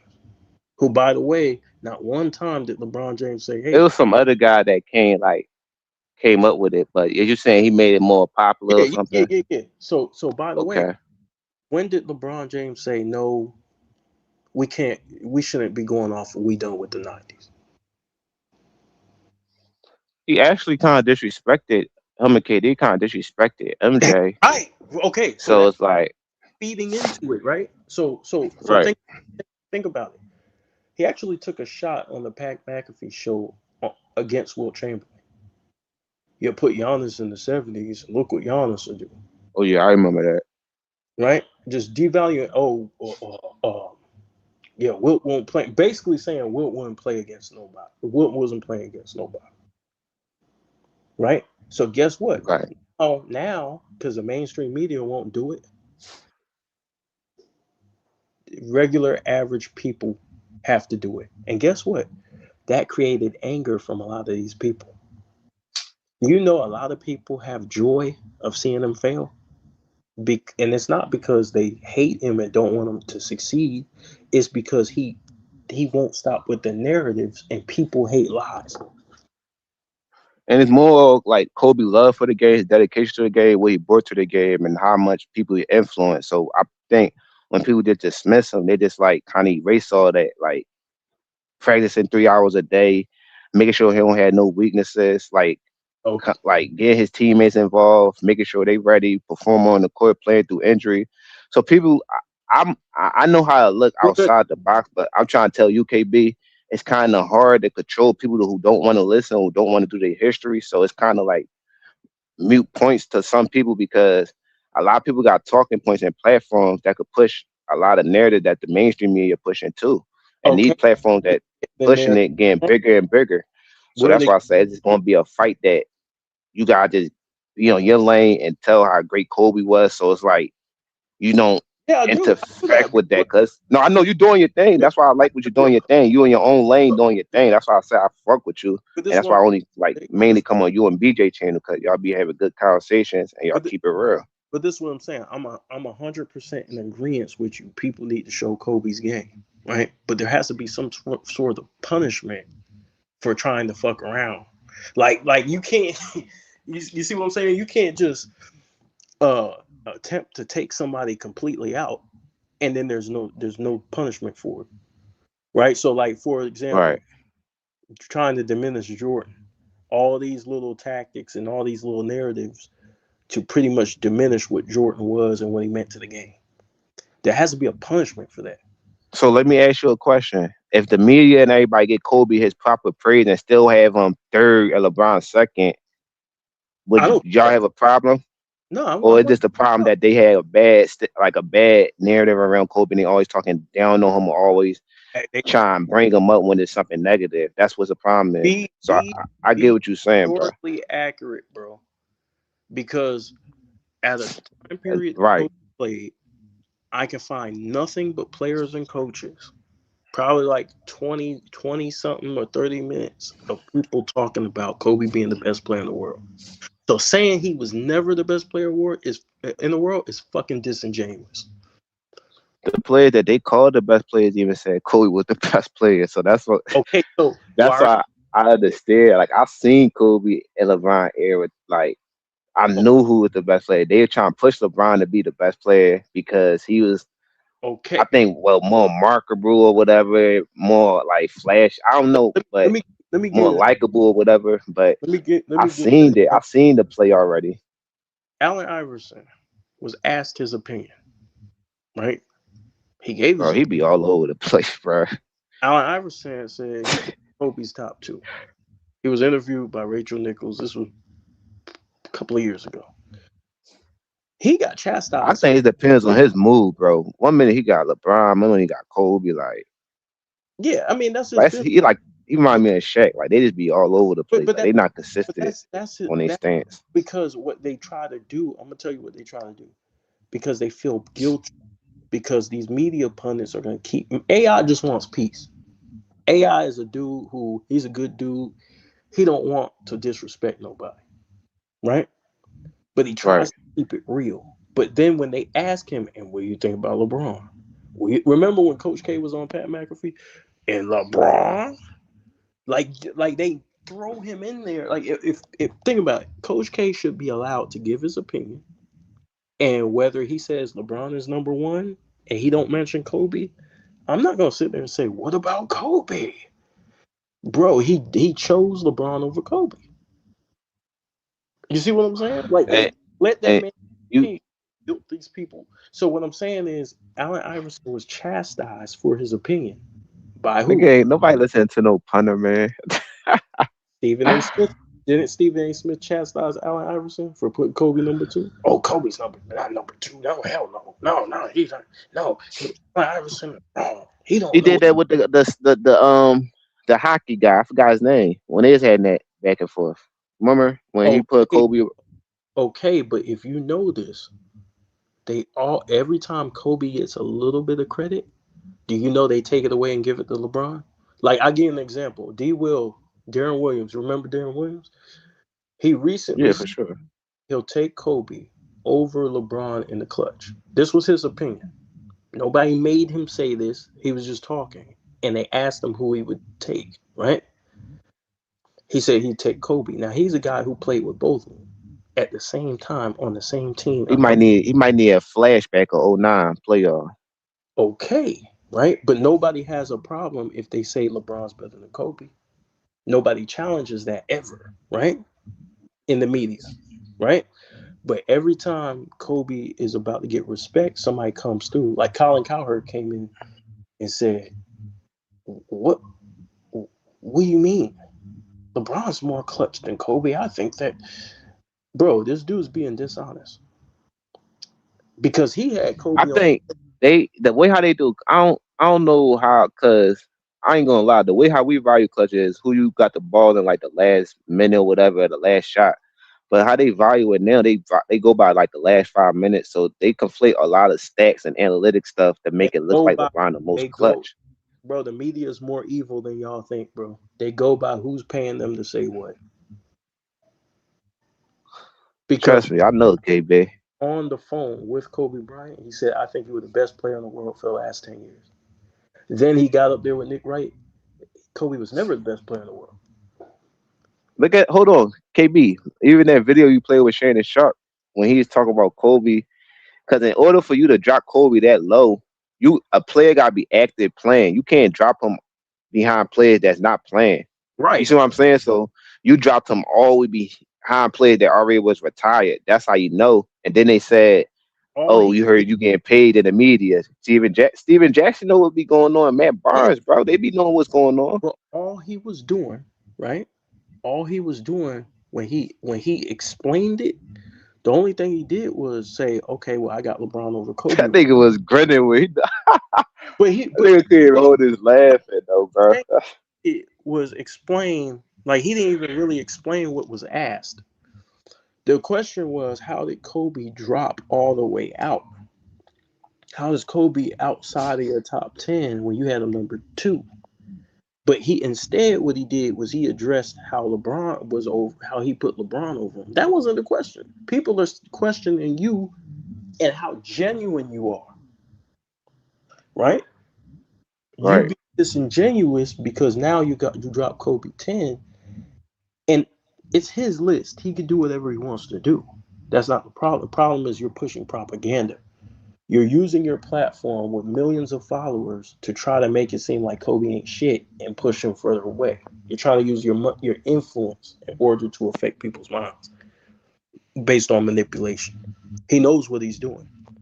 Man, Shannon Sharp know what it takes for hard work and how to get to it yet. He explained his stories and where he came from. And he even had Kobe ahead of LeBron like back in the day and stuff. But until he got in the media and all that, it changed up. So I see it. Think about who is he doing this for? LeBron. Okay. But KB, that's why I say I'm not mad at you not rank him because you gave me an explanation. Like you explained it. I understand where you come from. That's why I agree with everything you're saying right now because I see it too. Nick Wright also had Kobe as he said the best players I ever seen. Michael Jordan, Kobe, right? This was Nick Wright. It was a tweet, right? Right or wrong? Now you right. Now he comes out, says Kobe was never the best player in the world. Wait a minute, this motherfucker! You said he was the best you ever, one of the best players you ever. There's receipts out here, man. They be forgetting. Okay, but why is he doing what he's doing? Connections to LeBron, connections to Rich Paul, connections to Clutch Sport. And what I'm saying is that there has to be. But you can't separate that from like his gameplay though. Like y'all can't like just separate the propaganda stuff from like how he performing. Like, because I'm pretty sure you could evaluate talent and say like, oh yeah, he's a great player. Like I put him on the right team. Like he probably not be as good as Kobe and Jordan, but you can't separate it, bro. You want me to tell you why you can't separate it? Because it's affecting the on the court play. It's affecting NBA history. So, for example, now we're changing what it means to be a superstar. We're changing what it means to why we play. We play to win. Now we're saying, well, ring culture. What's ring culture? That's bad for basketball, bro. What do you mean? This shit been happening. But the nigga that was talking about they had no rings stuff. That's the crazy part. Okay, so what I'm saying is you're putting in these young kids' minds that they don't have to. Your favorite player doesn't have to win a lot. He could just get numbers. These young kids disrespectful, bro. They think Young Thug better than Tupac, so it's like it's hard to persuade a young person who don't want to listen, not gonna listen. Even if you try to force it on them, they still gonna go the other route because they got their mind made up. Understand that. That's their own. They form that opinion based on what they like. But this is not that. This is propaganda molding their opinion. You see what I'm saying? The young don't know because they weren't there. So they rely on these people on the truth. That's where the crime is committed. Right there. Relying on these. And people want me to. I've been asked several times, why you focus on these people? They don't matter. Yes, they do. The motherfuckers got millions of followers. They influence the world. They have. So what's like one solution that would work? Like, do you think if LeBron had no members in the team, what solution that like can work? Like a process, like what can work? Like one solution. It don't gotta be like something crazy. I'm just saying, I don't gotta have to overnight, but like what can?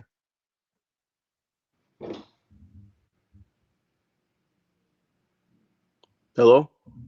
Yeah, I hear you, KB. Solution to what? To what, like, to the problem that's happening, because people say the NBA ruined the game like weekend. Oh, like it's too much player empowerment. Like, so I'm saying, like, if we're gonna look at the nuance of the sports and shit, cause it's like this around all sports, or we just gonna, like, I'm trying to understand what can we change for it to be like balanced, so the people that's in our generation can respect the game, and like, you know, like what. And people don't want to, but the problem is you're going to get pushback. You're going to get heavy pushback by people who listen to the media. But you have no choice but to address the bullshit head on. You have to. There's no other way around it. I got a series on my channel called Hellified Cap, right? And what is Hellified Cap? Hellified Cap is when these media members lie. It's funny. You got to watch it. These media members lie so fucking much that it'll make the milk come out of your nose. And it's just hilarious. It's like, bro, what the fuck what are you talking about? So what I'm saying is that you have to expose it, but there also has to be a consequence. I like to celebrate every legend. That's just me. I wanted to celebrate LeBron James, but guess what? I couldn't enjoy the game because there was always a narrative. When Reggie Miller can get on live TV and look at LeBron travel and say that's a great move, like. But he also said that he wouldn't have did that move that LeBron did to Miami. Like, okay, but no one can tell the truth on TV. When they see, like Sub-Zero said, when they see him walking back on defense, not hustling, right? Luka, remember when they were getting on Luka for crying to the referees? But they didn't say nothing about LeBron.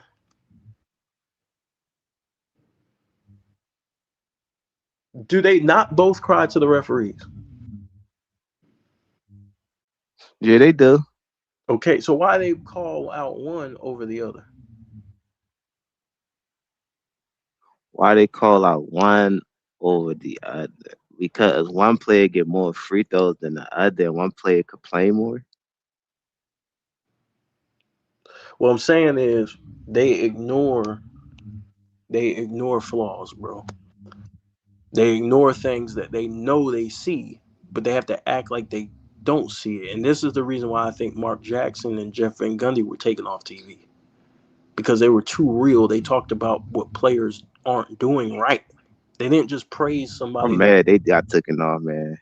They told the truth, right? Van Gundy would keep it cool. He'll keep it real. That's why I like Rob Parker too. Rob Parker be keeping it real too. They kept it tall, right? If you fucked up on the court, whether you were Kobe, whether you were whoever, they called you out for it, right? That's a fact. They took them off the air. Now we have people who just, they see a travel or they see a bad referee call and they act like they blind. And we all know it. We all see it. Oh, well, that was a great move. Yeah, you know they're good in a way with a lot of more calls. Like, that benefit the player too. You get extra steps. You know, could pick up your dribbles.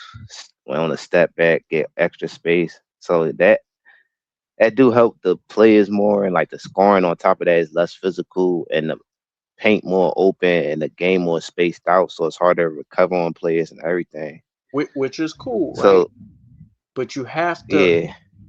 You have to hold people accountable. You have to hold the media accountable. You have to hold the people putting out the propaganda accountable, everybody. And how do I hold him accountable? Is I say, okay, well, until you stop. So do it only benefit like LeBron? Any player who does this will be unranked. If you try to affect other all-time players' standings in the history of the game, you will be unranked. In my book. As goes for anybody. No, but KB, I think he speak on to like the game, how it was played and how the players is today, how they could play in the era. I don't think he like don't give players credit, because he always like give players credit. Like even when he gave Gilbert Arenas credit, like he give people credit, but I know what you're saying. Like his team is gonna say things that he really want to say, but they pushing it out there for it to stick. But, so it's kind of like. But hold on. You have an agency. This is what Kyle Soprano said. 100% agree with, right? Let's see. Let me see if I can find it again because I clicked off of it. Oh, no, take your time, KD. He said this. Look at this comment right here I put on the screen. How active they play again. Yeah, that's what they said. Nobody talks about the confidence.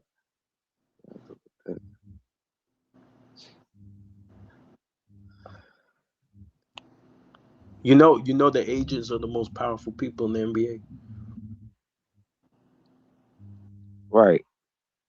Right. So if you have a player who's playing in the background as if he's not attached to this agency, but running things, putting out narratives, making moves, there has to be, what do you do with that?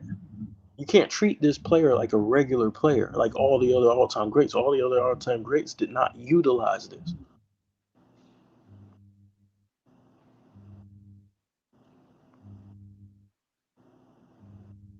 Do you think it's based off of the social media era that things just getting more highlighted and everything that's Kobe wasn't doing this shit, bro.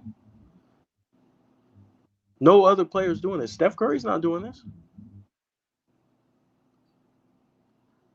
Name another player who has his agent doing this.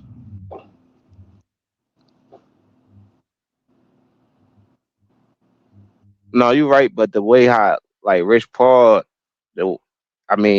he got the job, but the way how other agents got their job is different. So they look at him kind of like damn, how you feel me? So I'm not trying to like be on it too much, but I just don't like how he create narratives and how he talk with Max Kellerman about stuff. I see what you see. Okay, but I'm trying to like, so basically, his narratives aren't harmless though. They're not harmless little narratives. They're narratives that affect contracts. They're narratives that affect players moving. There's narratives that affect people's views because this person has a name behind it. They have weight behind them. They're not harmless narratives. You see what I'm saying? Like you. Well, I was just looking at the black entrepreneur, man. He came from nowhere, and like he came to.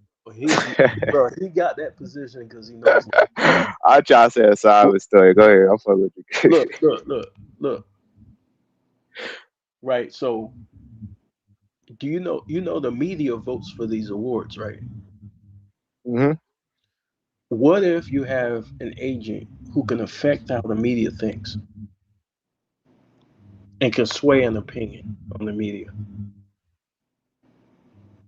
And I'm talking about strongly because of their relationship with the best player in the NBA.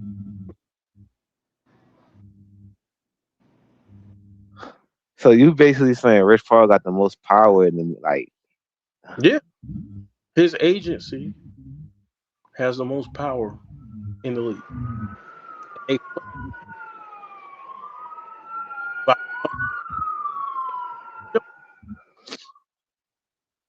So you going in and out, KB? You hear me? Yeah, the cops. You okay? I hear you now. Yeah. That's the ambulance, man. KB funny as shit. Man, what'd you do? You shank somebody? Remember, I got the video record. Grand Theft Auto.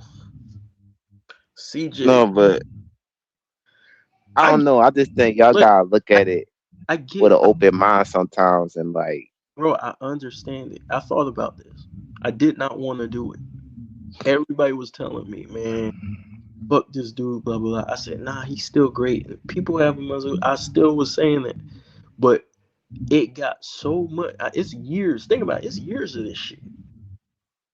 It's not just. Yeah, it's been years, man. It's years. That's a fact. And so the thing is he had time to correct himself, to say, you know what I'm doing is fucked up, it's wrong. right? Let's stop attacking Michael Jordan indirectly, right? Let's stop taking shots at Kobe and Mike. Let's just, play basketball. Yeah. Let's stop taking shots at Wilt Chamberlain, Bill Russell,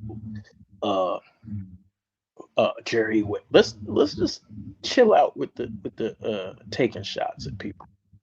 And this is why you have an atmosphere of just disrespectful basketball talk. So do you think every player should have to pay homage to those who came before them, or do you look at it's like a competition thing? They saying, okay, I'm better than him, he's not better than me, and it's up to them to prove on the court. You can feel like you're better, just be respectful. You could, bro. Mike thought he was better than Magic. Kobe thought he was better than Mike. LeBron probably feels like he's better than Kobe and MJ. Be respectful. Don't score 60 or don't score 40. I mean, no, I'm talking about off the court. On the court, you fuck him up, right? There's no, you know what I'm saying? That's what it is.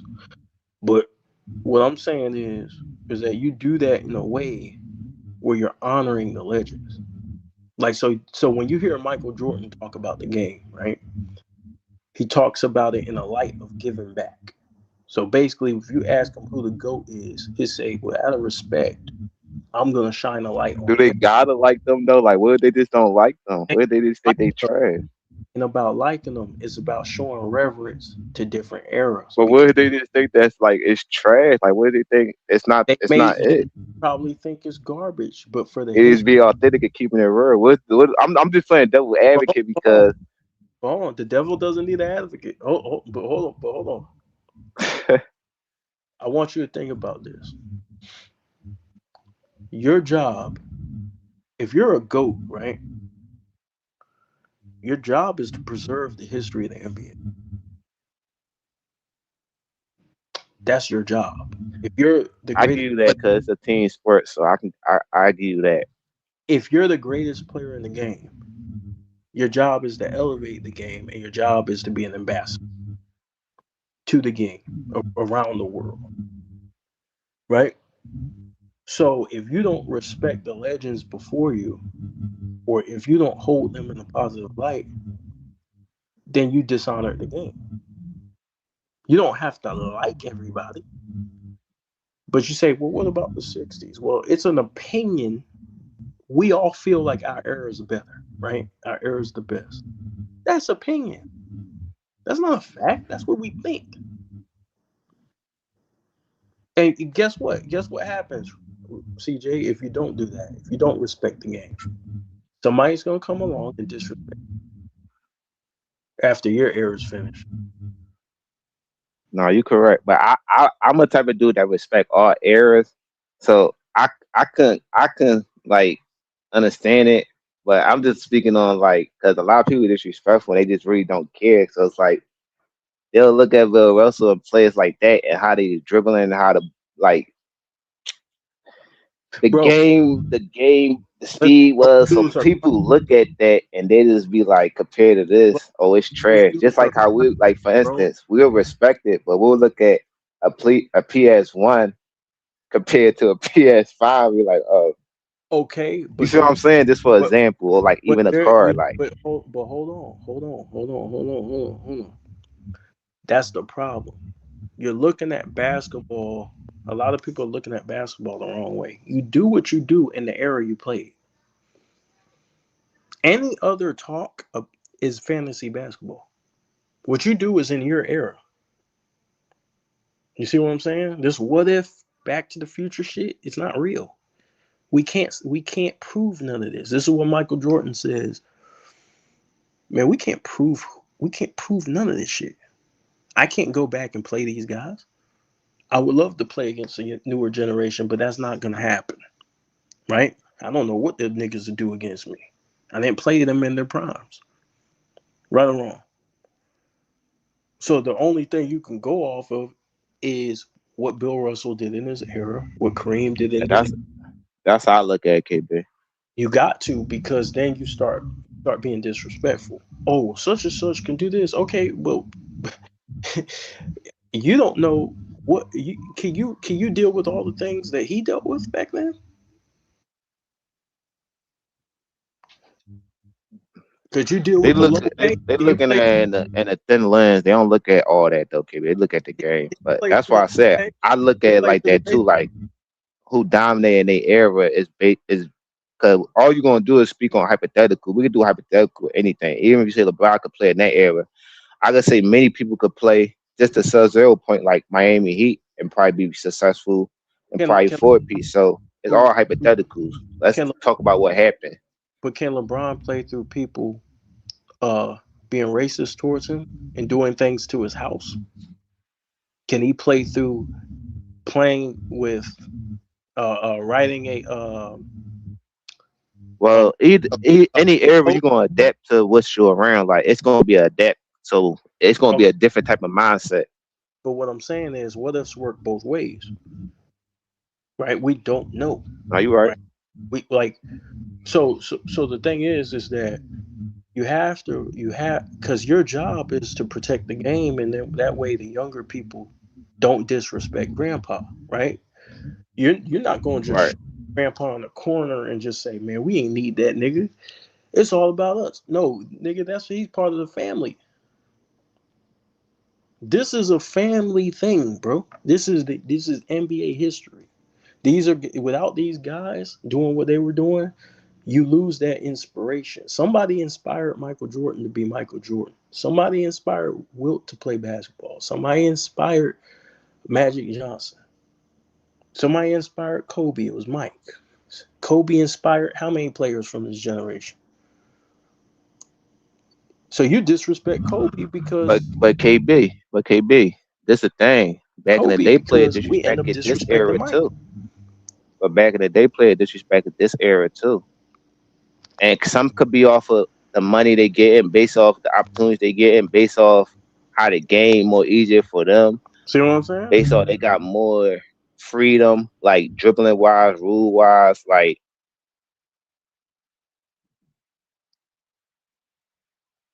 So it's kind of like work both ways though, because the back in the day era disrespects this era too. So it's not all on just this era though.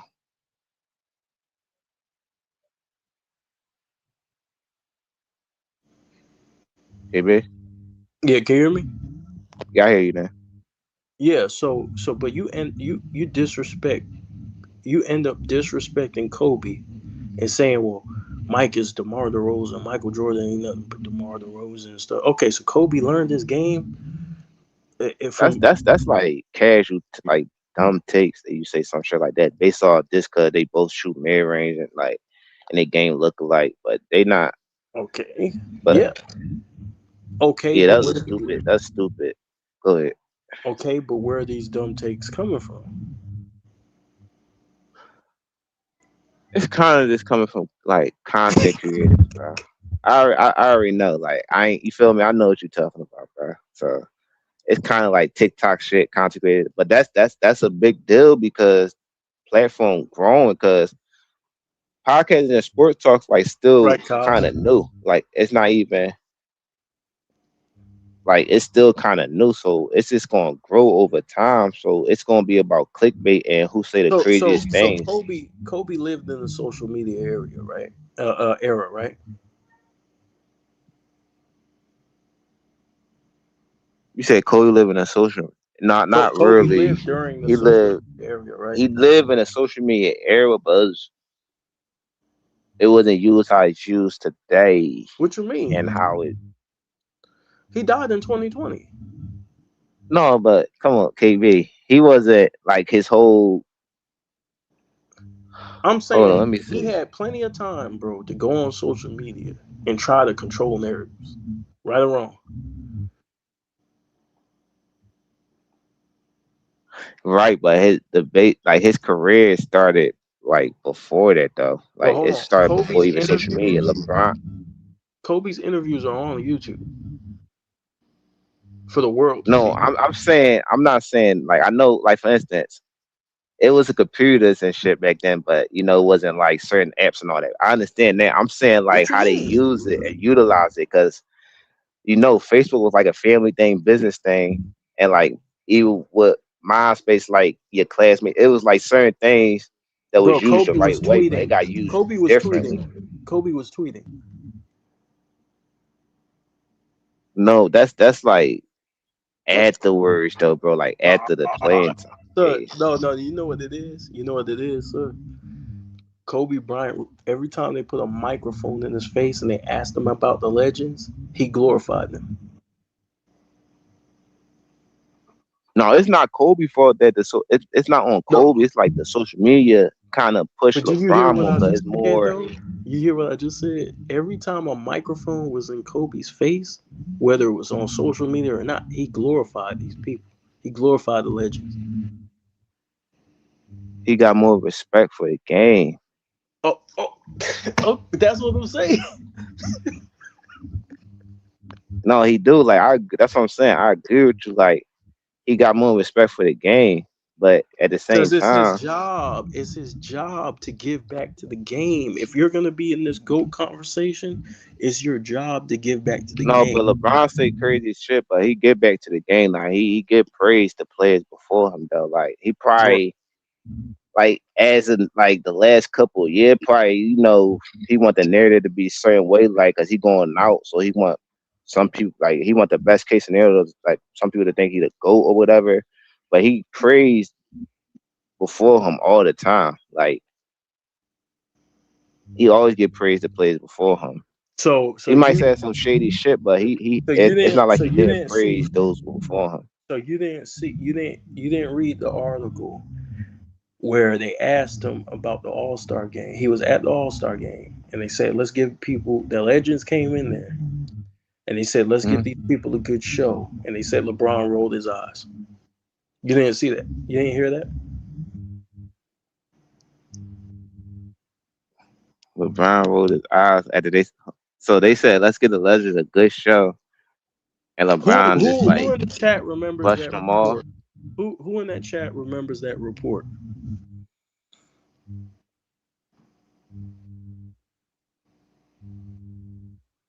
I think it's don't you think both sides like on a defense mode though? Because once, like for instance, if you praise too much on the 90s, now that invalidate people's rankings because they so sensitive and worried about what people saying. They don't want to get too much praise to the other side, and sometimes it could be a defense mode because the 90s went at this era and this era went at the 90s. Yeah, so, and that's wrong, right? So the way I think about it is there's certain things in every era that's better than the last era, right? That's a fact. The game changes. That's just a part of it, right? So like a lot of times you'll hear me and I'll talk about the SGAs, the players that I like in this era. And I try to talk positive about them, right? Like, okay, I know shit ain't gonna be the same way it was in the 2000s, right? There's more spacing now for players to operate. People can shoot better. That's a fact. More role players can shoot. Let me just say it like that. Other guys can shoot, but it wasn't a skill that they had to really use like that, shooting the 3-ball, right? So we understand the game has advanced in that way. Right? But the superstars were still the superstars.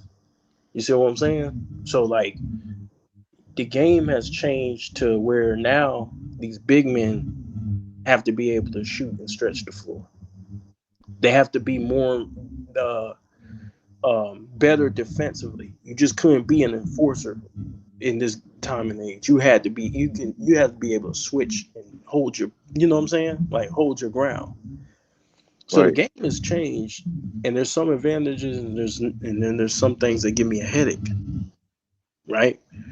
But you still have to respect the game, even though you don't like everything about it. You still gotta say, you know what? It's not my favorite era. I prefer Kobe.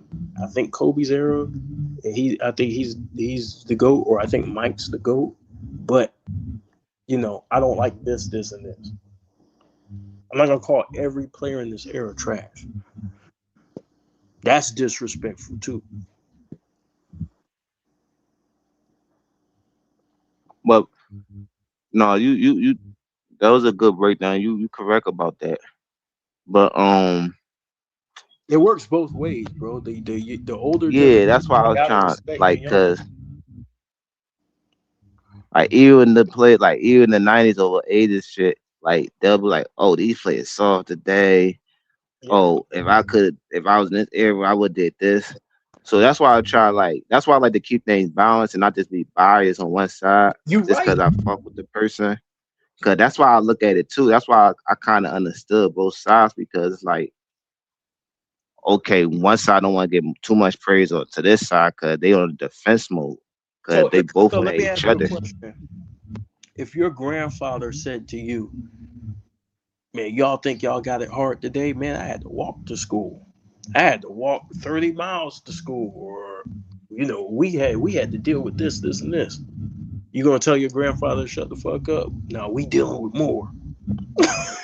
Or are you gonna be respectful and be like, hey, yeah, they did kind of have it harder. They had to deal with real racism, right? We're dealing with it today, but they really had to go through it. You see what I'm saying? So like they do have a point. Like, so it's a respect thing. Like but even that's just based off the tools that's in hand though too, and the power that you got. Okay, but you have to respect. So okay, for example, right? Because we're gonna feel the same way about the next generation. I'm pretty sure LeBron James feels, and he said this. Matter of fact, LeBron said this shit. He said the players today. He was on his podcast. He said the players today, they don't have a high IQ, right? They don't know plays. Remember he said that? They don't really know plays like that. They don't know he even said Rodney better than half of these like plays right now. So he criticized them guys too. So he criticized them too, right? Oh, back then we had to deal with this, and this, right? It's different now, right? We had to practice more, right?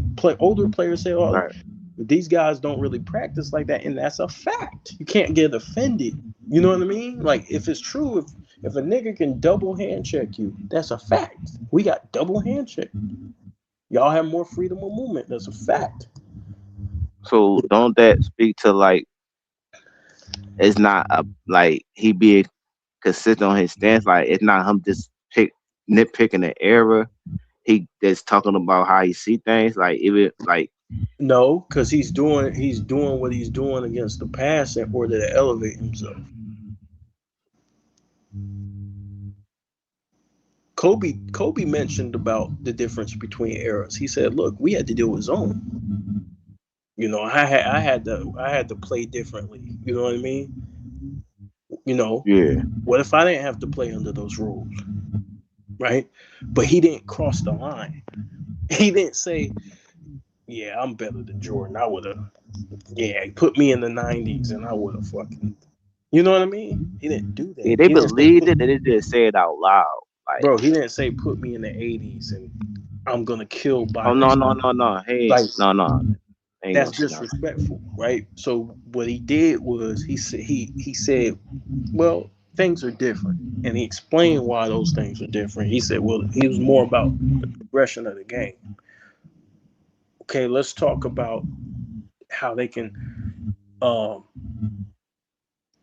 He gave you a basketball. When he criticized, he gave a basketball explanation. He wasn't just doing it so you could think he's better than everybody.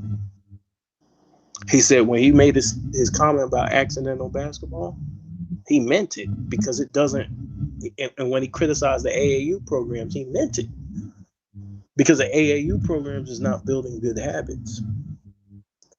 He wasn't just out there just trying to elevate himself. You see what I'm saying? And then when he got an opportunity, he taught the game to the younger generation. He inspired them to grow and be better than what his generation.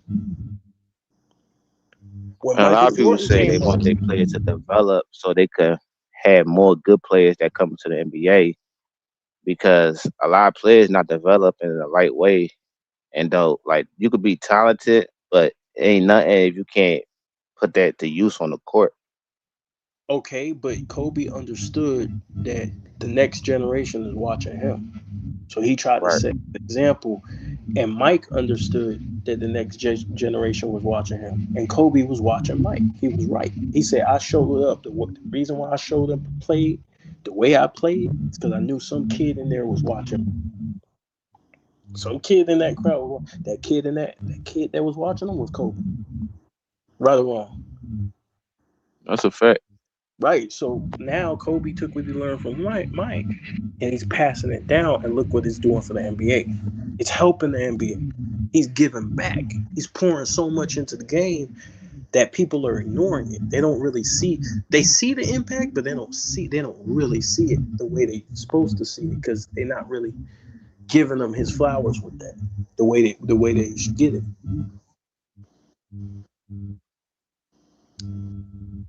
Well, I see what you're saying. You're right about that, but you can't just take, right? And not acknowledge the ground. So, for example, in LA, Kobe set a culture in this motherfucker. You know, you're a Laker fan. He set a culture. You're gonna come in here, you're gonna fucking work. And anybody who came through that door understood that. When Kobe was on the team, you're gonna come in here, it's fucking time to go to work, bro. We only win championships here. We set a high standard. What happened to that standard when LeBron came? Did he uphold the culture of LA? He did. He did his own thing, right? He did his own thing, right? Right.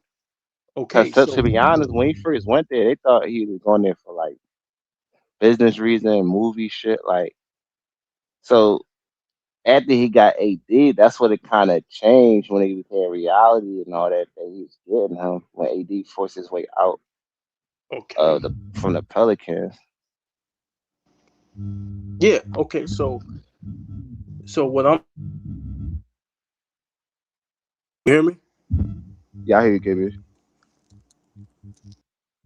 You hear me?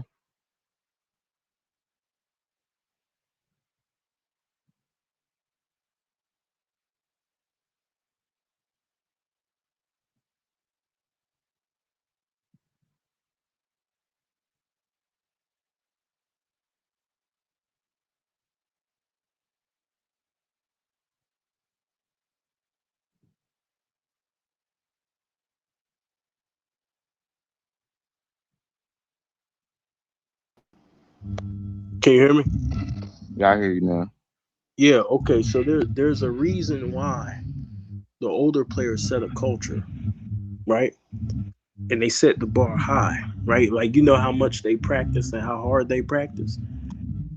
They set the bar high because they understood that their bodies need to hold up during this 82-game season. So if you take shortcuts, remember the players advertise or they campaign for less practices, and they got it, right? But now you see an increase in injuries. You see what I mean? When you start even NBA players say that players don't practice and talk about what they do off the course, like, so it's kind of different approach to the game because they rely on their natural given ability more so enhancing their game. Right. And so therefore, are you getting better? Right. So what I'm saying is the game has been affected in a where we have the lowest standards for our players. We have low standards. The standards did get low though. I agree. Think about it. Oh, he don't need to compete in the dunk contest. Oh, why are dudes trying so hard? It's just an all-star game, right? But if you look at the greatest players of all time before them, the all-star game was a chance for them to showcase their abilities, right or wrong. It was a chance that, listen, I'm on the court with my peers. I'm about to show them I'm the best out here. You see what I'm saying? Yeah. But now it's like, oh, man, it's just an all-star game. Who gives a fuck? Contest more enjoy the moment, like enjoy the competition of it. I bet they just scared to lose. And I don't know, bro. It's just like a different mindset because even the All-Star games, people look forward to it. And they got keep switching it up, like do But three you separate, but you like 4 can't separate things. but I think don't about like it. stuff like that. But think about it. You can't compromise competition. So here's what you can compromise. You can compromise different little rules, right? Right. In every era, there's players play at a slower pace or a faster pace, right? Rule changes. You can compromise that. What you can't compromise is the core essentials of basketball. Competition is basketball at its core. It's like the spirit of basketball is competition. You can't compromise that, no matter what era you play. You see what I'm saying? I agree. So that's been No, competition matters to me because I value those who did it like from the grind and built their team into a championship team and went through like the struggles and the good. So like I value stuff like that. Like you guys show me how you is when you fall on your face and how you recover from it. So that's how I look at certain players differently from dudes who switch teams. So I get y'all with that. Remember, we used to judge you if you were the best based on your matchups, right? So like when T-Mac come to town, we trying to see what Kobe gonna do, right? When Vince come to town, what's Kobe gonna do when AI come to town, right? Like what's Jordan gonna do if Clyde Drexler show up here? We don't really get those head-to-head matchups like we used to where dudes is going to war, trying to guard each other, and everybody's ducking each other. Everybody's like, "Well, we're gonna just call. We're just They gonna try to stay out each other way. They say So how you people don't want to be on going viral, man. They don't want to be on the poster. They just try to keep their image like in a good light. That's what I'm saying. They take away the fun and joy from with people. Cause you're gonna get dunked on. You're gonna get crossed over. You're gonna get embarrassed. Like you're gonna get outplayed. But we respect you when you compete. So how do you call yourself the best? You're just winning. That don't mean you're better than somebody else. You just won. You're not guarding that bird. You're not trying to prove yourself. You just won the game because like somebody else did the dirty work. Like you're not proving nothing. You're just stacking your team more than the other team.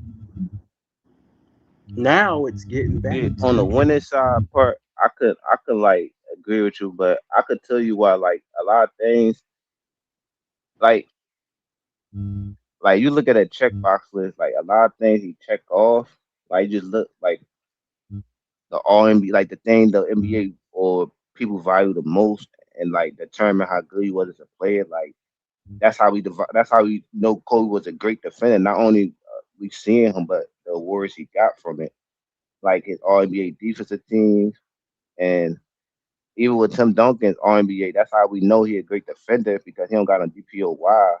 Even with Kobe, but they got All NBA defensive team. So I feel like the All NBA defensive team, the All NBA teams, MVPs, like it context to certain ones because Steve Nash got it, but it's not like he couldn't have got it. Like it was impossible because we know why he got it because he had the most value towards his team. You see what I'm saying? That's how they look at it. That he changed the team around.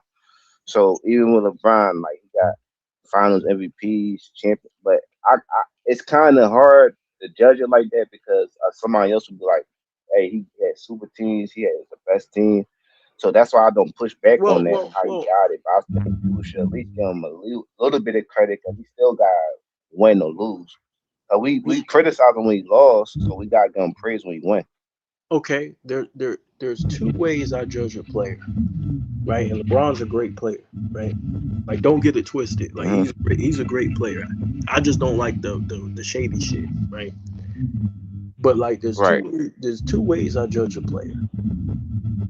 Skill set and winning. Right? Offense, defense, and then the winning side, right? So in the way I view basketball, I don't think you can ever be better than me just because you win. I think to be a better basketball player than me, you have to be a better basketball player than me. So, for example, yeah, you won, but being better than me, being over me, is a 2-step process. It's not just one step. Oh, you win a championship, now you're better than me. No, there's guys with less championships who are better than players with more championships. Right or wrong? But this all right. So no, you're right. But outside of that, this is what I'm gonna tell you. So we know. All right. So I'm pretty sure all Kobe, all NBA first team, he had a great season. So we know LeBron making 21 all NBA first teams.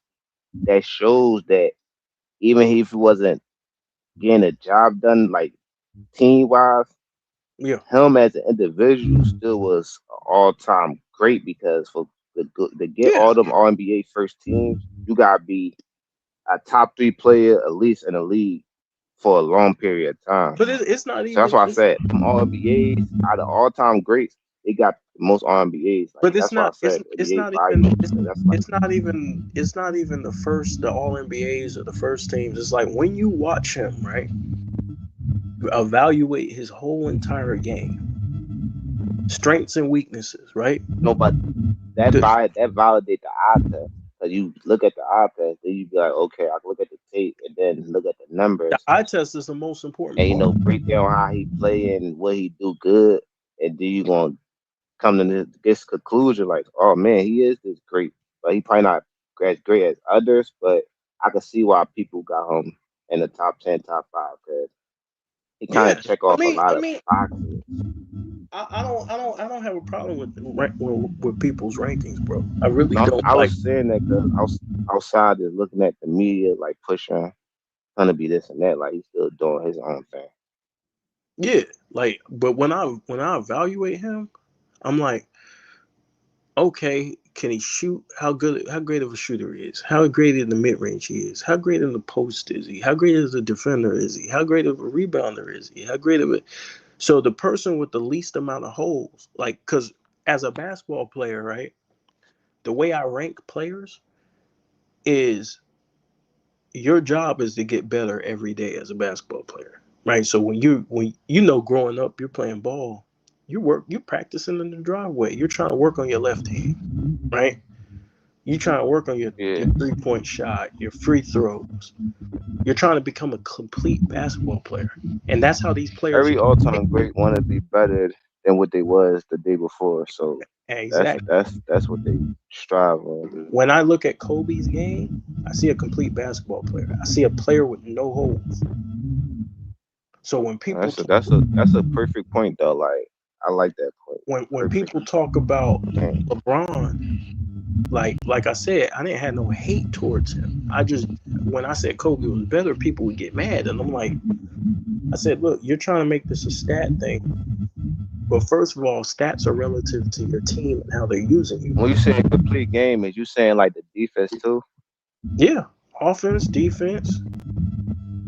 Yeah, because it's important to add that, because people will trying to be like, oh, so Kyrie got, you see what I'm saying? So that's why I wanted. Okay, but that's stupid, because Kyrie doesn't have the impact that Kobe has. So for example, right, another part of my criteria is impact on winning. Offense, defense, impact on winning. So yes, Kyrie has the skills, but does he have the defensive side of the ball? How is he impacting winning? Okay, he's not Kobe. He's missing 2 vital things. That's the way how you break it down. That's the context of the situation. That's why I asked you that question. You can't compare. These niggas try to make Kobe seem like he's Kyrie Irving, and that lets me know these people don't know basketball, because Kobe was one of the greatest defenders to ever live. There's 2 sides to the court. That you get paid in the NBA based on your ability to deliver wins. Because guess what, CJ? Who the fuck they think was controlling the offense throughout Kobe's career? Like, y'all think Derek Fisher was? That's why people got like be real with their assessments when they make CJ, let me ask you a question. What happens to a superstar, right? You could put up all the numbers you want, right? But what if a team gives you 5 years to get it done, and you can't get it done. But you average 30, let's say you average 40, 10, and 10, right? Well, is you losing the teams that's beneath you, or your team good enough? Like, You're just losing. However you want to slice it, right? What do you think the GM's gonna do?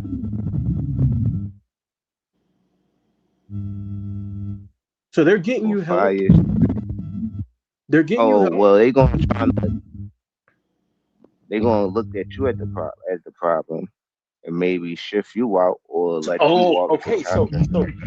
So stats don't override winning. So Luka, right? Luka on the Lakers can lead the league. But it's still a value to your franchise, though. You gotta have a backup plan, so you gotta think about the whole franchise, though. Okay, but what's more important? What's more important, stats or winning?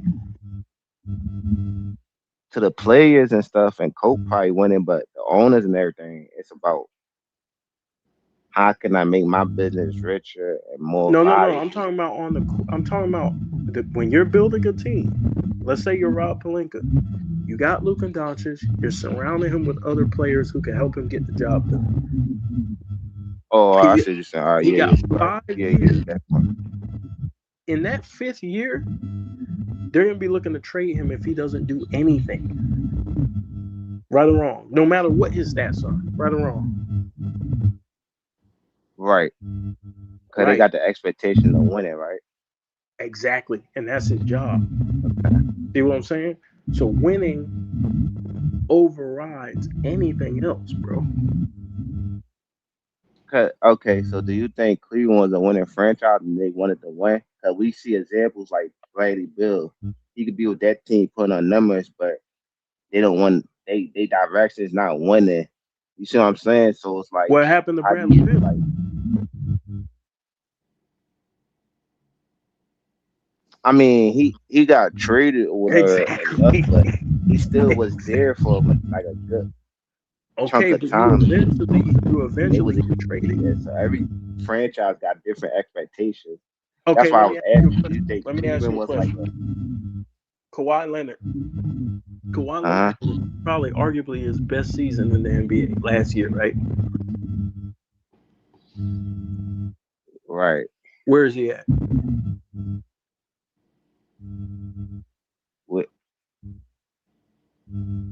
Well, you think that's so? You saying since he didn't get the job done the 7 years, like the years he did with the Clippers, right? They got winning overrides everything, bro. Winning is over stats, bro. That's the superstar's duty and responsibility to deliver wins to the franchise when they have help, when they have adequate help. Right, that's why I was saying, like, even like with Devin Booker case, like it's gonna be seasons where you don't win, gonna be seasons where you do win. But at the end of the day, and I think franchises, bro, some of them like they see the writing on the wall, but some of them trying to make it happen, just like other franchises making the same moves, so it can make it look like they're not trying, but it's just that the other teams get more talent and they a better team. So sometimes, like that's why people thought Dan Gilbert wasn't trying to win or whatever and making, like, he was making moves and trying to compete. It's just that you could do but so much because y'all had the opportunity to win. So that's why I said people kind of look at it in different ways too, bro. But my they look at franchise want to win though. You got to be in the right franchise, had the right team, right coaching staff. But my main point, sometimes luck got to be on your side too. But my main point is they're paying you to get the job done. They're paying you to win games. This is what makes a superstar different. They're paying you to show up in moments where it matters the most. That's your responsibility. And if you aren't doing that, you have these great numbers. Yeah, the numbers look great, but you're getting your ass kicked out there. So now, who's more valuable? The player who can probably do a little less of one thing, or the player who's contributing across the board to a win?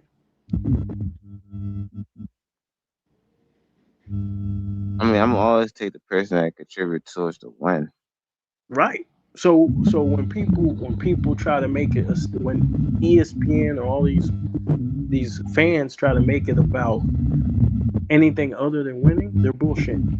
Because you get paid, the superstars get paid to win.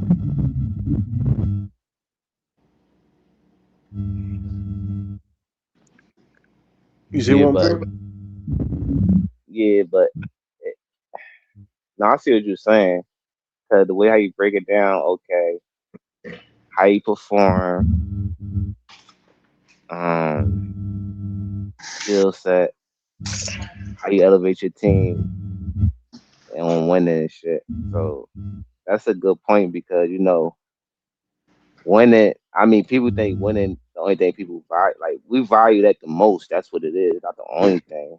Because we're not going to say Rob or Rory better than most people. So I kind of. Well, I'm talking about superstars. That when not talking about people who have. No, I know what you're saying.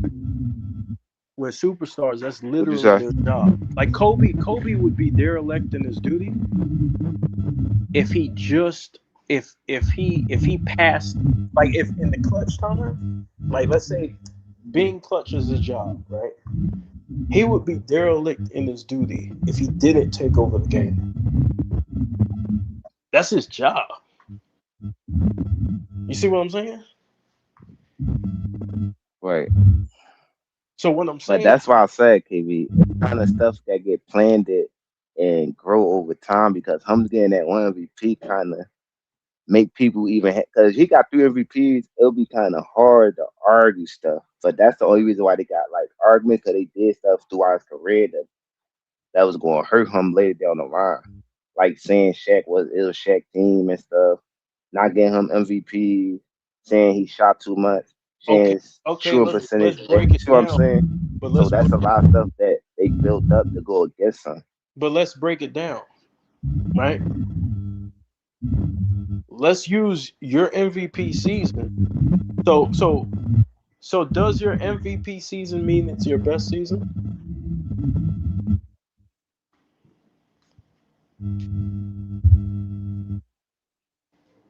Let me individually while not looking at the team, just like looking at the individual or no, let me ask you a question. Let me ask you this. What year was Jokic's best year? Statistically.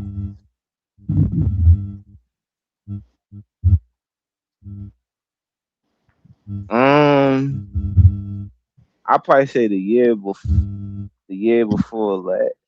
Probably that. Did he win MVP?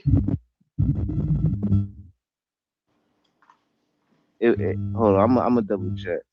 I think it was the year before last. But personally, I don't know because he had a good season that year. He won a chip too. Well, I'm asking you, what was so like what's his? But what was his best year statistically? Probably had to say 2003, based off of him performing in the playoff as Jokic. well. I'm talking about Jokic.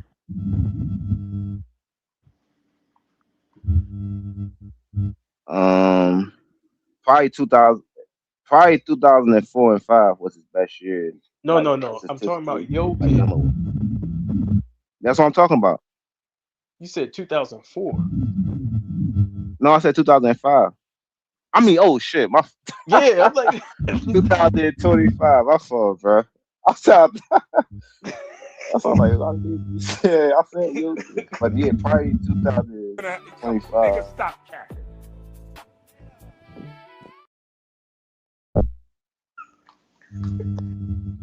'24, 25. I mean, he got so many. If you could pick and choose. Okay, so 5 straight MVP. So I think last year was his best statistical season, right?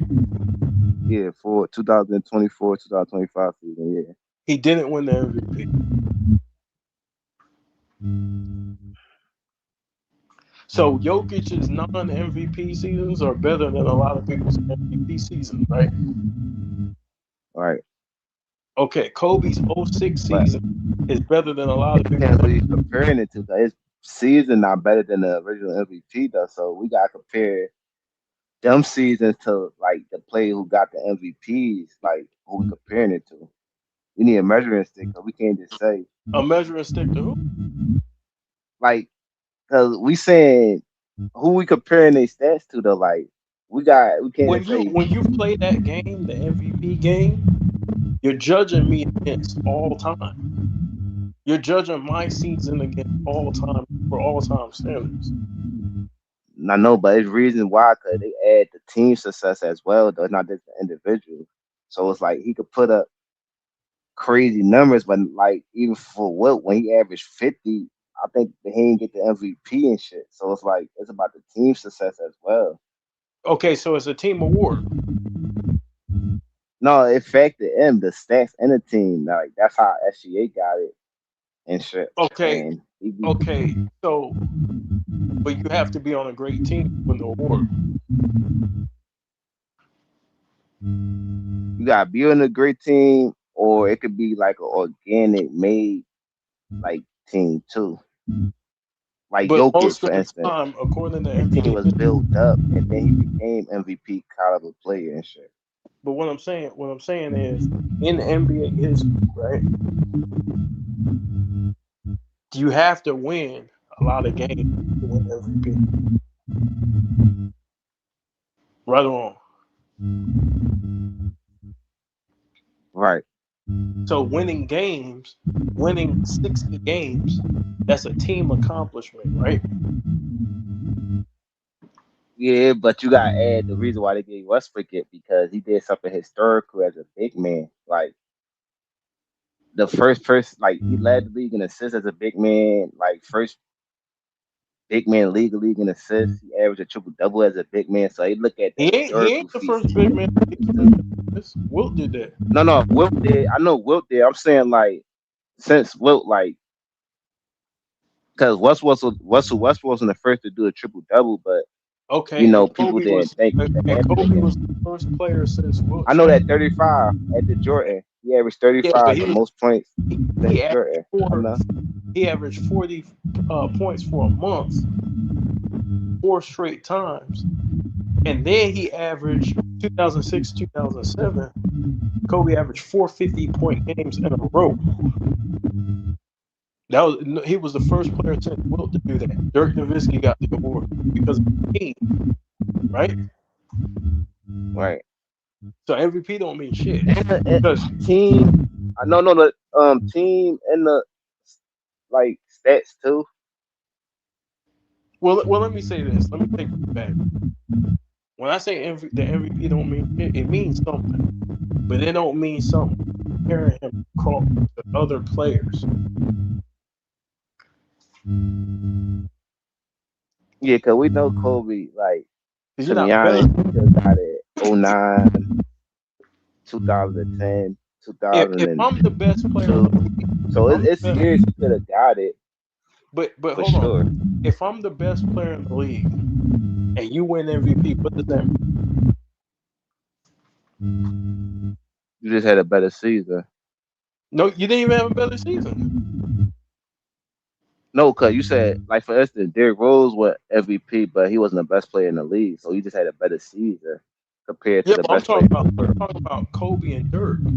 If I'm the best player in the league and you win the MVP in 2007, what does it mean?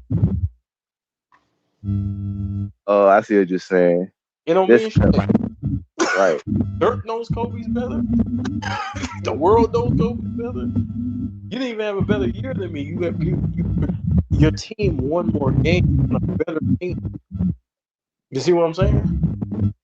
Yeah, but that's the thing. Them years is reason why he shouldn't have got. You see what I'm saying? Like it's not like for instance, he just like it's reason why he shouldn't have got, like for instance, like you just said, they numbers and shit, and Dirk won like 67 games that year or whatever.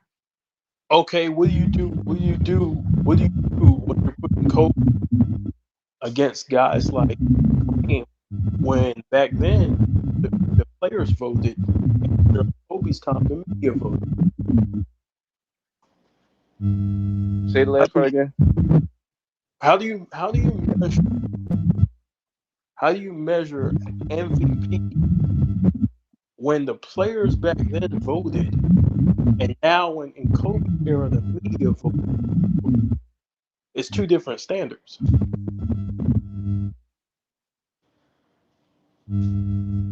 Well, just like in the 70s, it was a different voting system. I mean, only thing we could say, I think we can value. I mean, Tom was in the running to get it. Like he was top 3, like majority of the time. So that proves that he should have got multiple MVPs. And on top of that, a dude, Steve Nash, got MVP, but I don't think it was no time he was ever better than Kobe Bryant in the league, or arguably even his home teammates were saying Kobe was better. So it's not. I get that, but okay, it's hard, man, because you don't understand how they judge it. Sometimes they switch it up so much. You have to be consistent. Whenever you judge an all-time great, you have to be your criteria has to apply to everyone. So you can't judge one guy under a standard. You don't hold the other guys to. So, for example, MVPs either make you a better player or they don't. Right or wrong? You said the MVP make you a better player or they don't? Yeah. Isaiah Thomas doesn't have MVP.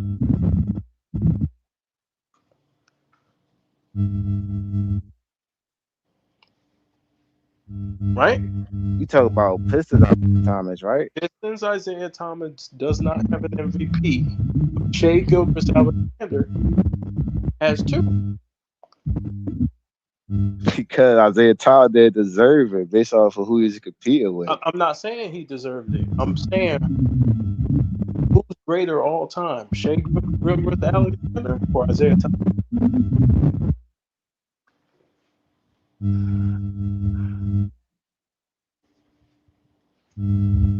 Isaiah Thomas right now, but I'm gonna revisit that soon. See what I'm saying? So there's other factors. So what you're saying, there's other factors, right? Oh, for sure. I mean, that was the case. You gotta be like, for instance, we would have said Steve Nash better than Kobe and Shaq, but we not. But we know they perform in the playoff, and but the way how they. But CJ, the issue impact the game is different from Steve Nash. Because Steve Nash needs somebody else to be the best player on the team and take over the game, unlike Kobe and Shaq. They could be dynamic scoring. Steve Nash not capable of doing that. CJ, the issue is either MVPs make you better or they don't. No, it's about the most valuable player of that season, though. It's not. But we can't pick. It's not who. We can't say Isaiah's better than SJ if we go off MVP.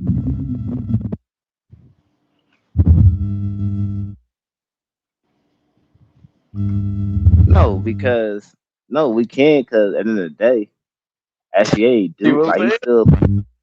And Thomas, he retired, so we got at least let the career play out first. What these players we talking about, we got the careers playing now. See what I'm saying? Isaiah ended his career. With another ring. Okay. Huh? Okay. So wait a minute. Okay, let's compare. Is Shea better than? I need to use an all-time great point guard. Is Shea better than Oscar Robertson?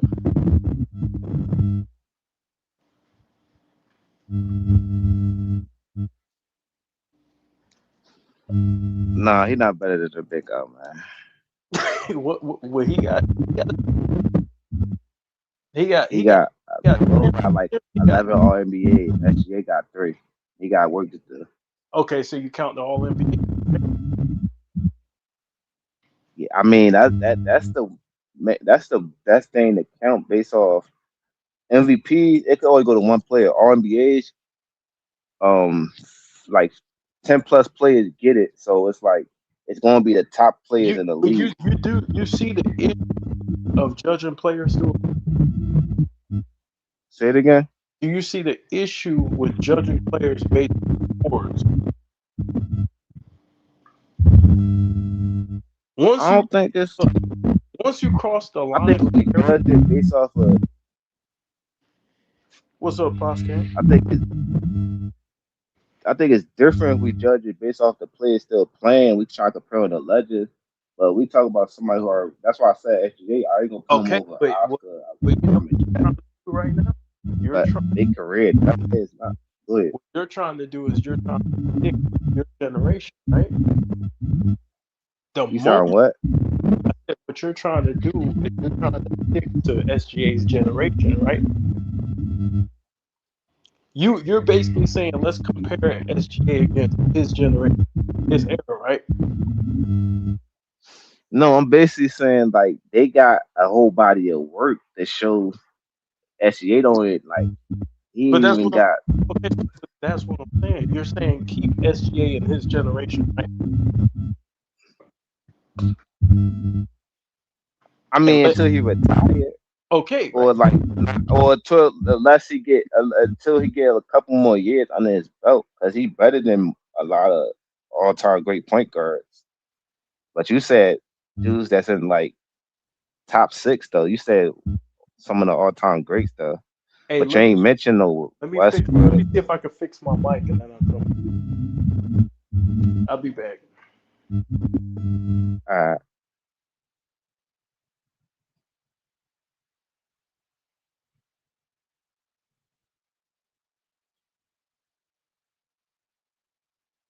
What's up, Paz?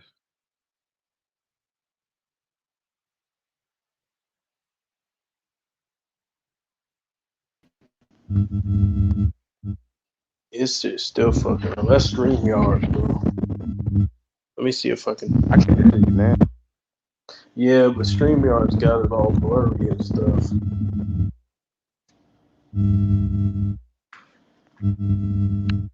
StreamYard, I feel like StreamYard be sabotaging my stream sometimes too. A lot of people say they get having problems with it and stuff. Okay, yeah. Okay, so can you hear me? I hear you now. Okay, so basically what you're saying is that once you cross eras, the award stuff kind of gets crazy, right?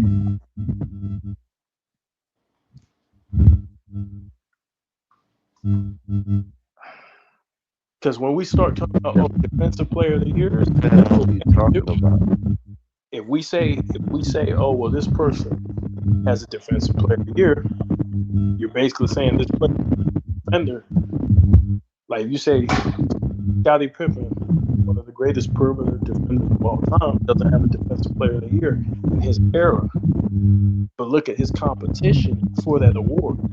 But that's why it's all defense and NBA teams validate his defense though. Okay, but what's more valuable to people, defensive player of the year or defensive first team? Well, people know based off like who you competing with to get the award matters because Marcus Smart. Right. I know he is, but so in your era, you're going against in your era. That shit don't mean nothing when you go to a different era. That's what I'm saying. Once you with the awards, it don't mean shit once you cross eras. The only thing it means is what you were. The only thing it says about you is what you were in your era.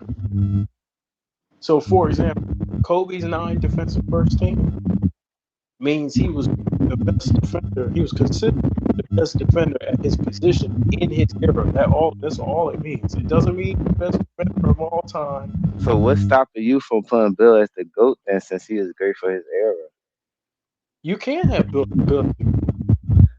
That's what I'm saying. Cause I know what you're saying about the era, but it's about who did it better and more and more. Okay, what about my criteria? Offense, impact on winning. No, I like your criteria. Skill set, weaknesses, right? Strengths and weaknesses as a basketball player. Doing the most with the league.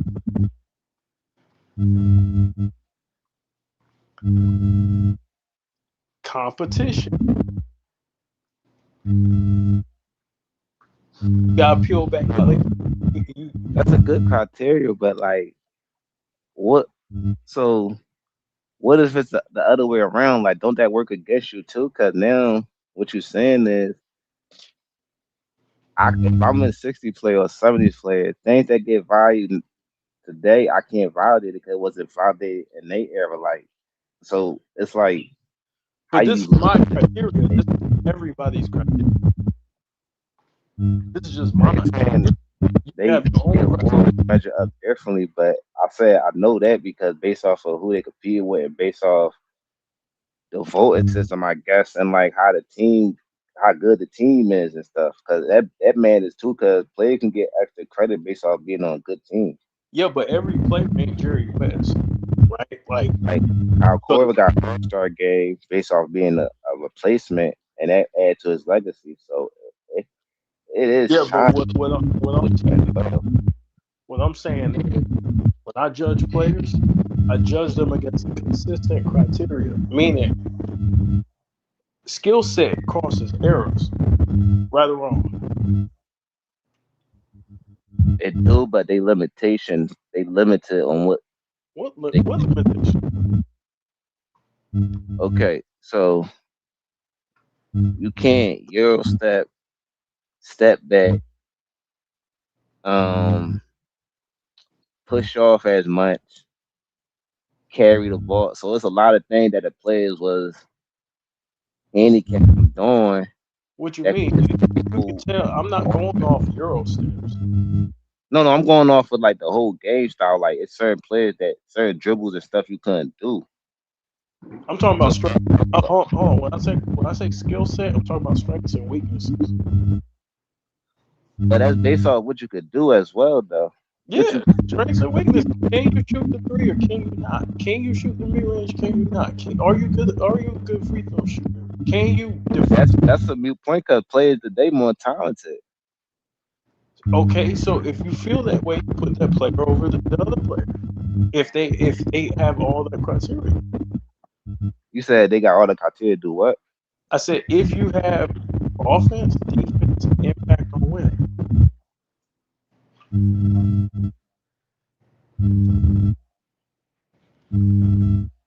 Yeah.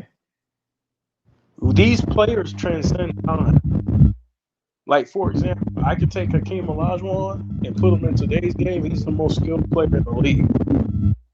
Okay, but I could debunk what you just said because it's a player that speak to what you like. For instance, Kawhi Leonard speak to what you talking about when you talk about a player like Jordan or Kobe, but Steph Curry got more impact on winning, and he don't impact the game like Kawhi on the defensive end. So it's different ways you can win. And offense, that's impact on winning. Curry has 2 out of the 3. Okay, so who a lot of players like that though, KB? What do you mean? Name it. Well, I give you an example because you said at first you said you got had the defense and offense and stuff. So when I said okay, I give you a player that got just offense and just ball movement and shit, and he impact winning just as much as that player, the complete player, so called. Okay, but the problem is the strengths and weaknesses show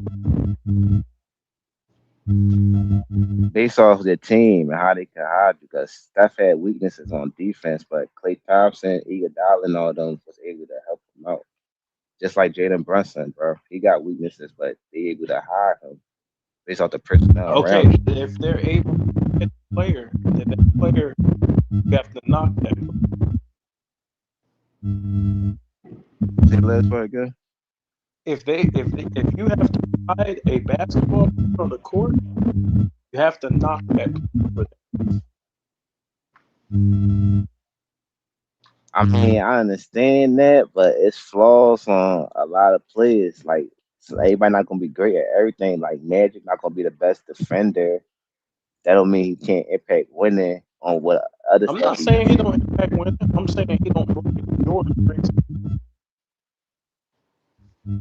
You said he don't do what?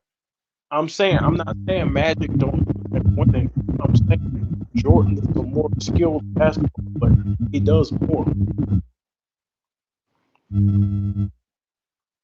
Offense, impact on women. Competition, doing more with less.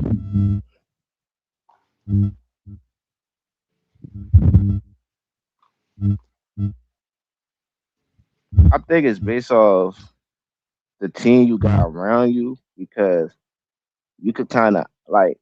What? Okay, let me break it down. What's Kobe's scouting report?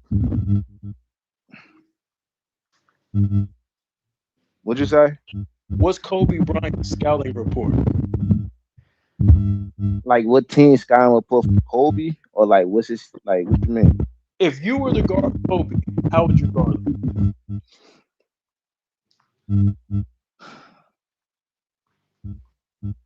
All right, so it's different ways, because first of all, if you're coming off the pick, I'll go over the pick. So it's different ways I could guard him. So if he playing me 1-on-1, I'm gonna play him straight up and send him to his weaker side. Like, I'm gonna send him through the help defense. Like, that's what I'm gonna do. Like, but majority of the time, if I got a great defender, some teams want that 1-on-1 matchup. But the thing about Kobe, when he plays a certain team, he become a different player. Like, he'll score his bucket, but he'll still get teammates involved. So it's based off of the screen. Look at the screen. Look at the comment.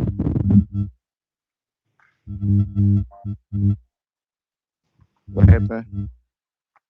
Oh, break having an off night. I mean, there's still ways you could step into the game, though. That's why I said it's based off the personnel around. Like, so if you got the 2010 team, hold on, Kobe worked on all the bigger. Go ahead.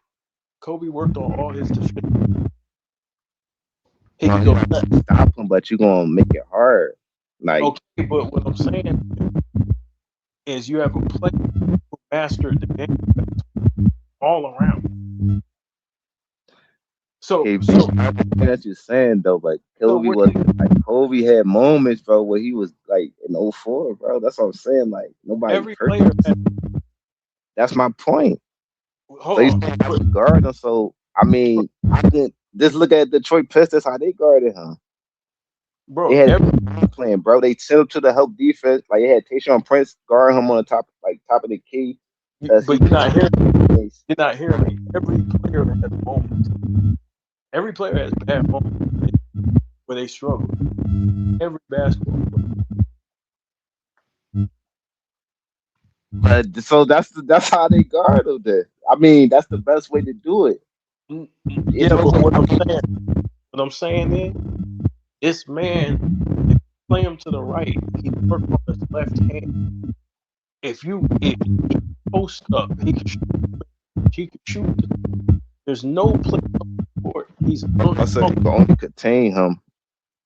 Okay, so what do you call that? What do you call somebody who mastered the game of basketball? He's winning. Offense, he's a 10. Defense, he's a 10. What do you call somebody who mastered?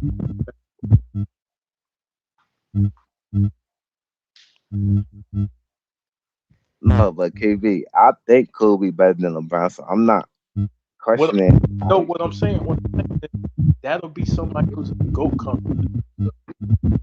Somebody who mastered the game, who worked on all of it. My phone mishearing you shit. It's like you I can hear you, but it's like you be breaking up like at the end and shit. That's why I be wanting you to repeat your shit. On these quick. Give me a second. I'll be right back. I think the feedback is coming through the phone. I think Podge King in the back. I don't know if he in there and shit. I see him text. I didn't see him in the back. Hold on, let me drop the link.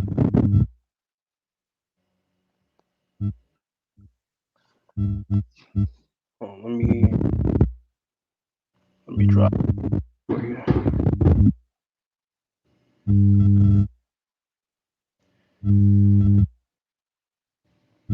Posh King, if you're still there, I dropped the link. Hey,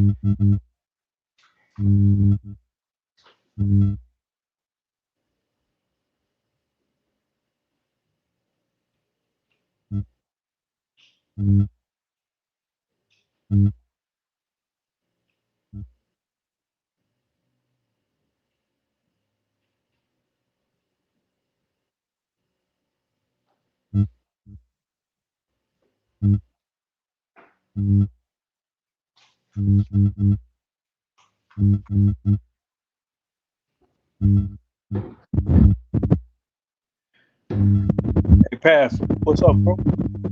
What's going on? No one got no girlfriends or family or wife, man? Damn. My wife's working right now. All good, man.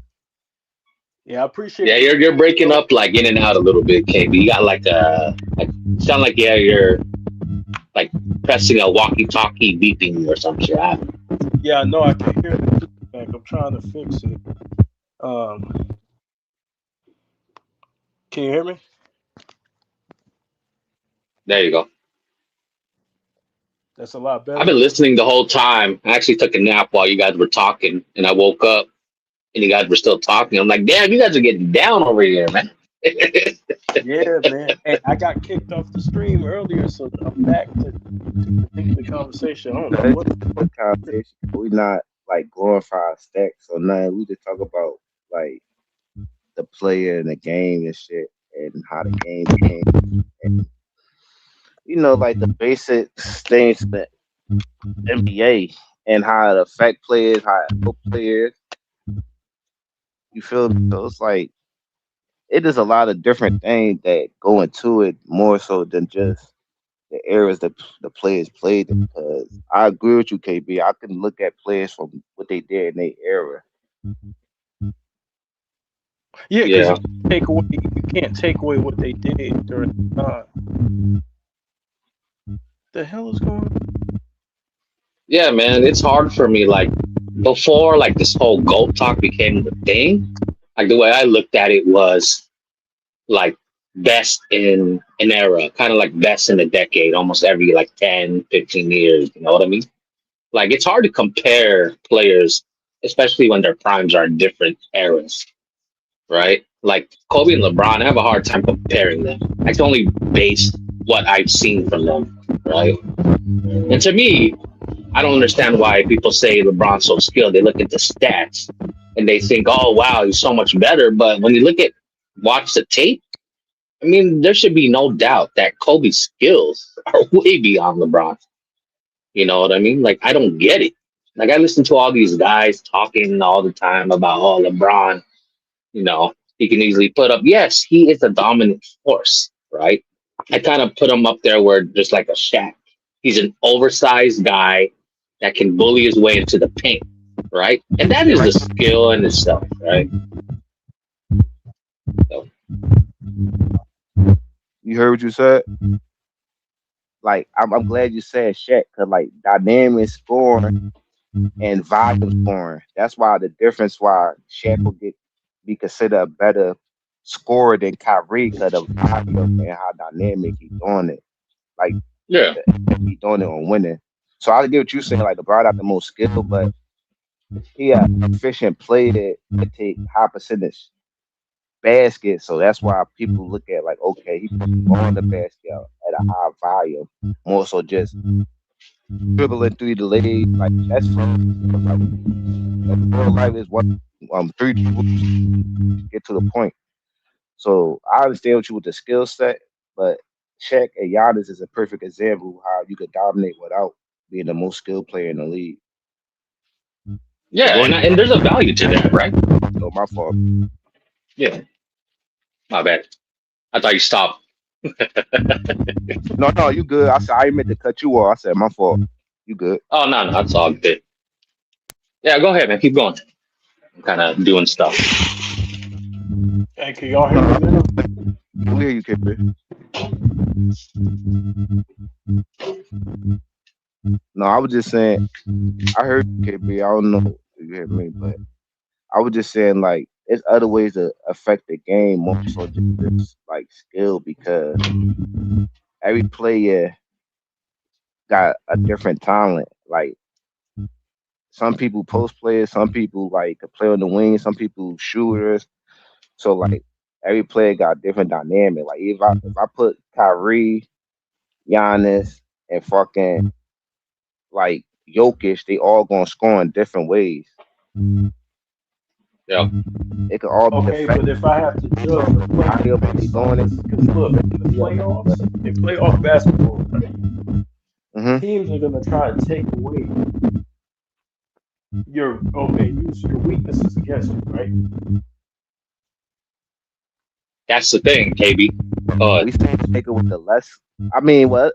I can't say that. But he played with Kobe, but I gotta say we see a nigga with one of the less skills. I mean, Kobe, right. the glue to all that. So I can't. Go ahead, KB. Well, the way I look at it, man, like, look, you have to have, because you can shut off a valve, right? For like a Giannis, you can just clog the paint, set up a wall, and stop him, right? Then how does he get his points? How does he impact scoring? He can't, right? That's how LeBron is in some ways, right? LeBron is better in the way that he can actually make some shots, right? He has a little jumper now. Took him a while, but he has it, right? But someone like Shaq, you could put him on the free throw line. Giannis, put him on the free throw line. They can't hit any mid-range, really, right? That's why I kind of value Duncan a little bit more offensively in those two, right? Yeah, but also when you think about it, though, right? Yeah. When you really put a critical eye to it, you start to look at shit and you say, well, that's why this player can't get over the hump, because they don't have the skills to get over the hump. They need more around them. They need more players around them to cover up for their flaws, right? Yeah. Kobe, that's why he's able to win with a Pau Gasol back to back, because he can play in a multitude of different ways. He could play off the ball and not affect Pau's game, right? He could defend your other team's best player. He doesn't have any significant weaknesses. He could score from anywhere on the court. So when you get to the playoffs, you're trying to figure out, what can I take away from this guy? Nothing. You better hope he's just off. He's going to get any shot. He's so skilled, he can get any shot he wants at any time. You see what I'm saying? Yeah, I feel you, man. So when we talk about GOAT shit, that's GOAT shit. That's why Boston struggled. Like, even though Kobe was missing, he was still a threat because they know he can get hot. And there's nothing you can do if he's on. There's nothing you can do. Well, the thing is, he doesn't have to impact just scoring, right? When he needs to shore up on defense, he can do that.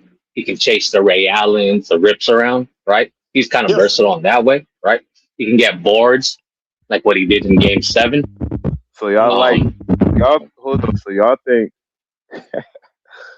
think Kobe could still be successful? He put up like 16, 10 assists, like 6%. Huh? Hell no. That's not his game, man. I don't want him to do that shit. To me, that doesn't represent a good player, man. Like a great player, they can put up stats like that. That doesn't mean shit to me. Especially a lot of those are empty. But Kobe can play that way. He's played. That's the game style. Like he a scorer. So like the way he played it benefit him, and it worked out. That's why I said a different type of players that gonna impact the game different. Like Magic, pass first, outlet passes, could get his buckets here and there, like hit that mid range, good at the free throw line, but at the same time, they affecting the game in different ways. Okay, but it benefits when we playing the way he played. When we're saying greatest player, we're talking about individual, right? Individual ability. You're saying that what you're saying is Magic needs because he's a pellet, right? So he needs somebody to pass to, right? What if the person you're passing to can't hit shots? Because scoring is the most important part of the basketball. Putting the ball in. That's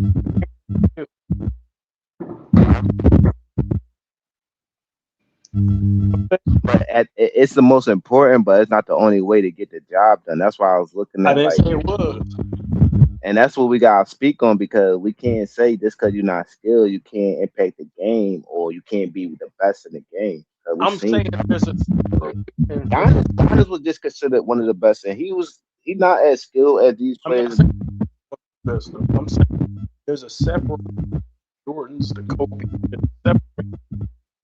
because and all the players recognize it because they understand that they have the offensive skill, the defensive skill, and they can play, and they can read, and when superstars most, that's clutch. So, do you think they just stand this based off the game or winning? The standards based on both. That's what you call the GOAT.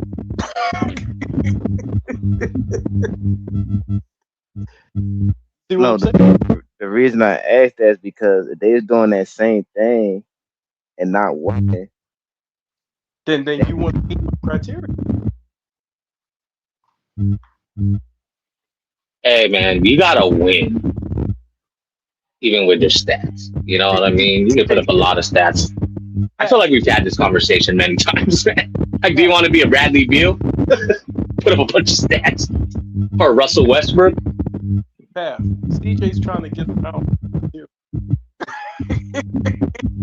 No, because I'm thinking about dudes like Kareem and Bill Russell. Like they was successful and they put up like service boost. Like on Bill Russell, probably put up service boost stats. Like he put up 16 and 20 boards and shit. He's a ghost. He's one of the most skilled. Who? Kareem.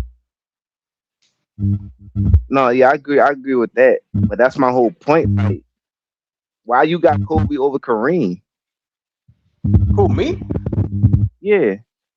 Because of the offense, defense, impact on winning. I think competition. That's Kareem too. Hold on. That's why I say get muddy, man. Hold on, and don't get murky. Doing more with less. I'm not saying Kareem. I'm not saying you can't. You can't use that. He don't got all his MVPs on his team because you know they're gonna use that back on you with Shaq. So that's why I said it's gonna be hard for you to. I'm not talking about MVPs. I'm talking about winning less. He got that though. He got more rings and more MVPs. I don't look at MVPs aren't a deciding factor to me. I can't compare the media voting for MVP to players voting for MVP. Completely different. See, I will just take the stance where I put Kobe over Kareem because I think he impacted winning more than Kareem. On top of that, Kareem played in the 70s before like the NBA was merged up in the you can't do that. You can't disrespect. What you mean I can't do that? That's like LeBron. That's like LeBron playing. That's a LeBron playing KD as Steph, Jokic, and Giannis in the ABA. And on top of that, the ABA had more nuances to the game than the NBA. So it's like you can't disrespect Kareem's era. Well, he played in so. No, I'm not disrespecting. I'm saying that's the reason why I'll put Kobe over Kareem because anybody else had that opportunity to do that. I think they'll put up numbers and probably win as well. Kobe have the numbers. Playing all the best of the best. But Kobe has the numbers and he won.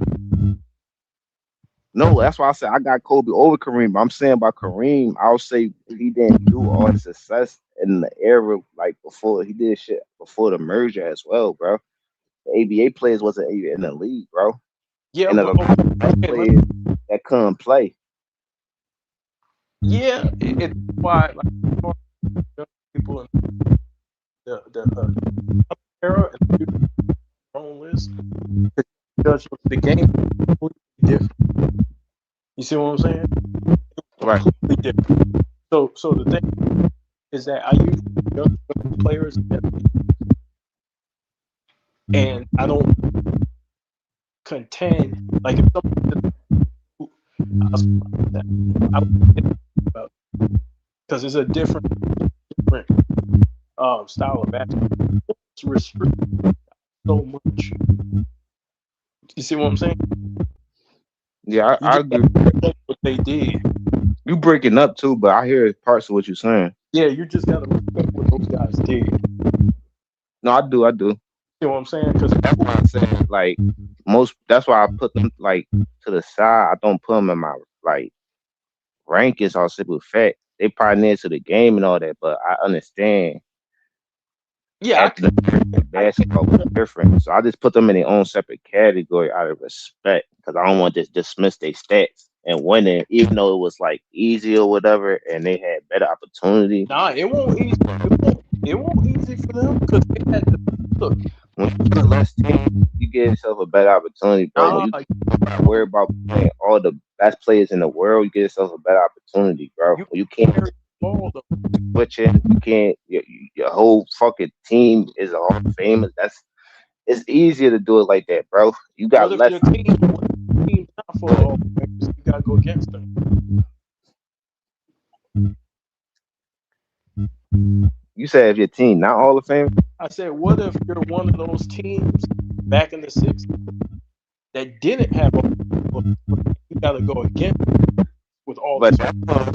KB, that's gonna work against a lot of people like Jordan. Like that's gonna work against a lot of people though, because the Bulls was playing team.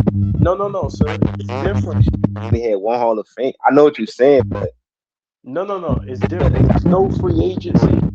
The way the rules are set up, you have to dribble a certain. You have to score it. You have to score part-time players and shit. Like can't charge. Shoulder.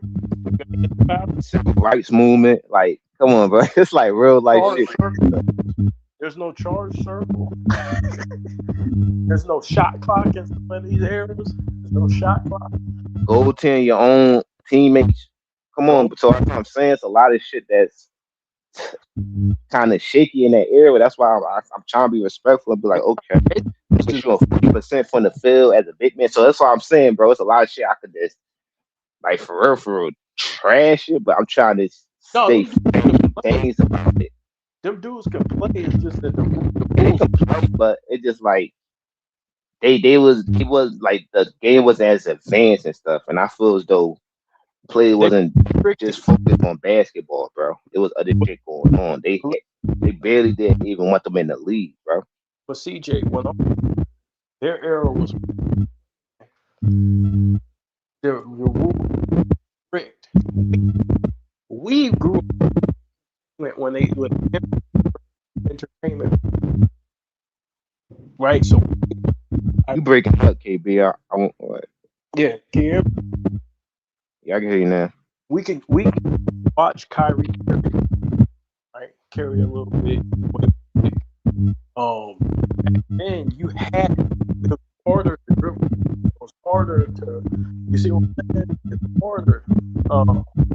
Rules restricted. It was hard. What you talking about? The 60s? Yeah. Yeah, they can't do that shit. Kyrie was doing. Couldn't do it, bro. Have you watched?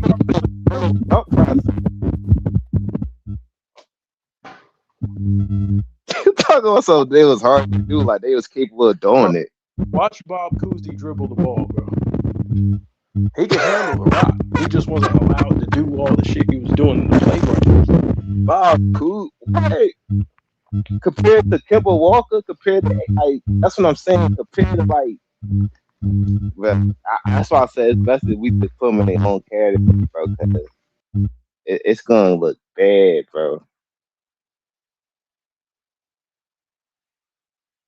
Comparing it, because we got to compare it and judge the players in the competition, like you said, it be the competition, and I'm playing against 30 teams and shit. Playing against 8 teams, bro. What I'm gonna do with that? Yeah, but there's no free agency, so if you're on one of those teams that's not a dynasty, you gotta keep suffering and losing. I can't make no like major move. You feel me? So it's like. That shit matters, bro. That team that winning. Yo, what up, fellas? What's up, John? If a team won 11 range, bro, I gotta look and see how you did. So if you won 11 range, I'm like, y'all can hear me? Yeah. Go ahead. My shit fucking up. I know it. How much? Your mic go is ahead. ass, bro. What the hell going on with this shit, man? Nigga, that mic is horrible. Nigga, shit, that might be your shit, CJ.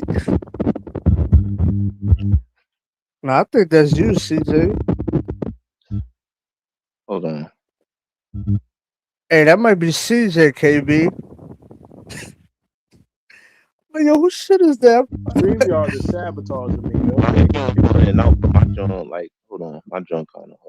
I don't know what it is. Somebody make us tell. StreamYard be sabotaging my ass, bro. Hey, but what y'all talking about, man? I had to tune back in and shit. What we chatting about?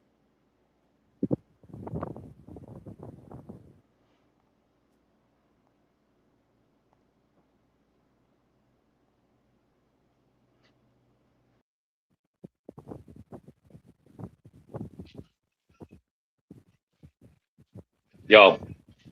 Yeah, I'm here. Okay, yeah, I don't know, man. That mic thing was driving me wild, man. Yo, I was listening to the stream. That shit sounds horrible. Man, this is crazy, dude. I took a nap for like 2 hours, right? And I had my earbuds and I was listening to them. I woke up and they were still talking. I'm like, what the hell, man? Yeah, I done left. I done had dinner. Yo, word up. I lived the whole life, man, while they were talking, man. Yo, what was that? What was stream, man? Oh, here we go. Yo, but I'm saying, what was y'all talking about? Here, y'all talking about Westbrook. Like, y'all all over the place. What happened? Nah, we were talking about my criteria for how I rate players, how I rank players. Yeah. And what I was saying was, I don't take away from players. What I do is I look at their offense, defense, impact on winning, the competition in their era, in their respective era, how they performed against that competition, right? And doing more with less, right? Like, so I value that. That's my criteria, right? That's my GOAT criteria, because I think, in my opinion, if you're the GOAT, you should be good at everything at your position. That's my opinion. Absolutely. I don't think you should have holes in your game walking around here and you shoot 50% from the free throw line and you're the GOAT. You can't teach kids how to shoot free throws. How the fuck are you the GOAT? But that's my opinion, right? And everybody has their own criteria. I respect everybody's criteria, but that's mine. I dig it. Yeah, but you don't really rank players though like that. You just I try. I don't really, but since y'all asked me to do it, since y'all asked me, remember I used to do it. Yeah, I remember that. You struggle like a motherfucker too. Like when I had my first live stream, bro, y'all kept pressuring me. I used to. And we need a list. We need this. Path, you good? They probably not Path my boy Path off, man. No, I'm here, man. I'm here. Yeah. CJ's in the backstage. Yeah. I tried to add him back. His screen, you're gonna have to refresh his shit. We don't need that nigga. Yo, but anyway. But, let's stop. But Path, man. Hey, look, this stream is for y'all, man. That's why. I mean, we've been up here for 9 hours, man. I'm letting y'all rock out right now. Yeah, man. No doubt. You backstage? Yeah. I don't see you. Hold on, let me remove this fake CJ, and then you join again. Because it's like a CJ that says you're here, and you're not. So it's kind of weird. Yeah, man, that ranking stuff, it's really hard, man. I just look. Kobe's the best I've ever seen. Yeah, it is, but look, Kobe's. I haven't seen everybody play, so Kobe's the best I've ever seen. You can't prove none of this shit. Like none of it. It's all opinion. The only thing I think my criteria, you could judge all players with, like across across the eras, right? So I think it's fair. Like skill set transcends era. Yeah. Nah, it most certainly does. Winning defense transcends era. Yeah, but that skill set is important because what you can and can't do Like, we're not gonna give you extra abilities. Like, people say, "Oh man, such and such was playing in this era." Like, you can't say Bill Russell, he was in this era, he'd be shooting threes. Like, we're not gonna do that. We're gonna keep him in his era to what his skill set was for that era and stuff. But people go off what I go off of. Because they'll say, well, Bill Russell, I don't have Bill Russell as a good. Why? Because you don't think offensively that he's on Michael Jordan's level, right? Mm-hmm. Or Kobe Bryant or somebody like that. So basically what you're saying is basically the same thing I'm saying. You just throw the MVPs in there and the all NBAs and all the other shit. Mm-hmm. But you don't really believe he can carry the offense. Exactly. Can he be more offensive? Right? Yeah. Yeah, he's had offensive explosions. Yeah, he's had moments where he led an offense, but what we're saying is, if we had the game plan for him, I think that we can take advantage of some of those weaknesses. Right, like him being at the free throw line, him not being able to stretch the floor. Yeah, no, that's legit. I'm not disrespecting him. I don't have to disrespect him. I can say you can have Bill Russell as the GOAT. I don't care. Right? He won 11 championships. Right? Two as a player, coach. Two as a player, highly impactful. You can argue he's the greatest defender of all time. You can literally say that. He might be the greatest defender ever. No issues with out there, bro. I ain't got no issues with that. Offensive game to be the GOAT. Yeah, that's okay, true. So you judge. But you can't take somebody out the GOAT debate though. Like if somebody said, you gotta be a dynamic no. But that's reasonable, right? But you can't, like, if somebody said, "Listen, I got Bill Russell as the GOAT because I value defense and he's the greatest defensive player." You can't just remove Bill out the GOAT conversation because you don't agree with somebody's opinion. That's what I'm saying. You get what I'm saying? See, I don't even. He wasn't stopping nobody. His team was just beating people, bro. No, I'm not talking about you, KB. I'm talking about CJ. No. But what I'm saying is, I don't even throw LeBron out the GOAT conversation. The only thing I say is that I don't rank him on my list. I don't say you can't do it. I'm not saying y'all can rank him. Have the same criteria as me, or Path can't do it, or I'm saying for me on my shit. Yeah, for sure. He's unrankable to me too. But you can have Bill just get put in the way in these debates because that's all people going to use. That's why people can't value winning as much. Because he's going to keep bringing his name up, and it's like if you look how he won and what he had, it's kind of like disingenuous because he come up in conversation. But you got to remember something. They didn't have a dynasty until he joined the team. Exactly. So you got to kind of keep that in the back of your mind. Kind of respect that. That's why he gets most of the credit. And he was voted player of the decade of his decade. Yeah. Jay, you probably cook everybody on the Celtics, bro. What happened? I cook who? You probably cook everybody on the Celtics, bro.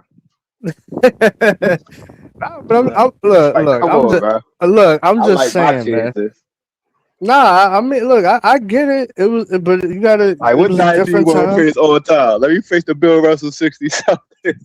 Yeah, but you can't disrespect Bill because Bill was the ultimate leader. Like a lot of people talk about how Magic was a leader, and he was. But Bill was Bill's in that conversation too. He was the ultimate. That's based off of off-court shit. He's what we like to call a master. Yeah, he's a master strategist. And a competitor, he's at the top. Absolutely. He's at the top all time. Hey, he's what we like to call a master strategist. Yeah, Bill, he a great player, man. He did great for us. He did great, man. I'm gonna just leave that. He did great, and that's all we're saying. He did great for his era. That's all we're saying. And we ain't gotta say, man, Phil Russell played in the right. No, he did. He did what he needed for his era, but I think compared to other players, like how we saying it, it's like I feel disrespected if somebody say Bill Russell better than Kobe. No, I'm not saying that. My criteria doesn't have him. Like, it's just a laughable matter, bro. Like Bill Russell. It's not laughable. And plus, you gotta remember the rules are different too. Like in these eras, man, the rules. But you can't even change. Give me 20 points though, bro. You need the team to be great to succeed. I tell them you need the team. Yeah, but see, that's the thing. On your own merit. What up, Bookie? What's Hey, good, let me brother? get Bookie in here. Let me get Bookie in here real quick. All right, go ahead. What up, though? He come up here. Bookie ignorant. What up, though? What up, though? Hey, he come up here and sound like Meech and shit. What up, though? What's up, Yeah. Hey, the happiest day. You said what? I'm so glad that dude off my team. That's all. Oh, I'm hell glad yeah. that dude and his clutch buddies is off my team. God We've damn. been praying for this Yeah, moment. you Man. I got was dudes on listening social to media Kirk talking Franklin. about people. Oh yeah, my homeboy played that old song. Oh, happy day. Hey, I think you on a little bit of a delay, Bookie, but yeah, go ahead. But what's the y'all we trade DeAndre Ayton today. Yeah. Who gonna be the backup center? Alex Len. Backup big. Jackson Hayes? He went to Utah. Y'all still got Calopa? Nah, man, he's been off the team for a couple years now, I think. Hey, Pat, you said Alex Len? Yup. That was a good one. They might pick him up. I don't know. I mean, you could kind of pick up. We have no backup center right now. That's the problem. You could kind of pick up a center. Like, you don't need much around. Like, yeah, it's a backup center. Yeah. But we're gonna kind of need it because I don't know about Kessler, man. I don't know if I trust his body right now. Yeah, we'll see how that goes. I heard LeBron asked for 2 years for $96 million. Man, that nigga said, "Give me the." In a fair word tour. That nigga said, "Give me the vet minimum." He begging right now. He dry begging. Yeah. Hey, that don't sound like he playing for love. Going around here, Kevin talking about all these teams want him. No, they don't. Hey, they said he wanted the Supermax. I'm like, who the hell does We he all think know he is? that he want a championship without the pressure attached to it. He just want to get a championship on some out of the blue type shit. Like he don't want the pressure behind it. Like he's been doing that his whole career, man. Of course, he don't want no pressure. Of course, he wants the easy way out. No, I'm saying that's the reason why he's still playing, because people try to understand why he's still playing. Man, he playing for stats, bro. He's not playing for winning. He's playing I know for that. stats. I know that. He's trying to hoard the stats. So and then they talk about pushing the game down to 10 minutes and come on, man. I know what y'all doing. Nah, real talk, man. I've been to. Yeah, go ahead. Yeah, I don't know. Paul Pierce was on this thing saying like, how many Hall of Famers is this guy gonna play with?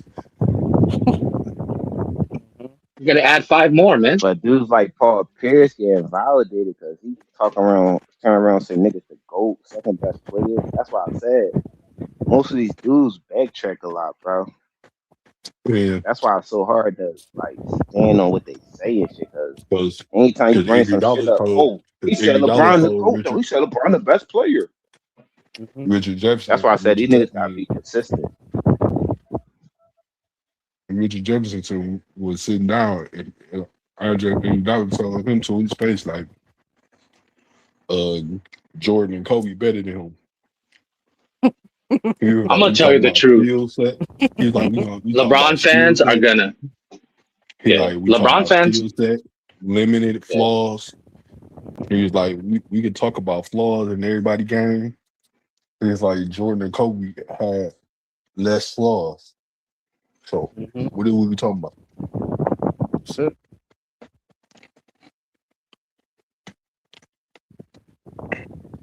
Look, man, LeBron fans, they better gas him up now, because these new crops of fans, they're gonna be pushing the Jokic. They better hope that Jokic doesn't get another championship, another chip. They better hope SGA don't, because they're gonna move on from James much quicker. Yeah, but you know what I think? Even if they don't win another championship, you still might have people that might take SGA or Jokic over LeBron. because that's who they've seen. Jokic stats gonna be better though. That's So the thing so too. so You see how it's that's that bullshit, CJ? Where you get the stats, it works against you now. Because now Jokic is getting all these stats. Mm-hmm. But them boys No, but he don't have his to. stats gonna be better based off they want to judge it like that. But he earned his stripes because he won already, got Denver their first championship, and he consistently impacted his whole team with rebounding, points, and assists. So Yeah, without but he's him, not they playing. look Yeah, like but completely do you? different teams. So Hold. Do you care about defense? bro, I care If about you, it, but I no, read I'm for my saying. best. Oh, don't do that. Go ahead though. Go I ahead. read for my best player to stick the player in the fourth quarter when it matters the most. I want to like observe my player's energy throughout the game Shit, because Jokic he could don't be even more do that. effective on offense. Yeah, but Jokic don't even do that. Huh? I'm But saying like he Jokic. played. Y'all better Nah, stop he sleeping on gets. these white boys, man. Nah, he gets rebounds. I don't know about this. I mean, he ain't no lockdown defender. But Well, the He thing he with played good Jokic, team defense. well, that's Yeah, the thing, right? Jokic can get yeah, He away but with gotta it be in right the right now. spot. There's yeah, no but like offensive yeah, threat but from the center position anymore. yeah, but this is my point though. For a guy like him with that type of skill set and size, if you ask me, I think he should be winning more. That's my whole thing. Like centers are usually going to be the cornerstones, and I say usually, not in every case, but usually they're the cornerstones of the franchise. And you could build around a big man. That's usually how it goes. So for him to be so skilled and so talented, like he should, to me, he should be winning more. That's what I'm saying. But Winning more. he's not. Yeah, for him being so Who dynamic winning on more than him offense. right now, though? What do you mean? Who's winning more than I him? mean, I mean, I'd rather it's be a a free. I champion than a mean, big man that don't win like Wemby. So like, you talk about winning man, more, like I everybody else mean, got one ring too. no, I'm talking about compared yeah, to his era and shit. yeah, If you're but the that way, great, you no, need to no, you're win. not, no, you're not hearing what I'm saying. For him being a 3-time MVP, right? We all can see how great he is on offense. That's not even a question, right? He's an all-time great player offensively. What I'm saying is, in order for you to look, you don't even have a back-to-back, and people are saying that he's better than Hakeem, right? And it's not about the point of whether you agree or not. The point is that Hakeem was an They say elite more, so two-way. he a more offense, all around player on offense. That's not more better. It's all around Okay, player. some people said that he's better, but my whole thing is Yeah, that they do. They do. yeah. But what I'm saying is Hakeem maximized because he played both ends of the floor at an elite level. He's only doing it on one side of the ball, and there's really no centers in the league that's really giving him Nigga, that shit, assistance. he did all that getting kicked out by the Lakers numerous times. Like, so that's what I'm saying, bro. Sometimes based off the team you got, because when he had that run, when he played Miami in the final, I mean, Yeah, they but was an average a great team. defensive team, but they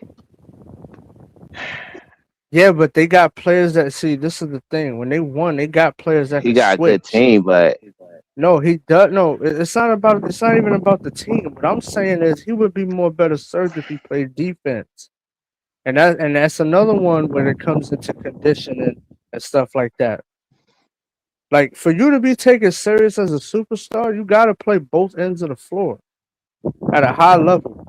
all right. And when you So look at, tell I'm just Jalen saying, Brunson and Steph Curry that, man. yeah, but no, see, y'all not understand, bro. Players can win in different ways, bro. You Like no, SGA wasn't sticking the best. Like they got teams yeah, around them that yeah. doing that job. Like Yeah, but they no, but this is the thing. They have defend. See, this is the problem with that example. The Knicks and the Warriors have defenders, right? And they got defenders coming what you off the mean? bench. Nuggets had Bruce Brown, Eric Gordon, but Eric Gordon was out in and out of the lineup. So CJ, you're like missing my it's not point. like You're they don't missing. got bodies. Jokic, listen. Jokic, for as great as he is on offense, he should be winning more, but he Bro, does y'all not come play up with something new. consistent. Like y'all keep talking about these niggas. I mean, defense. Like what are you talking? That's what wins you games. Are you serious? You can't But listen. y'all You be cannot, saying this era don't play bro. defense though. So like, what do it matter? Y'all saying this No, era no, soft? no, Like, no. Stop. We say don't. No, first of all, the rules. That's number one, and number two. Yeah, these players are not playing as intensely as prior eras. That's what we say. We're not saying that there's no defense. Hell, look at OKC. They were holding people under like 70 or 80 for like Bro, a stretch at a time. you can So it's not that argue. there's yeah, You can argue Jokic's defense is the reason why they lost against the exactly. Timberwolves. His defense was terrible.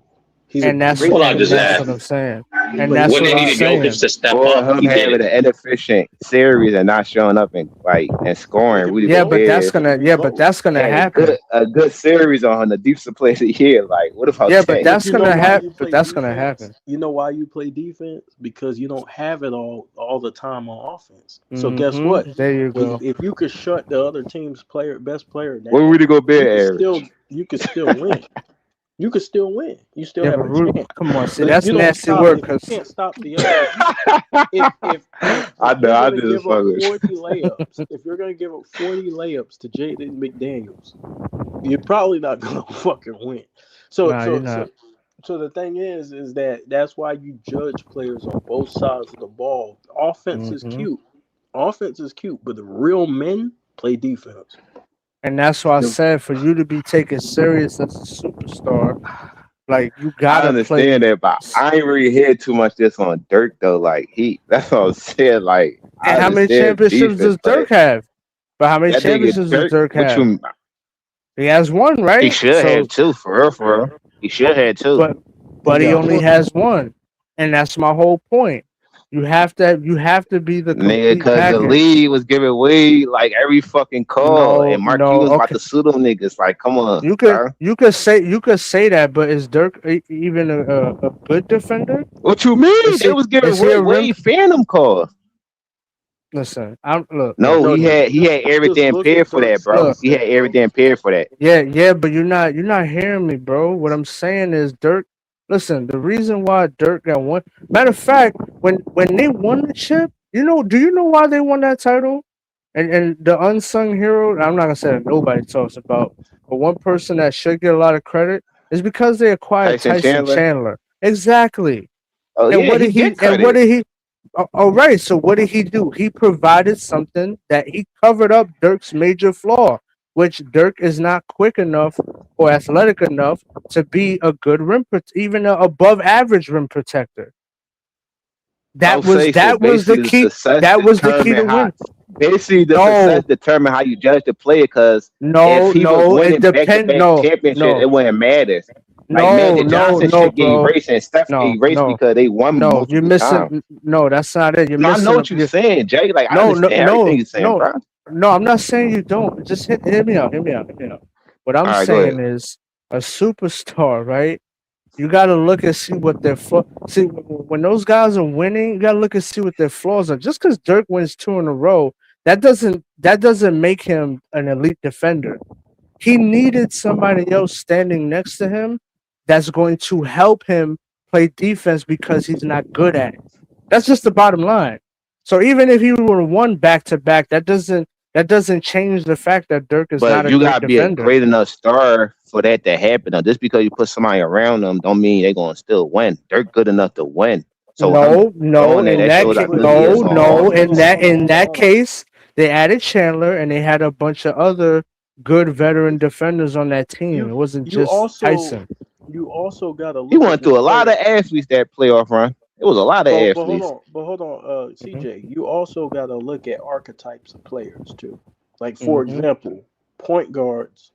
What are their responsibilities and duties? Like you talk about Magic Johnson. You measure him. You would measure a Magic Johnson based on his best ability, right? That would be a point guard ability, passing the ball, right? Making teammates better. But Jokic could do both at an elite level, though. Okay, so what you gonna say about that? That's fine. That's one side of the ball. Okay, but hold on. But Jokic makes Magic Johnson look like Scottie Pippen on the defensive end. No, bro, it's two different. It's two different things. Jokic is a big man, so naturally he gonna be a presence, bro. Okay, but He not gonna be the what best rim protector, presence? but he Hold gonna on, still what be a presence? presence, bro. Presence doing what? Hold on, CJ. I got something. Bro, niggas can't just like easily score on Jokic. Like he got some Hey, muscle to him hey, I got and something for height to him, CJ, bro. bro. I got something for CJ. You said he was a presence on what? Let me hear you say that.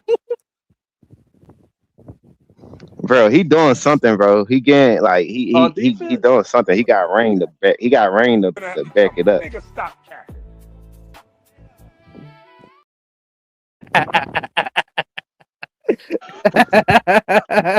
Yeah, I don't know, CJ. Come on, bro.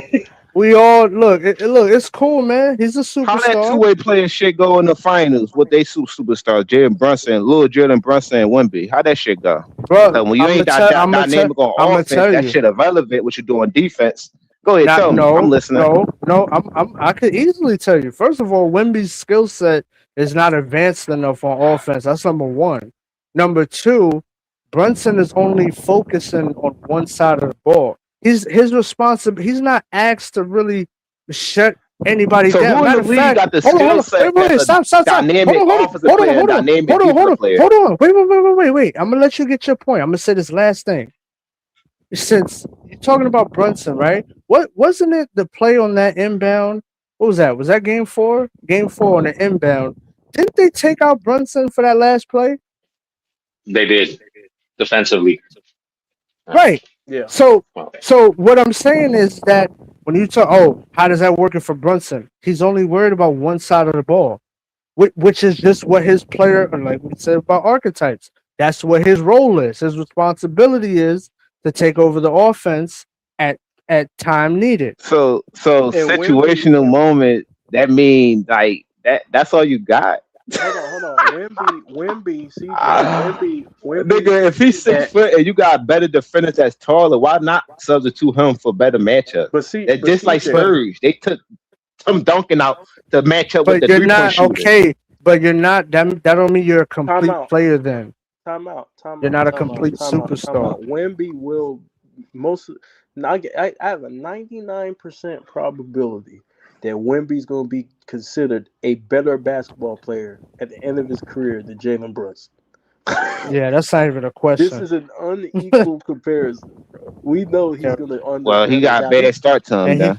He got the best of him. Jalen got the best of him, but we know he's not going to go down historically better than the best of him. He gentleman swept that nigga. It wasn't. See, it wasn't him, bro.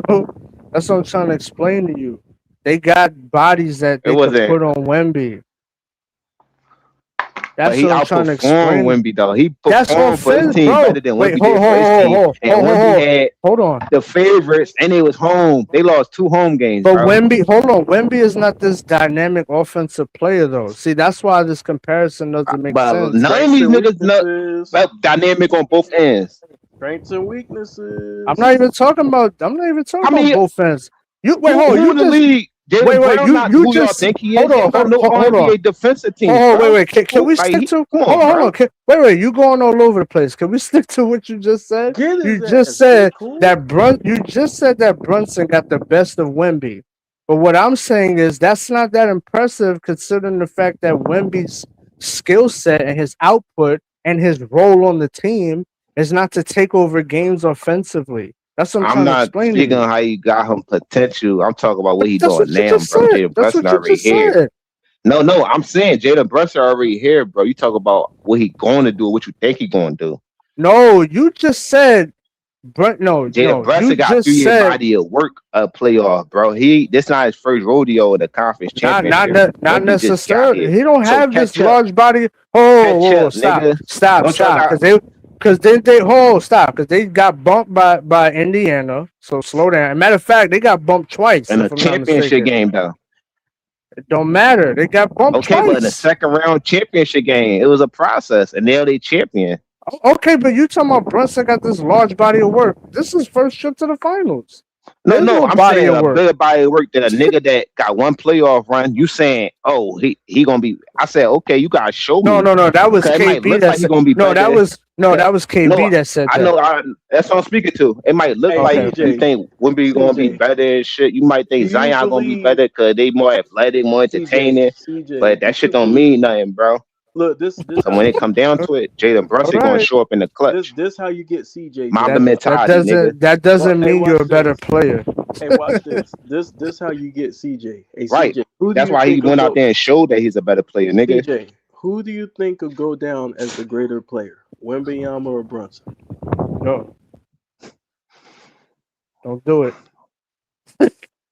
This is how you Brunson, get like, him. I This how you mean, get like, CJ. Brunson, I think. He's saying all this shit, but at the end of the day, Nigga, stop Hell, it, man. Women can do more. Stop. hold on. What you dude, this say? was a time for It don't Brunson to matter. get it, You man. could do more, okay? You could do more, but you gotta go out there and do it on the court So and you get your saying that team you believe over are the you top, saying, bro. CJ, are you saying that you believe that Brunson will go down over Wembanyama? Well, Bo could do a lot more than a lot of niggas. That don't mean he better than niggas because he ain't doing Hey, it. you gotta get this nigga to answer the He's question. capable of Yo. doing it, but is you doing it? Let me ask you this. Can you How do answer? both Hold on. He never answered. Oh, my fault. He never answered the question. What'd you say? CJ, can you please answer my question? Who do you believe? I ain't even hear you. What'd you say? Who do you believe will go down as the better basketball player all time? Wembanyama or Jalen Brunson? I mean, that's I don't know, bro, but I don't know. I can't. Bullshit. But if I'm picking, I'm gonna say Jalen Brunson. Like, what's wrong with Brunson? But why though? Just like y'all thought Wemby was gonna win his championship, it's gonna be a different outcome, bro. Y'all think he's gonna have a better career? Like, obviously he gotta catch up, bro. Hold on. So do you think he's a better player now? Yeah, I think that's what he's saying. No. I want to hear this. I don't. Huh? So how do you think? So how do you think he go? Wait. So how do you think he's gonna be better all time? Wait a minute, this Brunson's best year. Who? How do No, you I think? said Wait. Brunson a better player. And I said he's not better than Brunson now. Oh, you're saying Wemby's not better than Brunson? No.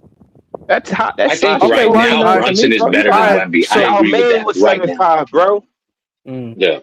I don't know about That shit don't mean nothing. Sean Bradley was like 7'3". Y'all niggas gotta perform on the court. Sean That shit don't mean nothing. Bruh. No, I'm just saying. Bruh. No, I'm not comparing him.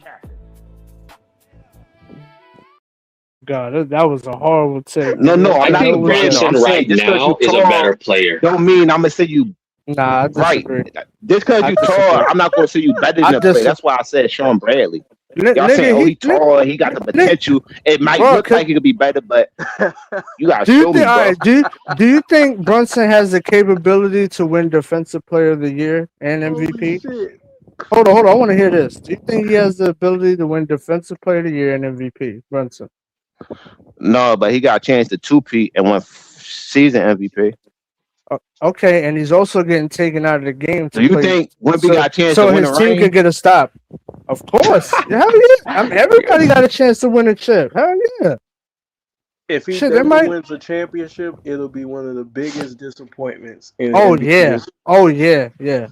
Yeah, absolutely. I'm with CJ right now, though, as far as Brunson. Expectations y'all held from him, though. I'm not against that. I disagree. I just think Wemby could do more, and he's more dynamic, and he's not. As a matter of fact, this is what I wanted to say. Like if you take both of them off the team, that's like, if you take think both Cooper of them, Flag gonna have a better hold on.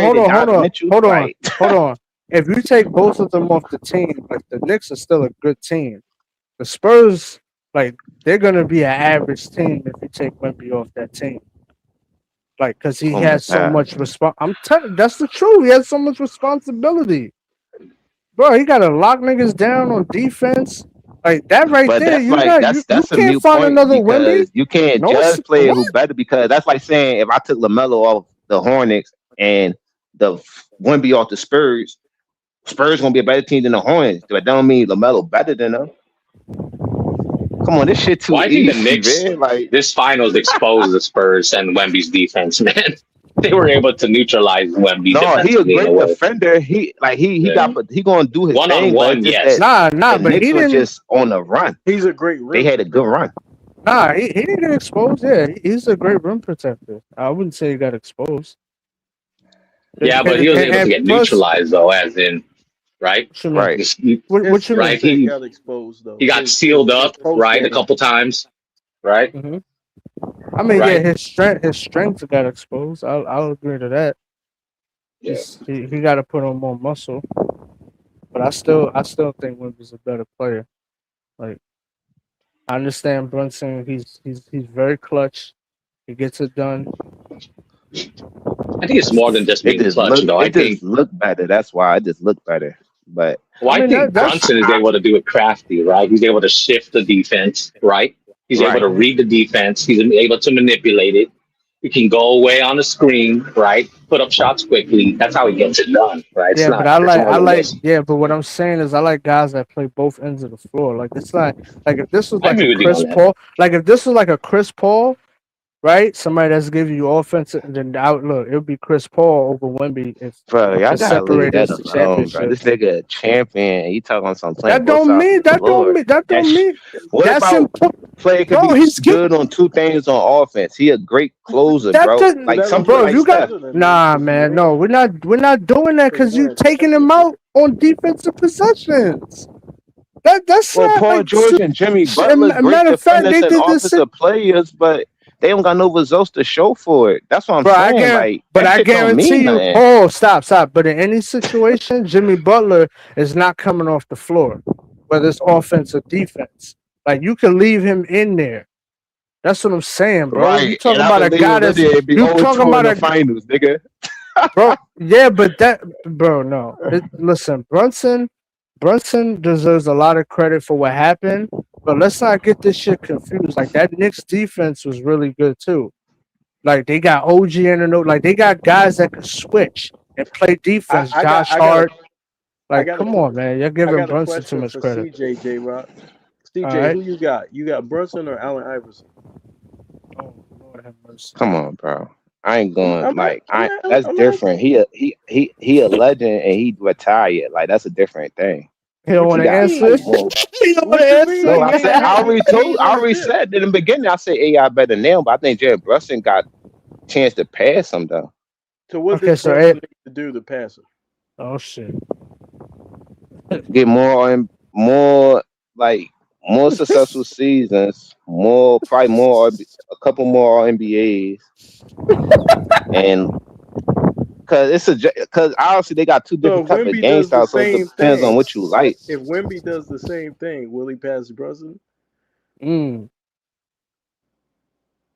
No, but the difference is Brunson got a title though, so you need a title. Yeah, but bro, you looking too much into this ring shit, bro. That's what I'm saying. That's because that shit matters, bro. Because I don't care about niggas. You don't got a championship. Bro, you're not looking at like the game need though, to get a championship, bro. If he don't get a championship soon, Brunson gonna be over him too, bro. Listen. You can't put Jalen Brunson because they putting up comparable numbers. It's not like they off with the numbers bro, and they Luka winning more. So how can I not put you past him, bro? Nigga, because Luka could do more, nigga. What are you talking about? Nigga, Luka out there averaging triple doubles, nigga. What caliber of player is Brunson? Like, you asking the panel or you asking CJ? Is he a perennial all-star or all? Nah, he's a superstar. Star. Nah, he a star.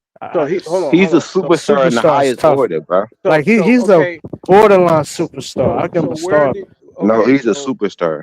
So we he proved it the last 3 playoffs. Hold on. Superstars don't come out. Where was he ranked last year as a player? Before the season? Top 10. Yeah, top 10. Okay. Wait, you gotta hold. At what point in time? Before the season? Before the playoffs? The beginning of last year. But the nigga y'all talking about was ranked ahead of niggas that he even would go to a playoff appearance, bro. So they base all that shit off potential. They got lucky because he went to the finals this year. Nah, that's not so true. They base it. What you mean? Nah, they base it off of the season. We're talking about Brunson right now, bro. I don't think Brunson's a superstar just yet. He's a star. I don't know about superstar. Like he's on the borderline, in my opinion. Like he's great. He's clutch. He's great. That just, yeah. To me, I mean, that's what I said, bro. Like just like I said with SGA, they gotta do more to pass these greats, but they on the right track. It's not like Wemby can't pass Brunson. It's not like he can't like win a title. But you asked me what do I think, and I think but Brunson's going to Iverson sustain it doesn't have because to win. Wemby doesn't have to win, right? See what I no, mean? you do gotta win. That's why you do gotta win. What are you talking about? You do gotta win. Oh, got him. How you got me? I said you gotta win. I said right now I'm not gonna say you better than AI because AI retired. That's different from Wemby and Brunson. They both in the league together, bro. But AI retired with no chips. What's going to change? And pretty much, you said AI is better than him now. But Brunson got a little bit more to do. Right. All right, so he's better than him now. So what's stopping Wemby from being better than Brunson?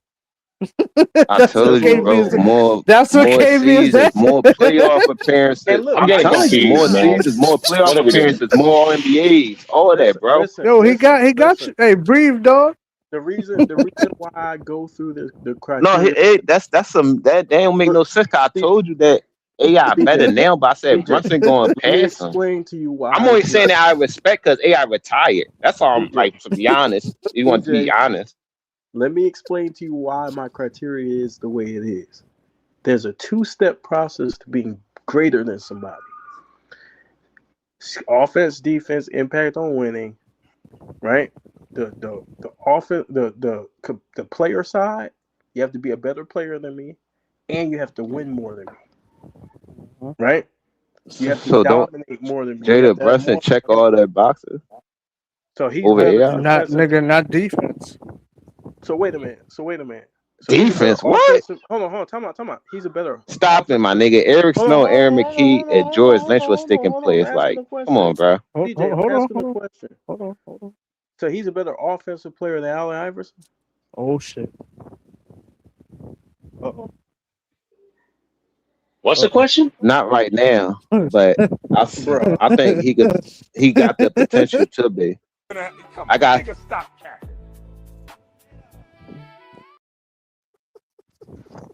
Bro, AI a great player, bro, but he easy can get past up, bro.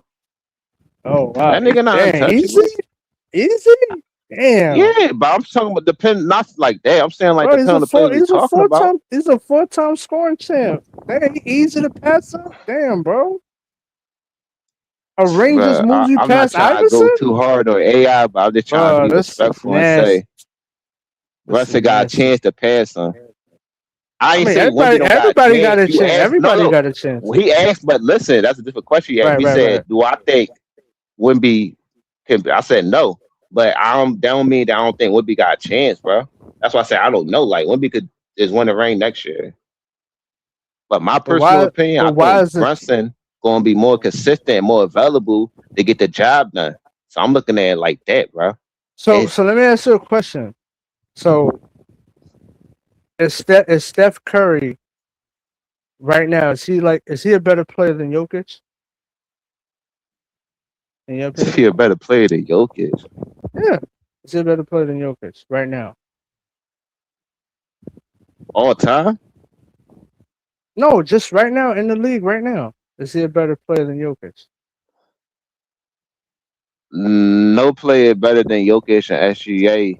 Okay, right now wait a minute. Why is the exception for Steph Curry when he got 4 rings? Because you're putting a lot of value on the championships. You said Steph right now. That's why I asked you all the time. Okay, now. But wait a minute. You just said Wemby. Who playing better right now is a different question. Who better all time, bro? Hold on. You just said that Brunson has the edge on Wemby because he has a ring. So we got to do that for everybody else. Because you can't Brunson just say had the edge on Wemby because he got a ring and no, he got more. But Jokic got rings, MVPs, all NBA stats. Like he got all that. It's not just rings though, bro. I'm just saying compared to AI. AI don't got no range. No, but I'm And talking he about Wemby. No, Wemby being he compared to barely got Brunson. team success. So that's what I'm trying to tell you, bro. It's like AI. It's not. No, forget It's about AI. I'm talking. arguably. Wait. No, wait. Forget Go about ahead. AI. I'm talking about Wemby and Brunson. Forget about AI. I'm not even on AI right now. Wemby and Brunson. You're And you saying said that Steph and Jokic though, and I'm telling you that. because you had mentioned that Wemby is not. He's right below Brunson because of the championship. But he Am I didn't do mistaken? nothing. Steph and Jokic, they accomplished something. That's the difference, bro. He didn't even do nothing to be in. Like he got one playoff run. So is What are you Brunson better talking than about? Ant-Man? They don't Is he the better than same. They Ant-Man? ain't the same. But it is Huh? the same. You're not listening to my Is point. Brunson better Wait, than hold on. Wait, no. Wait. Stop. Time out. You're missing my point, CJ. Hear me out very clearly. You just said that you will give Brunson the edge of being a better player than Wemby because he just won the championship. So what I'm saying is you No, have he to. asked me, do I think this is what he asked me first? He asked me, do I think Brunson gonna have a better career? I said yes. So then you pose another question, okay, who better? Right now, I said Jalen Brunson. So if you ask me, can Wemby got a chance to be better than Jalen Brunson? That's a No, yes. But my I'm personal asking you opinion, I why. think I'm asking Brunson you why is Brunson a better player now? That's what I'm asking. Why is he a better player now over Wemby? because he did more so far in the league over Wemby compared to what Wemby did in the league. Wemby ain't do enough to be even compared Like to what? Brunson. Like Can he you don't give got me? enough. He don't got Okay. enough playoff experience. He don't got enough stacks. He don't got enough fourth quarter moments, Stats. and he don't got enough offensive game yet. He still got developing his offensive game. We talk about two players with Steph and Jokic at the top of their Okay. offensive game, generational talent, bro. And I, Jokic got okay. success and MVPs, I think for and that's why I me, say you the talk way I about look now at it or right all now, time. I Because all I was time, right? just Steph better okay. than Jokic. All right, you answered it. I was just a little bit confused because you kept bringing up the championship. I'm like, well, No, shit, no, you no. got I to know what you're say saying, Curry but is better than Jokic if you're doing that. Like,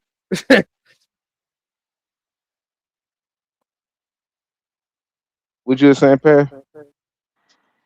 Oh, my bad. Well, I was just gonna say that I think that who's a more impactful player. I mean, I do think Wemby is because of his defense, but as far as taking over a game, it's Brunson to me easily right now. I don't think yeah, Wemby has that easily. in him. He hasn't figured it No, out how to do it. no, and that's a part of his build and his skill set. Like, it's gonna be. He's not a Yeah. guard, so he doesn't have that fluid motion to get to a spot smoothly. So that's gonna be something Wemby got to work on, if he can even work on that. Because I And just think Brunson he's got too damn historic tall. playoff run on his resume. Historic, bro. They won like 15 of the last 16 games. They won on a 13-game win streak. All right, Like but they what I'm swept saying is through when the you're first looking two at a point, rounds. So hold on. But you when you're got looking at a point guard, you got to look at who else is on the team. Because a lot, oftentimes, like point guards, they can only do so much. Like being compared to big man and wings. Like big men and wings, they have more because they're taller, so they got more so you control over the devalue game. everything Steph did then, because he I'm had a not better deval. team than Brunson. I'm not And devaluing what Steph you did. I'm obviously just is because you said you gotta look at no. what other That's players not. can do. No, no. That's not what I'm saying. What I'm saying is you got to look at how the team is being. You got to look at how the team is being built, bro.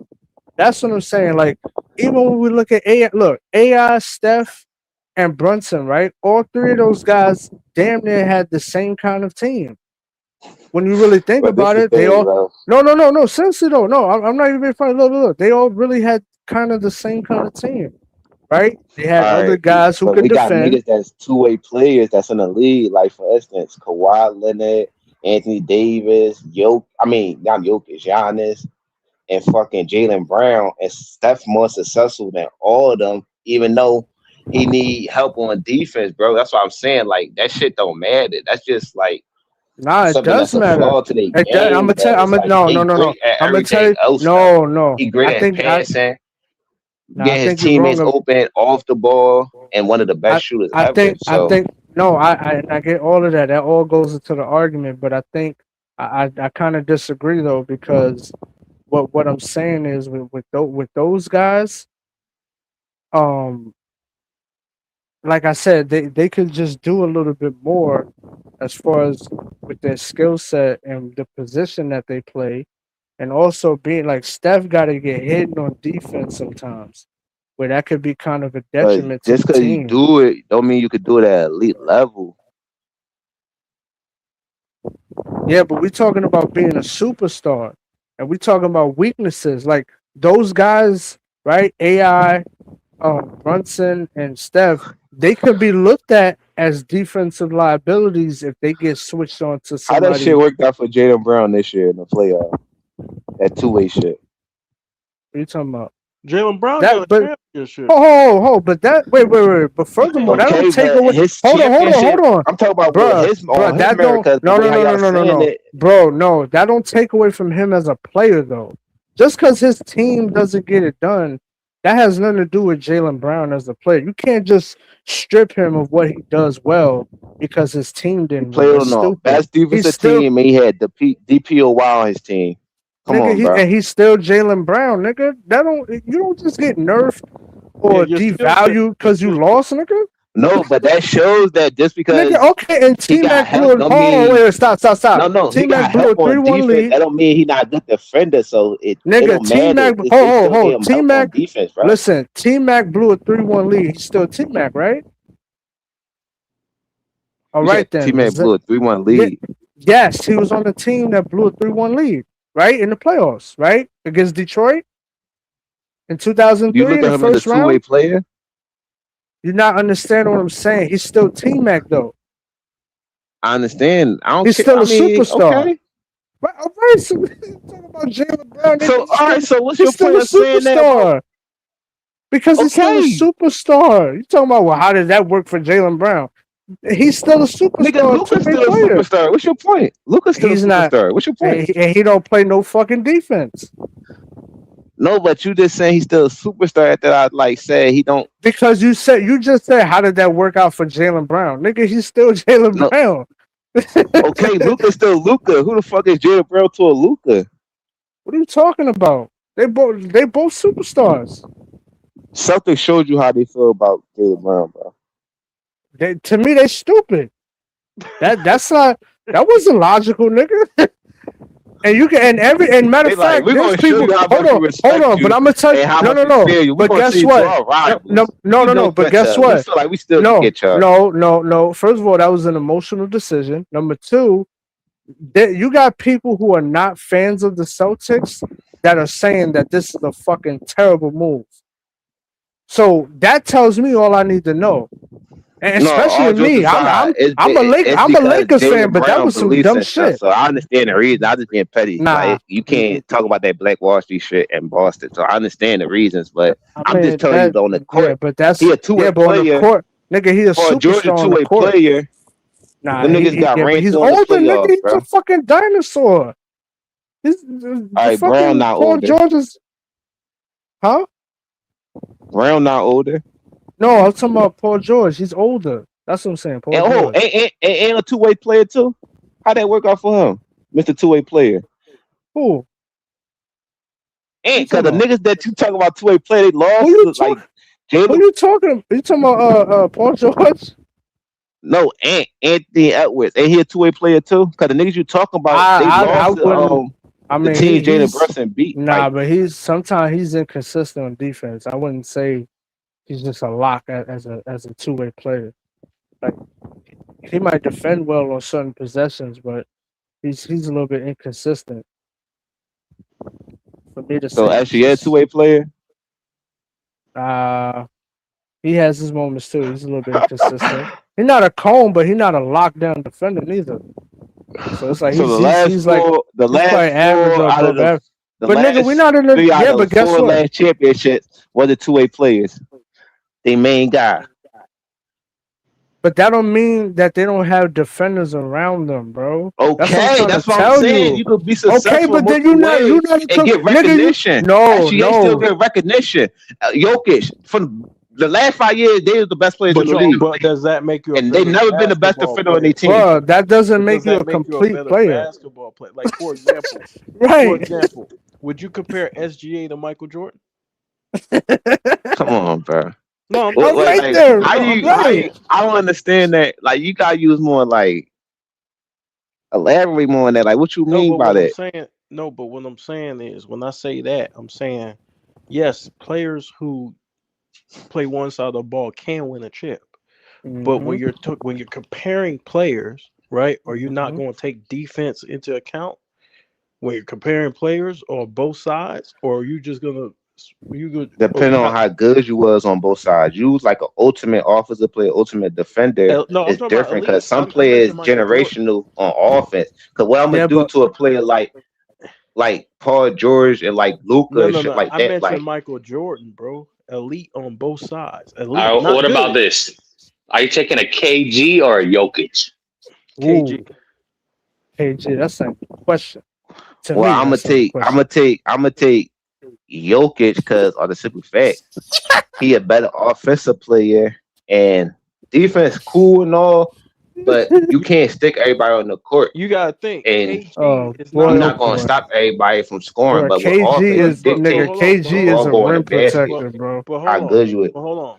You can make the comparison. He is, but he had like KJ Perkins and shit. You can make the comparison because KG is not elite offensively.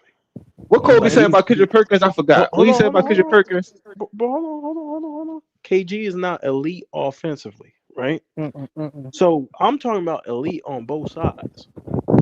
So when we start getting into the pantheons of great players, the more you get to the top, the more elite you need to be. That's why I mentioned Luka and Paul George, because Paul George not elite, like all time great on offense, but he elite on defense and hate that. But guess what? Exactly. Yeah, but guess what? I want to say this too.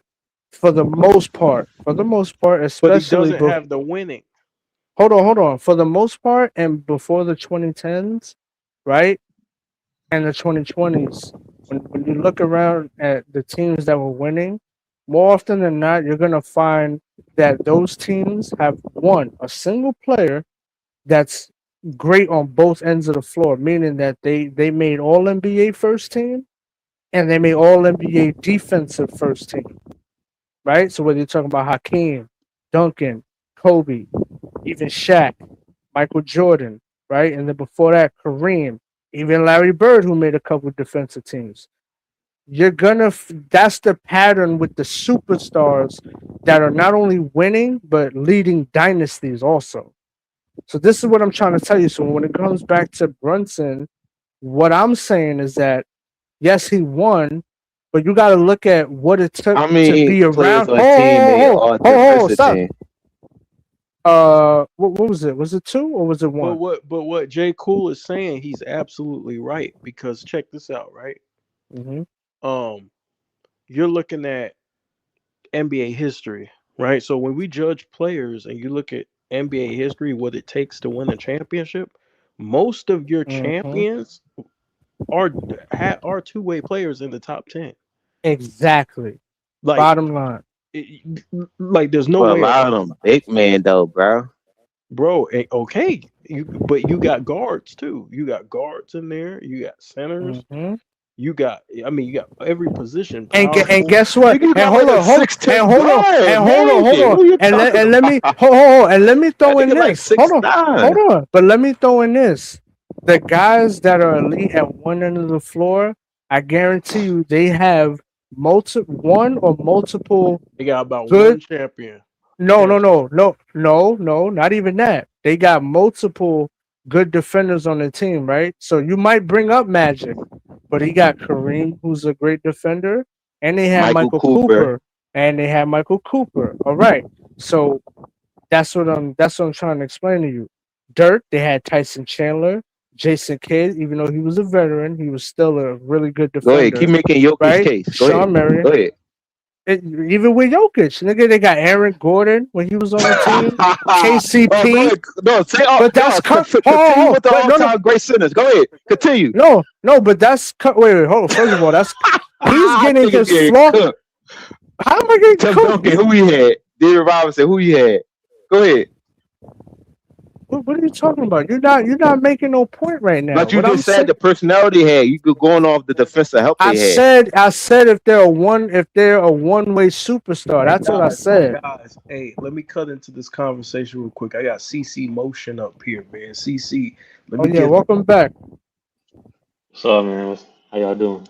what's good. What you got, bro? Chilling. I kind of just jumped in. I was just listening. What was y'all talking about? Like two-way players being not necessarily big men, but guards as well. That's true. Yeah, we were talking. We were just shooting the shit about comparing Wemby to Brunson. It? Huh? That's wild, man. That's what I'm saying. They So you want to be you only need technical to with be. this shit? They thinking you need to be a two-way player to only be successful. But I'm saying if you're a one-way player, you got things around you, you can still win that way. No, So it's not. That, No, that's true. it's I But gave not. him an Oh, example. wait. Don't mess up the What you say? conversation. It's not things around you. It's pieces to cover up your flaws. That's not things around you. Jokic So is how you not feel a about great. Steph Curry? Explain. What you mean? How do I feel? What kind of question is that? What are you talking about? Pieces Steph around had. you to cover up your flaws. Steph Steph is had not a pieces great around him. defender.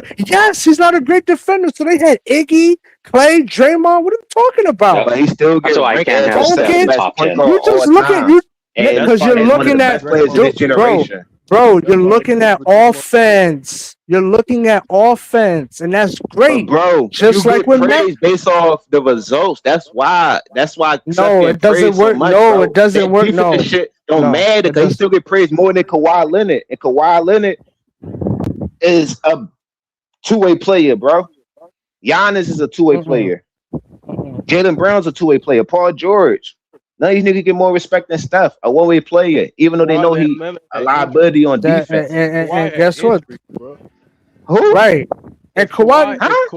If Hold on, Kawhi Kawhi didn't got play with injured, Kevin. Hold. First of all, Nigga, Kawhi didn't if play with Steph Curry Kevin was Durant. 6'8", he'll be the GOAT. No, Nigga, fuck outta here. no, he wouldn't. No, he wouldn't. If Kawhi wasn't That's injured. number one. No, But that number nigga one. not injured.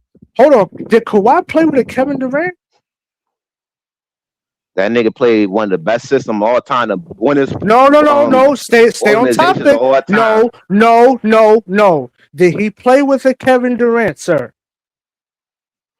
Bro, he won a championship before KD and after KD. What do that mean? That means that you talking about him and Steph, bro. Kawhi didn't have the teammates that Steph had either. Oh my God, bro. No, he had the team. They just fell. He had the Clippers. They fell a 3-1 lead. Now you say they don't want to beat it. Paul George. Paul George is not hold Kevin on. Durant. Paul George is not Kevin Durant, sir. So we're not doing that. No, they had Montrezl Harrell. We're not doing that. We're They not had doing that, 217 points. bro. No, they We're not had- doing that. No, I'm not bro. saying they weren't. I'm not saying they weren't a great team or a good team. I'm saying he's not playing with another superstar. That's what I'm saying. To that They was level, labeled to a that super degree. team. They was labeled a super team. Jay Who? had Tim Duncan though. The Clippers. Hey, but Duncan was And on they the was the downside of. favorites. Oh, Duncan was on the downside of his career. So that's why I'm not. Yeah, Bro, like, he still made he all was at team the. defense though. Bro, And he's he out had of Tony his Parker. prime. Nigga, stop this Tony shit. Parker and Tony Parker was still giving you numbers, bro. What are you talking about? And Marco Bellinelli and Ginobili and them, bro. Okay, They and were it so was old. They made the back-to-back and guess finals. what? And guess what? And they were So what and they that were tell you getting about the washed. league then? Hold on. First of all, they were getting So was the washed. league trash back then? I'm gonna tell you what it means. They were getting washed before Kawhi got hurt too. Did you forget that? In game Bro, one, the Heat when the Zaza Heat was the stuck his second foot oldest under. team. All The right, no. Spurs was the first oldest team. Man, I don't want to hear that shit, man. They both was Them old, dudes- bro. They You was making the finals. you talking about They were so respect, old, but they was kicking Bro. KD and them out, them young guns and all them, bro. So that old shit don't mean bro. nothing. We You on the talk, court, bro. yeah, but guess what? The 'Cause point we is, you seen could, young teams win championship. We seen old teams win listen, championship. having a better career, being a better player is two different things. Like Steph gets respect because of his career, but you He's can a better easily player and had a better career. What the fuck hold are you on. talking about? But you can make an argument that Clay is a better player. He might not have had a better career, but you can make the argument. I mean, that this is Kawhi Leonard. I meant to say Kawhi. Kawhi Leonard is the better player. You can easily make that argument. Bro, he ain't even play more playoff game. Bro, he missed more playoff games than he played. Stop it. But he was still a dynamic player when he played, bro. I mean, that's just injury. That's just bad. That's just bad luck. He not. I'm not saying he's not better than majority of the people. I'm saying compared to Steph, that's one of the best players of this generation. With him and fucking KD and LeBron, like from the 2010s and shit. That's all like compared to them niggas. Look, man, all I'm saying is Wemby is better than Brunson, bro. I don't care about that damn championship. You just saying it because you like his game better, and you. It's not even that. You can't bro. base it off of no, bro. You saying he's I'm better based off of basketball, nigga. What you talking about? What? Over basketball? Well, he should have shown me his, but he had the better team and he had opportunity. He had 2 games at home, so he had the perfect opportunity to show he better. It's not not like a Cavaliers or Spurs series where the team like overmatched. It's an even series, bro. And he fell. He good, but he got ways to go, bro. He got to work on his game. And once he does that, and once he works on his offensive game, don't let him start having the conversation. To me right now, it's not no conversation, bro. To me right now, like Brunson is good. Once he works on offensive game, he gonna let me explain something to you. Okay, Brunson champion now, so now he ain't looking back. And guess what? Wemby's not coming off the floor because they need to secure a defensive possession either. So you can say whatever you want about Wemby. He's not coming off the floor. Jokic's not coming off the floor majority of the times either. You say he's a bad defender, so that's a moot point. He is a bad defender. Do you not agree with that? And he be on the court though. Well, he's still a bad defender. That don't take away from his defense, nigga. Hey Jay, I got a side comment, Jay. Your prediction was right. You remember when you was talking about like how Wemby? This was on the other live. If Wemby struggled to contain Cat right on the perimeter, which is exactly what happened in this series, bro. Like he was gonna struggle the whole series, and that's exactly what happened, bro. Yeah. Give you props. I appreciate that. That because Wemby hasn't. I mean, Chet can kind of space out the floor, but they didn't really enforce that strategy. Like they didn't make that a weak point for the Spurs. So being that Cat is a little bit more physical and he's a really great 3-point shooter. Cat physical. To me, that was just. I'm talking about compared to Wemby, nigga. Yes, he's more physical compared to Wemby. Yes, he was in that series, bro. He low-key was. Yeah, I know, but it's just crazy how narrative changed. Like y'all niggas call this man soft. Like he can't move his feet. Like, come on, bro. Who's soft? What are you talking about? Cat. I never call Cat soft. I mean, his demeanor is soft, but like when he plays, he ain't soft. You know what I mean? Nah, he plays with fire. He got passion. He just be focused. He can concentrate. He don't really get into the trash talking shit like too much. But nah, I don't think Cat is soft. Nah, he's solid, bro. He's solid. I mean, we seen Jalen Brunson do his job and like destroy his matchup, and Wemby couldn't do his job, destroy his matchup.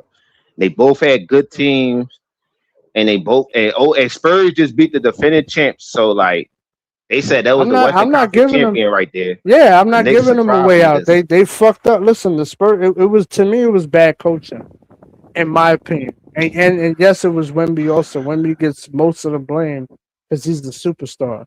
So like, especially when he missed the 2 goddamn free throws. So Wemby is not off the hook. It's coaching, them failing to execute at key points in the game, like that. That happens. That's why they fucked up. But that doesn't take away from the argument. Yeah, but that don't take away from the argument. Back on that though, bro. I gotta push back on that, CJ, because Brunson's matchups are a bunch of 20-year-old kids. Bro, I'm gonna be honest with you.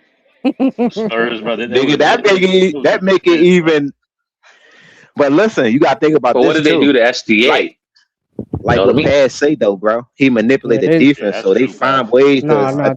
They made us shit because even Wemby, when Brunson find ways to attack Wemby too, like he come off balance, or a lot of times he wait Wemby outside the paint to attack it. So it's a way how he manipulated the defense. Bro. But what? And he a better off-ball player than SGA. What is Brunson? Hold on. What is Brunson's role compared to Wemby on the team? Like for both teams, what is Brunson's role? for the Knicks. No, Wemby definitely got a big role because he was an anchor and he got to protect the paint, and they rely on him a lot for that. And they ask him to post But up, right? just like that, they rely on Brunson a lot to close the game and create it's not the shot. He yeah, but you're not create his own shot on that yeah, team.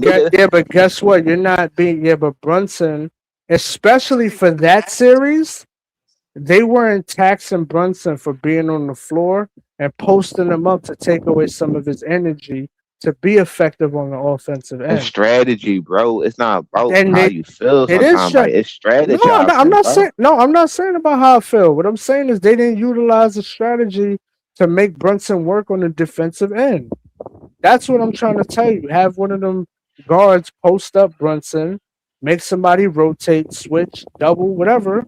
He not a small guard, bro. He's sick that shit not sweet. What you think this is? Isaiah Thomas, nigga? That nigga 6'2", bro. Listen, they had opportunities to really work against Brunson in the post. And plus they had opportunities being up double digits and blowing them double digit leads. Yeah, that too. Yeah, they struggled offensively. Yeah. Mr. Two-way player, why you ain't close the game? Like, where he at? They're not clutch. I mean, what right. do you want me to say? Don't put him in a conversation that dude is don't clutch. do that. That's a lot. And don't put him in a conversation with it. Okay, but don't put him in a conversation with a guy that could do more on the court that leads to winning. That's what he said. A guy to do more on the court that leads to winning. Yeah, that leads to winning. Yes. Hey, I'm watching Lakers Summer League right now, yo. This is crazy. Oh yeah. Yeah, Summer League playing right now.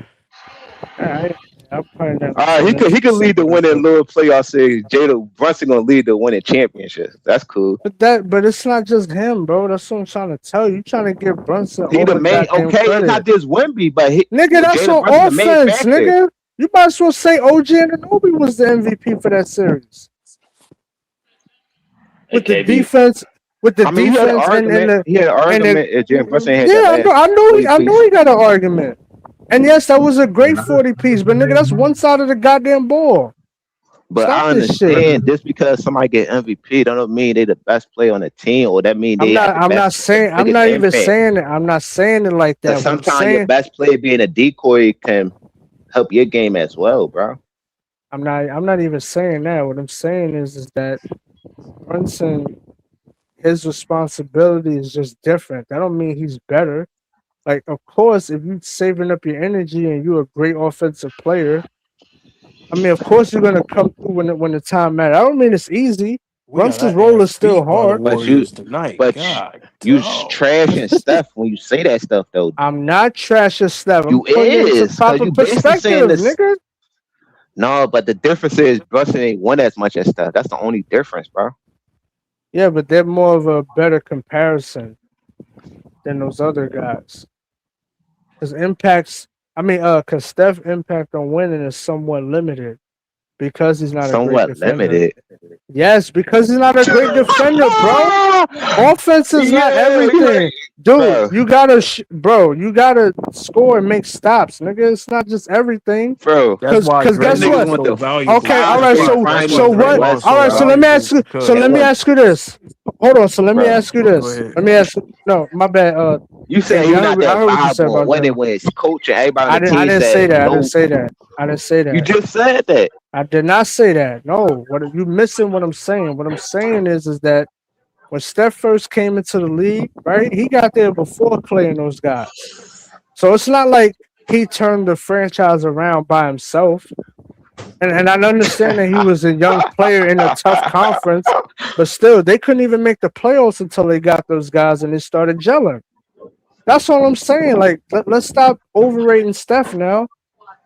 Like, let's stop doing that. Like, yes, Steph is great. They had a whole different team, and Draymond Clay was coming off the bench. And that's why I gotta get make the playoff against the Spurs. KB, I'm gonna make a video on Draymond. I'm gonna make a video on Draymond. I gotta talk about that. But yeah, go ahead. Go ahead, CJ. You got it. No, bro. You just said Steph the winner argument to make your point about Wemby, you just reached to say Steph ain't I had did not. that much impact on winning. That's not what I said. That's not what I said. Don't do that. What you I say said then? his impact is somewhat limited because of his position on the court. That's what You I hear said. this nigga YD? Yeah, but he's I talking mean, about. you He's talking laughing, about but on you're the not, other end. Bro, you He's hear not. what He he's don't saying, bro? mean. He He one of don't. the bro. best You're players not, in his bro. You're not. generation, No, bro. no, He no. He's got a You're not not, talking dynasty, bro. about. He's talking bro. about You're not okay, the understanding holes what that I'm they have to saying. fill All in. right, put it like They this: take have to Steph, have you're not winning somebody nothing. else. Take Steph off, you're not winning nothing. So that's his impact right That's there. fuck. No, no. Okay, that's That cool. But yeah, but that makes him what a he's team, saying. nigga. That don't mean that he's But the. what he's saying, what he's trying to say is, I know what he's trying to say. What he's trying to say is that when you have a Steph Curry, like especially early on in his career, you had to spend a lot of time having Clay guard those other matchups, having Draymond fill in, do his thing. Draymond is really important to that team defensively. He's the reason why the Warriors had that top defensive teams those Mm-hmm. championship years. So without Mm-hmm. that defense, all that shit falls apart. So the thing Bogut, is Harrison that Barnes, Iguodala, all them niggas, yeah, bro. they're a Like part of it what? too. But what Right, I'm the saying is whole goddamn team. Draymond Okay, is but their that's a leader part on of that being a end. good team, bro. But that don't mean he don't got the biggest Okay, impact on but that team, bro. that doesn't mean that. But what I'm saying is impact. There's importance for defense as well. As much as you want to say it's offense, yes, offense is more important, but defense still matters because you got to stop teams. If Steph Curry puts the ball in the basket and is giving up 2 points because he can't stop the other opposing point guard, what the hell is But the the point niggas of him that can scoring stop people 30? don't got more success than him, though. Jalen Brown, Well, Giannis, well, it Wemby, all these two-way niggas, what they doing though? No, Steph is That's what I'm special. saying, bro. Steph is They special. got Nobody's saying he's not. No, What we're no. saying is that when you're Man. judging him as an individual player, there are some Mhm. limitations to what he can do on the court. So, for Thank example, you. That's all I'm saying. if you have like a Kawhi Leonard, he can't guard Kawhi Leonard. He can't. But What is he going to do against him? Kawhi could guard Steph though. So you would need a Draymond for that, right? You would need somebody to cover up A his Clay. deficiencies. Mhm. Yeah. Yeah, that's a good That's point, all. KB. That's all I'm saying. Because of his size and his non-agility and defensive prowess. That's what I'm saying. It's not to disrespect Steph. He's still Steph great. is great. Yeah, he's still an all-time great, nigga. That don't change. I'm just saying that what it takes to build around Steph is going to be a little bit more because of his size. He just can't do too much because of his size. Like wings, bigs and wings, they're just going to have an easier time playing the game. And that's a credit to Steph, actually, because there's not Yeah. that many small guards That can has an take over, impact that like can that. win the way he can win. So that's a Mhm. credit to him. That's why Absolutely. he's rare. So imagine winning more than the players y'all talking about. Well, Yeah, who but are you talking also- about? I missed the conversation, so I'll Well, just The let players y'all Steph talking speak. about had not they wasn't the only defenders, so they got teams and multiple defenders around them. Like he got Drew Holiday, Brown, he got Tatum in them. Yeah, so yeah, these but dudes are they got players hold around on? them as Are well. they hold and on? they Are they get complete credit players for though? winning one little championship, but this dude winning 4 Wait a minute. championships. You could be and a two-way player. Hold, he you don't could got be the a two-way. offensive talent Hold as on, these hold guys. on. You could be a Like two-way help player. wise. Wait. You could be a two-way player, but that doesn't mean you're a complete player. Does that make sense or no? Yeah, but that's why I said For instance, right, Giannis, right? He's elite two-way player, but he's not complete because he can't shoot the ball. He's bad at free throws, not a great ball handler, right? Has a he has a non. Hold on, but that's a hold on. No, it doesn't. It's you can't put bro. It's about skill, nigga. It's about skill set, bro. It's about skill set. Listen, so niggas going Giannis, 30 over 60%. What's that? Yeah, but they gonna wall bro, his ass off in the playoffs. Right, niggas, All that that's- shit. You going don't home, mean G? shit, right, nigga? It don't mean shit. Like other two-way players, right? Nah, they don't get shut down like that. Hell no. The name of series where Kawhi got locked up like that. where it was like if they cut off something, he just got locked up in a player game. No, what I'm saying is no. Listen, where if they That was took like one away moment, the though. hold. If you take away Kawhi from shooting in the mid range, he could hurt you from the three and drive into the basket. He got other and he could kill you in the post. So he has other factors in his game that you can't just take something away and Kawhi is going to be non-existent for the series. Nigga, if you take the lane away from Giannis, he's really not going to have no impact because he's bad at the line and he's a bad shooter. Let me say something else about Giannis, right? Giannis is incredible, and this is just a basketball assessment, right? Drew Holiday was extremely important to their success. Why? Because Giannis is not a great perimeter defender. So like Drew would cover those tough matchups that Giannis wouldn't be able to go out there and guard. So the thing is that even though he's an incredible rim protector, one of the greatest rim protectors to ever live, there are some holes there that you just assess and you'd be like, yeah, that can hurt. That right there has to be patched. That can be exploited. That can be exploited. That can be exploited. So Kawhi, so hold on. So Kawhi then had one of the best defenders when Paul George first came over there. Yeah, but you're not And hiding Patrick Kawhi. Beverly. You're not trying. Right. You're not trying to work around. And he had Kawhi's Marc Gasol or Serge Ibaka when he was with Toronto, and Kyle No, those are Lowry and Danny facts. Those Green. are facts. But Jordan had Pippen. And But you're Dennis not Rodman, hiding like, so Jordan. that's what You're I'm just saying. Right. You're Exactly. using Pippen to conserve Jordan's energy, but you're not getting You're not hiding Jordan. You see what I'm Right. saying? This is not Like, a it's not a hole in this game. This is not a Dirk In Nowitzki reality, though, where you Tyson. still it's not This is about not a Dirk Nowitzki where he can't stop a big man, so they need Tyson Chandler to come over. That's totally different. Because matter of fact, you know who spoke about that? Amari Stoudemire. He said that when they used to play the Mavericks, they used to try to hide Dirk on defense. sometimes they did it with Tim Duncan with the Spurs too, bro. It's about All right, so who you what playing. is that? That's a weakness. But that can be exploited in order for them to win and get offense. how is this a weakness? And Tim Duncan, one of the best defenders of all time. I'm talking about Dirk's defense. I'm not talking about Duncan. I'm talking about Dirk. Dirk being a bad defender can be exploited in high leverage games. That's what I'm talking about.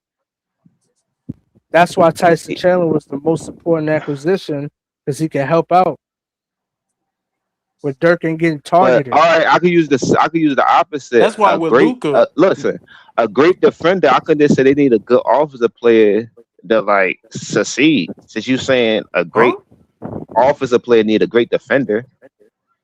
give an example. Yeah, really. Give an example. We talk about Nah. superstars, man. Yeah, for real. Like, for example, Luka right now, we know what Luka needs. All right. Luka needs defense, bro. If you had that boy out there, we all know if you had that nigga out there, I'm going to call him a nigga. If you had this man out there, right, without defenders to cover up his deficiency, you know he's Draymond getting Green, fried, bro. Oh, Lord a have great mercy. defender, It was getting needs fried a with guy LeBron like and Steph Moss. Curry in order to show his value to the team. Wait, say That's that an again? example right there. Wait, say that Draymond again? Green need a guy like Steph Curry to show his value to the But team. Draymond is not a That's hold true on, but because Draymond his is not a offensive superstar. limitations. He's Right. offensively That's my limited. point. That's my point. But they're not It's building like around, bro. offensive They're player not need help, building. but the Hold on. defender Stop. need help. Stop. They're not building around Draymond, though, sir. That's the point. Like Steph, we Because all they- know Steph. Look, being an offensive Bruh. dynamo. Wait, hold. Being an offensive dynamo, you're gonna get more recognition as being a superstar. Look at Ben Wallace. I mean, some people might not call him a superstar. Now he's a defensive superstar, but overall game, he's not a superstar because he's not gonna hurt you in the most important way, which is scoring. So guys who could score, they're going to be labeled as superstars more than guys who are just defenders. Look at Bruce Bowen. This is no slight. Look at Ben Simmons. Ben Simmons can do everything on the floor except for shoot. You know what team's gonna do? Oh man. Yep. Sag Yeah, off they're gonna that make his ass motherfucker. shoot. He Yeah. gonna be Yeah, out the you league. reminded me, man. To under the basket, nigga. They're gonna go right under the basket and damn the shoot. I wish I would be like, oh, y'all niggas better do something on defense because why need y'all niggas on offense? Andre Robertson, Cephalosha, y'all niggas irrelevant. So I mean, do y'all job. That's Yeah, what y'all but here that's a for. hold on, but They're that's not just a irrelevant. That's person. their job. Nah, but That's what I'm That's why saying. they Like, do they're your in the job, league. Tony Allen. They're role players. What Like you that's why what they're there to Tony play a Allen? role Right. to That's help what we you. need. That's what superstars need. The one is role players, good role Yeah, players that do their facts. job, bro. But there's Yes, a but difference also between having a hole in your game where it's right, mandatory It to don't matter right. about holes. It's about than filling that Yes, strategizing, it. spot. bro. It's not Yes, about it. What holes you, all the time. It's bro? about What do you Bro, if strategizing. you're mean, a bro? liability, Kobe, The it's not that greatest, Kobe couldn't bro. stick Paul Pierce was nothing. It's just about it's a better strategy to put Ron Artest on him until like late games and the yeah, but fourth you're quarter not and shit like hiding that. Kobe Yeah, but though. you're right. It's not because Yeah. Kobe can't. Hold on. It's not Well, because Kobe you can't. kind of hit Kobe when you put him on No, Rondo. no, It's no, not about sir, hiding sir, him. sir. It's No, Hold about on, hold on, no, strategizing, no, bro. no. That's not true, bro. That's not true, CJ. No, hold I'm on, not saying he wasn't capable of hold on, sticking Paul Pierce, time but out, was CJ, smarter time out, to dog, put him time on out. Rondo. The difference between when you have a liability on the court, bro, they're exploiting you. Like it's not like, oh well, I need this guy to cover him so I can be somewhere else. No, And hold on. And it alters strategy. Let me give you an example. If Steph Curry is guarding Kawhi in the post, you have to send help, which means what? Somebody else is open, right? Exactly. But if that was Kobe or Clay guarding Kawhi, you're not gonna send help You got to because they compromise your got him. defensive And if scheme. Wemby sticking Steph on the Exactly. perimeter, it's a That's mismatch. a So what's your point? it is a mismatch, but that's still probably a one-on-one scenario, more than likely. Even though it There's a is a difference between mismatch. a liability and you just I filling in a mean, need. you could throw him Right. on an island, or you can just throw a double team. I just But trying to who on the like use island? that example. Yeah, but if But we the get a big man, switch, like you got a big man on the hold on, island and shit. I'm gonna tell you something. This is how I alter strategies, right? And I was telling KB this off the record one time. When the Lakers played the Nuggets, right? The Nuggets ran for the entire year, if I'm not mistaken. They ran a 2-point guard lineup. They had Anthony Carter and Allen Iverson in the game. So this was back in 2008 when the Lakers played them in the first round. So what the Lakers did, we already had size on our team, right? Because we had Derek Fisher, then we had Kobe and the rest of those guys. So they had to switch their whole strategy. Now they've been running this lineup the whole year. Anthony Carter, Allen Iverson, Melo, Kenyon Martin, and Marcus Camby. But because we had size and because one of those two guards were getting in uncompromised positions in the post, they had to switch up their lineup and play But that's something they two didn't do smart all guards, year. though, bro. But you're not understanding what I'm saying. That is a I liability. understand everything you It's a saying, bro. all I'm right, not it's a agreeing with what you're saying. liability. It's a liability, though. They're gonna. You're going to. But It's that's gonna be two an guards, easy. though, bro. That's two little guards. Klay Thompson. CJ, an Go ahead. example of this is remember when Kyrie was playing against Kobe, and you could watch the highlights of Kobe guarding Kyrie on YouTube. Kyrie gives up the ball, right? There's a few possessions where he tried to attack him, and it didn't work. He ends up just passing the ball and saying, "Fuck this shit," because it's Kobe. You see what I'm saying? Like niggas is looking at Jordan, they're like, you know what? I'm gonna pass this ball to the other side of the court. Or you see what I'm saying? Like it's different. It's a different mentality. When Kyrie seen Steph, what was Kyrie thinking? You should use a Carmelo Barbecue example, chicken. bro. Hold on. When Kyrie seen Steph, what was he thinking? Barbecue chicken. Like when you use an example, use a He Carmelo don't want to example answer the because that question. wasn't even a high stake game, and Kyrie was like in his rookie or second year, bro. That wasn't Because the he same know what So the like, answer is. He Bro, don't want what to I'm say it. saying is no. What I'm saying is, bro, when players see players, great defenders, they're not going the odds are they're not gonna really try to challenge the nigga like that on that level. When they seen Steph, bro, and Steph became to his credit, he became a much better defender over time, right? He was able to hold his weight. Well, But how that shit work out for them? He got okay, the most success in this era. well, hold on, real quick. But when Kyrie and these players, these offensive players, see Steph, they're gonna exploit him because they view him as a weak link in the defense. So And Steph look at them he's the niggas like weaker. weak links too. Cause them niggas don't stick him. Nah, Kyrie a better Iman defender than Shepherd Steph, was bro. sticking Steph and them and all Kyrie was on him, but Iman Shepherd was sticking them niggas, bro. And who else you said? I'm talking. Okay, so for example, players look at him and they're going to attack him because he's the weaker link in the defense. So they view him as the weaker link. They're looking at Clay, they're looking at Iggy, they're looking at Draymond. They're saying, let's try to get Steph up here in this isolation. Let's try to get Steph up here in this pick and roll and get the mismatch, right? Let's be real though. It's not like he can't make no stops at all, bro. Like I'm he not can't just go. saying Y'all that. act like these I'm not niggas saying he just can't get like stops. cones or some shit, bro. Okay, so Bro, that's what it's we trying to about. be Just I'm getting realistic. stop saying saying they're that. going to exploit when you have a weakness. Teams are going to look to exploit that They're weakness. they're at That least means you gonna are a try, liability, That shit right? not gonna always work out though, bro. bro. Why not? Okay, It's okay. What team happened? Hold defense, on. What bro. Like happened? it's What help. It's happened? 4 other niggas around him. What happened defensively in the Well, I James got Harden? evidence that Hold shit didn't on. work Talk because about they James the only Harden. dynasty of this era, bro. Hold on. So James Harden, right? What happened to James Harden in the playoffs? Can y'all tell me, all y'all on the panel? Throughout what his this year? career? No, in the playoffs this year, He got barbecue, nigga. he got exploited, right? He got fried, nigga. Deep fried. Who got exploited? James Harden, nigga. By who? Bro, Man. bro, are you No, I'm serious? asking by who? Bro, there's No, I'm no way asking you the asking Nets, this. bro. No way you asking this right now. Because Max Strus was sticking Cade a lot. So I'm asking by who? CJ, bro, they Yeah, hunted James Max Harden Strus was down, bro. sticking They Cade a hunted him lot. on defense. They hunted for Bro, we Donovan are not Mitchell was out talking. there too, bro. Bro, we are not talking about Cade right now, bro. No, I'm saying the matchup that James Harden was sticking. Are you saying they cooked them? No. It was Who? just. All right, who in this playoffs was Oh, associated you talking with about cooking you talking about? I'm my fault, Jay. I'm thinking about the Pistons series and shit. Yeah, nigga. Nah, the one right You after talking about that. the Knicks series?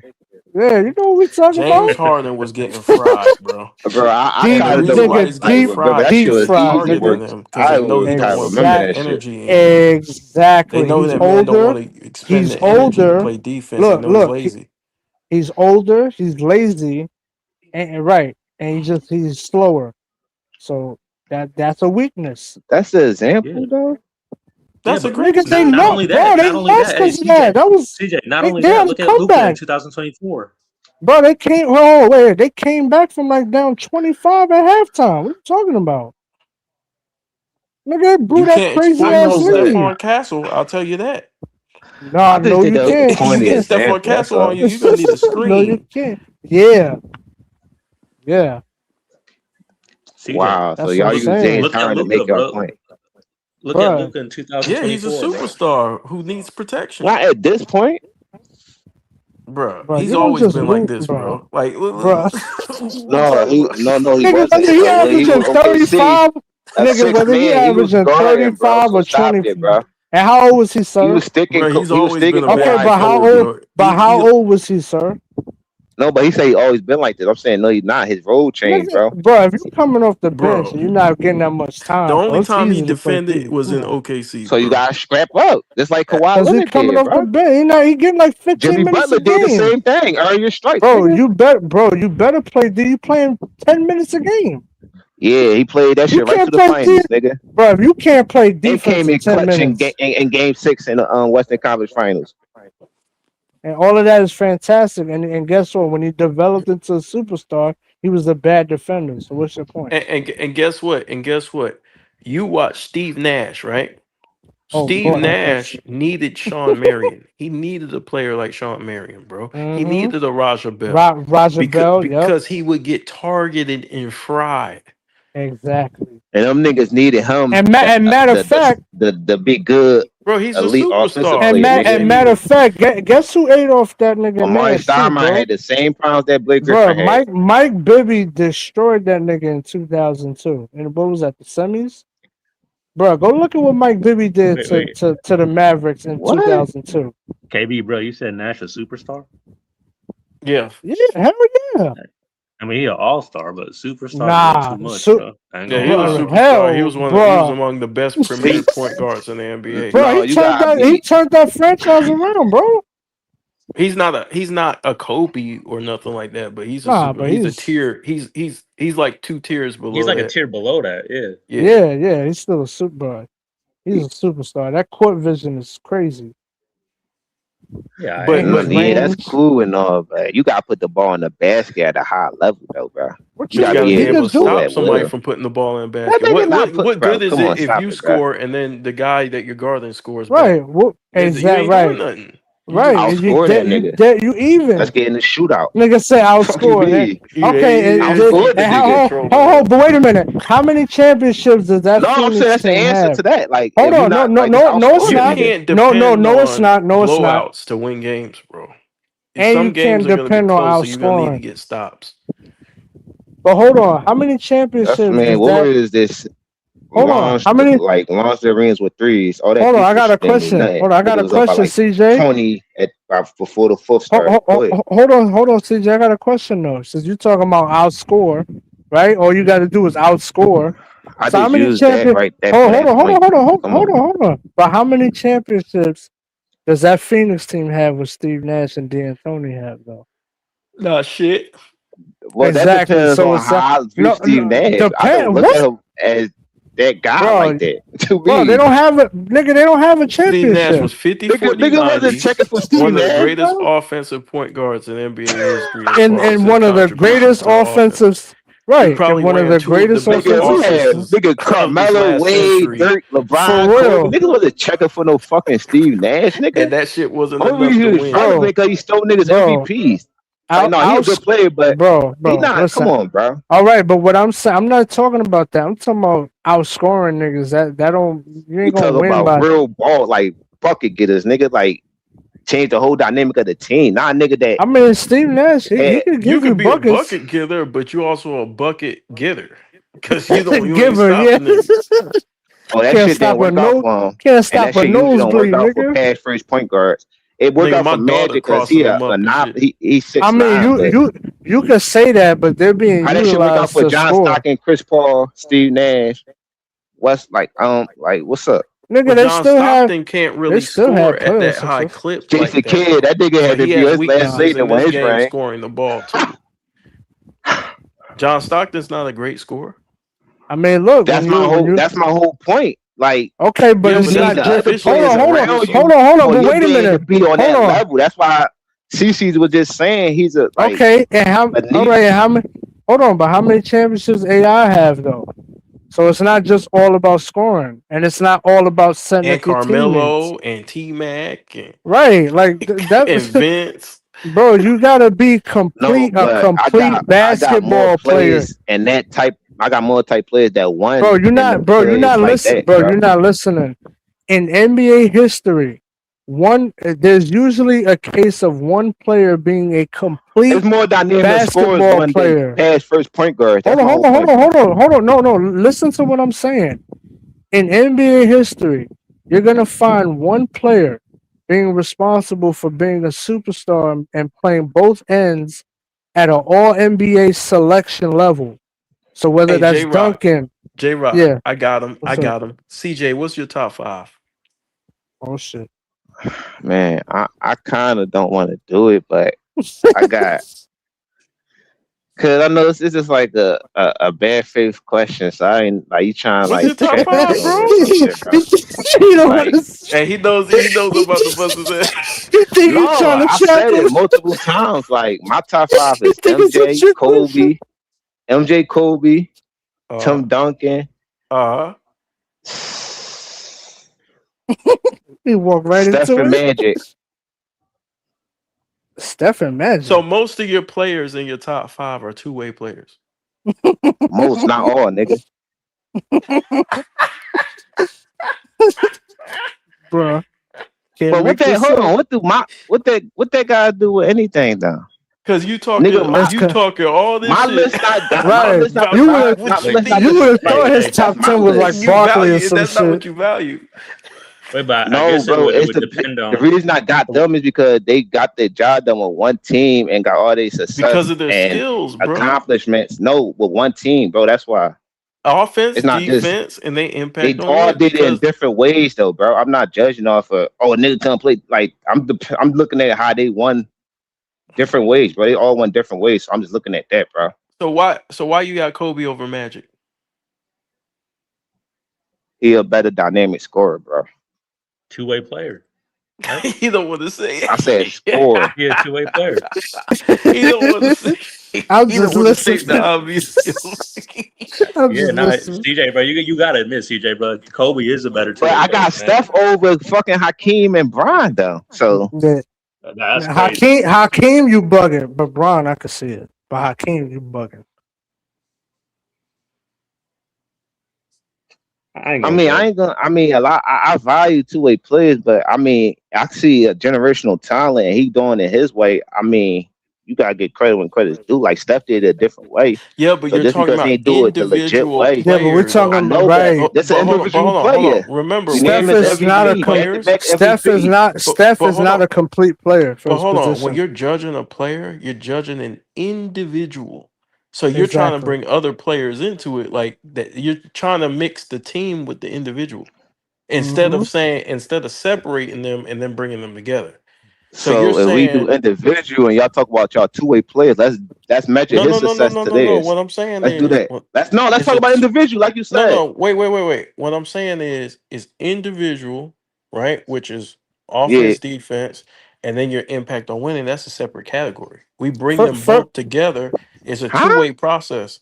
Well, listen to what Bro, I'm saying. first So is for it your separate or position, you adding both?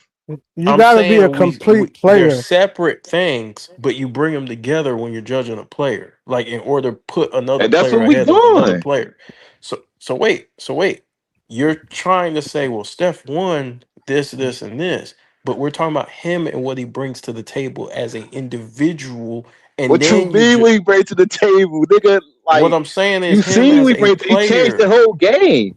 What I'm That's why I saying bring to is, the table. Change the whole okay, game. hold on. Kobe can What's score, better right? than that? Hold on, time out. Kobe can score, right?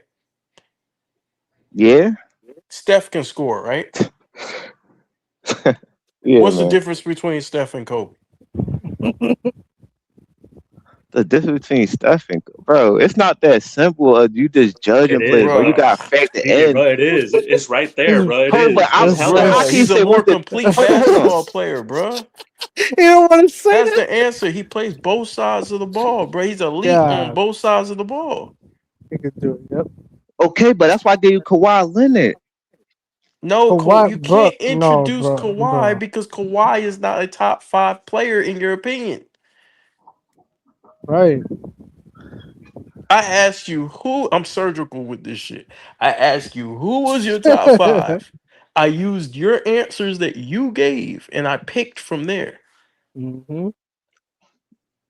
Okay, but just because but I told you I got Kobe. All right, put it like this. I got Jordan, Kobe, Tim Duncan, Magic, and stuff. So I don't understand like how you take that from that though, bro. Bro, what I'm saying is, what's the difference between Steph and Kobe? I'm not basing it off of them being two-way players, bro. I'm basing it off of what they No. did for the league and how successful they was, bro. Okay, You looking at two-way player. I'm not looking at that, bro. how do you It's so judge happening. Yeah, but you're not listening. But you're not looking at the What player, goes you're just into looking that at thought team process? accomplishments. You're not looking Right. at the But player. but hold on, y'all said elite at both ends. So did y'all put Tim Duncan There's in two that sides of elite the of court. both When you ends? score, you got to go on the other end. After you score, you have to go down the court. There's two sides. There's half court. That half court mark represents two sides. There's two No, but that's goals. not the case because usually the best player on the best team don't usually even stick the best offensive player until like crunch. That's like not true with Kobe certain and moments. Kobe though. Rick Fox, That don't Derek even Fisher, like apply. dude, Ariza, like people Bro. was sticking players for Kobe, bro. Bro, and Kobe was Kobe a great took on the defender, but he assignment. had help. Hold on. And Kobe went over there and took over the assignment when he needed him to. Steph can't do that, sir. Okay, and Kobe can't will shoot shut or down pass like And Steph. that's the So he whole got argument. hold on. That's the Kobe whole will shut argument. down your best player where he don't score a fucking basket and you can win the game. Hold on, I'll give you an And example. Steph would shut down your whole defense. Where you gotta I change give your you an whole example. personnel, nigga. Let me not give you the guys same. a It's real not the life same. example. Let me give you a real Yeah. life example. 2011. I don't know if you guys remember this series. Mhm. It's Kobe versus the Charlotte Hornets in the playoffs in the first round. Chris Paul absolutely obliterates us in game 1. Kobe comes in there with the mindset of shutting down Chris Paul for game 2. Kobe has like 11 points on like a bad field goal percentage, right? Like 3 of 20 or some bad field goal percentage, right?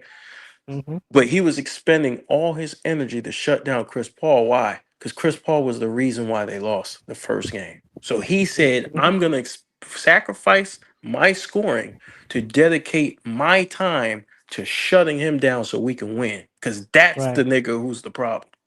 Boom. And we won game 2. Steph cannot do that.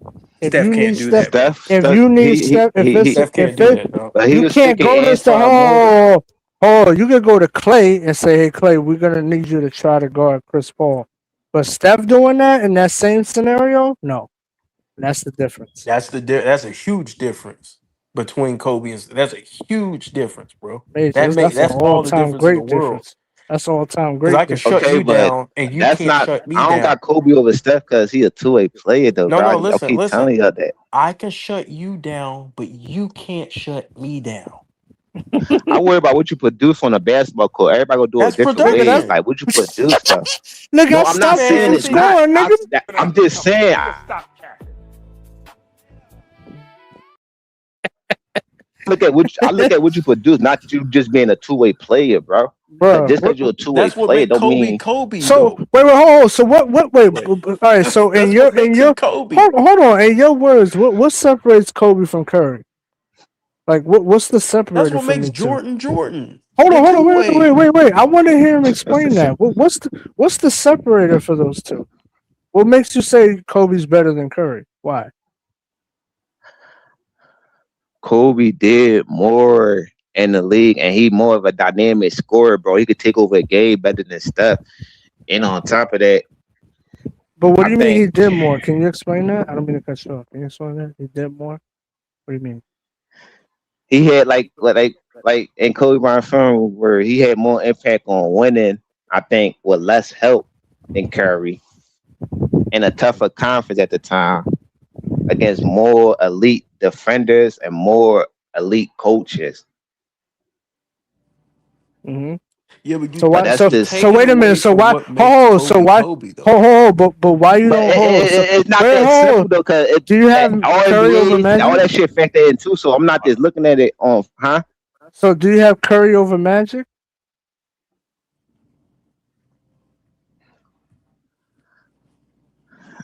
I got Curry fifth. I got Magic right there. I got Magic in front of him. I'm only asking because you brought up impact on winning, and Steph. I mean, you could argue you kind of had less help than Magic in a way. You could argue that because he does have 2 championships without a top 75 player.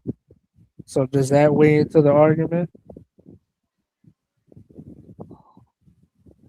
I mean, it's close. Like it's a toss up, but that's a factor in. But it's not this one factor though, bro. Y'all try to make every little situation one thing. It's different situation with different players, bro. No, I get it. I'm just asking. Yeah, but what made Kobe and the reason why we won championships is because of his Okay, defense. so who are y'all top 5? Y'all better have all two-way players. Who y'all top 5? Cause all this two-way shit, y'all better have this all two-way players before y'all had one-way players. I do, bro. I do. I mean, I could. I mean, I don't. You made up top 5 on the fly. Go ahead. I don't really rank, but if I had to, without ranking, Wilt, because like Wilt is a legendary two-way player, but without ranking Wilt, I would definitely go with Kobe, Mike, then I would go with. I'll go with Kareem, Hakeem, and Duncan. That would be my 5. If I had But to. that's what I'm saying. Like y'all What? niggas making cop out moves because y'all saying big man though, bro. Like that's big man. You can't compare I big named man guards. I impact named on guard, bro. I named two big man guards, protect nigga. the rim, guard I protect said, hold on, defend the nigga. I perimeter, said, bro. hold on. Did you not hear? I said Kobe, Mike in this order. Kobe, Mike, and then I got Kareem, Hakeem, and Duncan. Kareem Hakeem, Hakeem. He not even better than Shaq. What? So okay, bro. He's a way better defender than Shaq. Hold on, bro. Hold on. Way So better. you got Hakeem. Hold on. So you got Hakeem. Yes, I have And you Hakeem say over you Shaq. value, y'all Yes. say y'all value Hakeem winning won with impact on less. winning. Hakeem won with Okay. less. Yeah, He didn't when win it with comes to less, though. I ain't Shaq. gonna lie. So Nah, yes, he did. Yes, he did. why Isaiah Thomas on y'all list then? Because he should be in front of all the niggas y'all just said. Because he won with less than all of them. Isaiah Thomas. And he beat Yeah, some but of he's them not. niggas too. Oh, Defense, wait. One thing. impact on winning. One thing you I can say can't about say. Tim Duncan.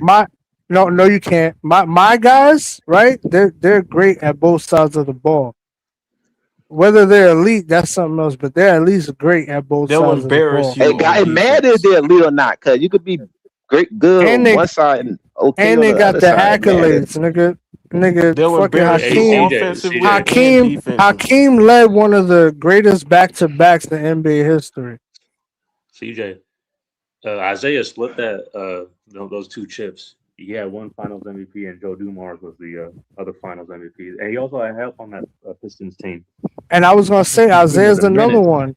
But Tim Duncan don't they got all had his Rodman, Finals MVPs or fucking Kareem. but they're complete basketball players at their position, sir. That's what it's all about. That's what you're missing. And one of them niggas got Finals MVP At the averaging power, 14. stop. At the power forward position, A sympathy Tim MVP, Duncan. nigga. Hold on. Listen. At the power forward position, Duncan is the most complete at his position, and he got the impact of winning. Hakeem, he's one of the most complete at his position. Kareem, the most complete as his position. And we ain't even got to talk about Kobe and Mike. We already know what that When you is. talk about this GOAT shit, bro, these niggas can embarrass you on I mean, both it's a sides. good. I'm not denying. It's a good starting And five, but destroy shit, I nigga. got a problem with Hakeem being right there, bro. With I don't know why. He's got one of the greatest post games in NBA history. Nigga, you know, bro, you know Hakeem's he footwork is for crazy. for like 8 years in a row, he was all NBA first team and all NBA first defensive team for like 8 And years he in a played row. in arguably the most stacked big man Conf- era in NBA history, and he was without a doubt the best. And he let and he let an you can't upset be with in my. Ralph Sampson. You can't be in my top five with 2 rings. I'm sorry. You could say that, but those are two of the hardest rings you'll find in NBA history. I'll tell you that. 2 of the hardest rings. Okay, make you feel better. Go ahead. Nigga, it what, bro? Do you not? Oh, first of all, I'm not denying it. I'm just saying, I- go ahead you- and make yeah, you feel you- better because he still it's got not. 2. It's nigga. not feel better, nigga. He's a complete basketball player. Tell That's that nigga number to catch one. up to LeBron.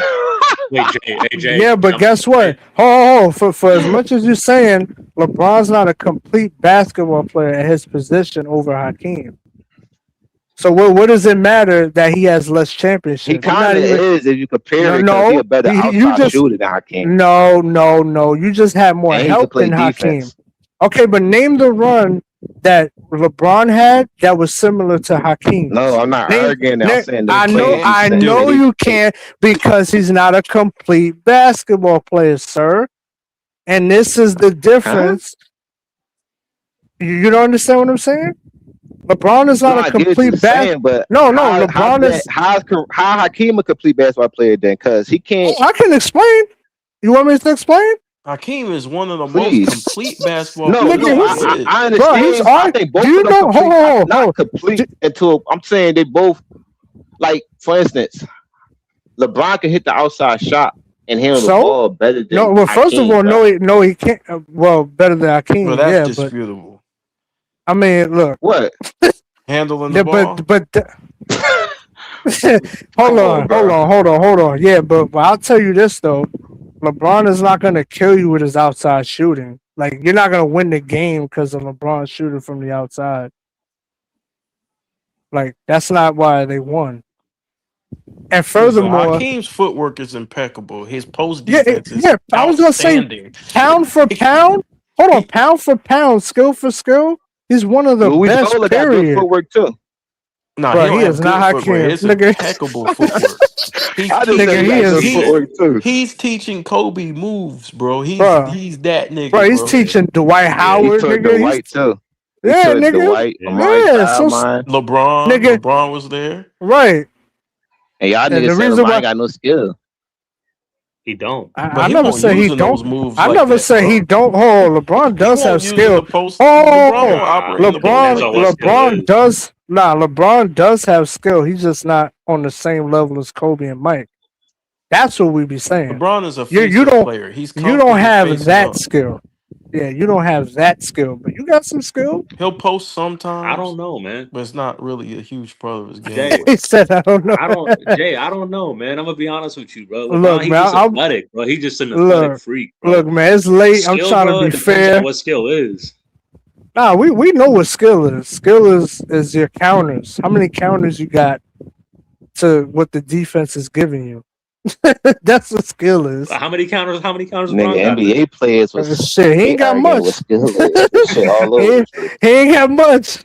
You take away that paint, he like a deer in headlights.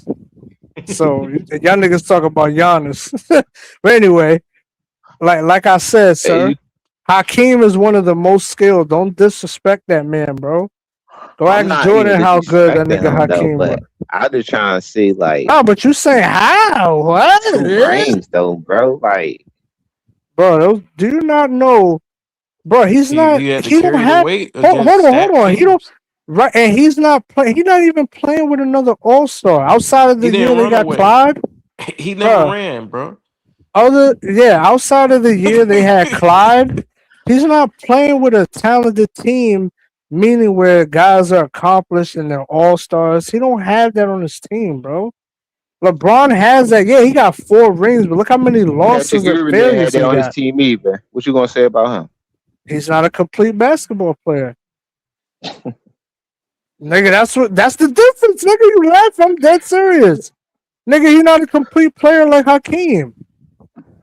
He's not. You know what I'm saying? He's If great. you want to be the GOAT, you have to master He's not the better than game at your Hakeem, but position. it's like, bro. It's not even close. Master your craft at your position if you want to be the GOAT. Just like y'all don't count Exactly. that bubble ring. I mean, he got a ring with Jordan. You know what I mean? So it's like Jordan Wait, what wasn't happened? there, bro. Wait. I'm confused. What happened? I mean, he ain't played Jordan in the '90s, bro. I'm just saying, like, he got a ring. Okay, who but fought is that? I mean, he came back in '95. Like, the what nigga you want him lost. to do? Go beat Jordan on the golf course? Hold on. The nigga came best, back you and gotta beat the best. hold on. The Hold beat the on. best, you No. gotta beat the best. Nigga, he first of all he retired, and second of all he came back in '95. That ain't his fault. He was waiting. Nigga got bumped by the Magic. Trust me. He did not want to Nigga, see no. that. So don't say Everybody like, was. waiting, nigga. Hold on. He See, looking we forward not. to like. He want Hakeem See, Come we on, bro. Don't say he was waiting. Yeah, he wanted to go to I Space wish I Jam. would have seen a nigga waiting off the niggas that got 3-peat. Hey, he wanted to be on the Monstars. Hey, you stupid as hell. Hey, look, nigga. Hold up. The nigga, everybody was talking shit. Oh, he's back, double nickel. And them niggas got bumped by the Magic. I'm just saying, Hakeem was waiting. He didn't take care of business.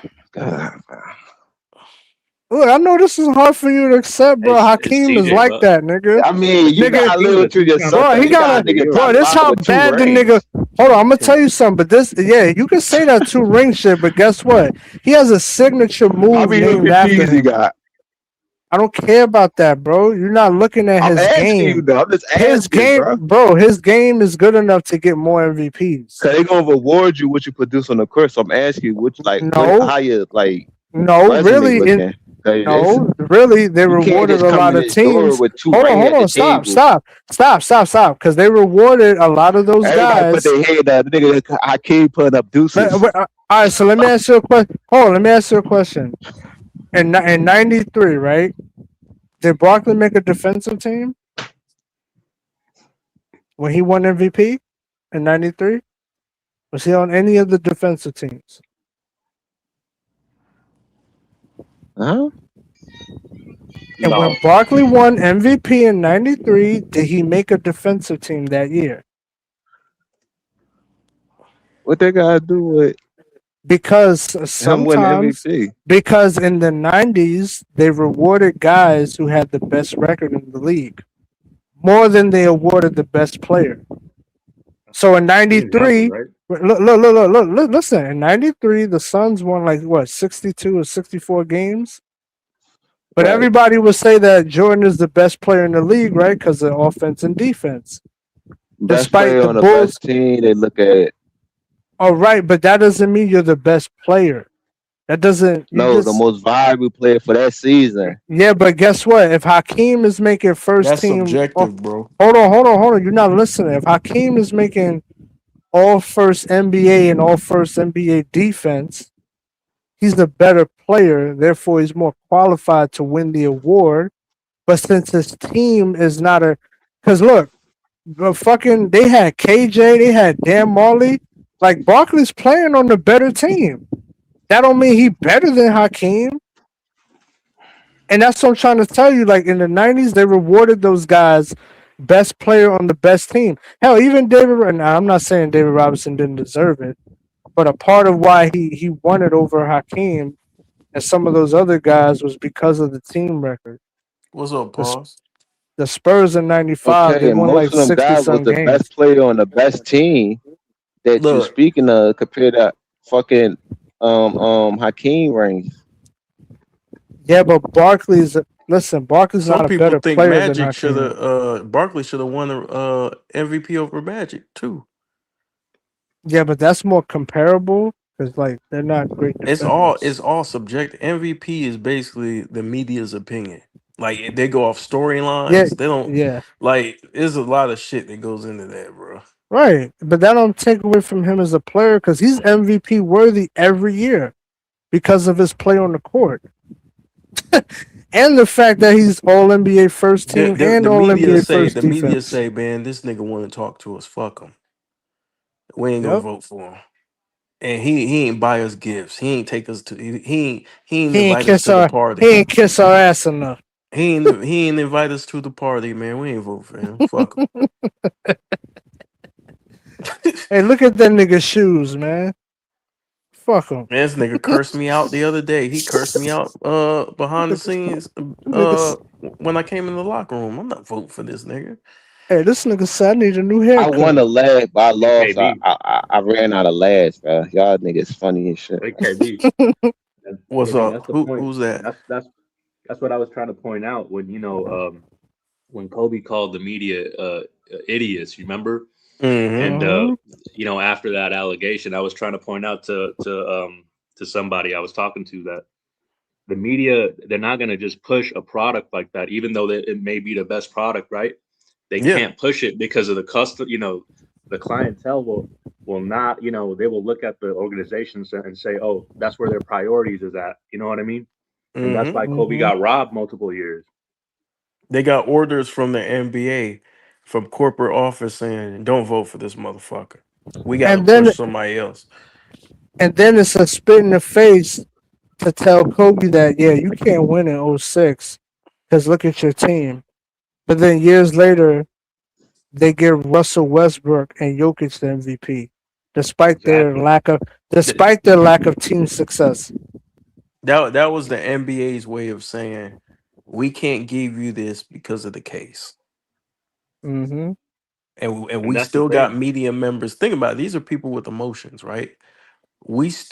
I want you guys, I don't know if you guys are aware of this, but Phil Jackson did an interview and he said he held resentment against Kobe for the Colorado case because Phil Jackson, his daughter was SA'd, right? So if his own coach can hold resentment for him, right? Then that means, how you think the media members feel? Shit. Mm-hmm. They in there like, man, I'm not voting for this motherfucker. So you He was gotta hating think at the like it time, I ain't remember. about basketball at the point. It's about everything Yes. surrounding it. The It's about all politics the of other it. shit. bias, politics, all He kind of lost shit. endorsements. He got dropped, right, for multiple endorsement deals. So business wise, they couldn't push him at that time. Nah, they couldn't promote him. He had to And start over. and He had to KB. regain his reputation.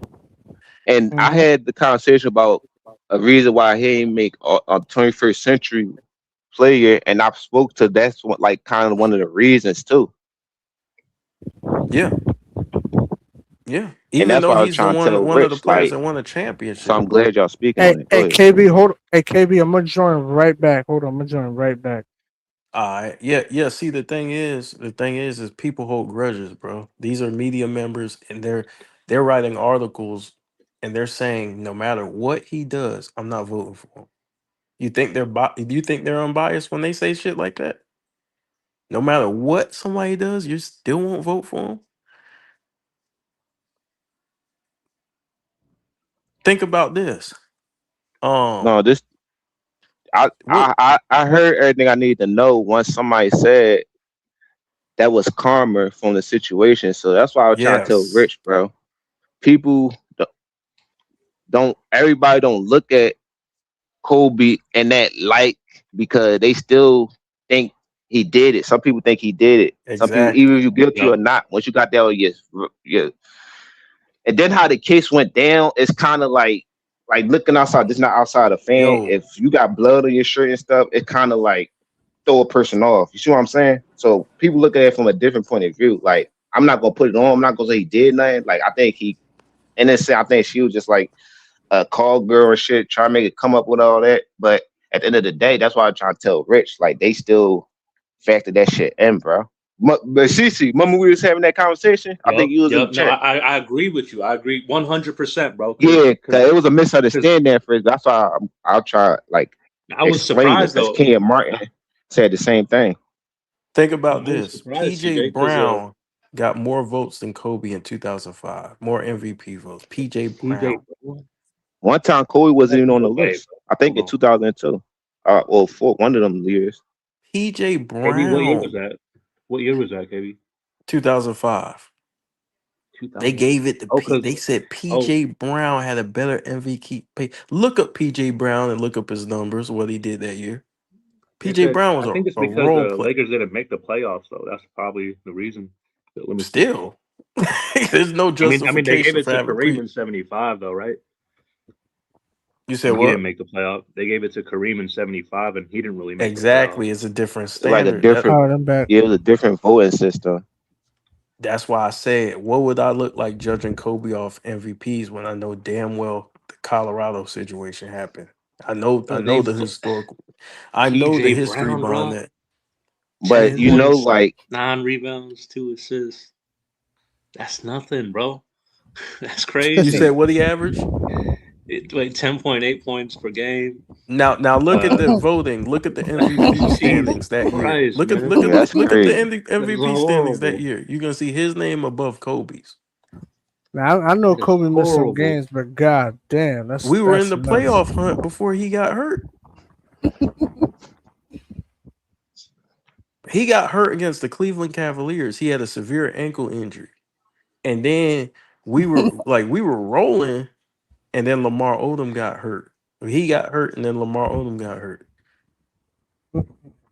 But they really put PJ Brown over Kobe, dog. That's all you need to know, that it's not unbiased. You can't use, when you're judging players, you can't use shit as bias to judge player. If it's not if you can't apply it to every player, then you can't use it. So they're literally saying no matter what this dude does, fuck him. That's crazy. It's not the same, but just look at like it for the new generation. They want to better understand. Let's look how they treat dudes like Kyrie and Jaylen Brown. Yeah, like shit. It's still not the same. Yeah. It's still not the same like Kobe. It's way worse with Kobe. One MVP, bro. That's travesty. But Shaq got one MVP too, though, bro. Yeah, but Shaq he's not complete as a basketball player at his position more than Kobe. Man, they had a list of dudes ahead of That's- Kobe. Man, That's crazy. what makes the shit criminal. Like at least Kobe got a case. They had Shaq Vince is, Carter ahead of Kobe. That's crazy, bro. That's I mean, crazy work. I'm not. Right. Yeah, They I'm put not Gilbert really. Arenas up there. I'm not too They mad put with Ray Vince. Allen up there, bro. Nah, Vince and Ray. Shit sad, bro. Vince and Yeah, I Ray mean was they're good. good, but they're not on Kobe level like that.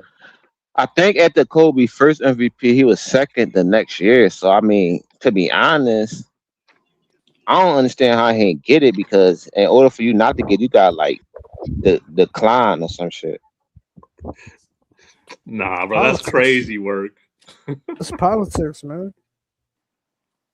And people want me to Hello. go by that shit. Oh, you Let me don't see you the don't go. 06 standings. Bro. Hey, what they ask KB? Yo, you don't They go they by really want me MVPs to say, well, PJ Brown was better than Kobe in 2005. because he got an extra vote. Man, Ain't nobody from 2000 to now that I've seen that was better than Kobe. It's just like it's like Tim Duncan, but at the same time he kind of like declined because his knee and shit. So he wasn't even a dynamic scorer like Kobe, but it's nobody that was better than Kobe, bro. You talk about stats, Kobe winning, was considered the best marketing. player in the world in 2005. wait, CJ. Planet. What was Rich's argument when you was making that? He When I was going back and forth? He thought I was trying to bring that up the down Kobe and shit. I'm saying no, bro. That's how they look in that situation. Cause I was bringing it up because I'm like, damn, why they put LeBron? So I was trying to think of other great players like Tom Brady. Okay, he cheated. Kobe, he had that situation. So that's why I was trying to like bring that into fact. And he brought up steroids. But I'm saying steroids don't hurt another human being life. And on top Yeah, of they that, got more. Bro, they got you Marcus not Camby over there. you wasn't accused of taking steroids. You see what I'm saying? You ain't had to fight a Yeah. case of taking steroids. So that's why I'm trying to tell them it's different how they look You was and bringing view up you, the bro. levels. Yeah, levels of like Yeah. accusations or something, and there's like tiers to it, right? That's Like why I I say said if you go accusation is to too big. right, that's why I said if you go to the penitentiary, you're not gonna get fucked up for being a steroid user if you see what I'm Right, saying? right. Yep. Like I got something for y'all, right? I'm about to put it on the screen. Give me 1 second. I got something for y'all. Bro. Wait, but CJ, Bro, that's like a worldwide thing, though. You know, like Bro, they put Marcus Camby. that's and what I'm Sean saying. Murray. See, that shit a Told big y'all, deal. I know People, the history on this shit. God, we dog. look. I know the history on this shit, bro. For Certain real. guys I ain't mad at, but like, come on, sporting bro. page, bro. Look at this shit. This is PJ Brown, bro. That's crazy. They put this man over Kobe in the end. That's No tough. disrespect to PJ Brown, No, I didn't know disrespect. but this is the MVP list. Look, That's disrespect to PJ Brown. look at this. Damn, Kobe name ain't even up there, nigga. God damn. He can get a Marcus Camby, Yeah. Sean Marion, Gilbert And this go back Arenas. to pointing out, that pushing a product, because at that Sean time Marion. I could say Kobe better than all these dudes, but you don't He want to push was. that They were product. calling him the best player in the world. I got the footage. Could easily make that argument. It's not even a question. Yeah, man, it's some political shit. I'm gonna be honest. Hold on, let me All check this that is list up. political. This nigga LeBron just got in the lead. They got him over That's Kobe. why I don't judge all-time greats off of MVPs because They put Kevin Garnett. they showed me that shit wasn't on the up and up. What year this was, KB? This 04, 05. 03, 04? 04, 05? Mm-hmm. Yep, Kobe was the first player who got I wish I MVP would see. chance Look on at the this road. shit, bro. You got a nigga Steve Nash got 65 first place verse, and you got LeBron, AI, Gert, D Wade, T Mac. Like you got real hoopers, and they got look at this nigga get.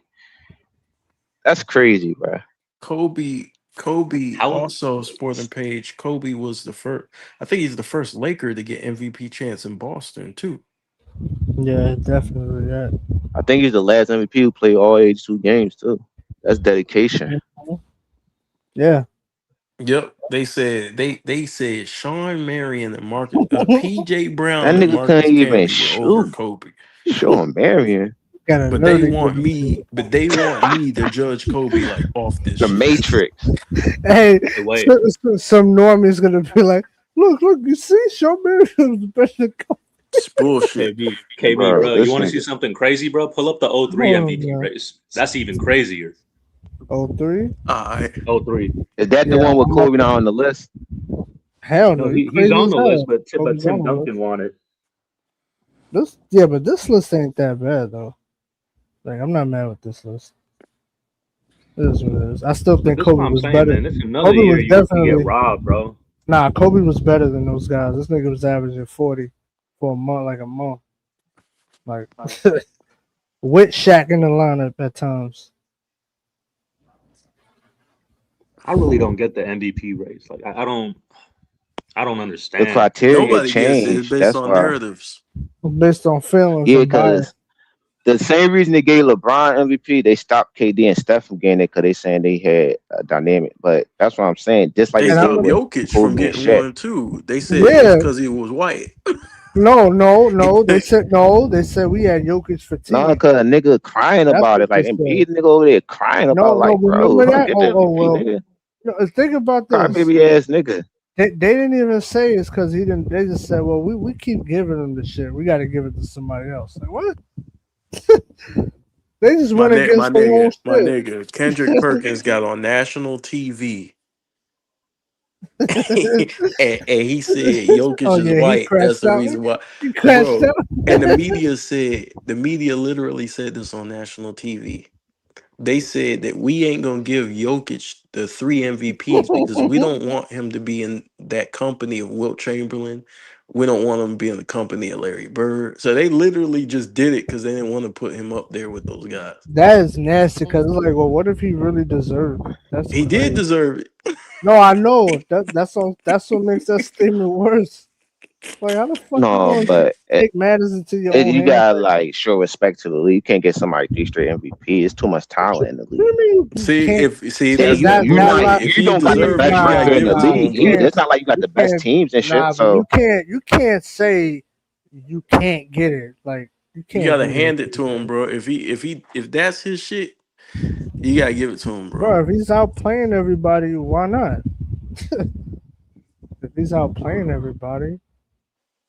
Just like Jordan, they said, "Oh, we can't give it to Jordan." but he got an MVP when Embiid could have got it, but he missed time and shit. Like Embiid was gonna get it, but he missed like the second half of the season and shit. So even like with Jokic, niggas say SGA should have got the one he got.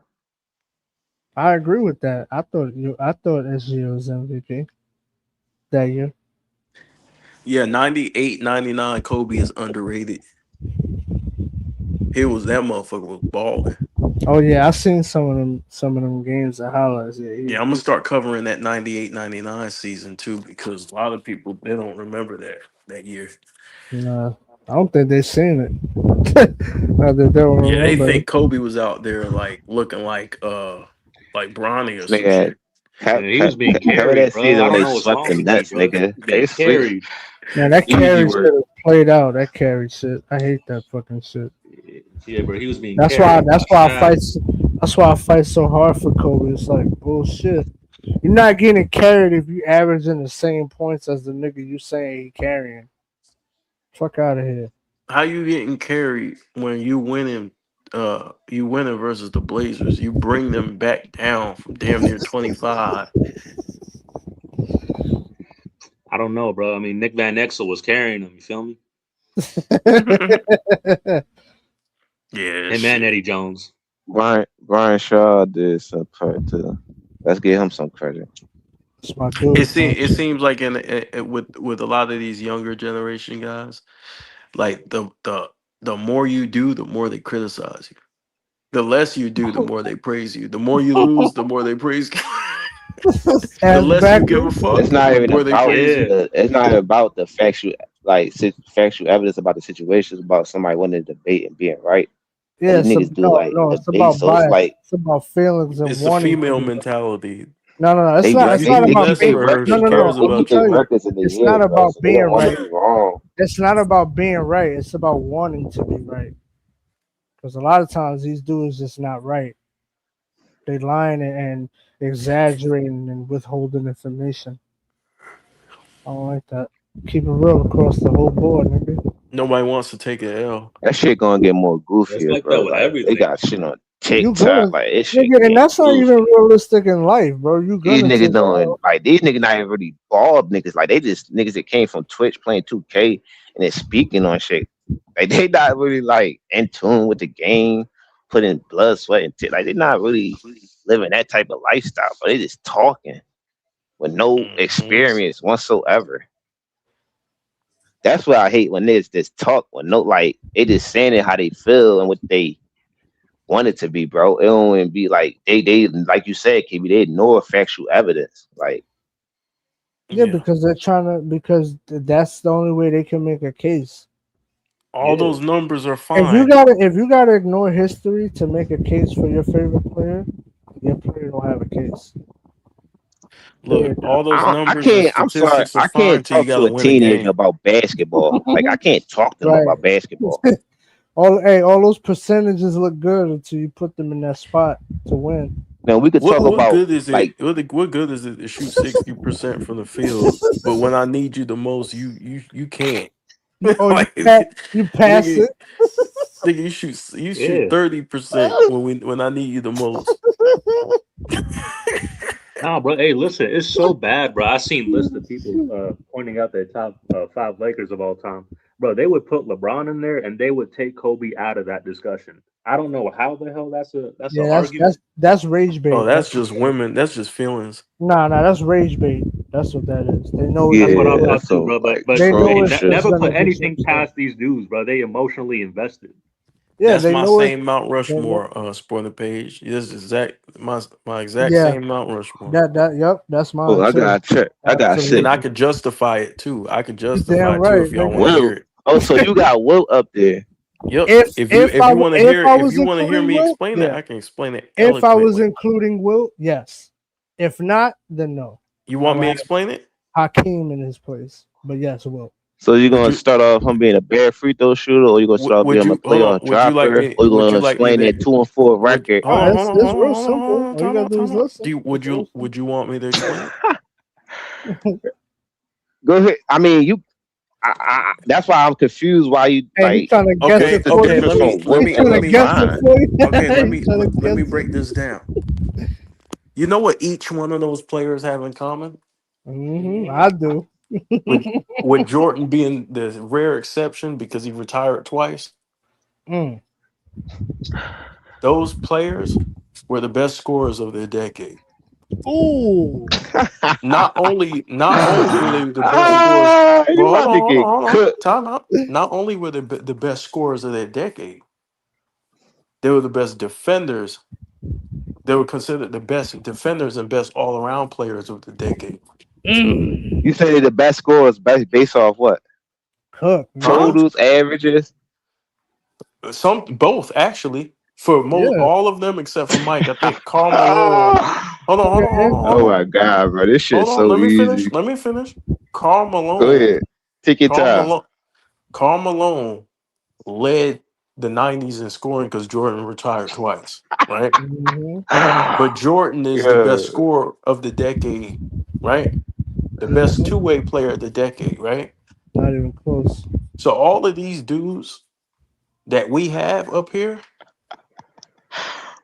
Oh, go ahead, criticize. Go ahead. Bro, I'm not it's even done, simple but as this, go bro. ahead. They could be the best scorers of their generation, but I could argue LeBron the best scorer of the NBA all time because he got the No, you points to can't. back it up. No, you And can't. his average is Hold more on. than No, you theirs. can't, CJ.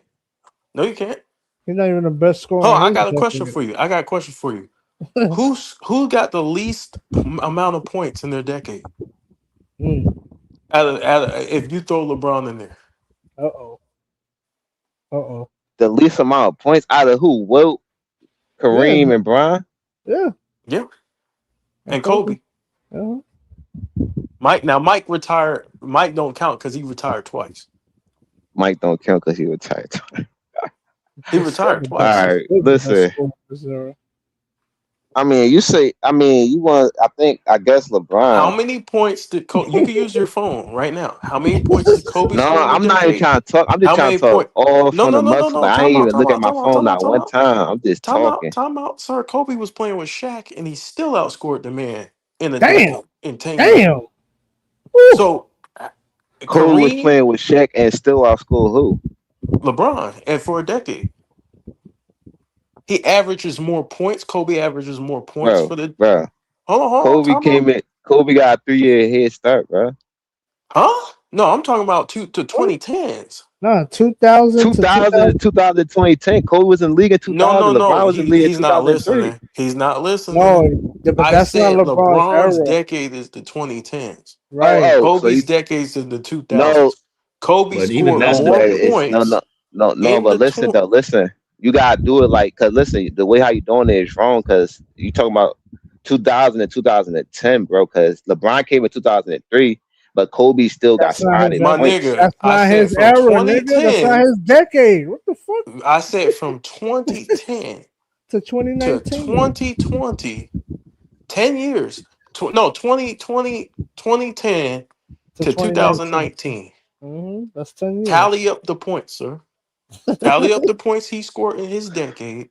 Tally up the points Kobe scored in his decade. So niggas Tally like up the Kobe. So points you for can't Kareem. argue against longevity there, because Kobe still got a head start. Then you kind of Bro, like you're that, not What nigga. are you listening to talking the about head start? argument. We're giving both 10 Bro, years. you're not listening Oh, to so the you just said from argument. 2010 to God, 2019. My dog. nigga. No, From bro. 2000 to 2009. That's for LeBron, 2000, nigga. God damn. 10 years of basketball. Look it up. LeBron Who? got 2010 to 2019. Kobe got 2000 to Hey, can you do me a 2019. favor, J. Oh, Cool? all right. Yeah, I see what you're saying. I see what you're Can you saying. do me a From Kobe favor? I got 2000 to you. 2010, from LeBron Yeah, 2010 Can 2020. you All I'm right. gonna do it right now. Can you type in? And guess what? So these dudes have multiple 50-point games, 40-point games. How you want to do it? The most in a decade, dog. So I and understand that, but they locking shit up because they got the most defensive teams. How you want to do this? bro, I just forgot we was arguing, bro. But you What saying most of percentage? the I decade, know. I know you forgot, nigga. Does but they anybody got the know? most. He got the most of all time, though. I Does That's what know I'm you saying, anybody bro. forgot. know? Hold on. Time out. I Does know you anybody forgot. know what percentage of the decade of the 2000s that Kobe was on the defensive team? No, you switching it, bro. Cause 100%. you said the I think it argument was all of them, started. bro. You said Every single one of them. Hold on. Oh no, no, who no! scored the It's most in 90. they No, era, It's like it's they 90. decade. So It's you 90 started because with Wilt. he missed 05. So it was It's about 90. the scoring. Hold It was on. about the scoring, and LeBron got the record. Bro, you're So it's not like, listening. You're trying to I make a understand different what y'all argument. saying. What you're trying to do is you're trying to say, well, he played longer. That's not my No, you making a argument. different I'm argument because we saying talk every about player. defense now. You just was Bro, talking hold on, about offense. You said who CJ. scored. I'm saying that every player in NBA history has a decade of dominance.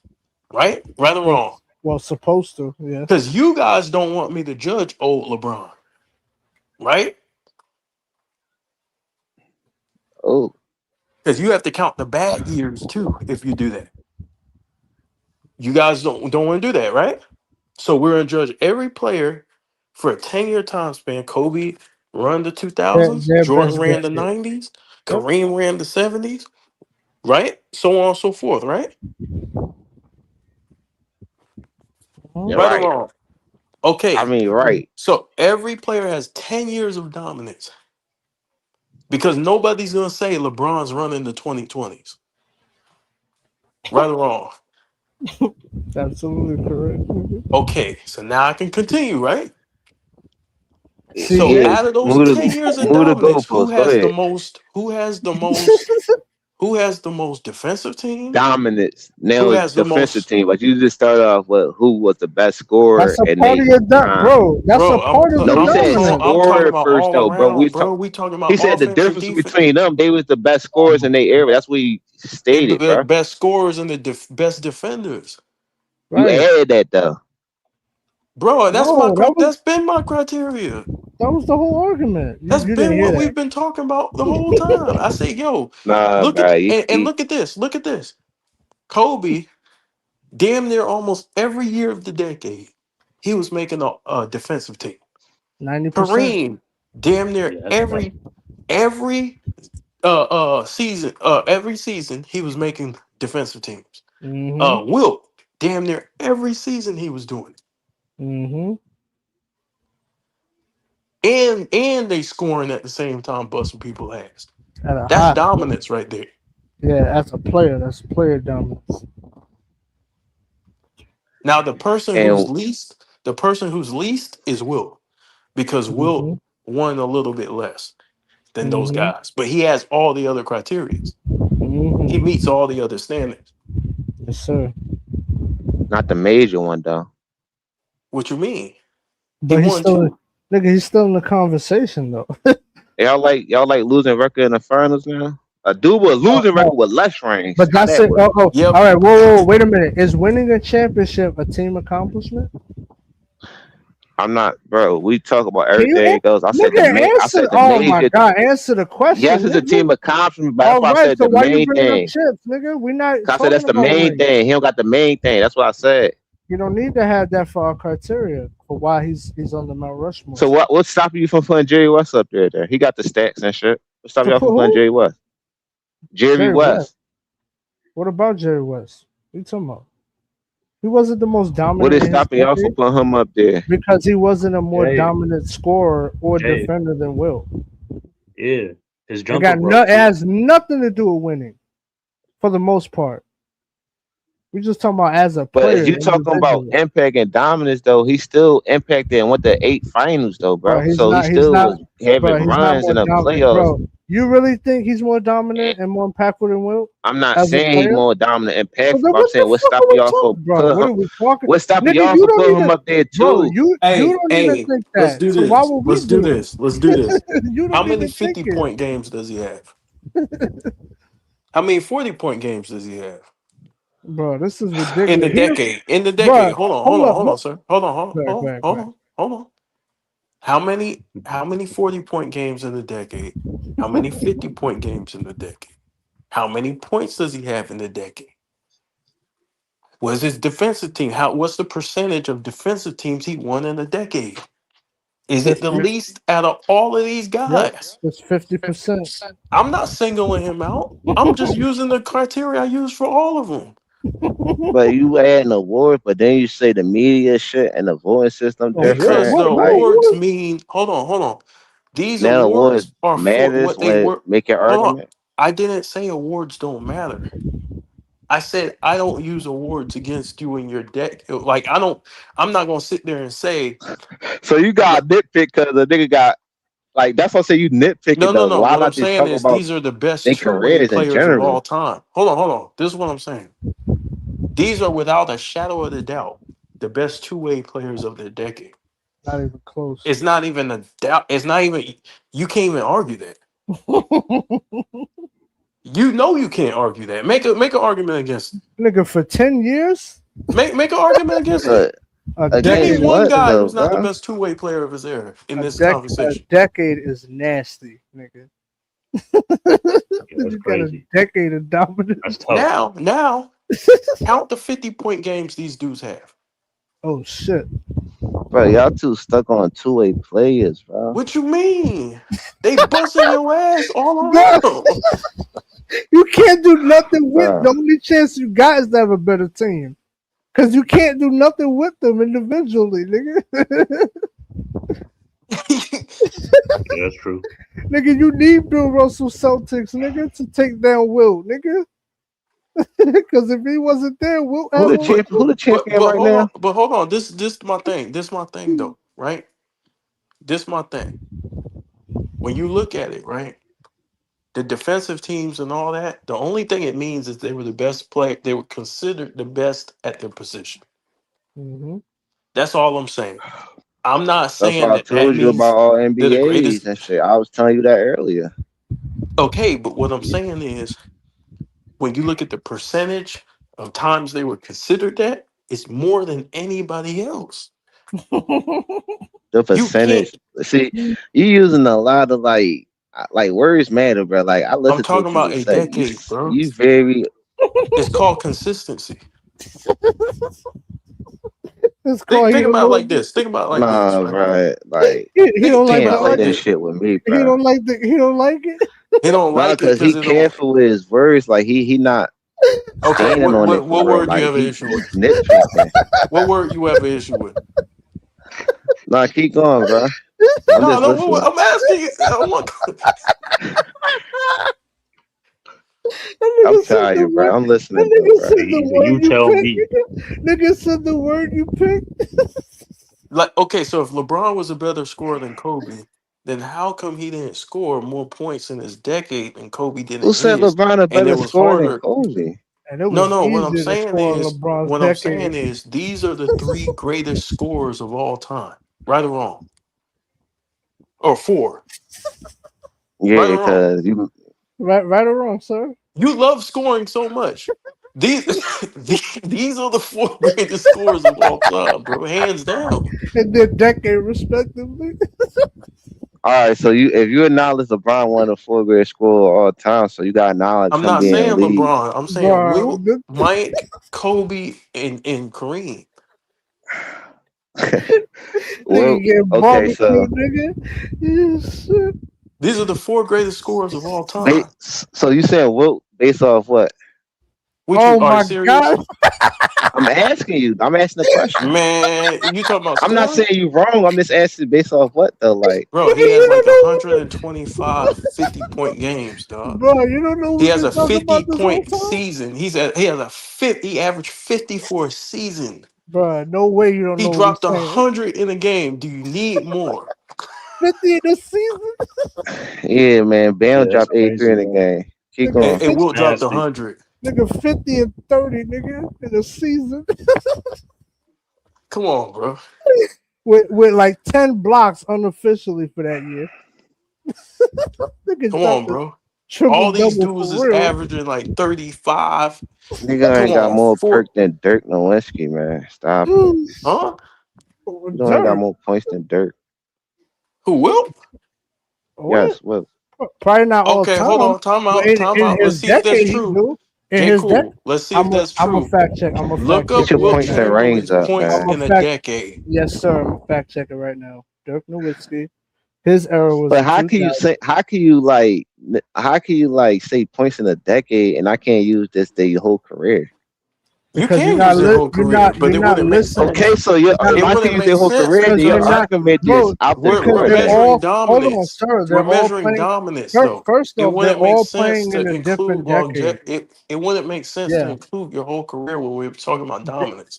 So and they're all playing in a different decade. do But you what if think you was dominant LeBron for your whole career?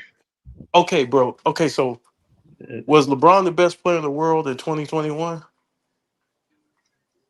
2021.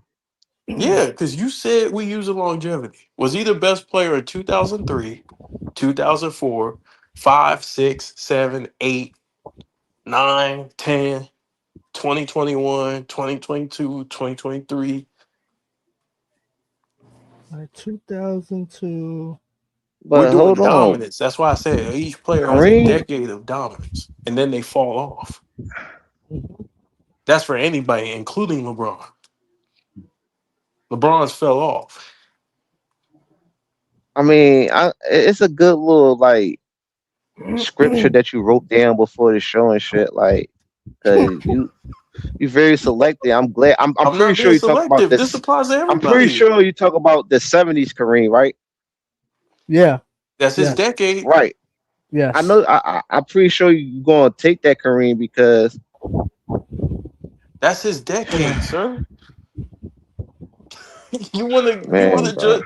Well, hold I on. know. Do I you mean, think? you Hold on, want. hold on. Time out. Do you think it would be great? Do you think it'd be Hold on, I gotta productive? refresh this Do you think page. it'd be productive, right, to judge LeBron in the 2020s and not use the 2010s? I kind of got different standards from him in the 2010 Oh, to 2020. This nigga want to use totals for their Bro, career. look, I I'm gave not him a using rational tools. I was trying to response. see what he was using. Hold I on, don't. hold on. I just gave you a rational response. You want to judge an older Kareem, but you don't want to judge an older LeBron because you know You his the one brought impact. Kareem up though. I ain't judging no No, Kareem. you just said, why am I using the 70s? You said it's convenient you're using the 70s Kareem. I said, well, that's his prime. And then you said, well, no.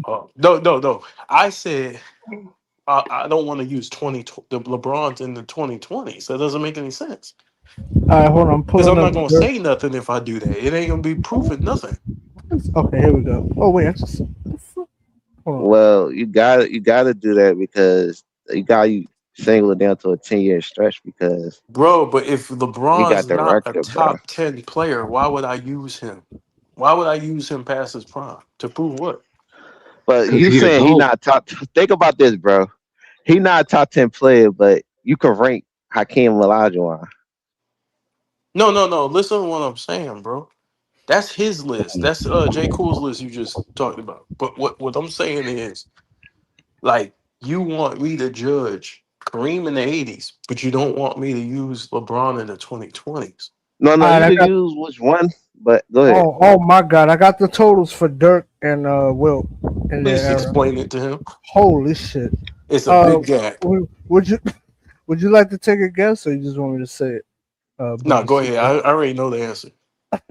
All right, so we got Wilt Chamberlain weighing in at 27,000 points, and I'm rounding, and we got brother Dirk at about 18,700 points. Now do Kareem. 18,000. Yeah, that was in the 2000s. His decade is. Oh, you singling out though, bro? Like, what is you? I'm talking about all Look, time. I did the same shit for bro. What would we get out of judging all time stats for Wilt and Dirk? Dirk's not a better scorer No, than because you Wilt. started off saying, you know what make them different? They were the top scorers in their era or whatever, like that. But That that's like stretch. I'm saying like, Karl Malone he got more but points we than is just talking Jordan about scoring. We all talking about time. scoring. I can just say, But that doesn't make Karl any sense. Malone got more points than Wilt. Yeah, but that doesn't make any sense because then we wouldn't be talking about dominance. We'd be just simply talking about a dude Right, we just he reading off stayed of around numbers. longer. Yeah, exactly. That wouldn't make any sense. That's why I'm I'm not going trying to for cherry Kareem. pick. I'm just saying that it just doesn't make any sense to include that I'm when we're going talking to about Kareem. dominance. All right, so we got 1970. It wouldn't prove nothing. Like, for example, if I said, yeah, LeBron's 40, Karl Malone's 40 on the Lakers, yeah, it wouldn't mean shit. Like, it's just like All right, here we go. We got Kareem. So he's weighing in at pretty much 22,000 points in the 70s. right. Let me see how many For 10 defensive years? teams Hold we on, got. for 10 years? Hell yeah. And he Okay. has 1, 2, 3, 4, 5, 6, 7, Now 8 do defensive Kobe. teams. Do He has Kobe. 8. Go. Yeah, he has 8 defensive teams in that era. Kobe has, in his, he has 21,000. Kobe does in his era. That's from 2000 to 2010, right?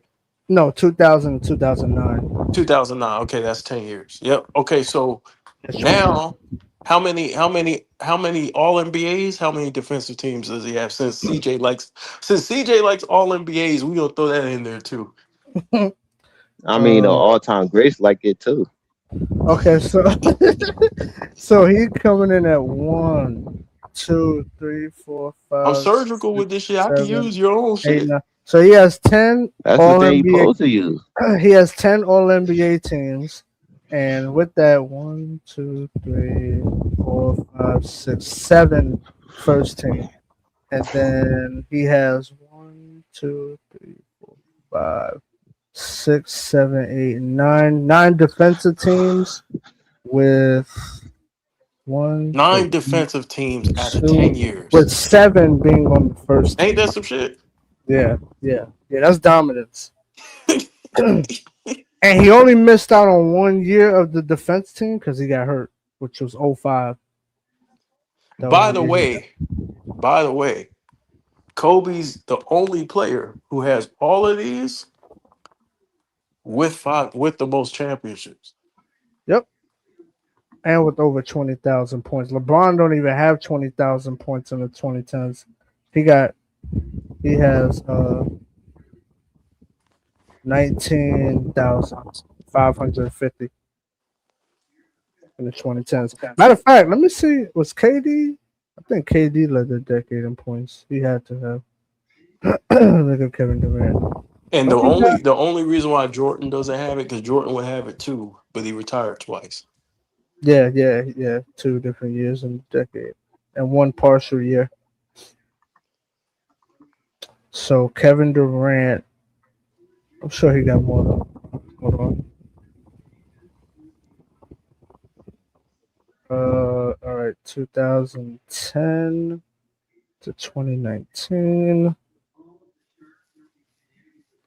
Let's add up these points. Oh shit.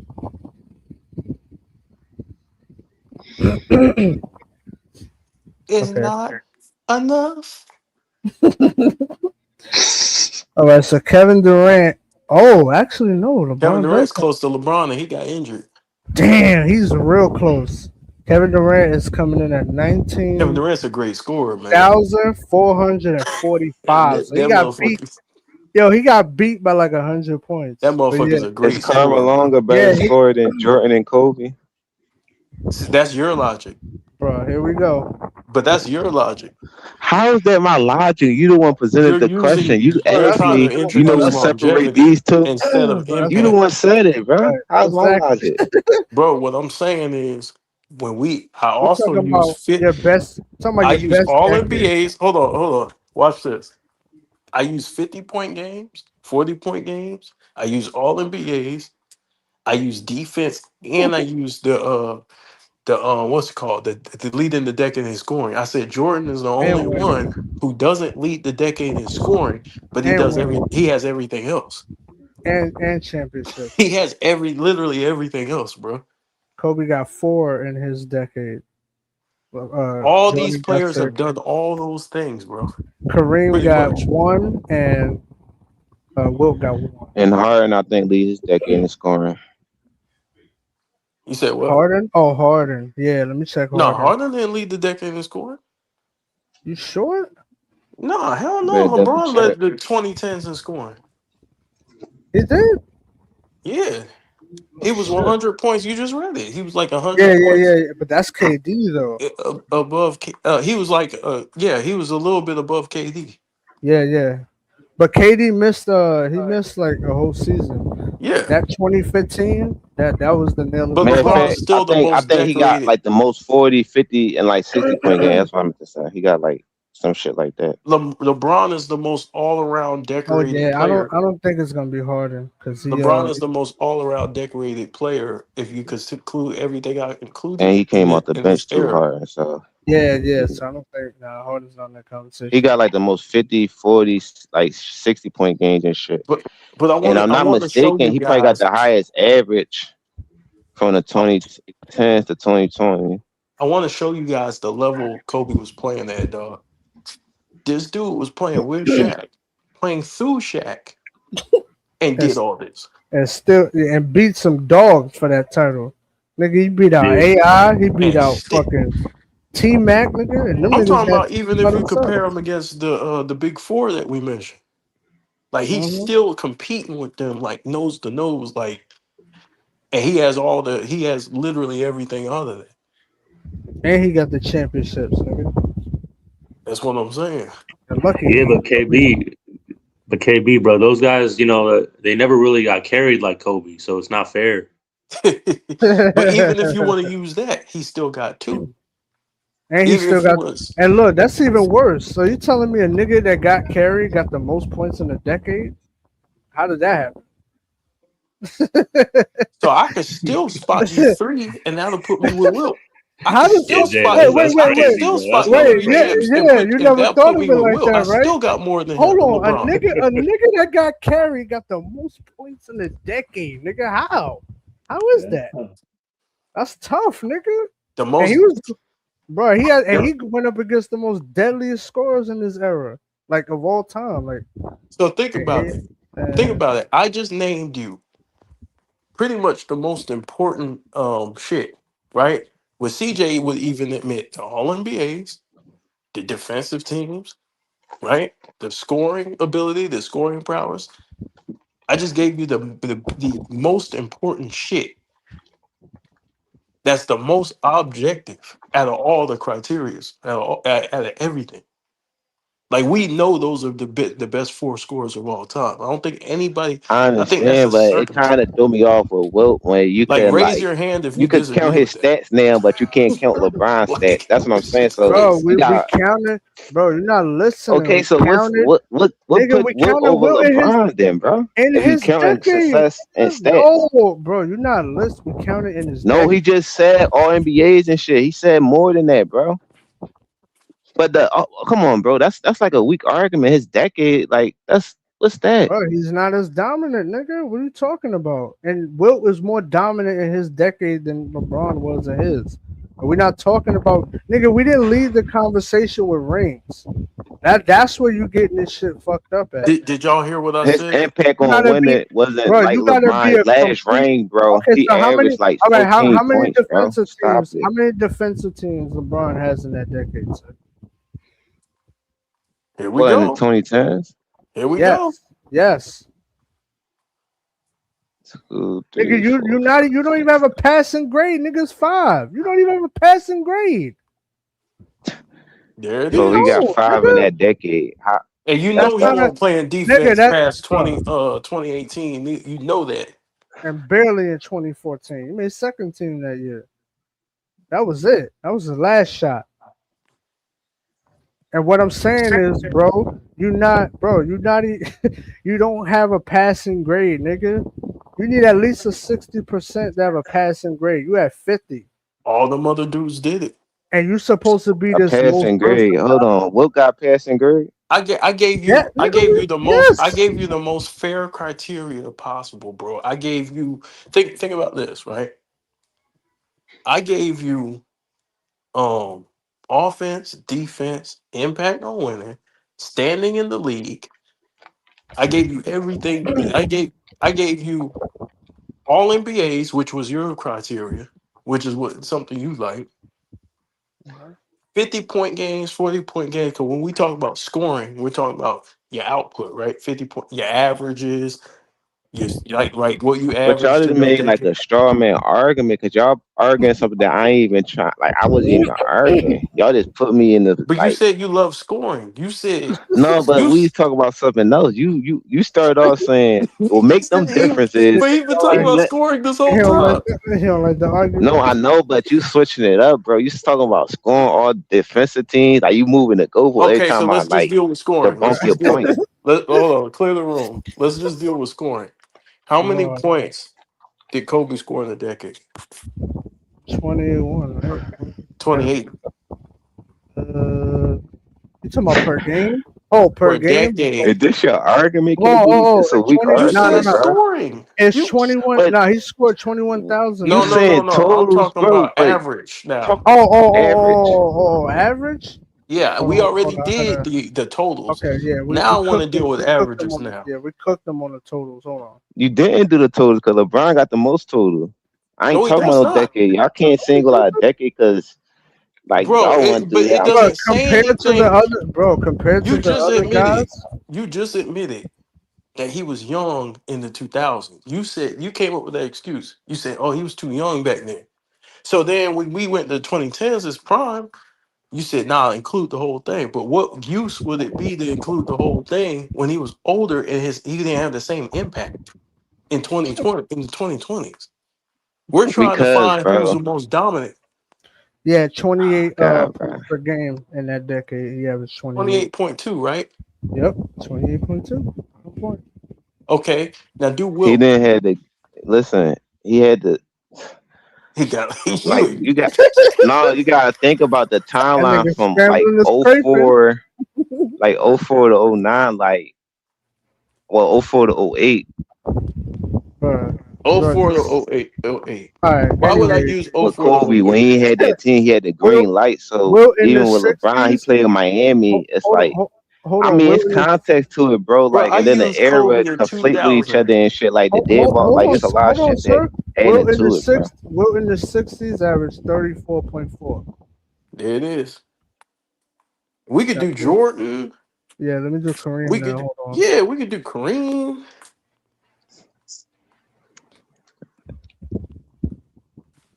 You said in the 60s? 28.6 for Kareem in the 70s. Right.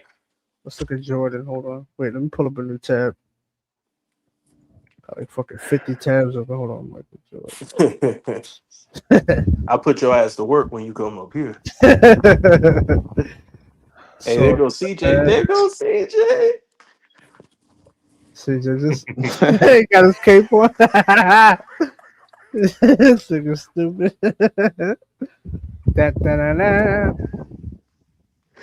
All right, so wait, I went to 85. All right, 1990, 89, 90 to 98. Because he retired in 99. See that points per game average. Incredible. Shit, Mike. Finish him. This might be at 30. I don't know. Yeah. Hold on. Mike might have the average because he left twice, so it couldn't help the Finish average. Too. him. Oh. Not yeah. Yeah, he's at 30.8. Finish him. Dang, he did better than Kareem. Fatality. You gotta hit him with the fatality, bro. Yeah. Hey, look. Flawless. And who was in the 2000s? Huh? Who was in the 2000s? You know who? Look, you know who was in the 2000s. KB, bro. Before you play them video games, you got to put in the. I'm talking about the average. Yeah, hell yeah. I gotta blow the cartridge. The average. Get that cotton swab with the alcohol. What's the average in the I don't know 2000s? about that. Huh? What's the average in the 28.6? No, 28.2. Kareem Yeah, was 28.6. Yeah, excuse me. No, I said the 2000s. Who got the average in the 2000s? What do you mean? Who got the average? What? Who the highest? The average. What are you talking about? The Kobe Because has the he highest just did the average. Kobe Yeah, has the highest average. yeah. I mean, unless it's somebody Over else. AI? Yes. Yeah. I could pull up AI. Hold on. Let me pull up AI. He right has. now. I think AI is at like 27. Okay, but that kind of. That kind Oh of my what? God, bro. He doesn't just say 29. Let me see. All right, let me see. 2009. Oh yeah, he dropped off later on. Hold on. Decade of dominance. Was Iverson's decade not the 2000s? Excuse me. Absolutely. Okay, then. So we include the whole 2000 damn decade. So 2000, 2009. Allen Before the Iverson. Nuggets. Ooh, actually, he's at 28.1. Damn. 28.1. He just And what's missed Kobe? 28.2. And Kobe Get the fuck came. out And of here, Kobe was nigga. playing with What you Shaq. mean? Get the fuck Get the out of fuck here. out of here. What are you talking Kobe, about? CJ, and look, Kobe. nah, he was And sharing hold the on, ball Kobe. with Shaq, though. That's crazy. Kobe was Right. playing with Shaq and playing through Shaq. The Shaq carried him, right? And That's he what I keep still hearing. had a shorter amount of time getting up less shots. Nigga, he had that's half the decade that he spotted. Nigga, 8 add years context is to 8 That's all of years. it hella then. Y'all impressive, add bro. context to That one is the decade. Though. Y'all that ain't is say the that shit with none of them context. other niggas. What are you Cause talking What do you about? only mean? different you gotta add this with AI too. He played with Melo in the last couple of years. He Oh, was get out of like here, bro. bench playing type shit. Man, The get out of Grizzlies here, and all that. bro. So Who that fault could is fuck with that? your average. And he Bro, one get out of he here, one tenth bro. off, bro. Bro, who Like fault come is on. So that? AI averaged Kobe 29, missing Kobe averaged games in 28. That 2005 don't can mean fuck with Kobe his was average don't too. mean AI was a better scorer than Nigga, Kobe, all bro. right. Kobe missed Bro. time in CJ, 05. Because in general, don't AI got higher average than Hold Kobe on. Time in the out. playoff and regular 2004 can season? fuck with your That don't average mean he a too, better That man. don't scorer. that don't mean that. So I don't know why Man. the fuck you So brought why that you up, going nigga. off of CJ. them little like come on, bro? That's why So we who's say the better? LeBron. That's why we say Kobe a better scorer than Time out. LeBron, and he averaged more than Kobe. CJ, who's the better scorer, Iverson or Kobe? Oh shit. Of Who course, has more Kobe, but 50-point that's my games, whole 60-point games in the no, decade? but KB, my point is, would you look So what are we talking about? even as AI had averaged 30 and Kobe averaged 28.2, that's not Crashing gonna out. mean he a better scorer, bro. My nigga, you Bro, trying to switch shit up. We Y'all talk didn't about just one go off tenth. one Oh, thing. bro, he averaged 28.2. He averaged 20 points. Come on, And, bro. and by CJ, the way, hold on, wait. I want to clear up something for CJ because he just lied, nigga. LeBron averaged 26.9 in his exactly, decade, sir. exactly. He did not average more than Kobe. Like So you he's tried not a to. better scorer. He Nobody just said played he averaged longer. more than Hold on, Kobe. hold Nigga, on, you sir, just sir, said that. You just sir. said, He's oh not a yeah, better he averaged more scorer. than He just Kobe. played longer, bro. He That's just it. he just got No, more I said in tools, general he averaged more than Kobe, bro. And I said AI averaged bro. more than Kobe Because he Yeah, too. came in the league bro, with a nigga, and head not start. only that, the nigga was hurt his last 3 years, and the nigga Exactly. didn't play his first And 3. his He didn't average start. dropped because hold on. This don't even See have how to do you don't nothing. want to put Hold on, that? hold on. Oh, J. yeah, Cool. go ahead. But he just said it had nothing to do with the decade. What hurt Kobe's average is the first couple of years where Mhm. he was